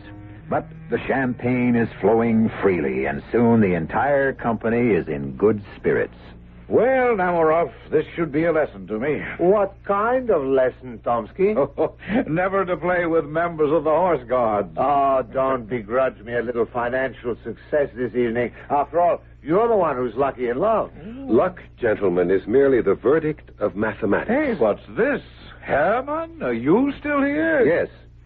It was an interesting evening. Well, gentlemen, your attention, please. Now, what do you think of our friend, Lieutenant Herman, here? For example, is it true, Herman, that you have never held a card in your hand? It's true. Is it true that you've never made a wager in all your life? It's the gospel truth. And yet you come here every night and you sit till 5 in the morning and watch the rest of us play? Yes, Herman. Why? Why? Gambling interests me very much. But I am not in the position to sacrifice the necessary in the hope of winning the superfluous. Oh, that's Herman. That was spoken like a true German. Yes, my father was German, and he was a prudent man. Herman, I'll wager you still have the first ruble your father ever earned. Yes, Herman. Is it true that your father left you $1 million? Oh, it's all very well for you to talk, Tomsky. Your father is a prince. You have estates. You have serfs. But I must live on my salary. Well, if that's the kind of living that pleases you... Oh, it's easy to understand our fanatically economical friend here, but there's one person who has me completely baffled. And who is that, Tomsky? My grandmother, Countess Anna Fedotovna. She absolutely refuses to play cards. Well, what is there so baffling about an old lady of over 85 who will not gamble? Because this particular old lady knows the secret. What secret? I thought that would fetch you, Herman. No, what secret? The secret of how to win. The secret of how to win? How to win each time you play. How to win as if you could actually read the back of the cards. There is no such secret. Now I'm about to tell the secret. Pay attention, everyone, now. Some 60 years ago, my grandmother paid a visit to Paris, where, naturally, she created a sensation. She was hailed as the Muscovite Venus. The visit was a triumph, except for one little detail. Grandma lost her entire fortune, 1 million rubles, at a gambling house run by the Duc d'Orléans. Think of it. 1 million rubles in one night. 1 million rubles in one night. Impossible. That's precise, unpractical Herman rebelling against the very idea. But believe me, it happened. Now, to continue. There was Grandma ruined, but she had made the acquaintance of a rather remarkable man.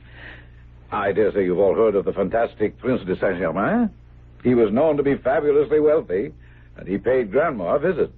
He was curious to see the lovely Muscovite Venus, who was even more beautiful in distress. Will you get to the point of the story?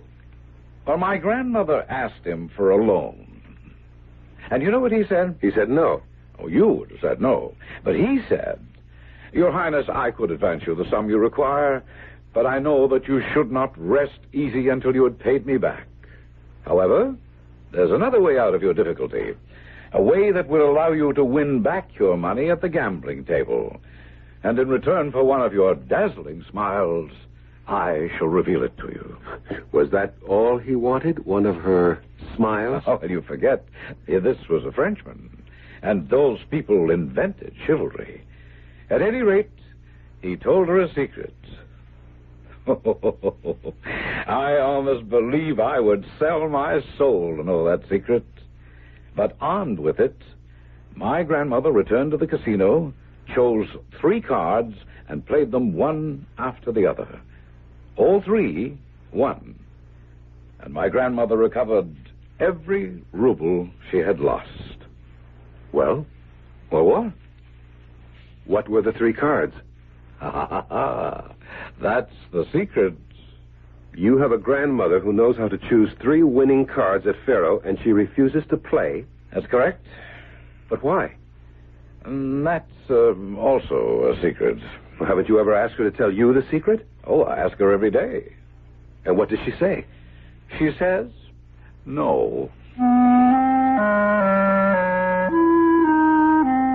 I realize that I am somewhat of a comedic figure to my brother officers. I am tolerated rather than accepted.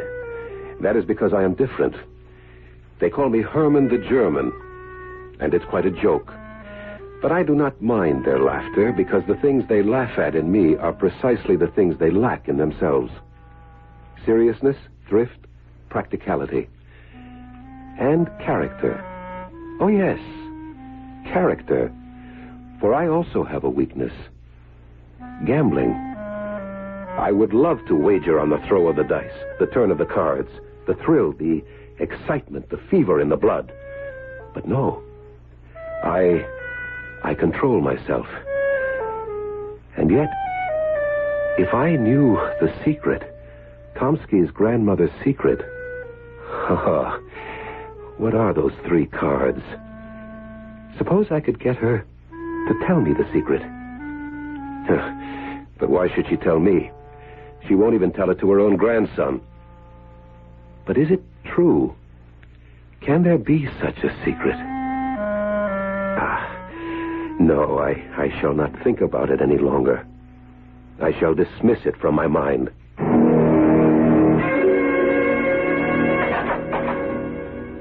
No, it's you, Herman. Oh, I see you are about to go out. Let me call on you another time. No, that's quite all right, old man, if it's urgent. Well, yes? Hang it all, I don't know how to say this. Tomsky, could you introduce me to your grandmother, the Countess Anna Fedotovna? You wish to be presented to my grandmother? Why? Well, she is, without a doubt, the most famous noblewoman in Russia, the Tsarina aside. And she goes way back to the ancient regime. I thought I would like to pay my respects and yes? And perhaps I could ask her to tell me the secret of the 3 winning cards. You'll ask her to tell you? Oh, that would be a treat. Will you do it? My good fellow, I wouldn't miss it for the world. As a matter of fact, I'm going there right now, so come on along. I've never seen such magnificence, such splendor. The painting, the statues, the carpets. Oh, this is just awful. You should see her palace in St. Petersburg. And so he gazed deeply into her eyes and saw his own soul. And he knew that in her love lay his salvation. We'd better wait outside the door. Lisaveta is still reading to her. Well, go on, Lisaveta. But that's the end, your ladyship. A charming girl, poor Lisaveta. The end? How can it be the end? A distant cousin. Too bad she has no dowry. I'm sorry, your ladyship. So she is my grandmother's companion. Buy me a new novel. As you say, your ladyship. I want to go out driving. Why aren't you dressed? Well, I thought we would read this afternoon. Order my carriage this moment. Yes, at once. Come quick before they leave. Grandmama and Lisaveta. Oh, well, you scoundrel. You have finally decided to favor an ugly old lady with a visit, have you? Ah, Grandmama, you are and always shall be the Muscovite Venus. May I present Lieutenant Alexei Petrovich Herman. And my grandmother's companion, Lisaveta Ivanovna. Charmed. How do you do?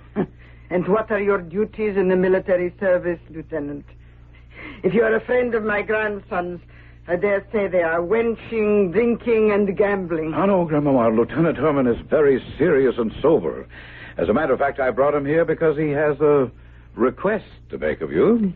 Indeed. Well, you said you wanted to learn a certain secret. Secret? Secret? What sort of secret? Go ahead. You might as well, old boy. Your Highness, please hear me out.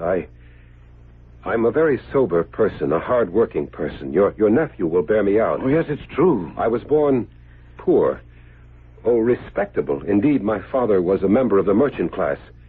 But he never had much luck, and therefore I was left with very little, and so... Well, on with it. On with it. I need a considerable sum of money. Not just for myself, but for the chaste and pure woman I shall someday meet and marry. And what has this to do with me? What has this to do with you? Well, your ladyship, Highness, you can make it all come true. Indeed? How? I could win my fortune at the gambling table if you will tell me the secret of the 3 cards. If I will tell you... If I will tell you... Oh, this is too much. Oh, please, madame. Did you hear him? Oh, he's a rare bird, all right. But what can you expect from a German? Why should I tell you? Oh, no. I must control myself. But I can't. I can't.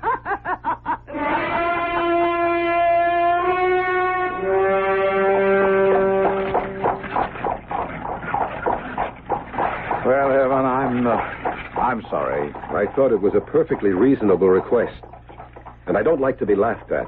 Well, perhaps if you'd worked up to it gradually. I thought I had built up a case. Well, I mean, if you'd waited until you'd gotten to know her a bit better. There's no time. She's an incredibly old woman. Why, she could be dead in a few days. Poor Herman. And stop saying poor Herman.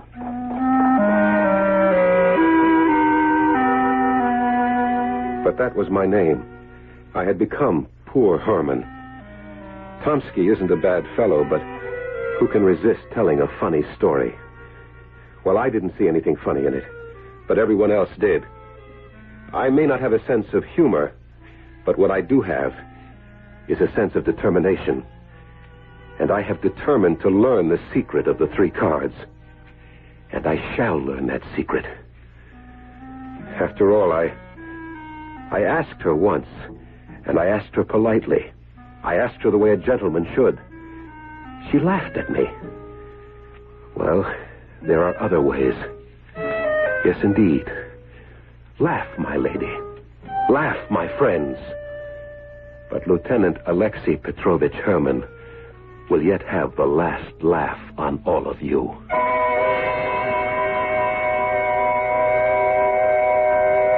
And once or twice to throw the dice is a gentlemanly game. But he does not win who plays with sin in the secret house of shame. Since we're involved with gambling here, we thought we'd express some of Oscar Wilde's feelings on the matter. Well, we have the incredibly old Countess who says no, and the incredibly insistent young Herman who says yes. The collision course is set and ready for Act 2.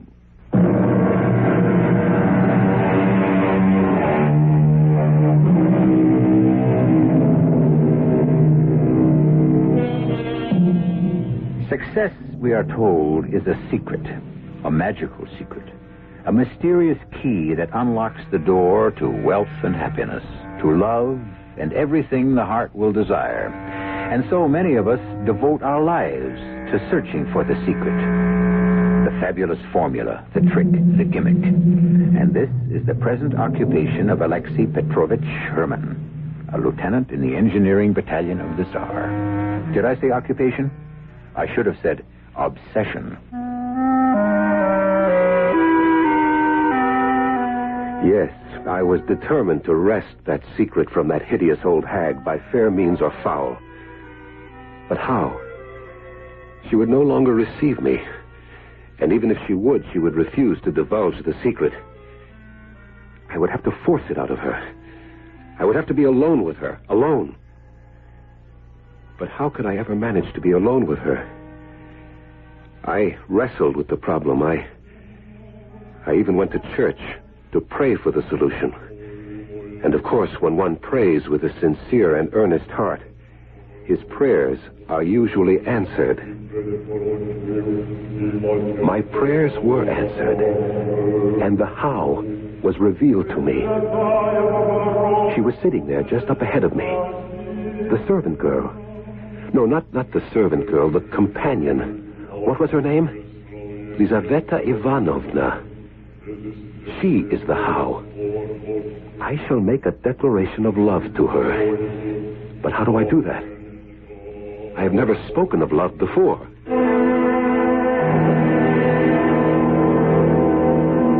You in love? Is it possible? Well, who is the young lady, the fortunate object of such overpowering adoration? Will you or won't you help me? Of course I will, old fellow. How? Well, that's it, Tomsky. How? How does one tell a girl one is madly in love with her? One says, I am madly in love with you. Is that all there is to it? Well, one either says it directly or one hides it in the midst of a flowery speech. Which method would you prefer? I'm a direct sort of person, but I think I would, for the first time, use a flowery speech. Well, here is a novel by the famous Valentinian Protopopov. Browse through it. It contains all the ammunition you need.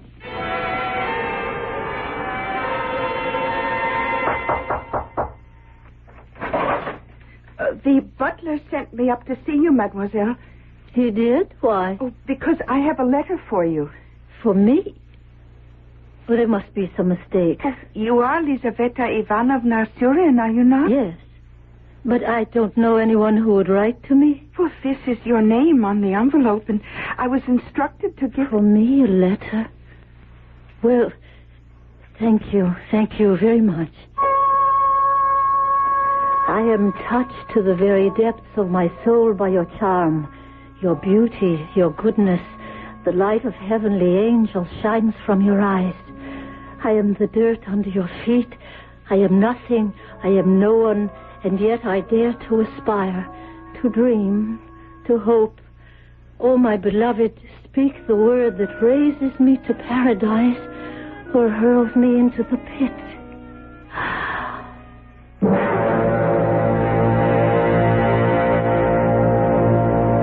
Lizaveta Ivanovna. Please, Lizaveta Ivanovna, have pity on me. No, pity?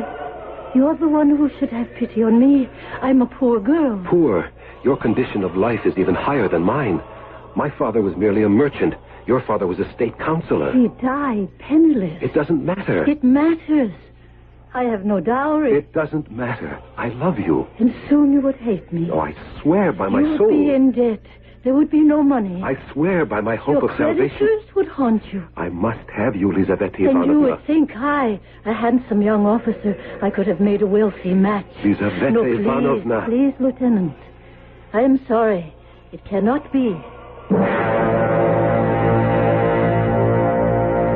My beloved, your coldness, your indifference shall not chill my heart.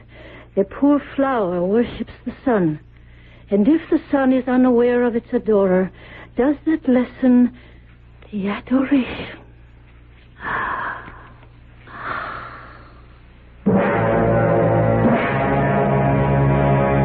Dear Lieutenant Herman, what you propose is impossible. I have the honor to remain Lizaveta Ivanovna Surin. I long for you, as one who has spent weeks in the burning desert yearns for water. Please, I beg you, cool the fire that flames in me. You must forget me, because it is impossible for us to marry.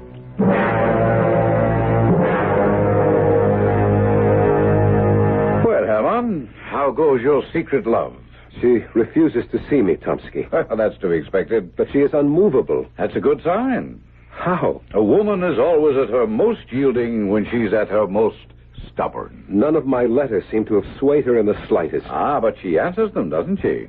Well, as long as you receive an answer, there is hope. But the answer is always no. Be determined. Keep writing. Something will happen. But what? Oh, I don't know. Something, anything. She'll be stung by a bee, or she'll smell a beautiful rose, or someone will say a kind word to her, or a cross word, and suddenly she'll burst into tears and... And what? And she'll fall into your arms.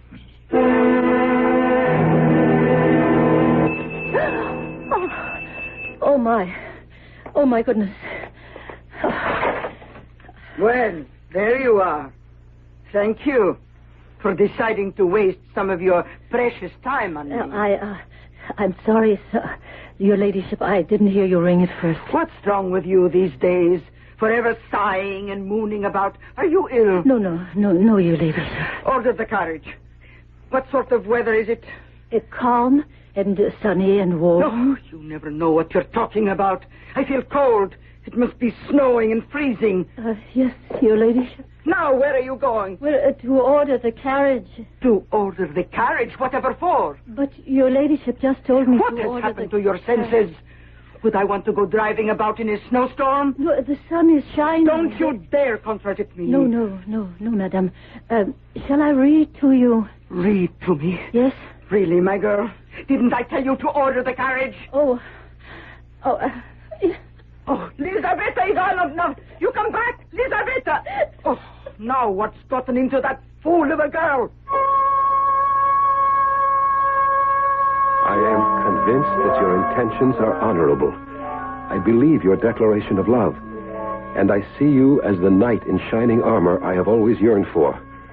Oh, how I long to be my own mistress, and not the terrified creature of a tyrannical old woman. Come to me. Save me. Tonight, the Countess and I shall return from a ball at the French embassy at midnight. The servants shall all be asleep. I will see that the small gate at the rear of the house will be open. Enter and then go to a rear door. Once inside is a staircase that leads up to a hallway.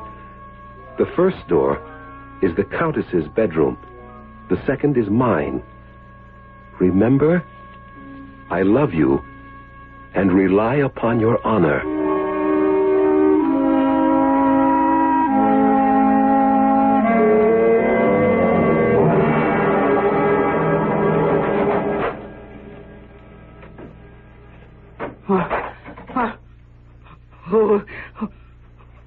Who is in this room? Do not be alarmed. For heaven's sake, do not be alarmed. Who are you? Lieutenant Herman. You remember me? How did you get in here? It doesn't matter. You can ensure the happiness of my life. Go away. Go away. You can name 3 cards. 3 cards? 3 secret winning cards. How to call them. The secret told you by the fabulous sorcerer, the Prince de Saint-Germain. There are no cards. There was no prince. Tell me the secret. It was a joke. Do you understand? A joke. Tell me the 3 winning cards. There are no cards. For whom are you keeping the secret? There is no secret. For your grandson?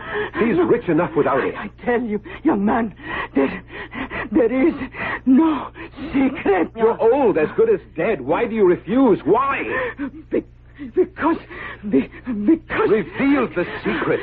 And not only shall I bless you, but my children, my grandchildren shall revere you as a saint. Well? Speak, you horrid old hag.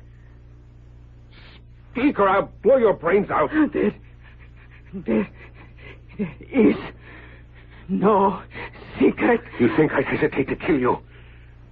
I have a pistol. See? No. All I have to do is pull back the hammer. So.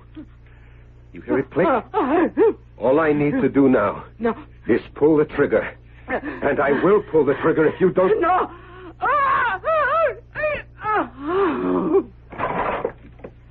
Lieutenant Himan, what are you doing? What are you doing with that pistol? I didn't kill her. You can see that. She just died. Dead? The Countess is dead? Yes, and I am the cause. You? Yes. She knew about 3 secret cards which would always win at Faro. I came here tonight to make her tell me. You came here tonight? But I thought you had come here to see me. I had intended to see you afterward. Then you don't love me. No, I do love you. All you wanted was to gain admission to her bedroom. No, only to gain the financial foundation and security for our marriage. You're a monster. No, I had no intention of killing. Look, my pistol isn't even loaded. Now I look at your face. I see the devil himself. Please, leave. Go. No, I hope to have the honor of calling on you in the future, dear I never Elisabetta. want to see you again. I'm sorry it all turned out the way it did. But one must accept the good with the bad. I decided that I had better attend the funeral services. My friend, Lieutenant Tomsky, was touched. Sincerely touched. Herman, old man, it's kind of you to take the time. Oh, she was a great lady. I've come to pay my respects. May I approach the coffin with you? Of course, I'm very grateful to you. Well, there she is. Looks just the same as she did in life. Huh? Herman, what is it? No. Oh, no. No, Herman, look at her. Help me.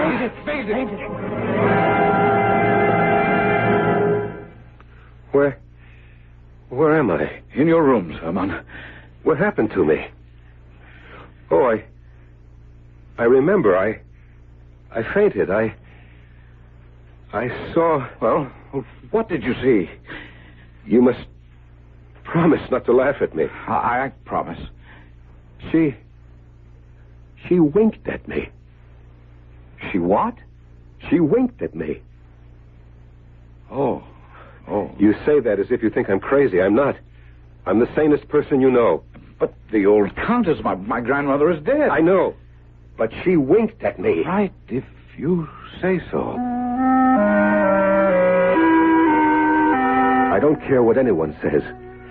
I looked at the old countess lying in her coffin, and suddenly she darted a kind of mocking look at me. And with her left eye, she winked. And that's the truth. Is someone knocking at the door? Well, stop your knocking and come in. Come in, the door's open. Who are you? You know who I am. No. I am the Countess Anna Fedotovna. But you're dead. Yes, I am dead. Then how can you be standing there? Enough of this meaningless chatter. Let us get down to business. What business?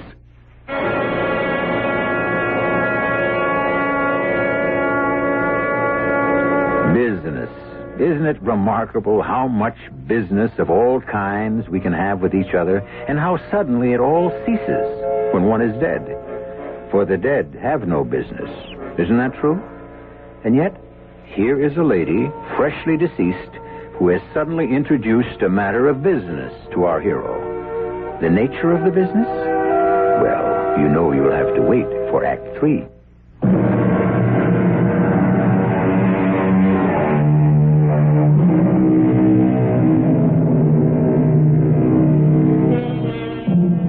Accidents happen. And accidentally, Lieutenant Herman has caused the death of Countess Anna Fedotovna. But seemingly, the elderly countess, or should we say the late countess, harbors no grudge, because here she is, visiting him in his rooms the day after her funeral. Is such a thing possible? Well, don't take my word for it. Listen for yourself. But you're dead. We have already established that. Dead people simply cannot leave the grave. Have you ever been a dead person? Have you? Well, no.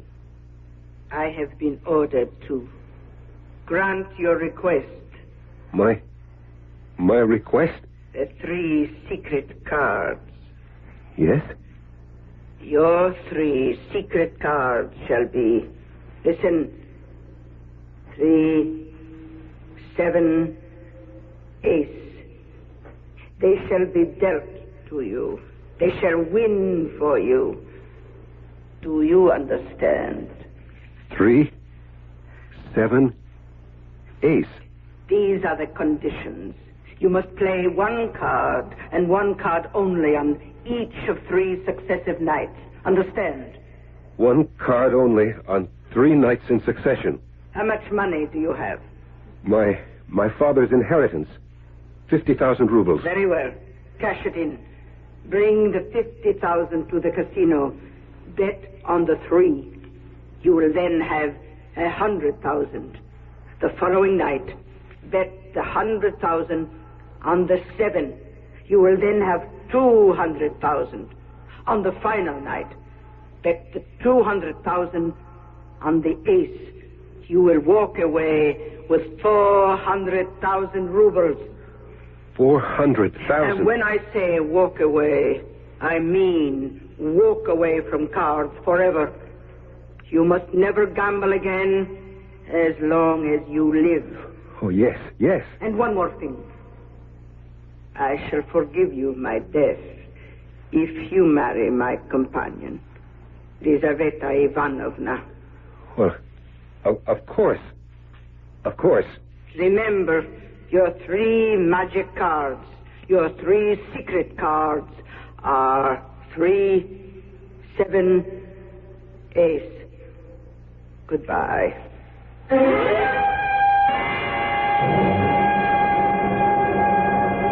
Herman, my good friend, I came as soon as I received your message. Are you feeling all right? Well, yes, yes. Are you playing cards this evening? Oh, yes, of course. Where? At the usual place. Captain Namorov's? Yes, he attracts a crowd of good fellows, and he sets an excellent table. Yes, but I noticed the stakes are rather low. Low? A 25-ruble limit? You call that low? Well, I compliment you, my wealthy friend. Where can one go to find a game with a higher limit? Well, I do have a millionaire friend. Let's not beat about the bush, so why not? Let's go to the top. Let's visit Count Chekalinsky. Count Chekalinsky? Oh, he spent his entire life at the table. He's won millions. This is where the true gamblers go. Royalty, nobility. Could we go? Oh, everyone is welcome. But everyone is expected to play. I intend to play. Count Chekalinsky, may I present my good friend, Lieutenant Herman. I am honored to meet your acquaintance, Lieutenant. Well, do not stand on ceremony. Please make my humble home yours.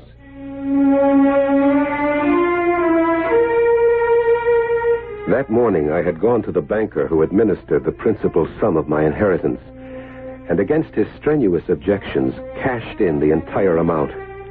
I was so sure of myself, so full of confidence that my fortune was made. But here once again, I wasn't sure. Was it a dream? Did the old lady come back from the dead, or was it my imagination? And then I heard her voice. 3, 7, ace. And all my doubts were conquered. Very well, gentlemen. Who will join us for this bank? You, General? You, Monsieur? You, Admiral? Will you allow me to take a card, Count Chekalinsky? Oh, with pleasure, Lieutenant Herman. And now, gentlemen, your stakes. Lieutenant? I stake 50,000 rubles on one card. Oh, my. Gentlemen, please. Allow me to inform you, Lieutenant, you are playing very high. Am I? If you will forgive me. What now, Count? While I am quite convinced your word is sufficient, but for the sake of the order of the game, I must ask you to put your money on the card. I have a note of exchange from the banking house of Rostov. Is that acceptable? Completely. Let me look at your card. You have been dealt a three, Herman. Do you realize you've wasted 50,000 rubles on a 3? Quiet. The Count is about to deal himself a card. The dealer has a deuce. It's incredible. I believe my 3 beats your Highness's 2. Yes, Lieutenant, your 3 has beaten me. Shall we continue? Or do you desire a settlement? If you please.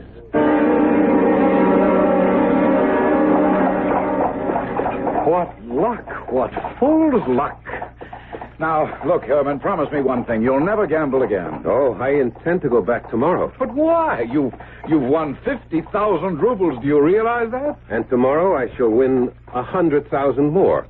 You mean you intend to double your bet? Of course. Herman, you don't know what you're doing. I slept the deep sleep of the just. I awoke late, breakfasted, attended to a few details, and as evening fell, summoned a carriage and returned to Count Chekalinsky's palace. As I entered, all conversation ceased. Every eye turned toward me. The Count himself came forward and took my hand. Good evening, Lieutenant Herman. And what is your pleasure this evening? I wish to wager. Shall you accommodate me? Of course. This way, please. 3,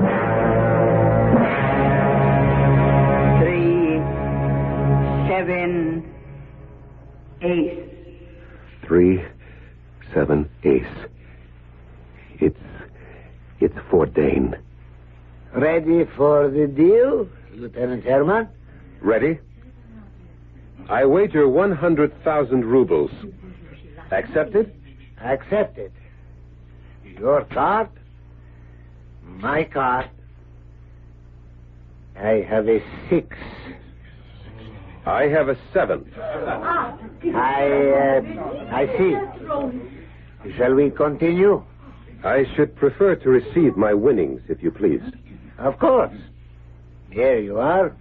Your 100,000 in cash. Thank you. Till tomorrow evening?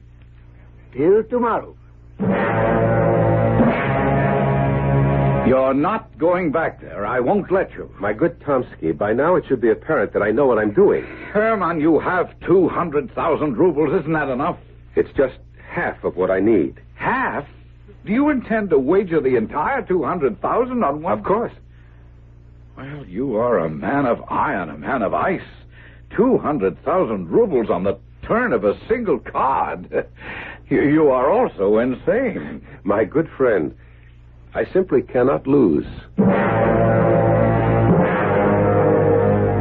Your stake, Lieutenant Herman?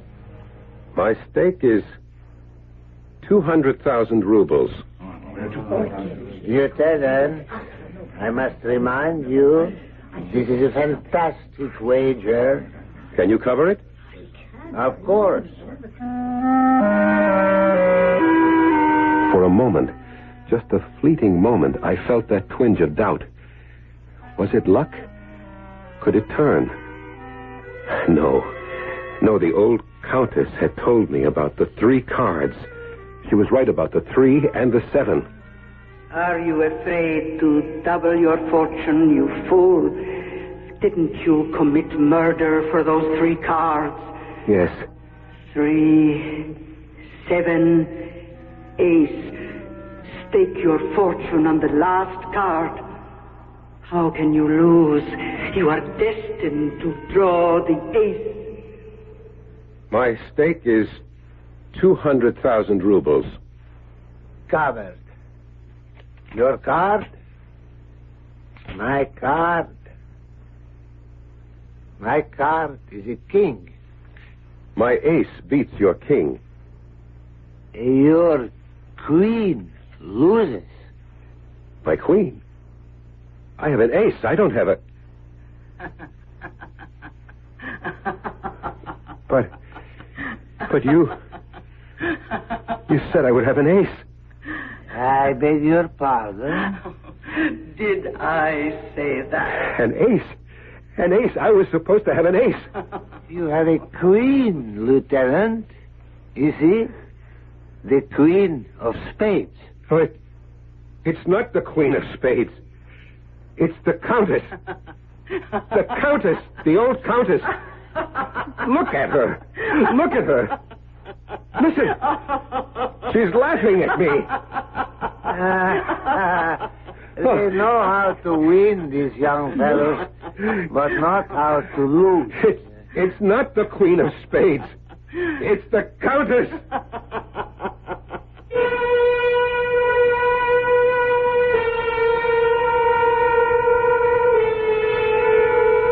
Whoever, whatever it was, poor Lieutenant Herman went out of his mind and is now confined in room number 18 of the Obukov Hospital, where he constantly mutters 3-7 ace, 3-7 queen. As for Lizaveta, she married Lieutenant Tomsky. See how unpredictable life can be?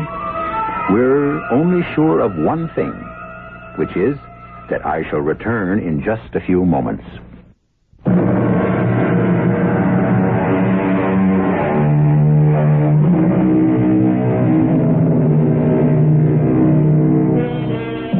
The secret of the 3 cards. The secret which turned out to be no secret at all.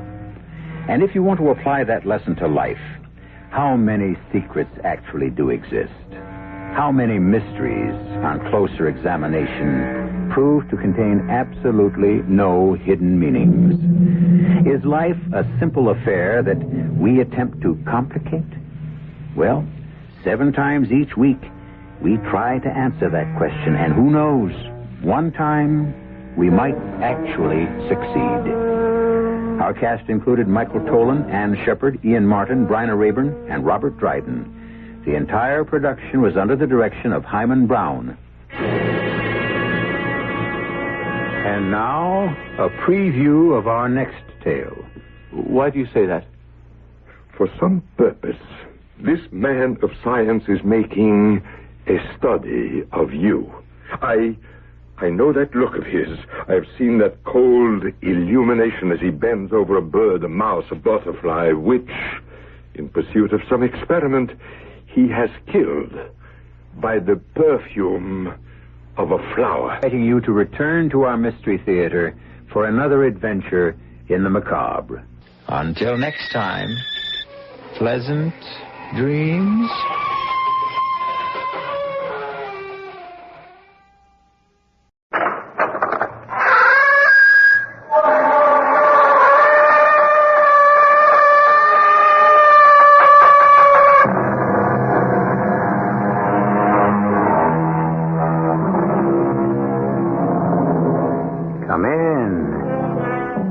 Welcome. I'm E.G. Marshall.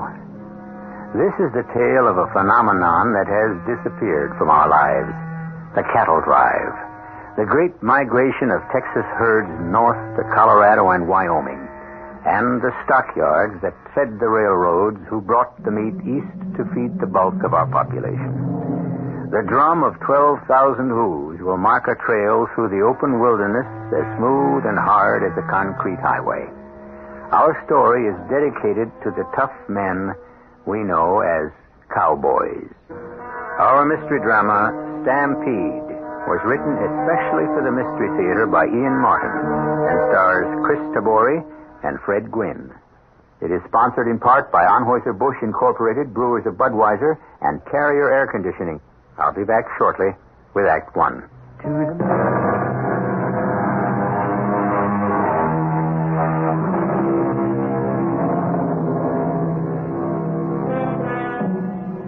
By 1865, the armies were dispersing. The men were winding their way home, tired, dispirited, and shattered at killing their brothers. The Union soldier may have had some uplift in the belief that his side was victorious, if in a bloody family conflict there can be any victors. But for the men of the Confederate armies, the return home was a long, weary road, with no hope left and very little joy. So Ned Parsons, volunteered at 17 and not yet 21, found his return to the Texas farm he had left with his father some 4 years ago. Who is it? I ain't surprised you wouldn't remember me. You forgot my father soon enough, I hear. Ned? Ned, is that you? I reckon I can't say no. Ned! Ned, boy! Oh, we've been searching how to find you out and no news. Some was ready to give you up for dead like my Harry, but I never did. Daddy's dead enough. But I guess you could say I'm still alive. Oh, Ned, boy. What's the matter with you? Oh, you look so fine, just so good to me. Oh, bit thin, maybe, but we'll soon put some fat on you now you're home. I ain't home, Mother. But the war's over. A lot of things are over. What is it, son? You look so bleak. Ain't you glad to be home? All the long way, I thought how good it'd be to see you and Sammy and Jenny and Sue. I thought about how Daddy was gone. But I figure I'd done a heap of growing up these past years, and I was most about ready to take his place. Till I got to town and found that somebody else had already taken over you, my sisters and brothers, my dad's place, and my whole family. Oh, Ned, you gotta understand. Mom, you can't ask anyone who lived through Vicksburg or any campaign to accept some copper John who moves in while the rest of us was bleeding like Dad, dying for a cause. Stop it! Stop it! What good did this war do but split us all, a whole country apart? What sense did it make? I lost your father. I thought I'd lost you. I don't fault you for answering the colors, but fighting isn't the only way that makes a man. Give yourself a chance to meet Jim. No, sir. No, sir, not anyway. But now you're home. I'm home, just long enough to pick up old Baldy. I reckon he's still my horse. My daddy gave him to me. Of course he's your horse, Ned, but this is also your home and the rest of the family. No, I'm sorry, Mom. I just don't have the stomach. Now, you listen to me, Ned Parsons. I got a right to say my piece. I got 5 young'uns beside you, and for 4 long years I tried to hold this farm together. With your father dead and the 4 other young'uns' sake, I had to have a man to keep it going. Well, you could have hired one. What would I have paid him with? You made your choice. Now, I'm making mine. I ain't here to argue, just to haul on out. Baldy in the corral? Yeah, but... Well, I got to return this horse I borrowed. I'll just saddle up old Baldy and leave the other back to town. Then what are you going to do? I hear tell Mr. Brenner's taking a big cattle drive north. I figured to sign on with him, if he'll have me. Well, that means you'll be gone over 6 months. Then what? I don't rightly know. Maybe I'm wrong to be bitter, but it's the way I feel. I don't ever expect to find my way home again.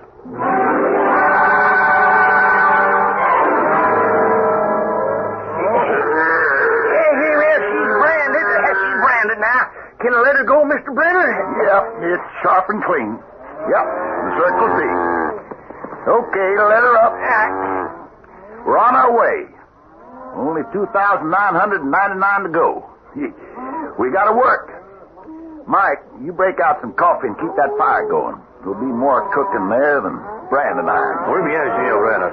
You want some prairie oysters when we got them to cook? Well, I wouldn't turn one down. Okay, boys, let's keep moving. We got a date up Cheyenne way before that trail gets too hot for a man to want to follow. Hey, Pecos, who you got over there? Young fella just rode in looking to sign on for the drive. Name of Ned. Ned Parsons, Mr. Brenner. Yeah. Do I know you? You might not remember me. I've growed some since I seen you. I reckon you wouldn't forget my father, though. Will Parsons, by damn. You Will Parsons' son? Yes, sir. I ain't seen Will since he took off to war. Oh, say, didn't I hear... Yes, sir. My daddy was killed at Chickamauga. Oh, gee, I'm mighty sorry to hear that, son. He was a fine man. Yes, sir, he was. All of that. You wouldn't think anyone could forget that. No, I wouldn't. Pecos. Huh? You say something about Ned here wanting to sign up for the drive? Yeah, that's what he told me. I was hoping that you could use an extra hand, sir. Well, if I did, I don't think it ought to be you, son. Oh, now, if you was thinking of me as too young, I'd just like to say I'm home from near 3 years of soldiering. My daddy died in my arms at Chickamauga. Well, man grows up fast in the war. What I was figuring was I got no right to take a man like you away from a woman who must need you a sight more than either the Army or me ever could. You mean my mother? Yeah. Don't you think your first duty ought to be to her? No, sir. My ma don't need me. My daddy was out dying for his country. She found some old copper John to sneak in and take my dad's place. Now, boy, I'm going to warn you. I won't listen to one slight against Martha. Well, I ain't slighting her. She's married decent enough for sure. All I'm doing is faulting her. And that's the last I'm saying, except, well, she don't need me. Could you find a place for me? Well, it's a long haul to a far country. That's what I'm looking for. It's almighty lonely. And all work. That suits me fine. Coming out of the war between the states, you ought to have time to, maybe see some gals. Let down a bit. I got some long thinking to do, sir. And women don't set right good with me at the moment. We could use them, Mr. Brenner. Well, yeah, that's just what we're going to do. We'll start them off on left drag. You'll be eating dust all the way north. But once we get moving, I'll rotate. Now make sure he's got a good gun and bedroll. Now all we're waiting on is finishing the branding. And we're ready to roll.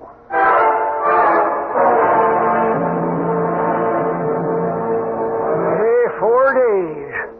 Man, I am glad that branding is over and done with. I am dog-tired and hog-weary. How's that burn of yours, Ned? Oh, it'll heal fine, Pecos. Rather have it on my arm than across my face. I swear that was no accident the way the Reed come around with that branding iron. I wonder. He's a mean cuss, Ned boy. Now, you watch Snake DeVine. He's worse than a rattler they named him after, 'cause he don't sound no warning. You think he burned me on purpose? And I didn't see what happened, but I wouldn't put it past him. You two run foul of each other some way. When we were choosing ponies in the remuda, there was a pinter he wanted, and it was my turn to pick. He took it amiss that I wouldn't give him that pony. Well, why should you? Mr. Brenner give orders, and anyway, it was your turn. That's sure enough the way I felt. Well, you was in the right. Mr. Brenner is a trail boss, not Snake DeVine. I don't understand why I'd hire a man like him. Because, son, he's the best point man this side of the Pecos. Now, he may be ugly and ornery, but someday when them dumb loco cows take it into their minds to stampede, you might just be glad to have someone tough as Snake to turn them back. Now, I seen him ride into a herd and face him up eyeball with a lead steer and drop him with a shot through the skull that stopped them cattle before they tore up half the territory. Boy, that takes guts. All right, he's got guts. That don't mean I have to like him. Yeah, don't go looking for quarrels unless they're forced on you, Ned. The drive is a long time, and a man's got to keep a level head.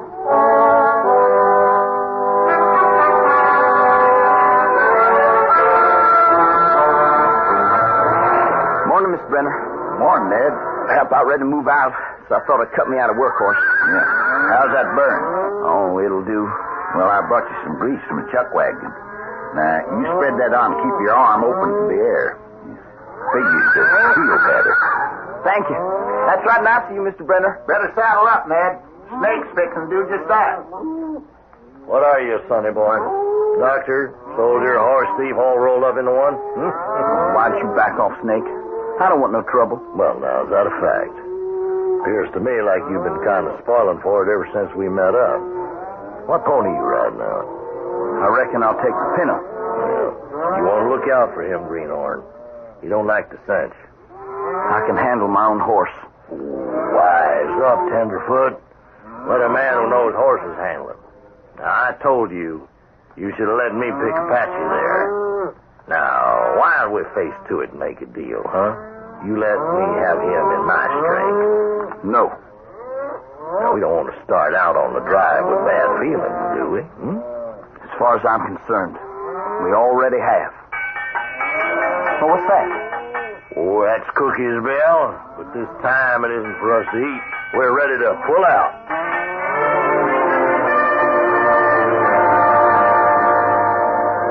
Men, couple of things I want to say.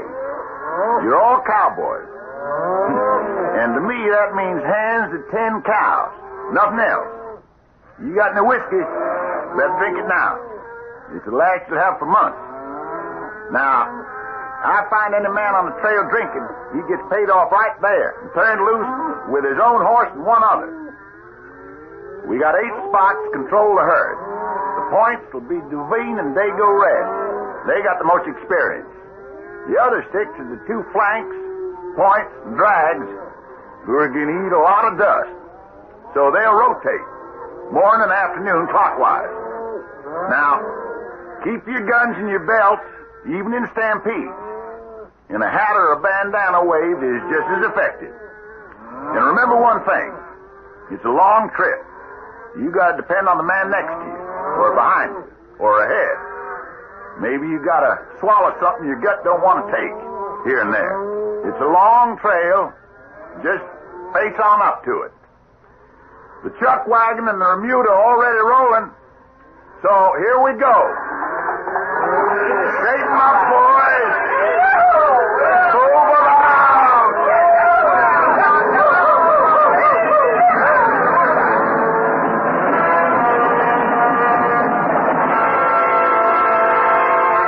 It's a vanished tradition, of course.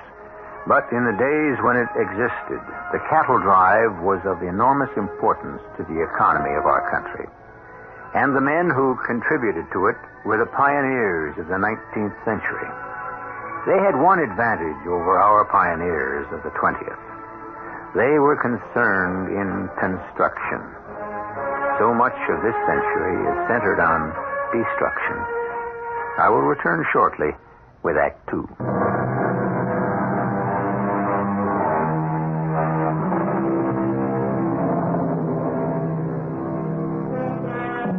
The first 3 or 4 days of a cattle drive are of special importance. The instinct of every separate steer or cow is to want to return from where it came. The thing to do is to keep the cattle content, to let nothing frighten them from outside, to assure them they are safe.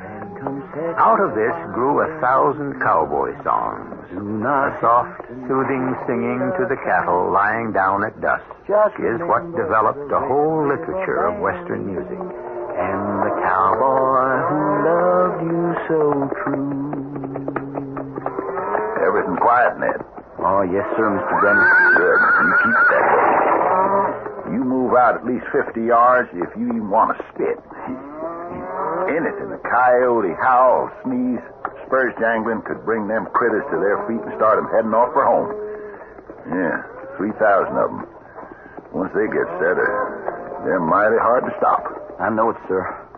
Well, I'll see you. Yes, sir. This valley, they say you are leaving. I shall miss your bright face and song. No, Corclad! Sangrano, parte! Holy shit. Now, easy there, boy. Easy, boy. What happened? I don't know. Try and hold them. They started milling. I'll get the rest of the boys. On your feet, boys. The cattle are moving. Get between them and our back trail. Don't let them head back. What the hell is going on here? There's a matter out there by the chuck wagon. Got the herd all riled up. Oh, that damn Mexican coffee bean. I'll teach him a lesson. Oh, no, señor Negro Sapiente. You don't blame on me, señor. Get your tongue off of me, Mex, or I'll take my rope to your back. You keep quiet, Ringo, or I got my initials on yours. That's all I was looking for. A good excuse. Now, hold it. What's up, Max? Damn you. Now you've done it for sure. You plane out of here. That herd was fixing to stampede before you stopped it off. Now ride, all of you. We don't stop now. By tomorrow night, we'll be back where we began.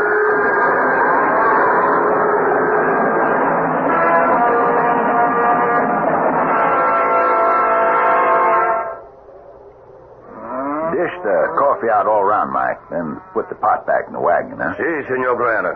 But listen, now don't none of you get any idea this here is any party. It's more in the nature of a court. Now, we're just lucky we headed off that route, but it cost us 5 head. 2 we had to shoot, 3 got trampled. And on top of that, we're going to lose a full day while the cattle rest up, and the hands. Now, I want to know how come there was all that clatter of pots. Well, ask Mike. Came from his wagon. Sure, but you'll make it. Duveen? How? He was looking for my whiskey. There's a bare-faced lie. Mike, you got whiskey in your wagon? Sure. Always I carry it. In spite of what I said before we moved out. It's not for drinking. It's for, what you say, medicine if someone is hurt. Will you listen to that? Senor Brenner, you can smell my breath.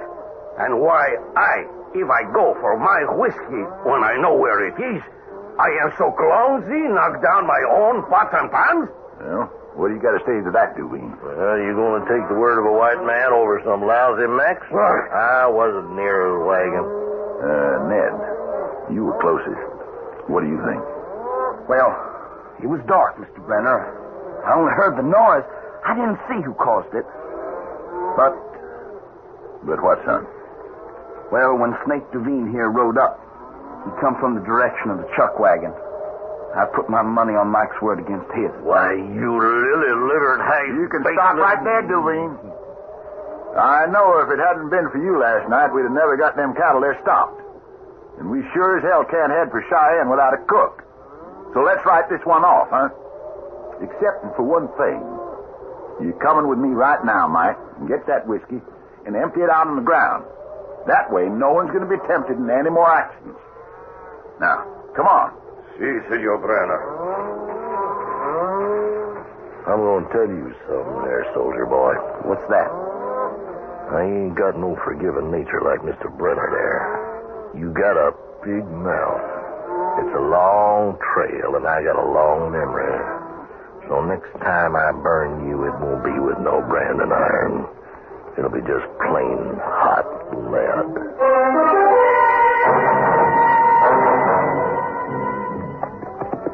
Pecos, man, you're a sight for anyone. What's news? I ain't seen hide in a hair of you for 2 weeks. Yeah, well, that's right. Ever since we reached Colorado territory, how's the drive? It's settled down, moving along. More than halfway there. Cattle look pretty good. Yeah, tolerable. They could use some water. Been a long dry spell the last 60 miles. You gonna tell me there's none up ahead, huh? No water you got. Now, you can fetch that by tomorrow. Well, the herd's restless. They can smell it. Which pass do I take? Well, now, there's 2 rocks you can just see sticking up ahead there now. Call them the Twin Owls. Now, the draw to the right looks real dandy. Only trouble is, it ends in a bluff, drops away 500 to 600 feet. It's a dead end. That's a mighty fine name for it. And the other pass? Yeah, it's crawling with Comanches. That's what held me up getting back to you. And now there's some settlements in there, and, well, God help the folks in them. Just scattered farms. Is that a full war party? Oh, yes, sir. Headed our way? I'm afraid so, and not far off my trail. Now, I'd get set up for an attack at sundown.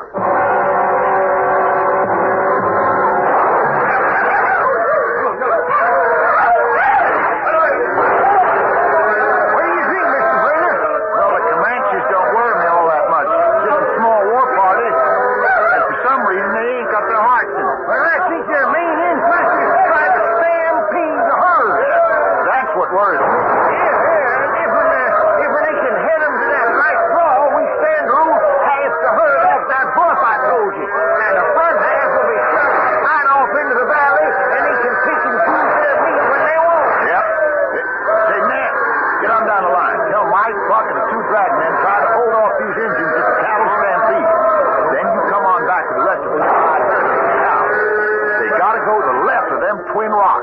Right, Mr. Brenner? How's it going, Mike? I think I got one, but...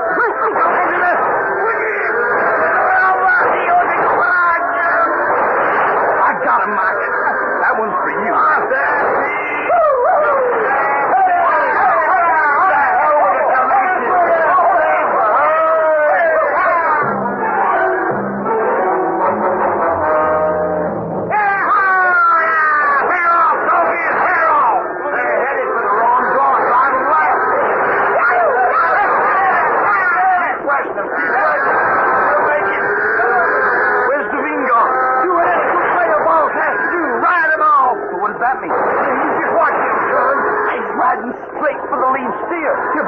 Unless you look down that old longhorn, now if old Whiteface being first, we've saved the herd. Don't keep pushing on the plane. Yes, sir, hard as we can. I said he did it. Oh, and the herd will follow that old lead steer. All right, shape him up, boys. Shape him up. We're going by the left fork.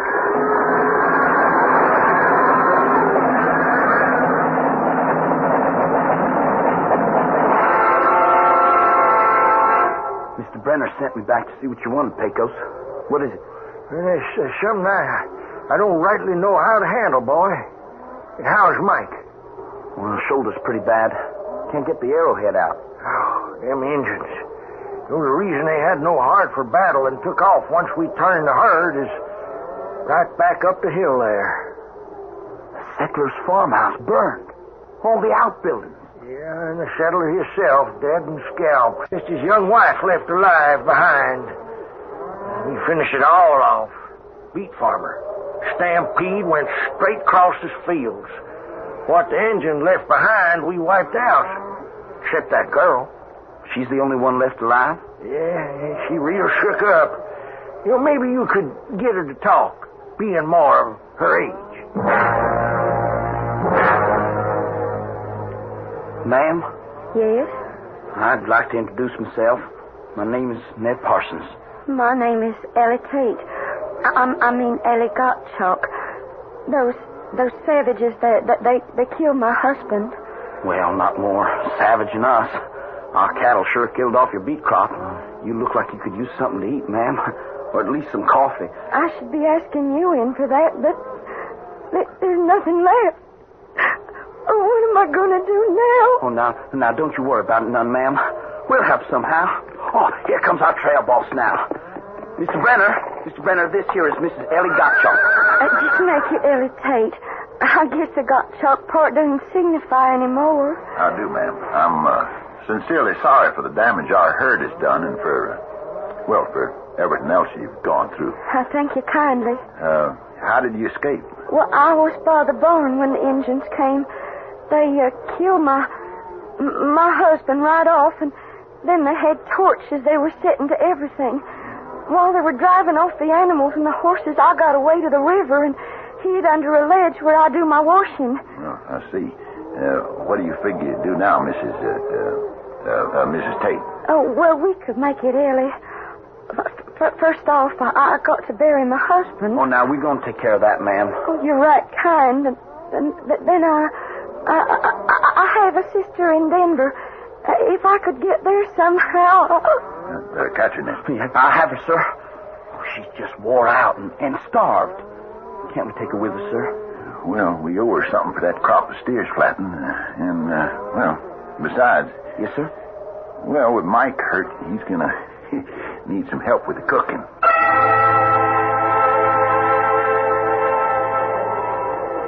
So, consign we Aunt Gottschalk to peace and eternal rest, into the care and mercy of our Lord God. Amen. Amen. We'll leave you alone. Make your goodbyes, ma'am. If you'll just give me a minute. Sure, ma'am. Come on, boys.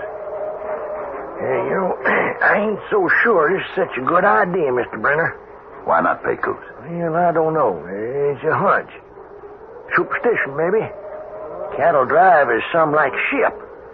And you know how sailors believe a woman brings bad luck.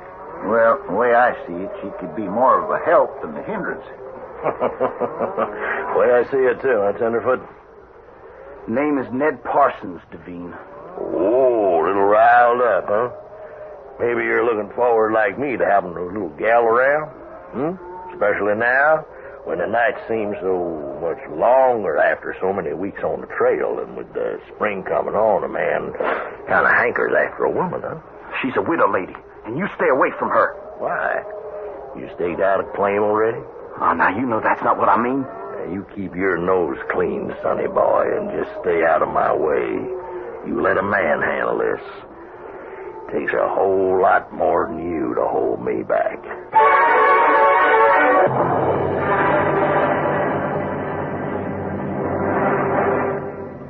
Strangely prophetic words from Snake Duvine's lips, if he only knew it. For a lot more than he bargains for stands in Duvine's way to Ellie. And when Ned and he finally tangle, the same strange force will stand allied with Ned. I shall return shortly with Act 3.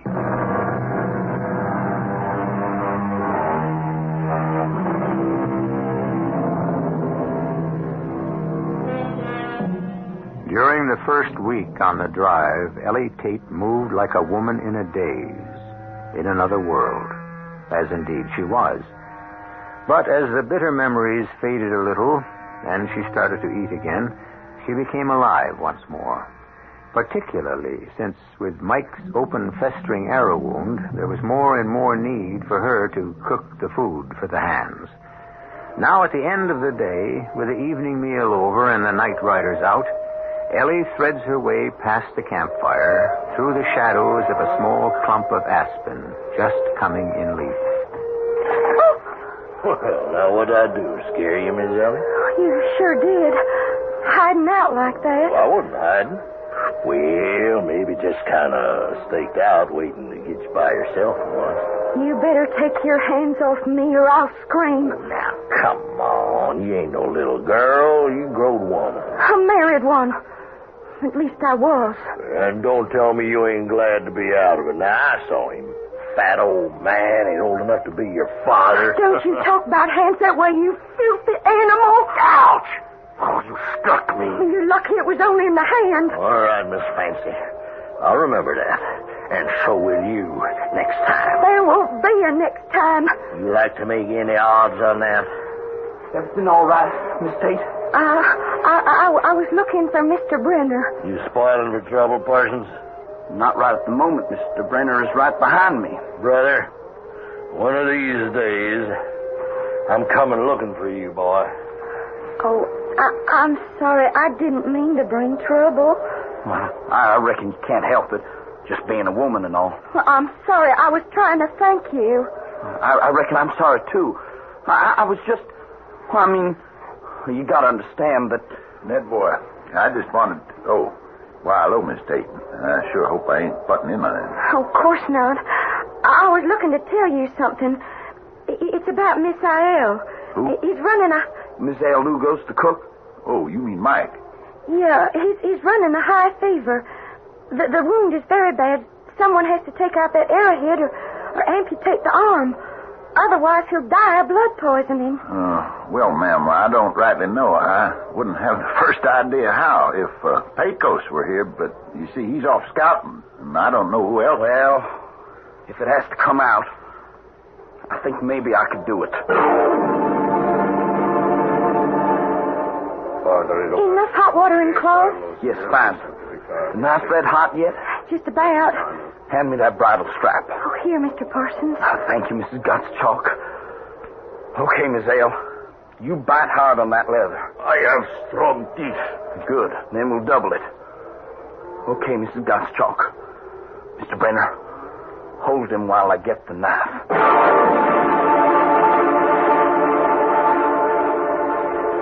You should get some sleep. Oh, I can't sleep after that. You were magnificent. I only did what had to be done. Oh, you were still magnificent. Oh, I'm embarrassing you. No, ma'am. Well, then what? You don't like me? Oh, you don't like women. I didn't say that. You don't have to. You're polite and you'd protect us, but you don't like us. I've known that since we first met. I don't like women who forget the marriage vows. But you... Oh, no. You can't seriously think I was being a coquette. Well, nothing was further from... Well, I assure you I cannot in any way forget my marriage vows for a moment. Oh, forgive me if I...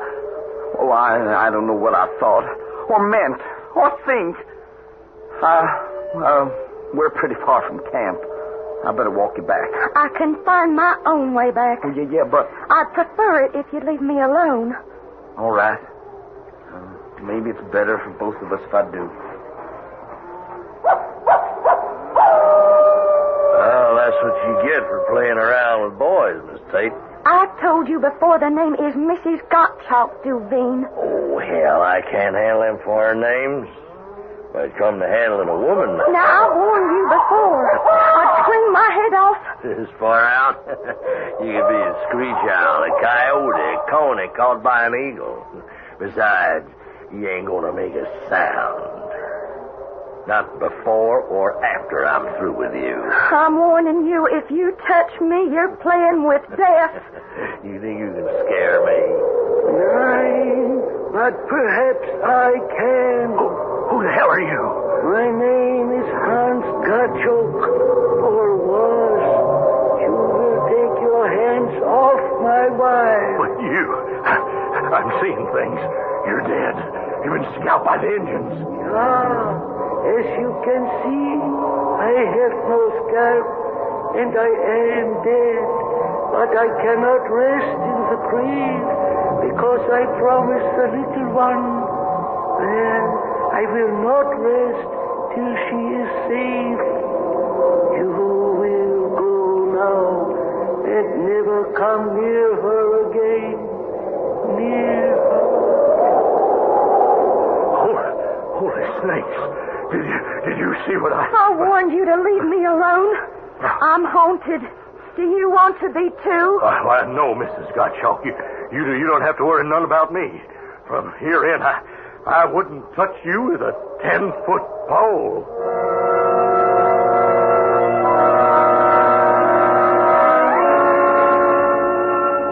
So, you think we got no problems up ahead, Pecos? No, sir. Now, you should roll right into Cheyenne about 10, 12 days from now. Fine.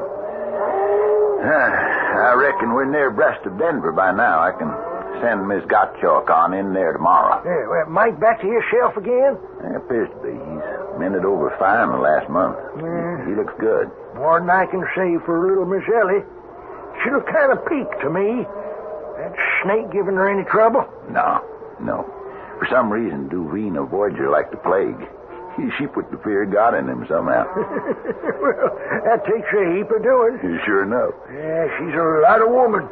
You know, I always had a notion that her and Ned, Yeah, I think they both had more than a notion.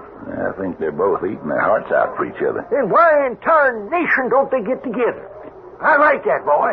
Yeah.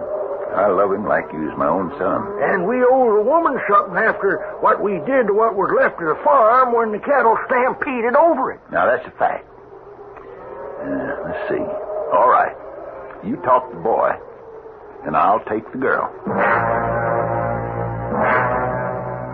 Mr. Brenner, I know you mean to be kind, but please, just let it be. Now, look, it's only because I feel you're fond of the boy. I love him. I admire him. I don't expect ever to meet anyone like him. For me. There. Will that satisfy you? No. Now, why do you want to pick up your skirts and run from him, Mrs. Gottschalk? Because that's who I am. You were. Wilt thou love him, comfort him, and honor, and keep him in sickness and in health, and forsaking all others, keep thee unto him? So long as ye both shall live. He didn't seek his death. You got to understand, Mr. Brenner. My father was killed in the war. My mother died. I was alone. No money, nowhere to go. Hans came to me. He was older, much older, but kind and gentle and lonely.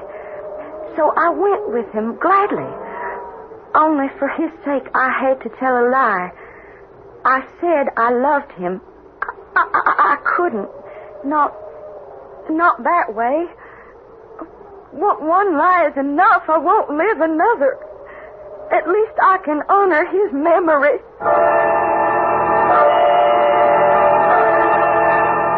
It's just no use, Pecos. It just ain't in the cards. Now, come on, boy. Just listen to reason. This ain't a thing that has to do with reason. It comes from the gut.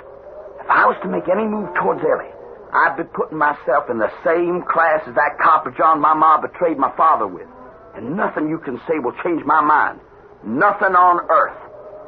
Now leave me alone, Pecos.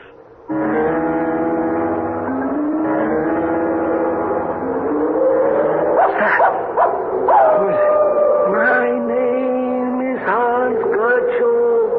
His husband? Yeah. We have not really met before.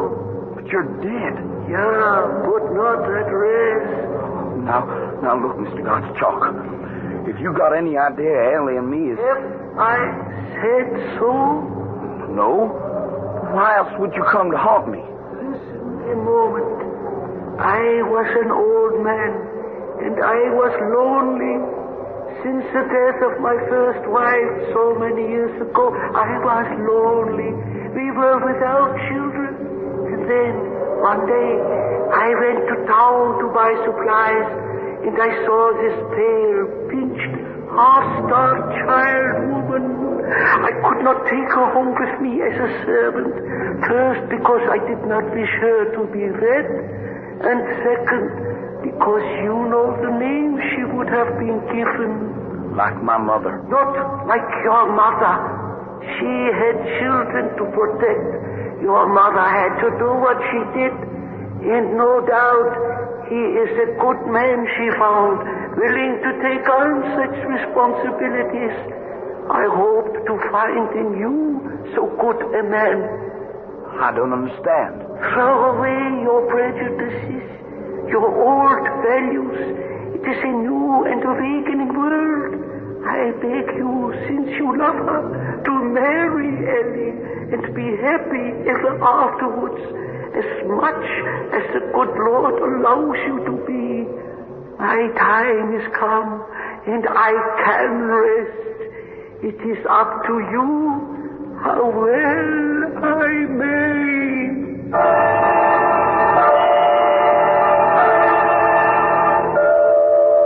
All right, boys, ride on out and get them bunched up. Round them up. Excuse me, Mr. Brenner, sir. What is it, Ned? I was just figuring to myself, with Pecos back, you could easily drop an extra hand like me for the last week. Could you consider paying me off? Why? Where are you headed? Well, you see, Ellie and me here... Mr. Brenner, the only lie I ever told in my life was that I have a sister in Denver. I just said that so maybe you'd bring me on north. Oh, well, right glad I did. But what are you going to do in Denver, a lone woman? I don't figure to be. Now, that's why I want to get paid off, sir. I got a big notion, Mr. Brenner. You know the last weeks how we've seen what good grazing land this is for cattle? Yeah. Colorado sorghum. Can't be beat. Here's my idea.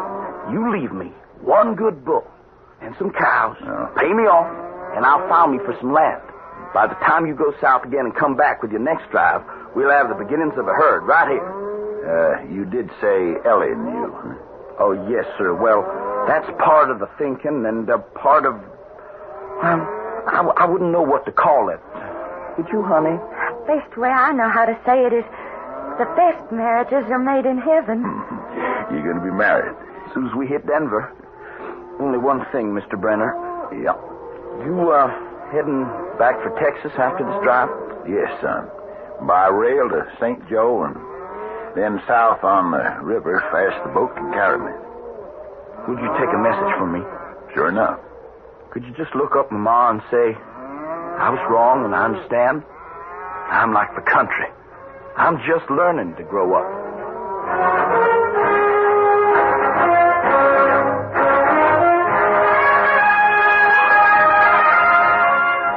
Again, I leave all of you who follow our stories to decide.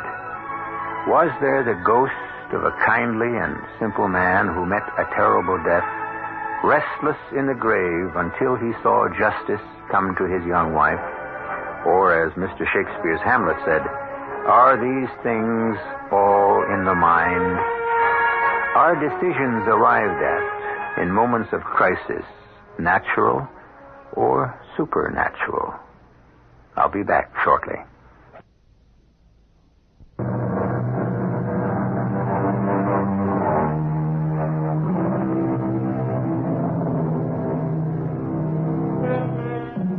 Our cast included Chris Tabori, Fred Gwynn, Catherine Byers, Gilbert Mack, and Earl Hammond. The entire production was under the direction of Himan Brown. Radio Mystery Theater was sponsored in part by Buick Motor Division. This is E.G. Marshall inviting you to return to our Mystery Theater for another adventure in the macabre. Until next time, pleasant dreams.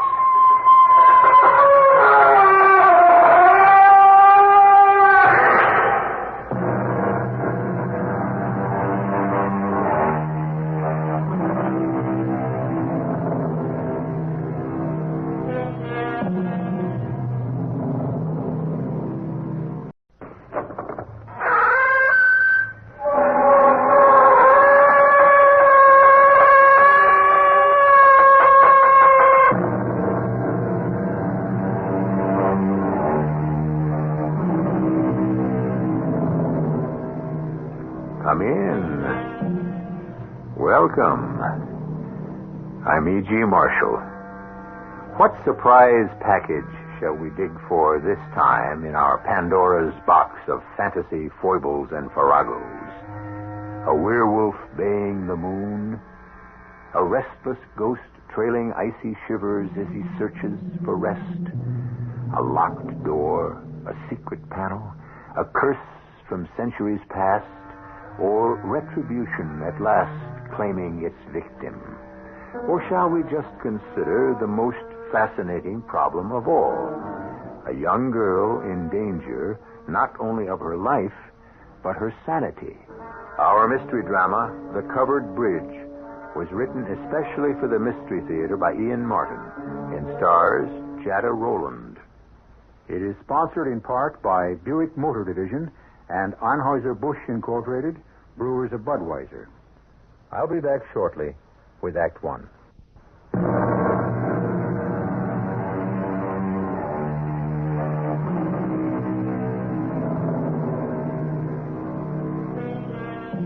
I don't suppose any of us who, in traveling, have unexpectedly plunged into a tunnel could have escaped the icy thought, what if I never come out of this darkness? Or more terrifying still, what if when I emerge into the light on the other side, I find myself in a different world than the one I left going in? There is nothing dark or foreboding about the tunnel Ted and Peg Marshall will drive into. It's a simple, short bridge in New Hampshire. Different from other bridges only because it is a covered bridge. And because what it spans is not just a simple river, but the stream of time. Hey, sleepyhead. I married a zombie. Are you with it, Peg? I'm just cozy and sleepy. Oh, remind me to marry a woman I don't bore the next time. I'm not bored being married. Oh, but there was all that champagne. And it's taking so long. Well, you picked New Hampshire for the honeymoon, and it's only twilight. I just hope we get there soon. Where are we? I was hoping you wouldn't ask. Why? Are we lost? Well, let's say I'm hoping we find the right turn soon. Uh-oh. Oh, look what's coming up. A covered bridge. You recognize it? Peg? Peg? Hey, Peg, don't leave me. Wake up. Wake up. Wake up. Wake up. Wake up, Marguerite. We're almost home. Time you come back to your senses. What? In the name of heaven, try to grow up and behave like a woman instead of a silly, love-struck girl without a brain in her head. It's the kind of wild terror that closes up the back of your throat and shuts off your breathing. Like when you're half awake from some dreadful nightmare. A moment ago, I was Peg Marshall, a newly married woman driving with my brand new husband to our honeymoon. And while I dozed off, we drove our automobile into a covered bridge and suddenly, shockingly, somewhere on the way across, I find myself in a two-horse carriage with a strange man sitting beside me. As we come out of the roof of the covered bridge on the far side into another world. I asked you a question, Marguerite. Who? There is no need to be difficult. You may not know your own mind. At least I hope you know your own name. Marguerite is not my name. Oh, really? Since when? It's never been my name. How fascinating. Just what do you consider your own name to be? My name is Peg. Well, if you have to be formal, it's just plain Margaret. Nothing fancy. Well, I'm sure your father will be interested to hear that. It wouldn't be much of a surprise since he gave it to me himself. Now, would you mind stopping this contraption and letting me out, whoever you are? Contraption? Let you out? Oh, no, my little bird, not ever again. I don't know what bicentennial parade you're dressed up for, or what kind of joke this is. but I don't think it's funny. Nor do I, my dear Marguerite. Or for that matter, your father, as you'll soon find out. We are not amused, either of us. As for your father, I suggest that before you go to him to beg his forgiveness, you get out of that shameful garb, or you may kill him with the apoplexy. What shameful garb? Oh, now, what do you consider yourself to be? Portia, Viola, Rosalind? Have you some romantic theatrical notion you can avoid pursuit by dressing up as a boy? Look, mister. There's some sort of mix-up here. Yes, there most assuredly is, and we've had enough play acting, so please stop it immediately. If you must refer to me as Mr., please do me the courtesy of adding my surname. Or call me Theo. This has got to be a bad dream. I should hope what we have lived through the past day will be just that. You've done enough harm to the Drexel name to say nothing The Drexel name? What is that? I think I shall leave that to your father to explain. And let us get something quite straight between us, young woman. You will not sully my name. Before I'd permit you to make Theodore Bentley a laughingstock, I'd as soon take the whip to you as I did to your fancy boy. What fancy boy? Your light of love, Lieutenant Edward Graham. Lieutenant... You mean Ted? My husband? Your would-be husband. Are you done with him? Where's Ted? Well, he should quite properly be in the stockade. There's no question that he will be cashiered, reduced to the ranks, and... Wait a minute. I don't make this scene at all. Are you trying to tell me that my husband, Ted Marshall, is going to get shot at and maybe killed? Nobody is your husband yet, and nobody else is going to become that but me. You will marry me tomorrow, young lady, or by the living God, you and your family will suffer the consequences. For the moment, I can't talk. I shut my eyes, thinking, if I do, and I open them again, this dark stranger in the powdered wig, with a tri-cornered hat, the white knee breeches and riding boots will disappear. Even as I do, I know it won't be that easy. Something is out of whack. I'm on a kind of a trip I've never dreamed of. Where am I? In what world?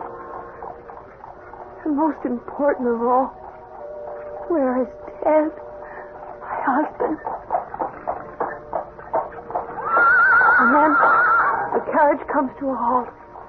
And I open my eyes again. There is no miracle. All right, Vinny. You can put the rig away and see to the horses. Oh, hello, Abigail. Evening, Mr. Bentley, sir. You can help Miss Drexel down and get her out of that ridiculous get-up before her father sees her. Yes, sir. Right away. Oh, come along, Miss Marguerite, dearie. We'll go upstairs and freshen up. Who are you? Now, don't tell me you'd turn your back on your Abby. Oh, come, dear.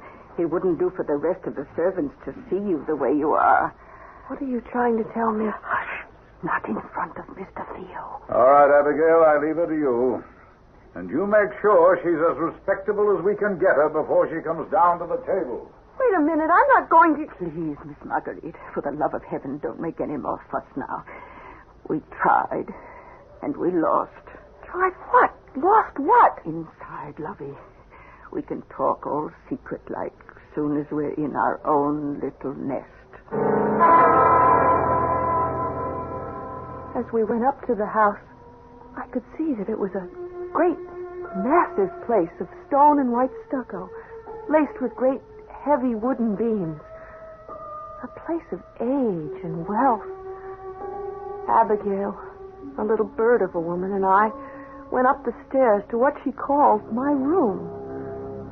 There was a great four-poster bed, 2 huge armoires for clothes, and a fire burning cheerily in the fireplace.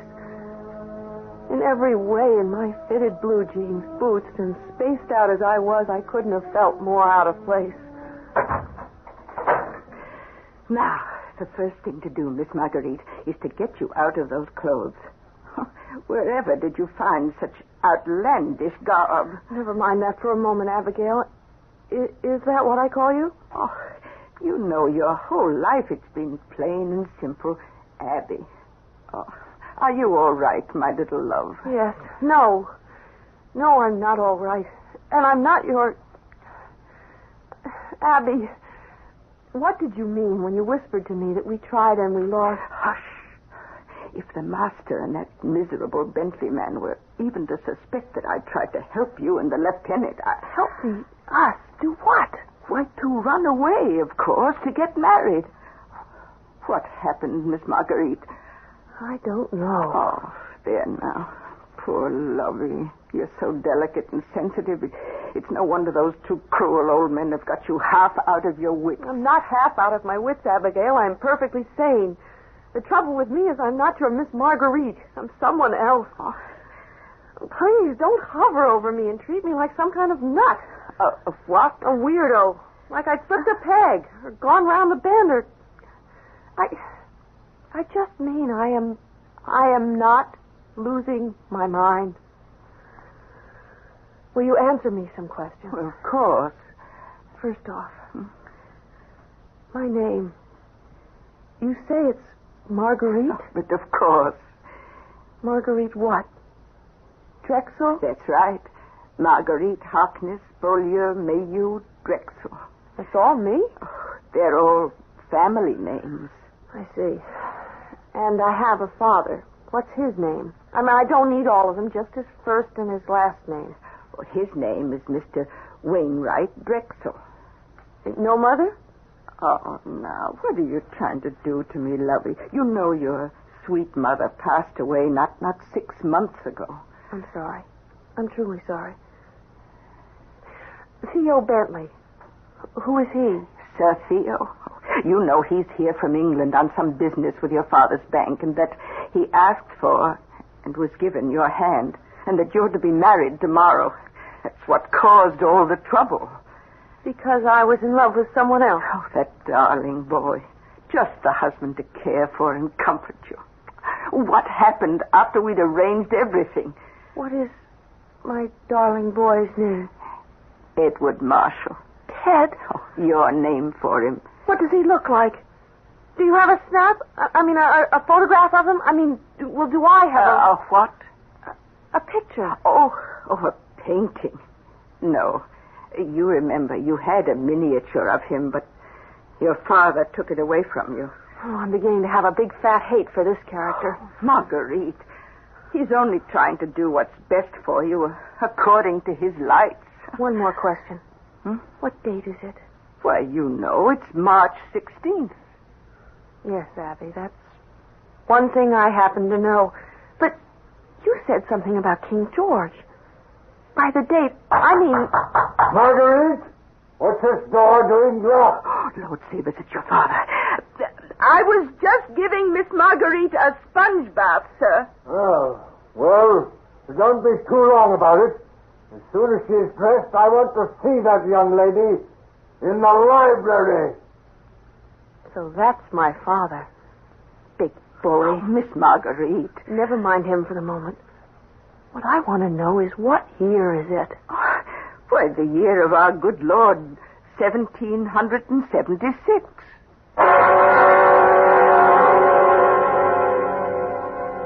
So at last, Peg Marshall has to face a stunning, shocking, unbelievable fact. That through the cosmic accident of some time warp, in the tunnel of that covered bridge, somehow, she lost not only a brand new husband, but 2 centuries of her own identity. I'll return shortly with Act 2.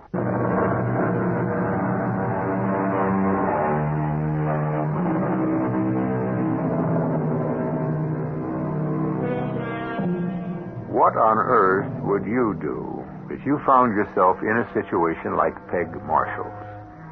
Can you imagine the frustration, the icy fear, the total helplessness? To be surrounded by a group of people from another day and age, every one of whom is a stranger to you, and who could only consider you stark raving mad if you insisted that you were a girl who would not even be born for nearly 200 years.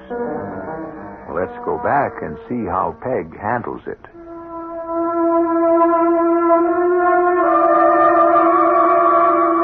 While I was getting dressed, I tried to concentrate on what to do, which wasn't easy. First of all, I had to pretend to some maidenly modesty to get out of my modern underwear and hide my own clothes under the mattress. Then I started getting into, well, too much. Long linen drawers, a sort of linen vest thing, and then, oh, brother, the corset. Abby pulled that so tight I could hardly breathe. Then a harness with a cage of hoops hanging from it. Petticoats and petticoats, and finally, a heavy silk brocade dress. By that time, I'd made up my mind. If you can't fight them, join them. I'd go along with the scene till I figured some way out. There we are.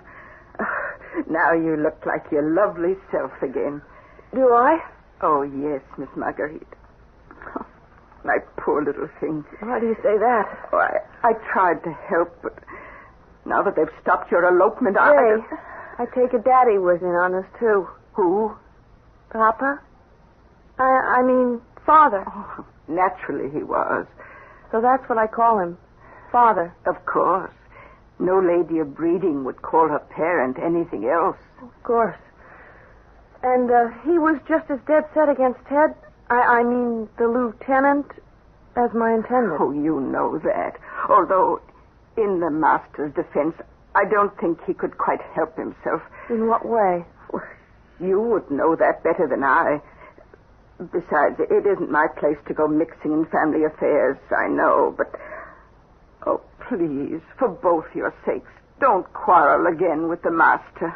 Well, why should I worry about his point of view? Oh, well, you know how the doctor has warned him not to get excited. We nearly lost him last year. What a pity. I mean, you have to remind me of that. Oh, I know you love him in your own way. Okay, let's go beard Father, in his den.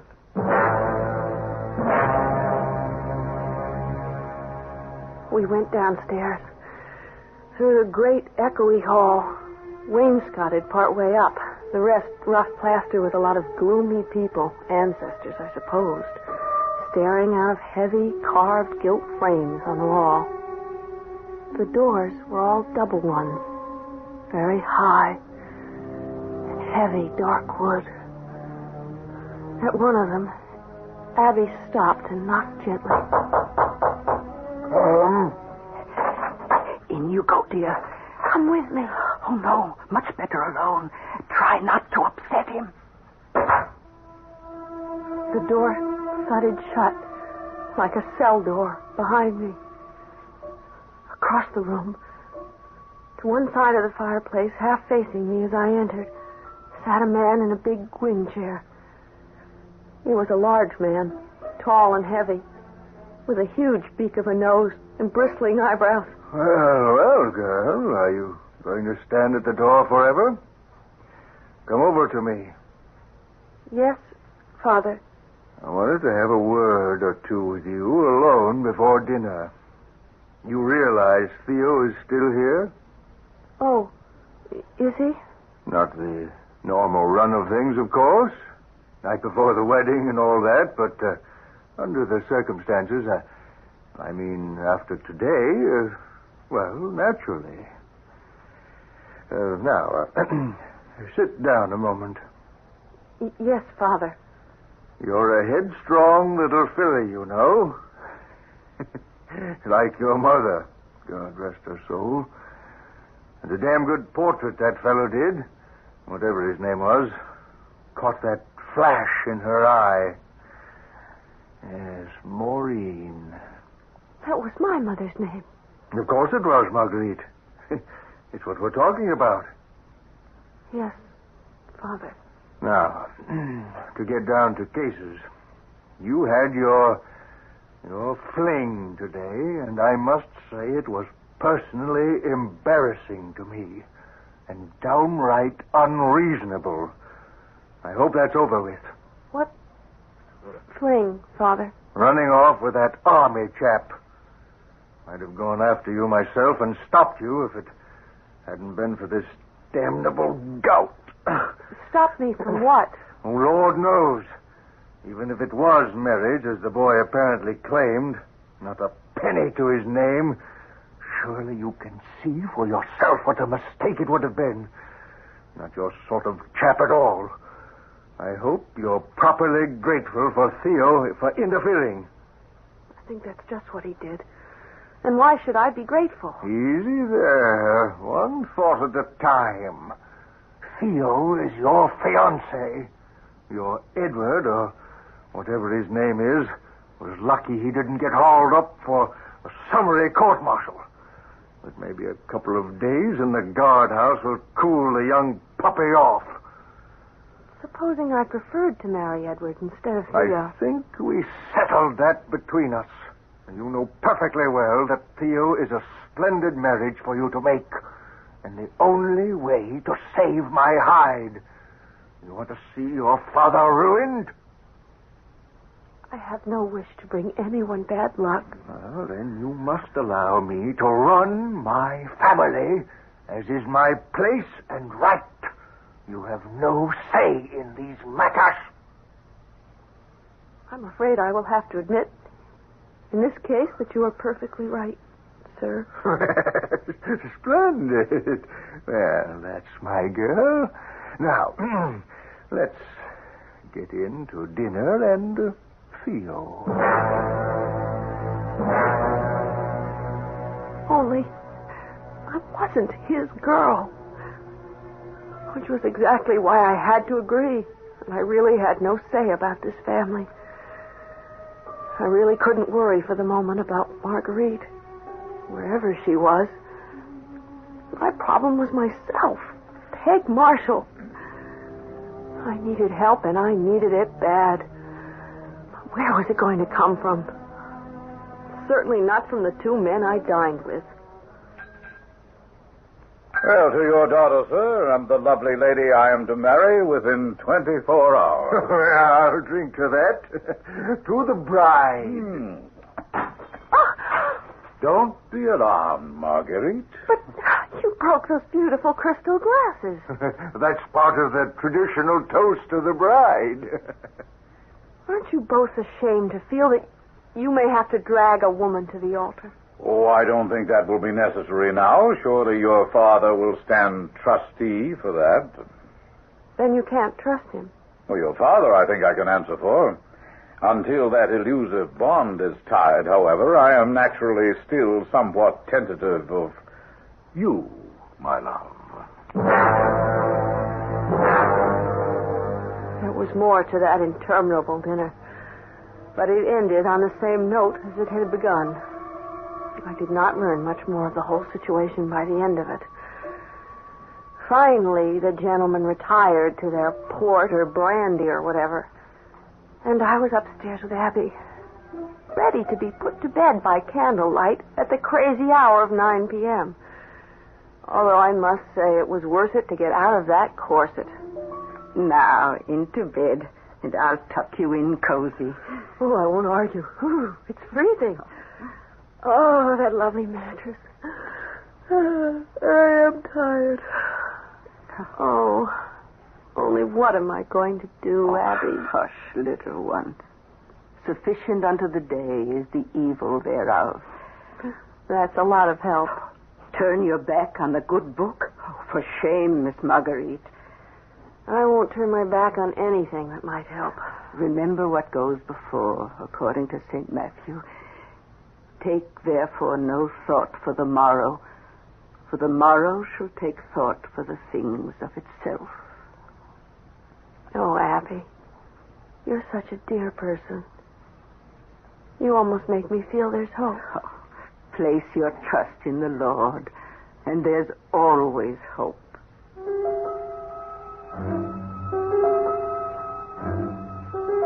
The combination of emotional exhaustion and that deep, downy bed.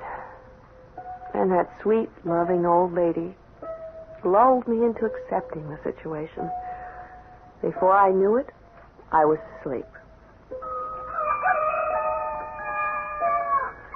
Oh, I struggled back from layers deep, beckoned by a rooster somewhere, doing his thing. I hadn't heard one since I was a kid. And because he was far enough off, his raucous tone only brought me half awake. And suddenly, down beneath the window, all hell broke loose. By heavens, there he is, Wainwright. Where? Damn near inside the house. The nerve of the fellow. How'd he escape? Beyond me. Hello there! You!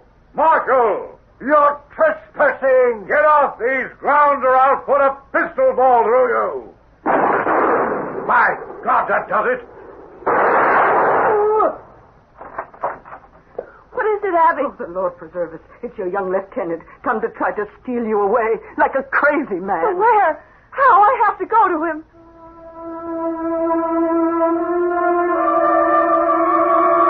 I went out from under the blankets to freezing cold.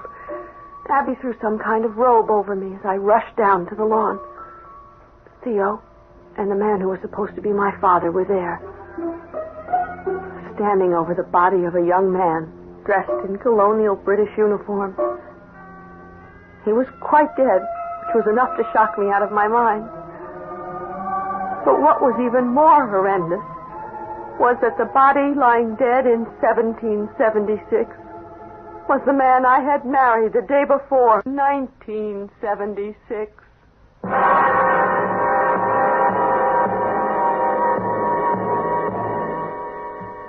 A girl torn from her own time, hurled back 200 years. This century, or 2 centuries ago, Margaret or Marguerite, what future does either or the same girl have? I shall return shortly with Act 3.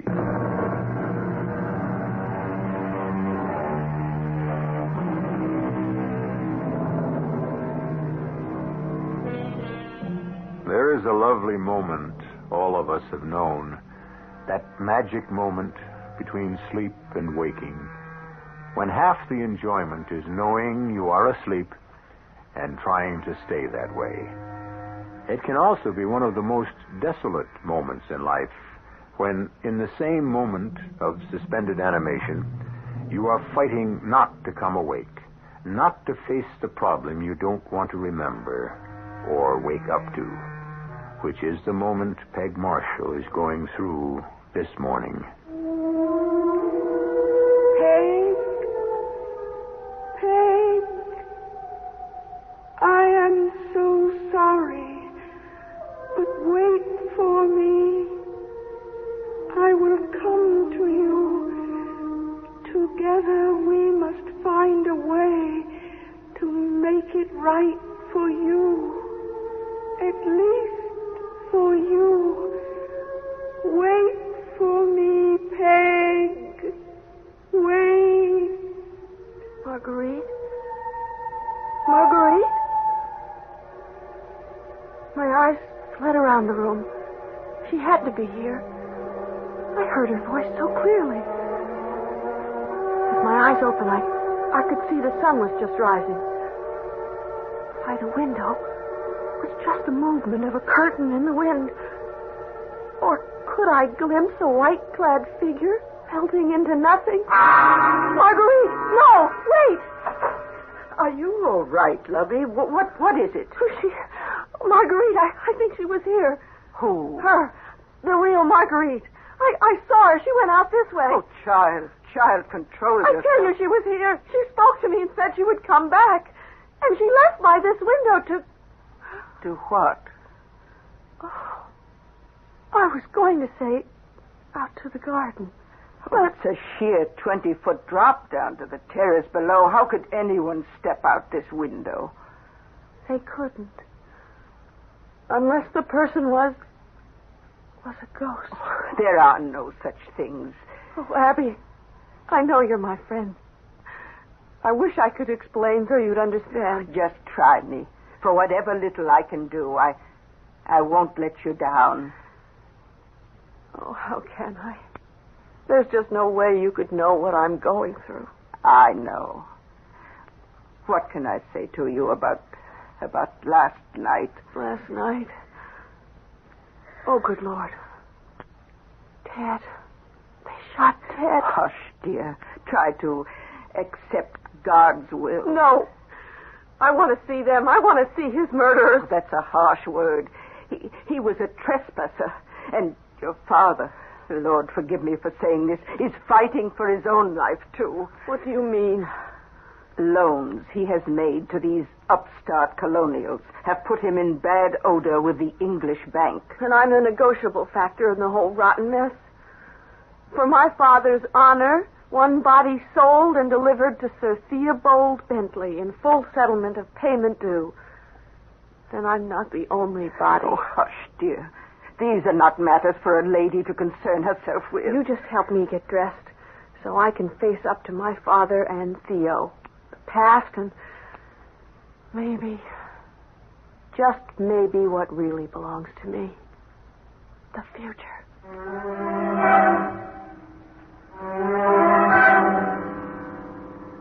My dear Marguerite, it was neither your father nor I who brought things to a climax. It was your headstrong young suitor. How civilized you managed to sound. You're talking about a man you murdered. Oh, now I say, really. The beggar was trespassing. And he was an escaped jailbird. Oh, come on. Face the truth. Ted... The lieutenant hadn't committed any crime. Oh, that, of course, is a matter of opinion. Oh, no, Mr. Bentley. That was surely a matter of influence. Really, Marguerite, I see no point in pursuing this conversation. I guess I really don't either. No way we could ever reach an understanding. Oh, I'm afraid the understanding has already been reached. A marriage has been arranged and will be sanctified at 5 this evening. Or else. Supposing I told you to go shove your threats in your hat. Marguerite! Let me handle this, Wainwright. Am I to understand that you were threatening to refuse me as a husband, Marguerite? When you talk to me as Marguerite, I don't know. How else would he talk to you? Go to your room, daughter, and make yourself ready for the wedding. For by my soul, you will be at the altar if I have to drag you there in chains. Oh, that won't be necessary. I shall drive her myself to our wedding. And if she refuses, she knows what the consequences will be. Wainwright, I'll break you. I was scared. I was no sooner in my room than the lock fell. Even Abby, it seemed, was to be denied me. And already, as if it was a threat, my wedding gown was laid out on the bed. I fell apart, head down on a chaise longue, lost in tears.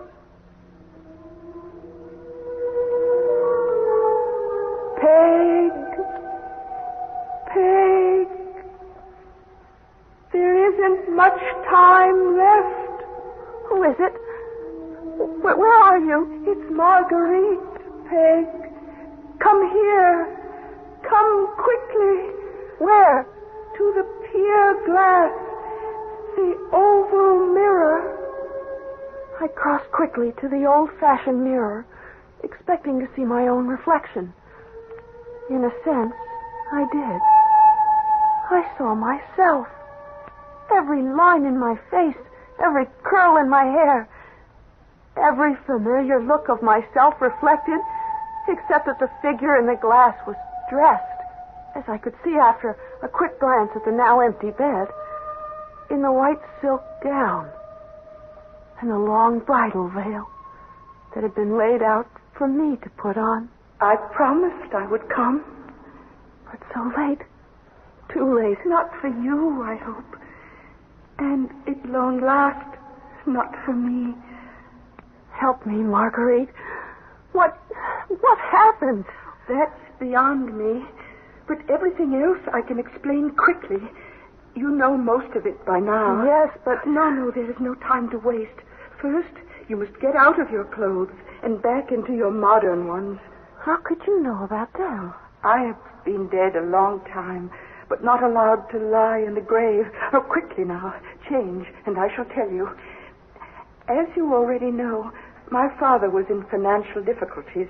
Sir Theobald was sent from England to close him out, to expose him to ruin and disgrace. As you have guessed, an accommodation was made between my father and Sir Theo.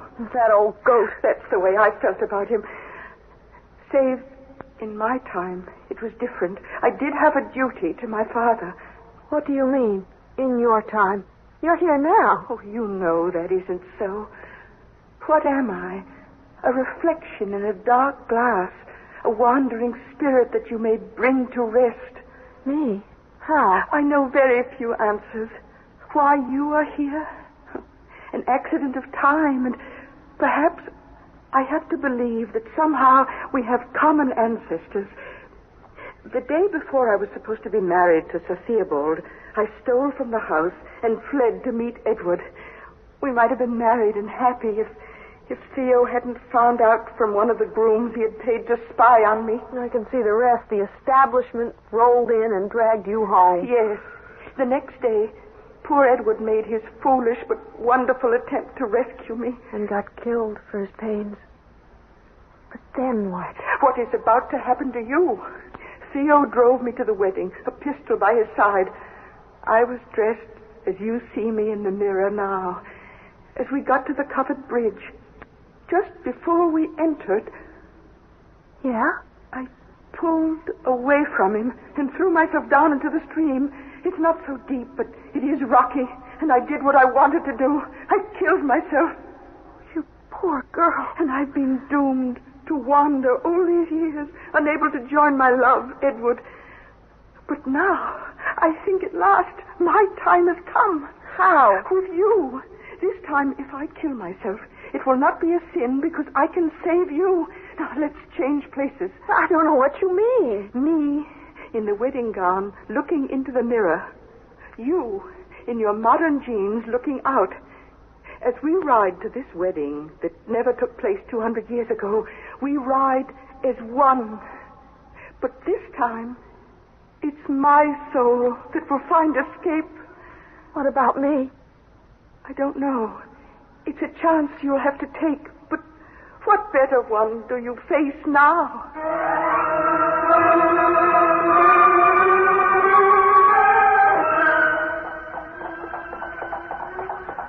So it was that under thunderclouds and dark scudding sky, Theo helped his bride to the two-horse carriage, unaware that with her there was me, in blue jeans. Overhead, the skies were almost sitting on our heads, heavy with the promise of a storm. Well, my love, what with one thing and another, not the most auspicious occasion for our wedding. Or may I hope you will contradict me? Our fate is sealed, at least yours. You have achieved what you wanted to. Let us leave it at that. No, not quite. The ridiculous child love you had for the young pup who is disposed of, I would like some guarantee that it will not come between us. Round the bend and down the hill is the covered bridge. Oh, yes, that's right. For the time we reach it, I hope to answer your question forever. But why is it so dark? It's like a storm on the way. Hey, I hope we can reach the church before it breaks. There's the bridge. Now, don't press against me. It's a narrow tunnel, and I need room to maneuver. Look, to the opposite end, through the mist. Those two enormous eyes. What are they? I don't know. I can't see. There's something coming towards us. We're going to crash. It's what you deserve, but not me. Not me.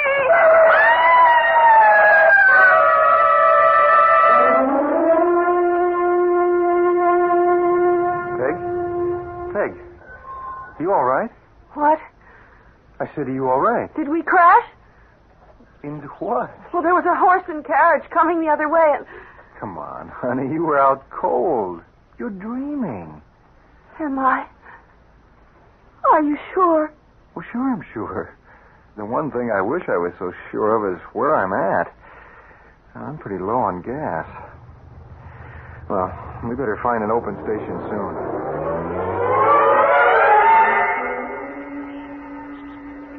Yes, sir.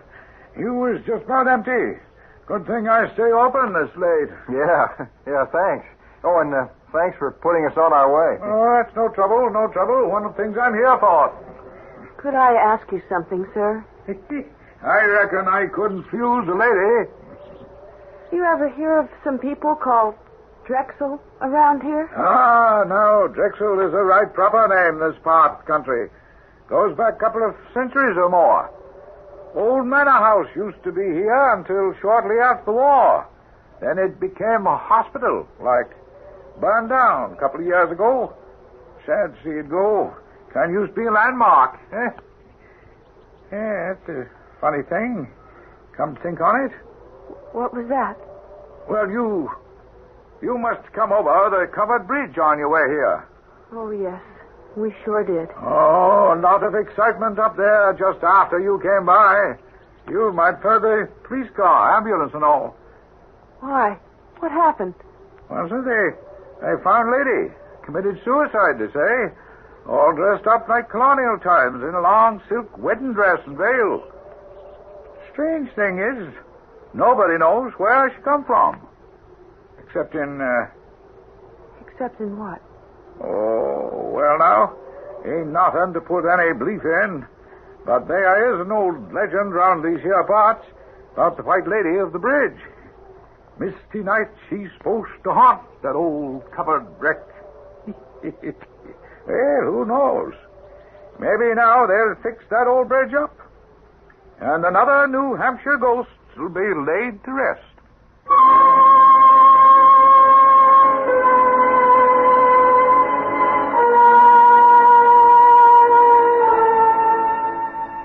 Another New Hampshire ghost. Certainly not for Peg Marshall. In a long and happy marriage to Ted Marshall, it is perhaps the one thing she never could quite share with him. Oh, of course, she's told him the story, but he just laughs it off because she was sound asleep when they entered that covered bridge and didn't wake up till they came out the other side. What happened in between? For Ted, nothing. For Peg, a nightmare. But then, in a moment of dreaming, anyone can live a lifetime. I'll be back shortly.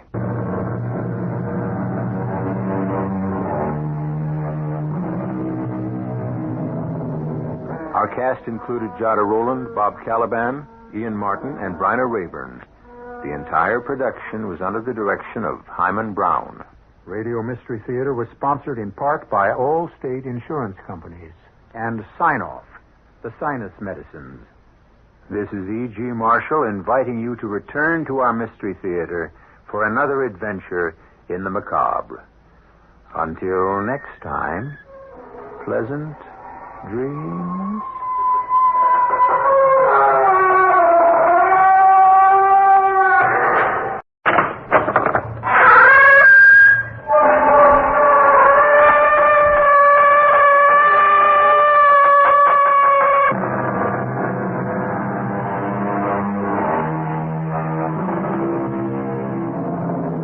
Come in.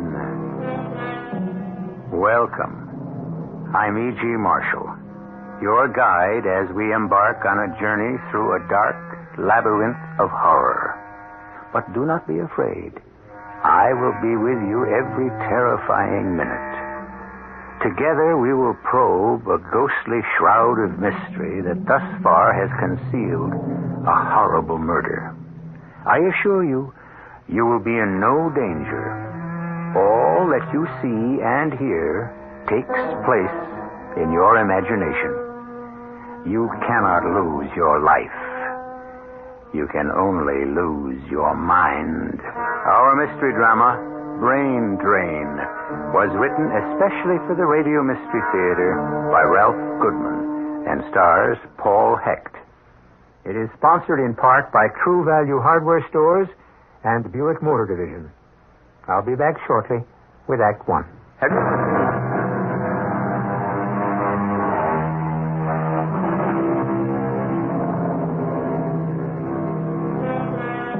Most tales of terror begin just before a gruesome murder is about to take place. Our story begins after the fact. Space scientist Carl von Linden is already dead. His murder, if it was murder, was neither unusual nor gruesome. But there were strange circumstances surrounding his sudden and unexplained demise. Investigating these circumstances is Charles Carey, a government agent assigned by his superiors at the Bureau to make a routine check of the situation. With him at the dead man's apartment is his assistant, Henry Boggs. What they are about to discover is anything but routine. Here we are, Lieutenant. I believe this was von Linden's apartment number 17. Yep. I've been here many times, Boggs. Under more pleasant circumstances. You and he were good friends. His death must have come as quite a shock to you. I was such a young man. Just turned 30. One of the most promising scientists the department has ever known. Open the door, Boggs. You have the keys? Right, sir. Well, the rooms are rather large. Comfortably furnished. Yep. Von Linden and I spent many evenings here trying to outguess each other's moves on that chess set. What did he talk about? Oh, everything. Anything. Except those top-secret experiments he was conducting. He was always open, friendly, easy to talk to. That is, until last week when he returned from Cairo. Cairo? Well, then these must be the souvenirs of the trip. Excellent photos of the pyramid. Yeah, he showed them to me. There's one picture there that still baffles me, though. Which one? This one, here. Of von Linden standing at the entrance of the large pyramid. You see, look, he's standing at one side, looking to his left, smiling, as though he was being photographed with someone else. But there's no one else in the photo, huh? Well, now that you mention it, that is rather strange. Did you ever ask him about it? No. He didn't seem to want to talk about that trip. There was this girl, Tara, I believe her name was, a young woman with a strange hypnotic quality. He was glad to return home to escape her spell. Well, you don't think this Tara could have had any connection with his death? That's not likely. She was in Egypt when he died. She called him just before he had that fatal stroke. No, unless there's some way you can kill a man through hypnotic suggestion, we'll have to rule Tara out as a suspect. Here, have a look at her. Among these photos? No, on this easel. There's a painting von Linden made from memory when those nightmares began. Nightmares? Yeah. Look at this face, huh? Hard to believe someone as beautiful as this could give you nightmares. Oh, fascinating green eyes. Even more startling when contrasted with raven black hair. Who was she, Boggs?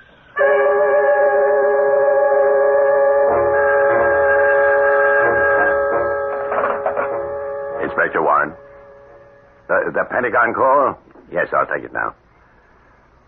Hello. Yes, General. I know. Carl von Linden was an extremely gifted scientist. No, I'm completely satisfied that the death was the result of perfectly natural causes. Yes, come in. What you've heard, General, are just rumors. Yes, I see. Well, the Bureau will make that decision. Goodbye.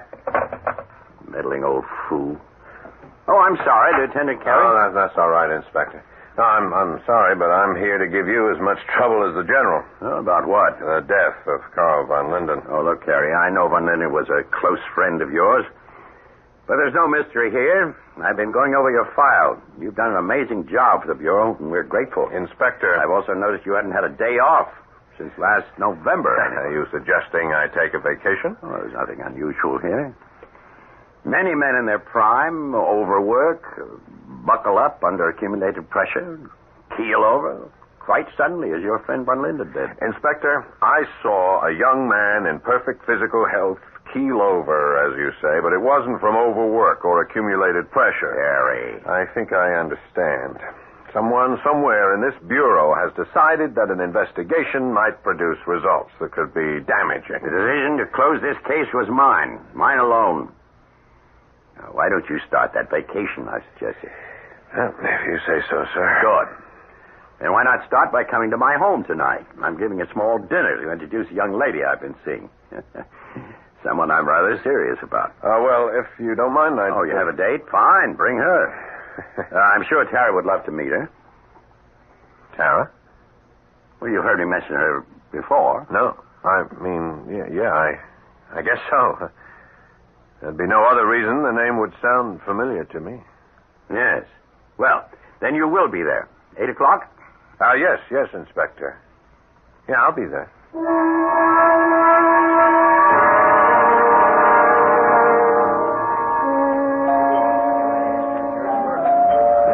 I'll get that, Charles.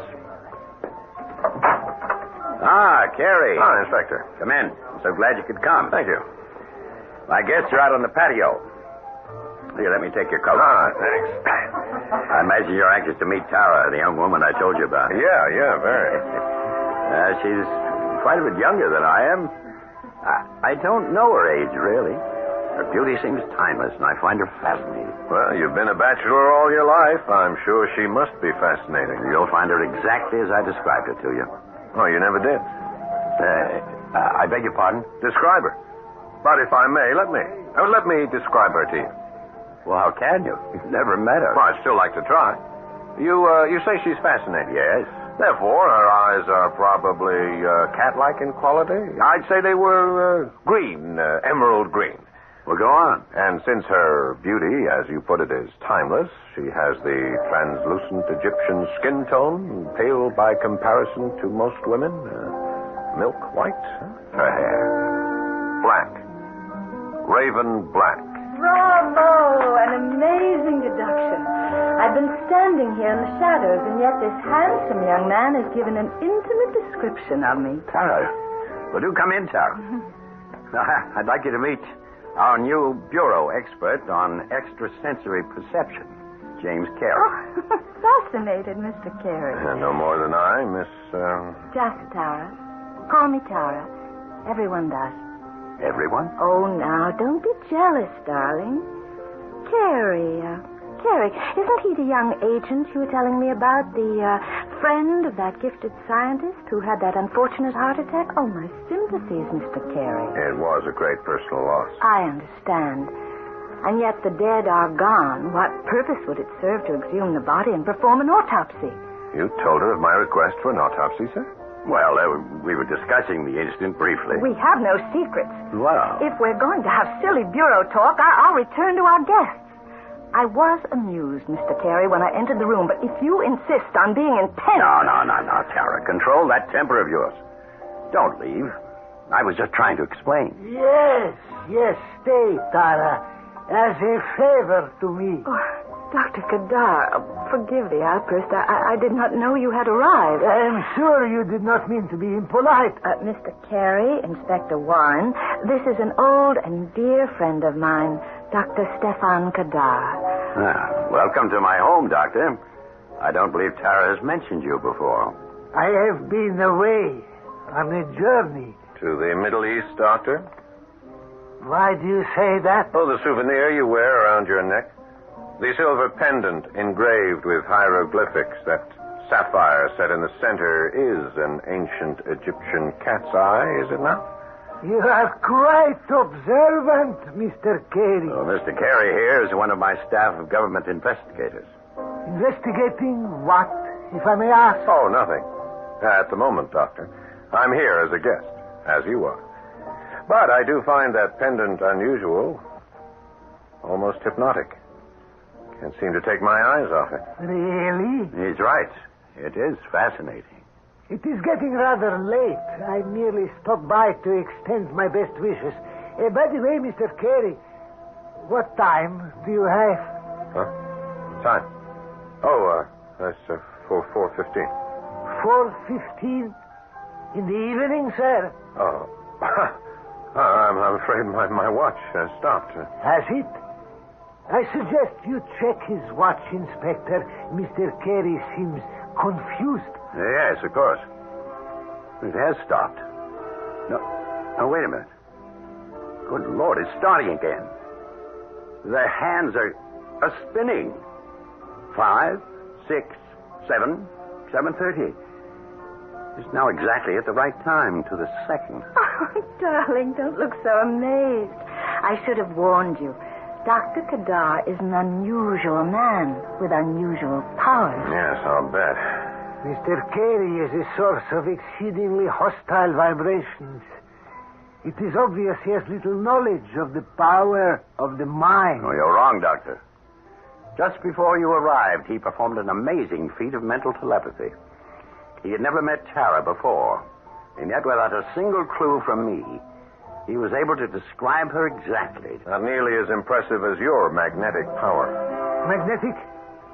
How do you determine my power is magnetic? To increase the forward speed of a watch, one would have to move metallic wheels and gears at an accelerated speed. To accomplish this, one would need electric or magnetic power. Ah, clever, Mr. Carey, but entirely too logical. How would you say this is done? I have no idea. Have you, Carey? No, I don't. Well, forgive my little prank. Tara, my child, you have my blessing. Thank you, Kadar. I knew you would approve. And now I must bid you good night. Allow me to see you to the door, Doctor. Carey, escort Tara to the patio. I'll join you both there later. Yes, sir. Well, they're gone. And now? Now, Mr. Carey? Aren't you going to suggest a walk in the garden? You amaze me, Mr. Carey. You are not only a master of extrasensory perception, but a mind reader as well. If we leave by that door, we won't be seen. Coming? I'm not sure. Afraid? Of what I can see, hear, and touch? No. Take my hand. It is real, is it not? Alive, warm. Who are you, Tara? Did my friend Carl von Linden ever truly know?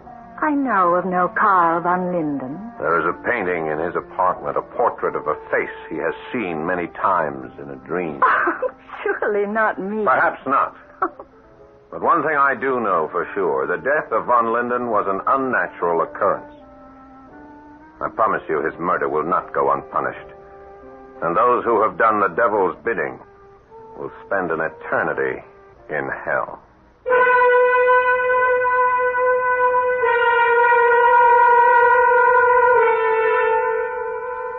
We have a determined investigator in Lieutenant Charles Carey. Tara seems innocent enough, and yet her resemblance to the portrait in von Linden's apartment is too remarkable to be coincidence. Inspector Warren's fascination for the young woman could prove to be a stumbling block, unless Carey can come up with cold, hard evidence linking his suspicions to fact. I'll be back shortly with Act 2.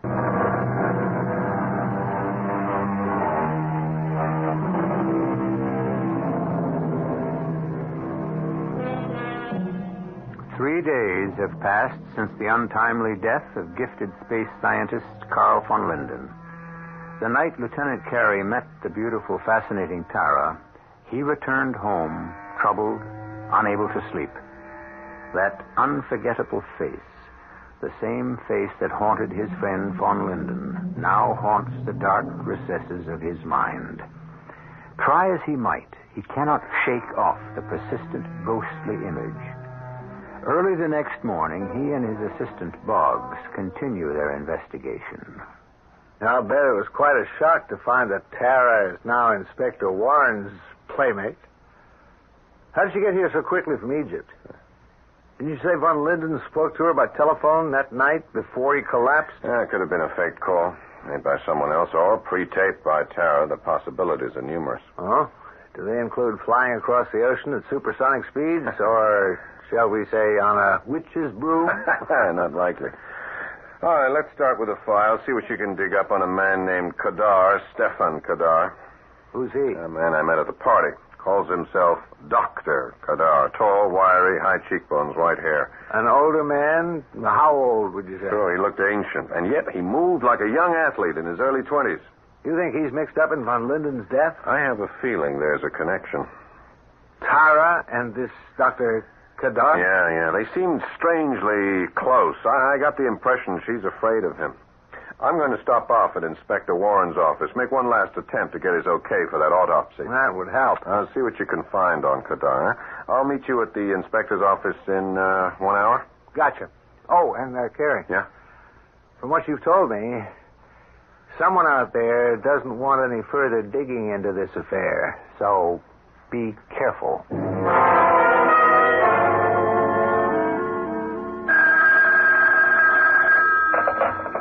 Inspector Warren speaking. Oh, it's you, darling. No, you're not interrupting anything. Lieutenant Carey? No. As far as I know, he's on vacation. Those were my orders. The Van Linden case has been officially closed. Why are you so concerned, darling?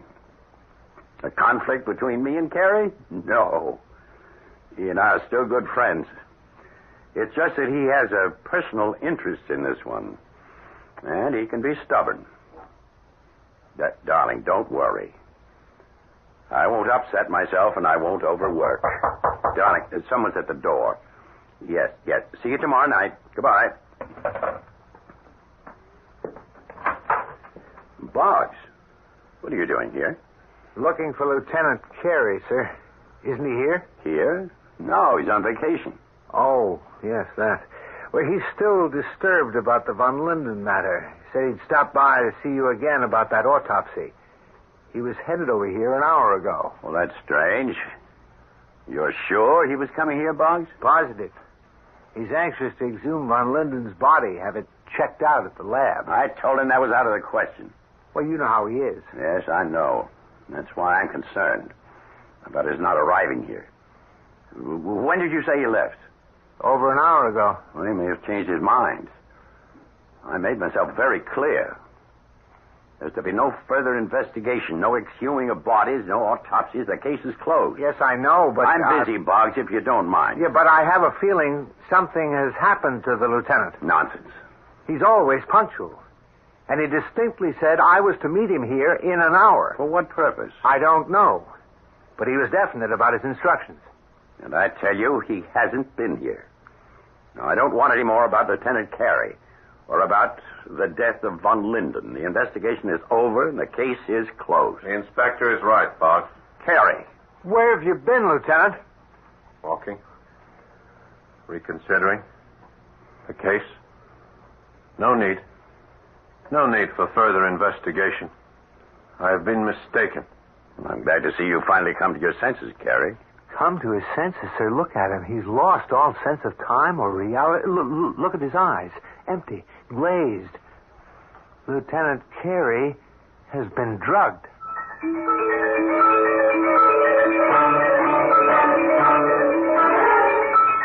How do you feel now, Lieutenant? I'm better. Still a little shaky. The inspector's with the doctor. You had a rough time for a while. Yeah, my head sure feels like it. Can you remember anything? Anything that might give us a lead on how you came to be in this condition? Well, I do remember leaving the office, heading for the elevator. On the way, somebody I haven't seen before said there was a call for me in Major Carlson's office. He's been transferred, you remember, to Rhodesia. So I picked up the phone, and a voice that was so familiar. It said, Yes? Don't press so hard, Carey. It'll come to you. But an hour completely dropped out of my life? Not to mention the 6 hours following. What did the doctor say, Inspector? He'll be all right. There's no official conclusion on what actually happened to him. The lab reports all look normal. Normal. All because we're checking out a death that the Bureau refuses to classify as a murder case. Perhaps I have been a bit stubborn about this. At first, things did look normal. But now, I just don't know. You can find out. How? Okay, that autopsy.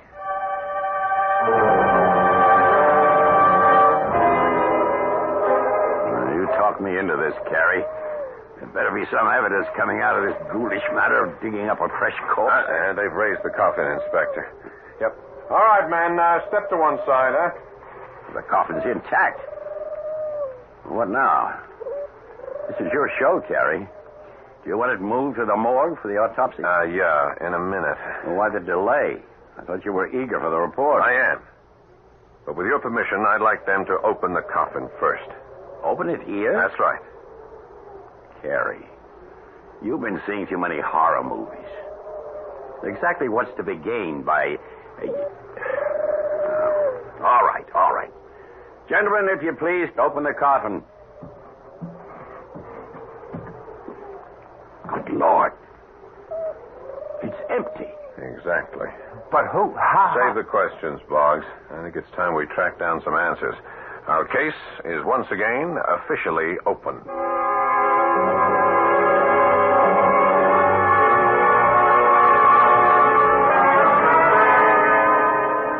After 2 days of digging into the files, we don't seem to be any further along than we were before. Nothing on Kadar? Not a thing. The man just doesn't exist. Well, perhaps he doesn't. What? Strange creatures, Kadar and Tara. One seems able to travel at the speed of light, be in two places at once, here in Egypt, and the other, Dr. Kadar, untraceable. Vanishes into thin air after making a mysterious appearance at the inspector's house. Have you spoken to the inspector about this? Oh, he's so taken with the beautiful Tara, I'm sure he won't listen to reason. Even if we had some facts to reason with. Well, what exactly do we have? Well, Carl von Linden met with foul play, or else his body would not have been removed from that coffin. Jack? And a theory, only a theory, mind you, but the murder of von Linden is part of a pattern. A brain drain that began 6 months ago, according to some checking I've been doing on my own. Brain drains? Yeah, a series of unexplained deaths of talented scientists. Deaths that have taken place in various parts of the world. I don't follow. Here, these clippings from the files of the international press. Possibilities I had expected have turned out to be facts. Which are? Fact number one, von Linden, American space scientist, dies suddenly, cause unknown, and his body vanishes mysteriously. Well, that's true. Fact number two, reported in this newspaper from Leningrad. Ivan Salkovich, Russian scientist, drowned in the Baltic Sea. Body never recovered. Fact number three, Pierre Chamois, working on top-secret biochemical experiments in Paris, trapped in a laboratory fire of unknown origin. Body never found, or never acknowledged to have been found by the French government. Well, that's fascinating, but I fail to see the link. In each newspaper, there is a mention of a theatrical performance being given that week by a psychic, a mentalist, if you will, in the same city where each tragedy has occurred. And his name? Dr. Kadar. Kadar? What's the next step, sir? We're going to follow the trail that's warmest, Boggs. We're going back to that grave site.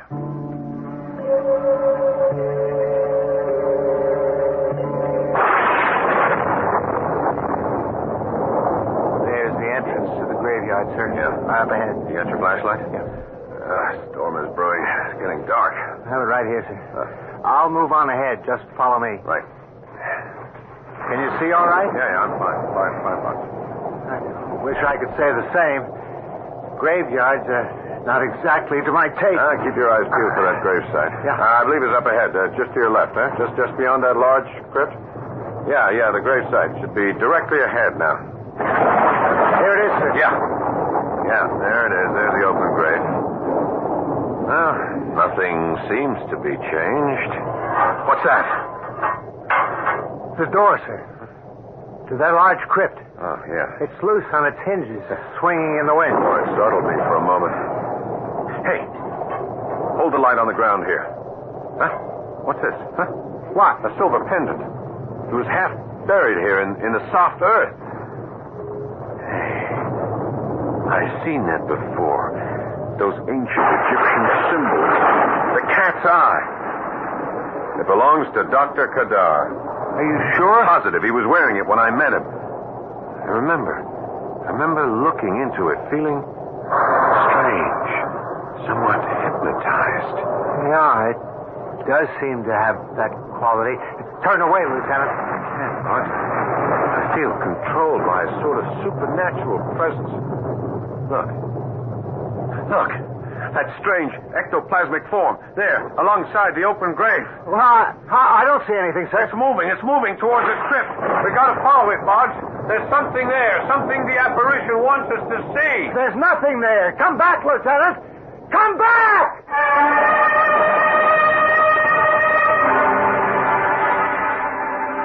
Yes, the mind is a fragile thing.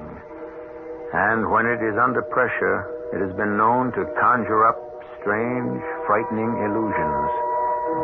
Did Lieutenant Carey actually see something hovering over the open grave? What strange force has taken control of his will? What lies waiting in that ominous crypt? We'll find out more about this deadly situation when I return shortly with Act 3.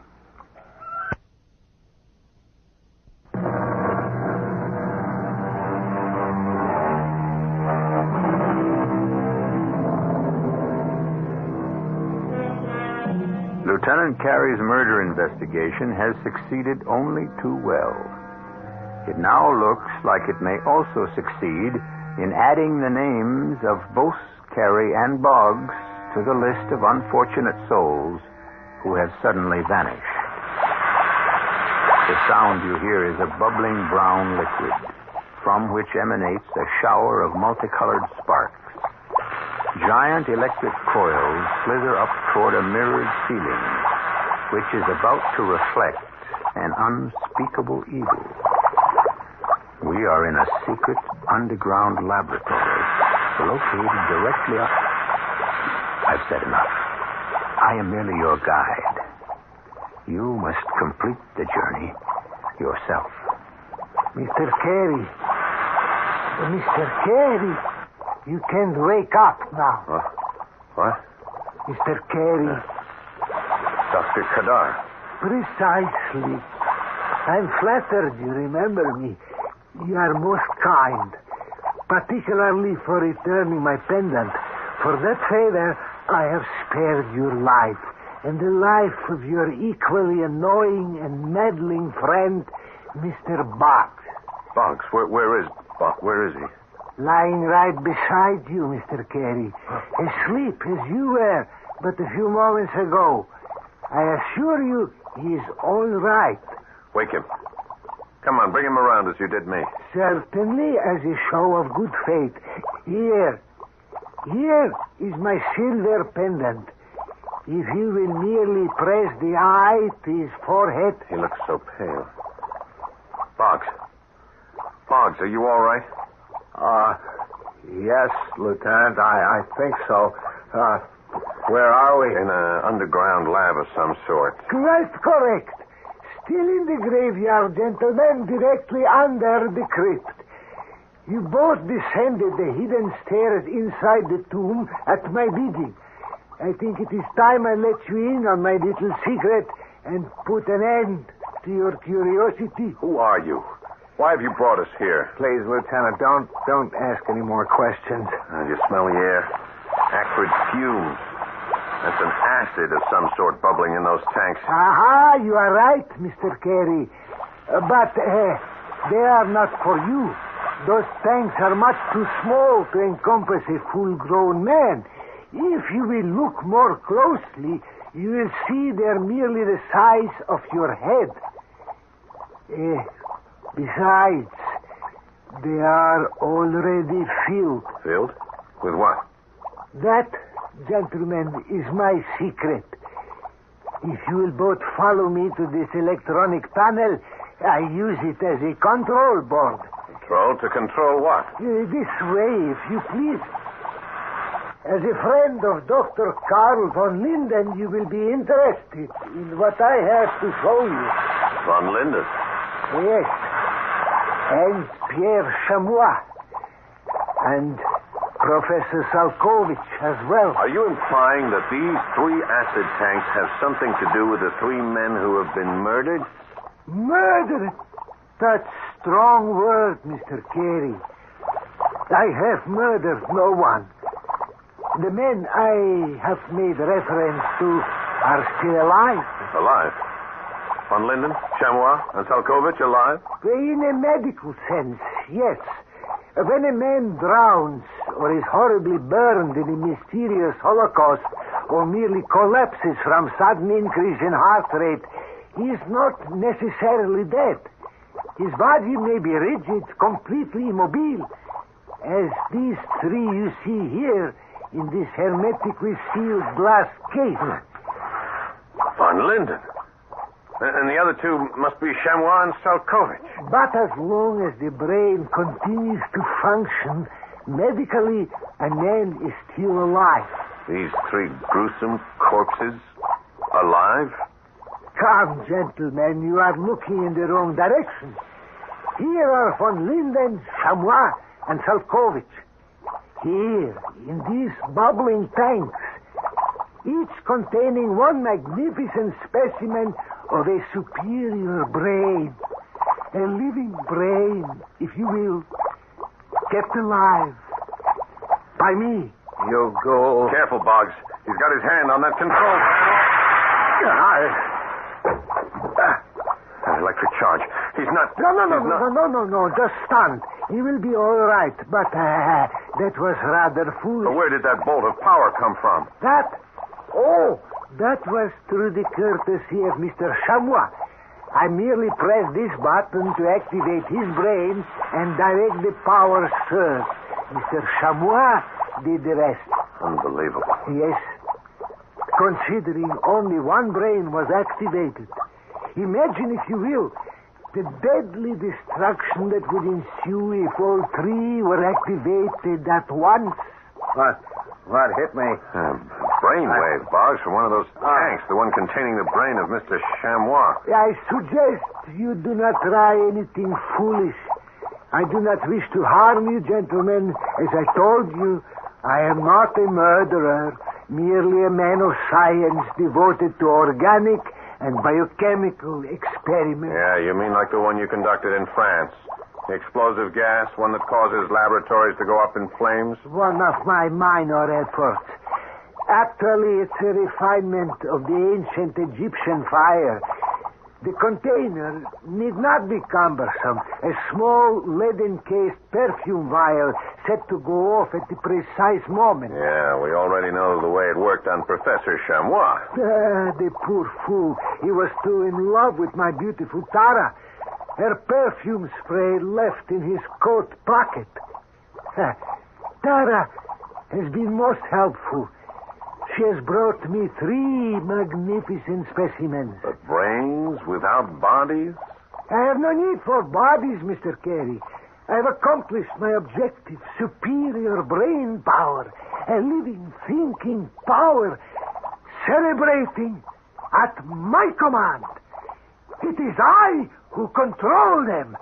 And with them, I now have the power to build or destroy. As I wish it. When I wish it, where I wish it.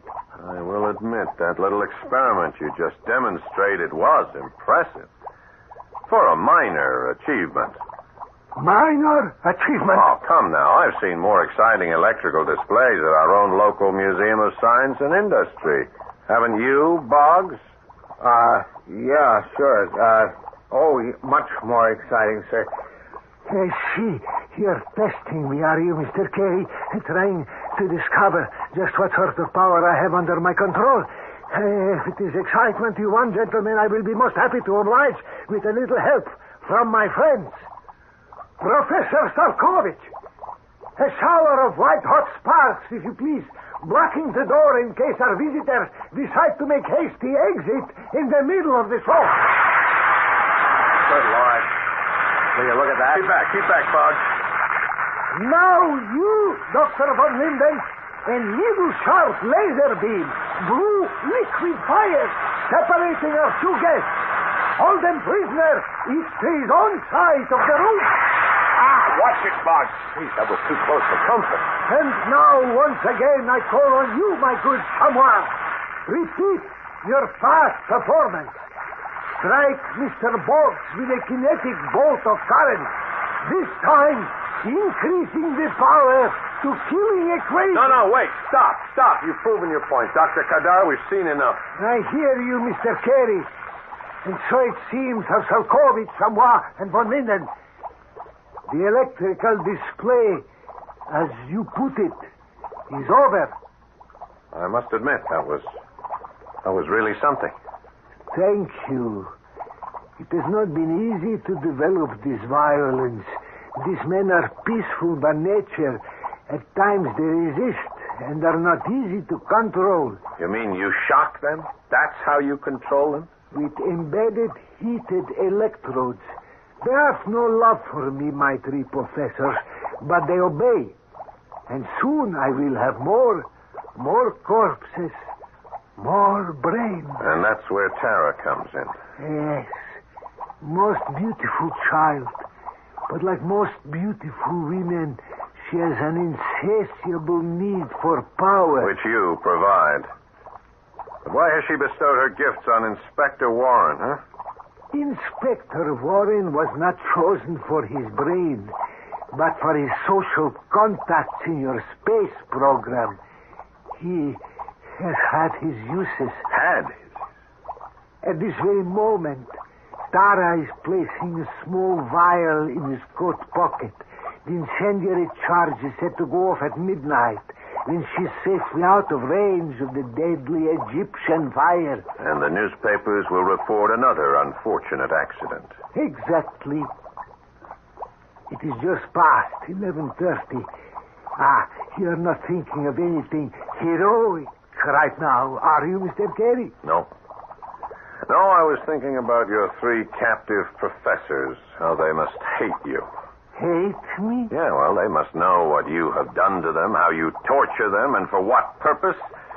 What if they were to make a concerted effort to fight back? How much damage do you think they could do? Huh? The thought is too fearful to contemplate. But what if they try, Doctor, and succeed in wresting control from you? It's impossible. I am in full control. Well, then there is no harm in my urging them on, is there? Carl, do you hear me? Join forces with your tortured colleagues. Combine your mental powers. Rid yourselves of this madman once and for all. Stop! You are confusing No, us. I don't think so, Doctor. I think they know exactly what they are doing. The beam! The laser beam! No. Von Linden! Stop! He's turning that lethal beam towards me! Yes, that's it, Carl. One surge of power. Destroy it all, and you're free. The fire! It's blinding! The vials, sir. They're all exploding. Run for it, Bond. Run for it, or we'll never get out of here alive.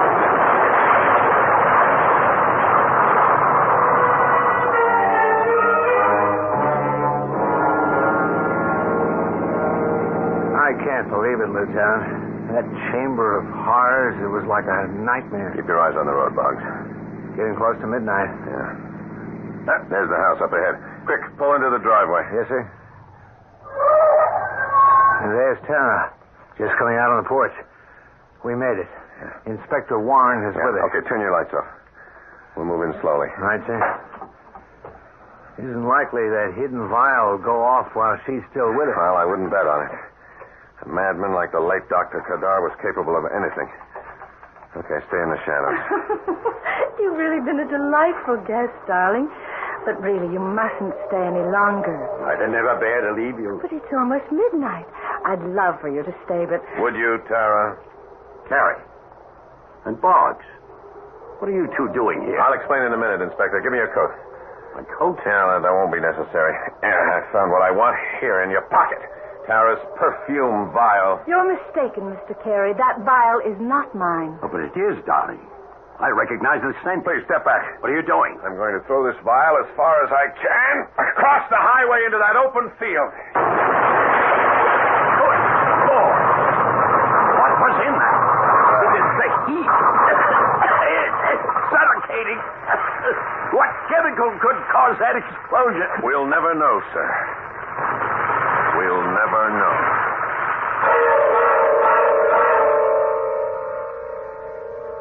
They say Inspector Warren was quite devastated at the thought that his sweet, innocent Tara was fooling around behind his back.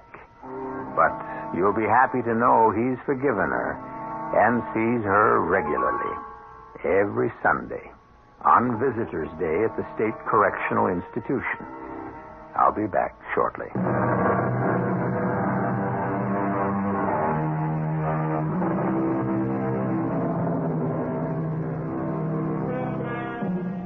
Most crime stories have a message. Ours do not.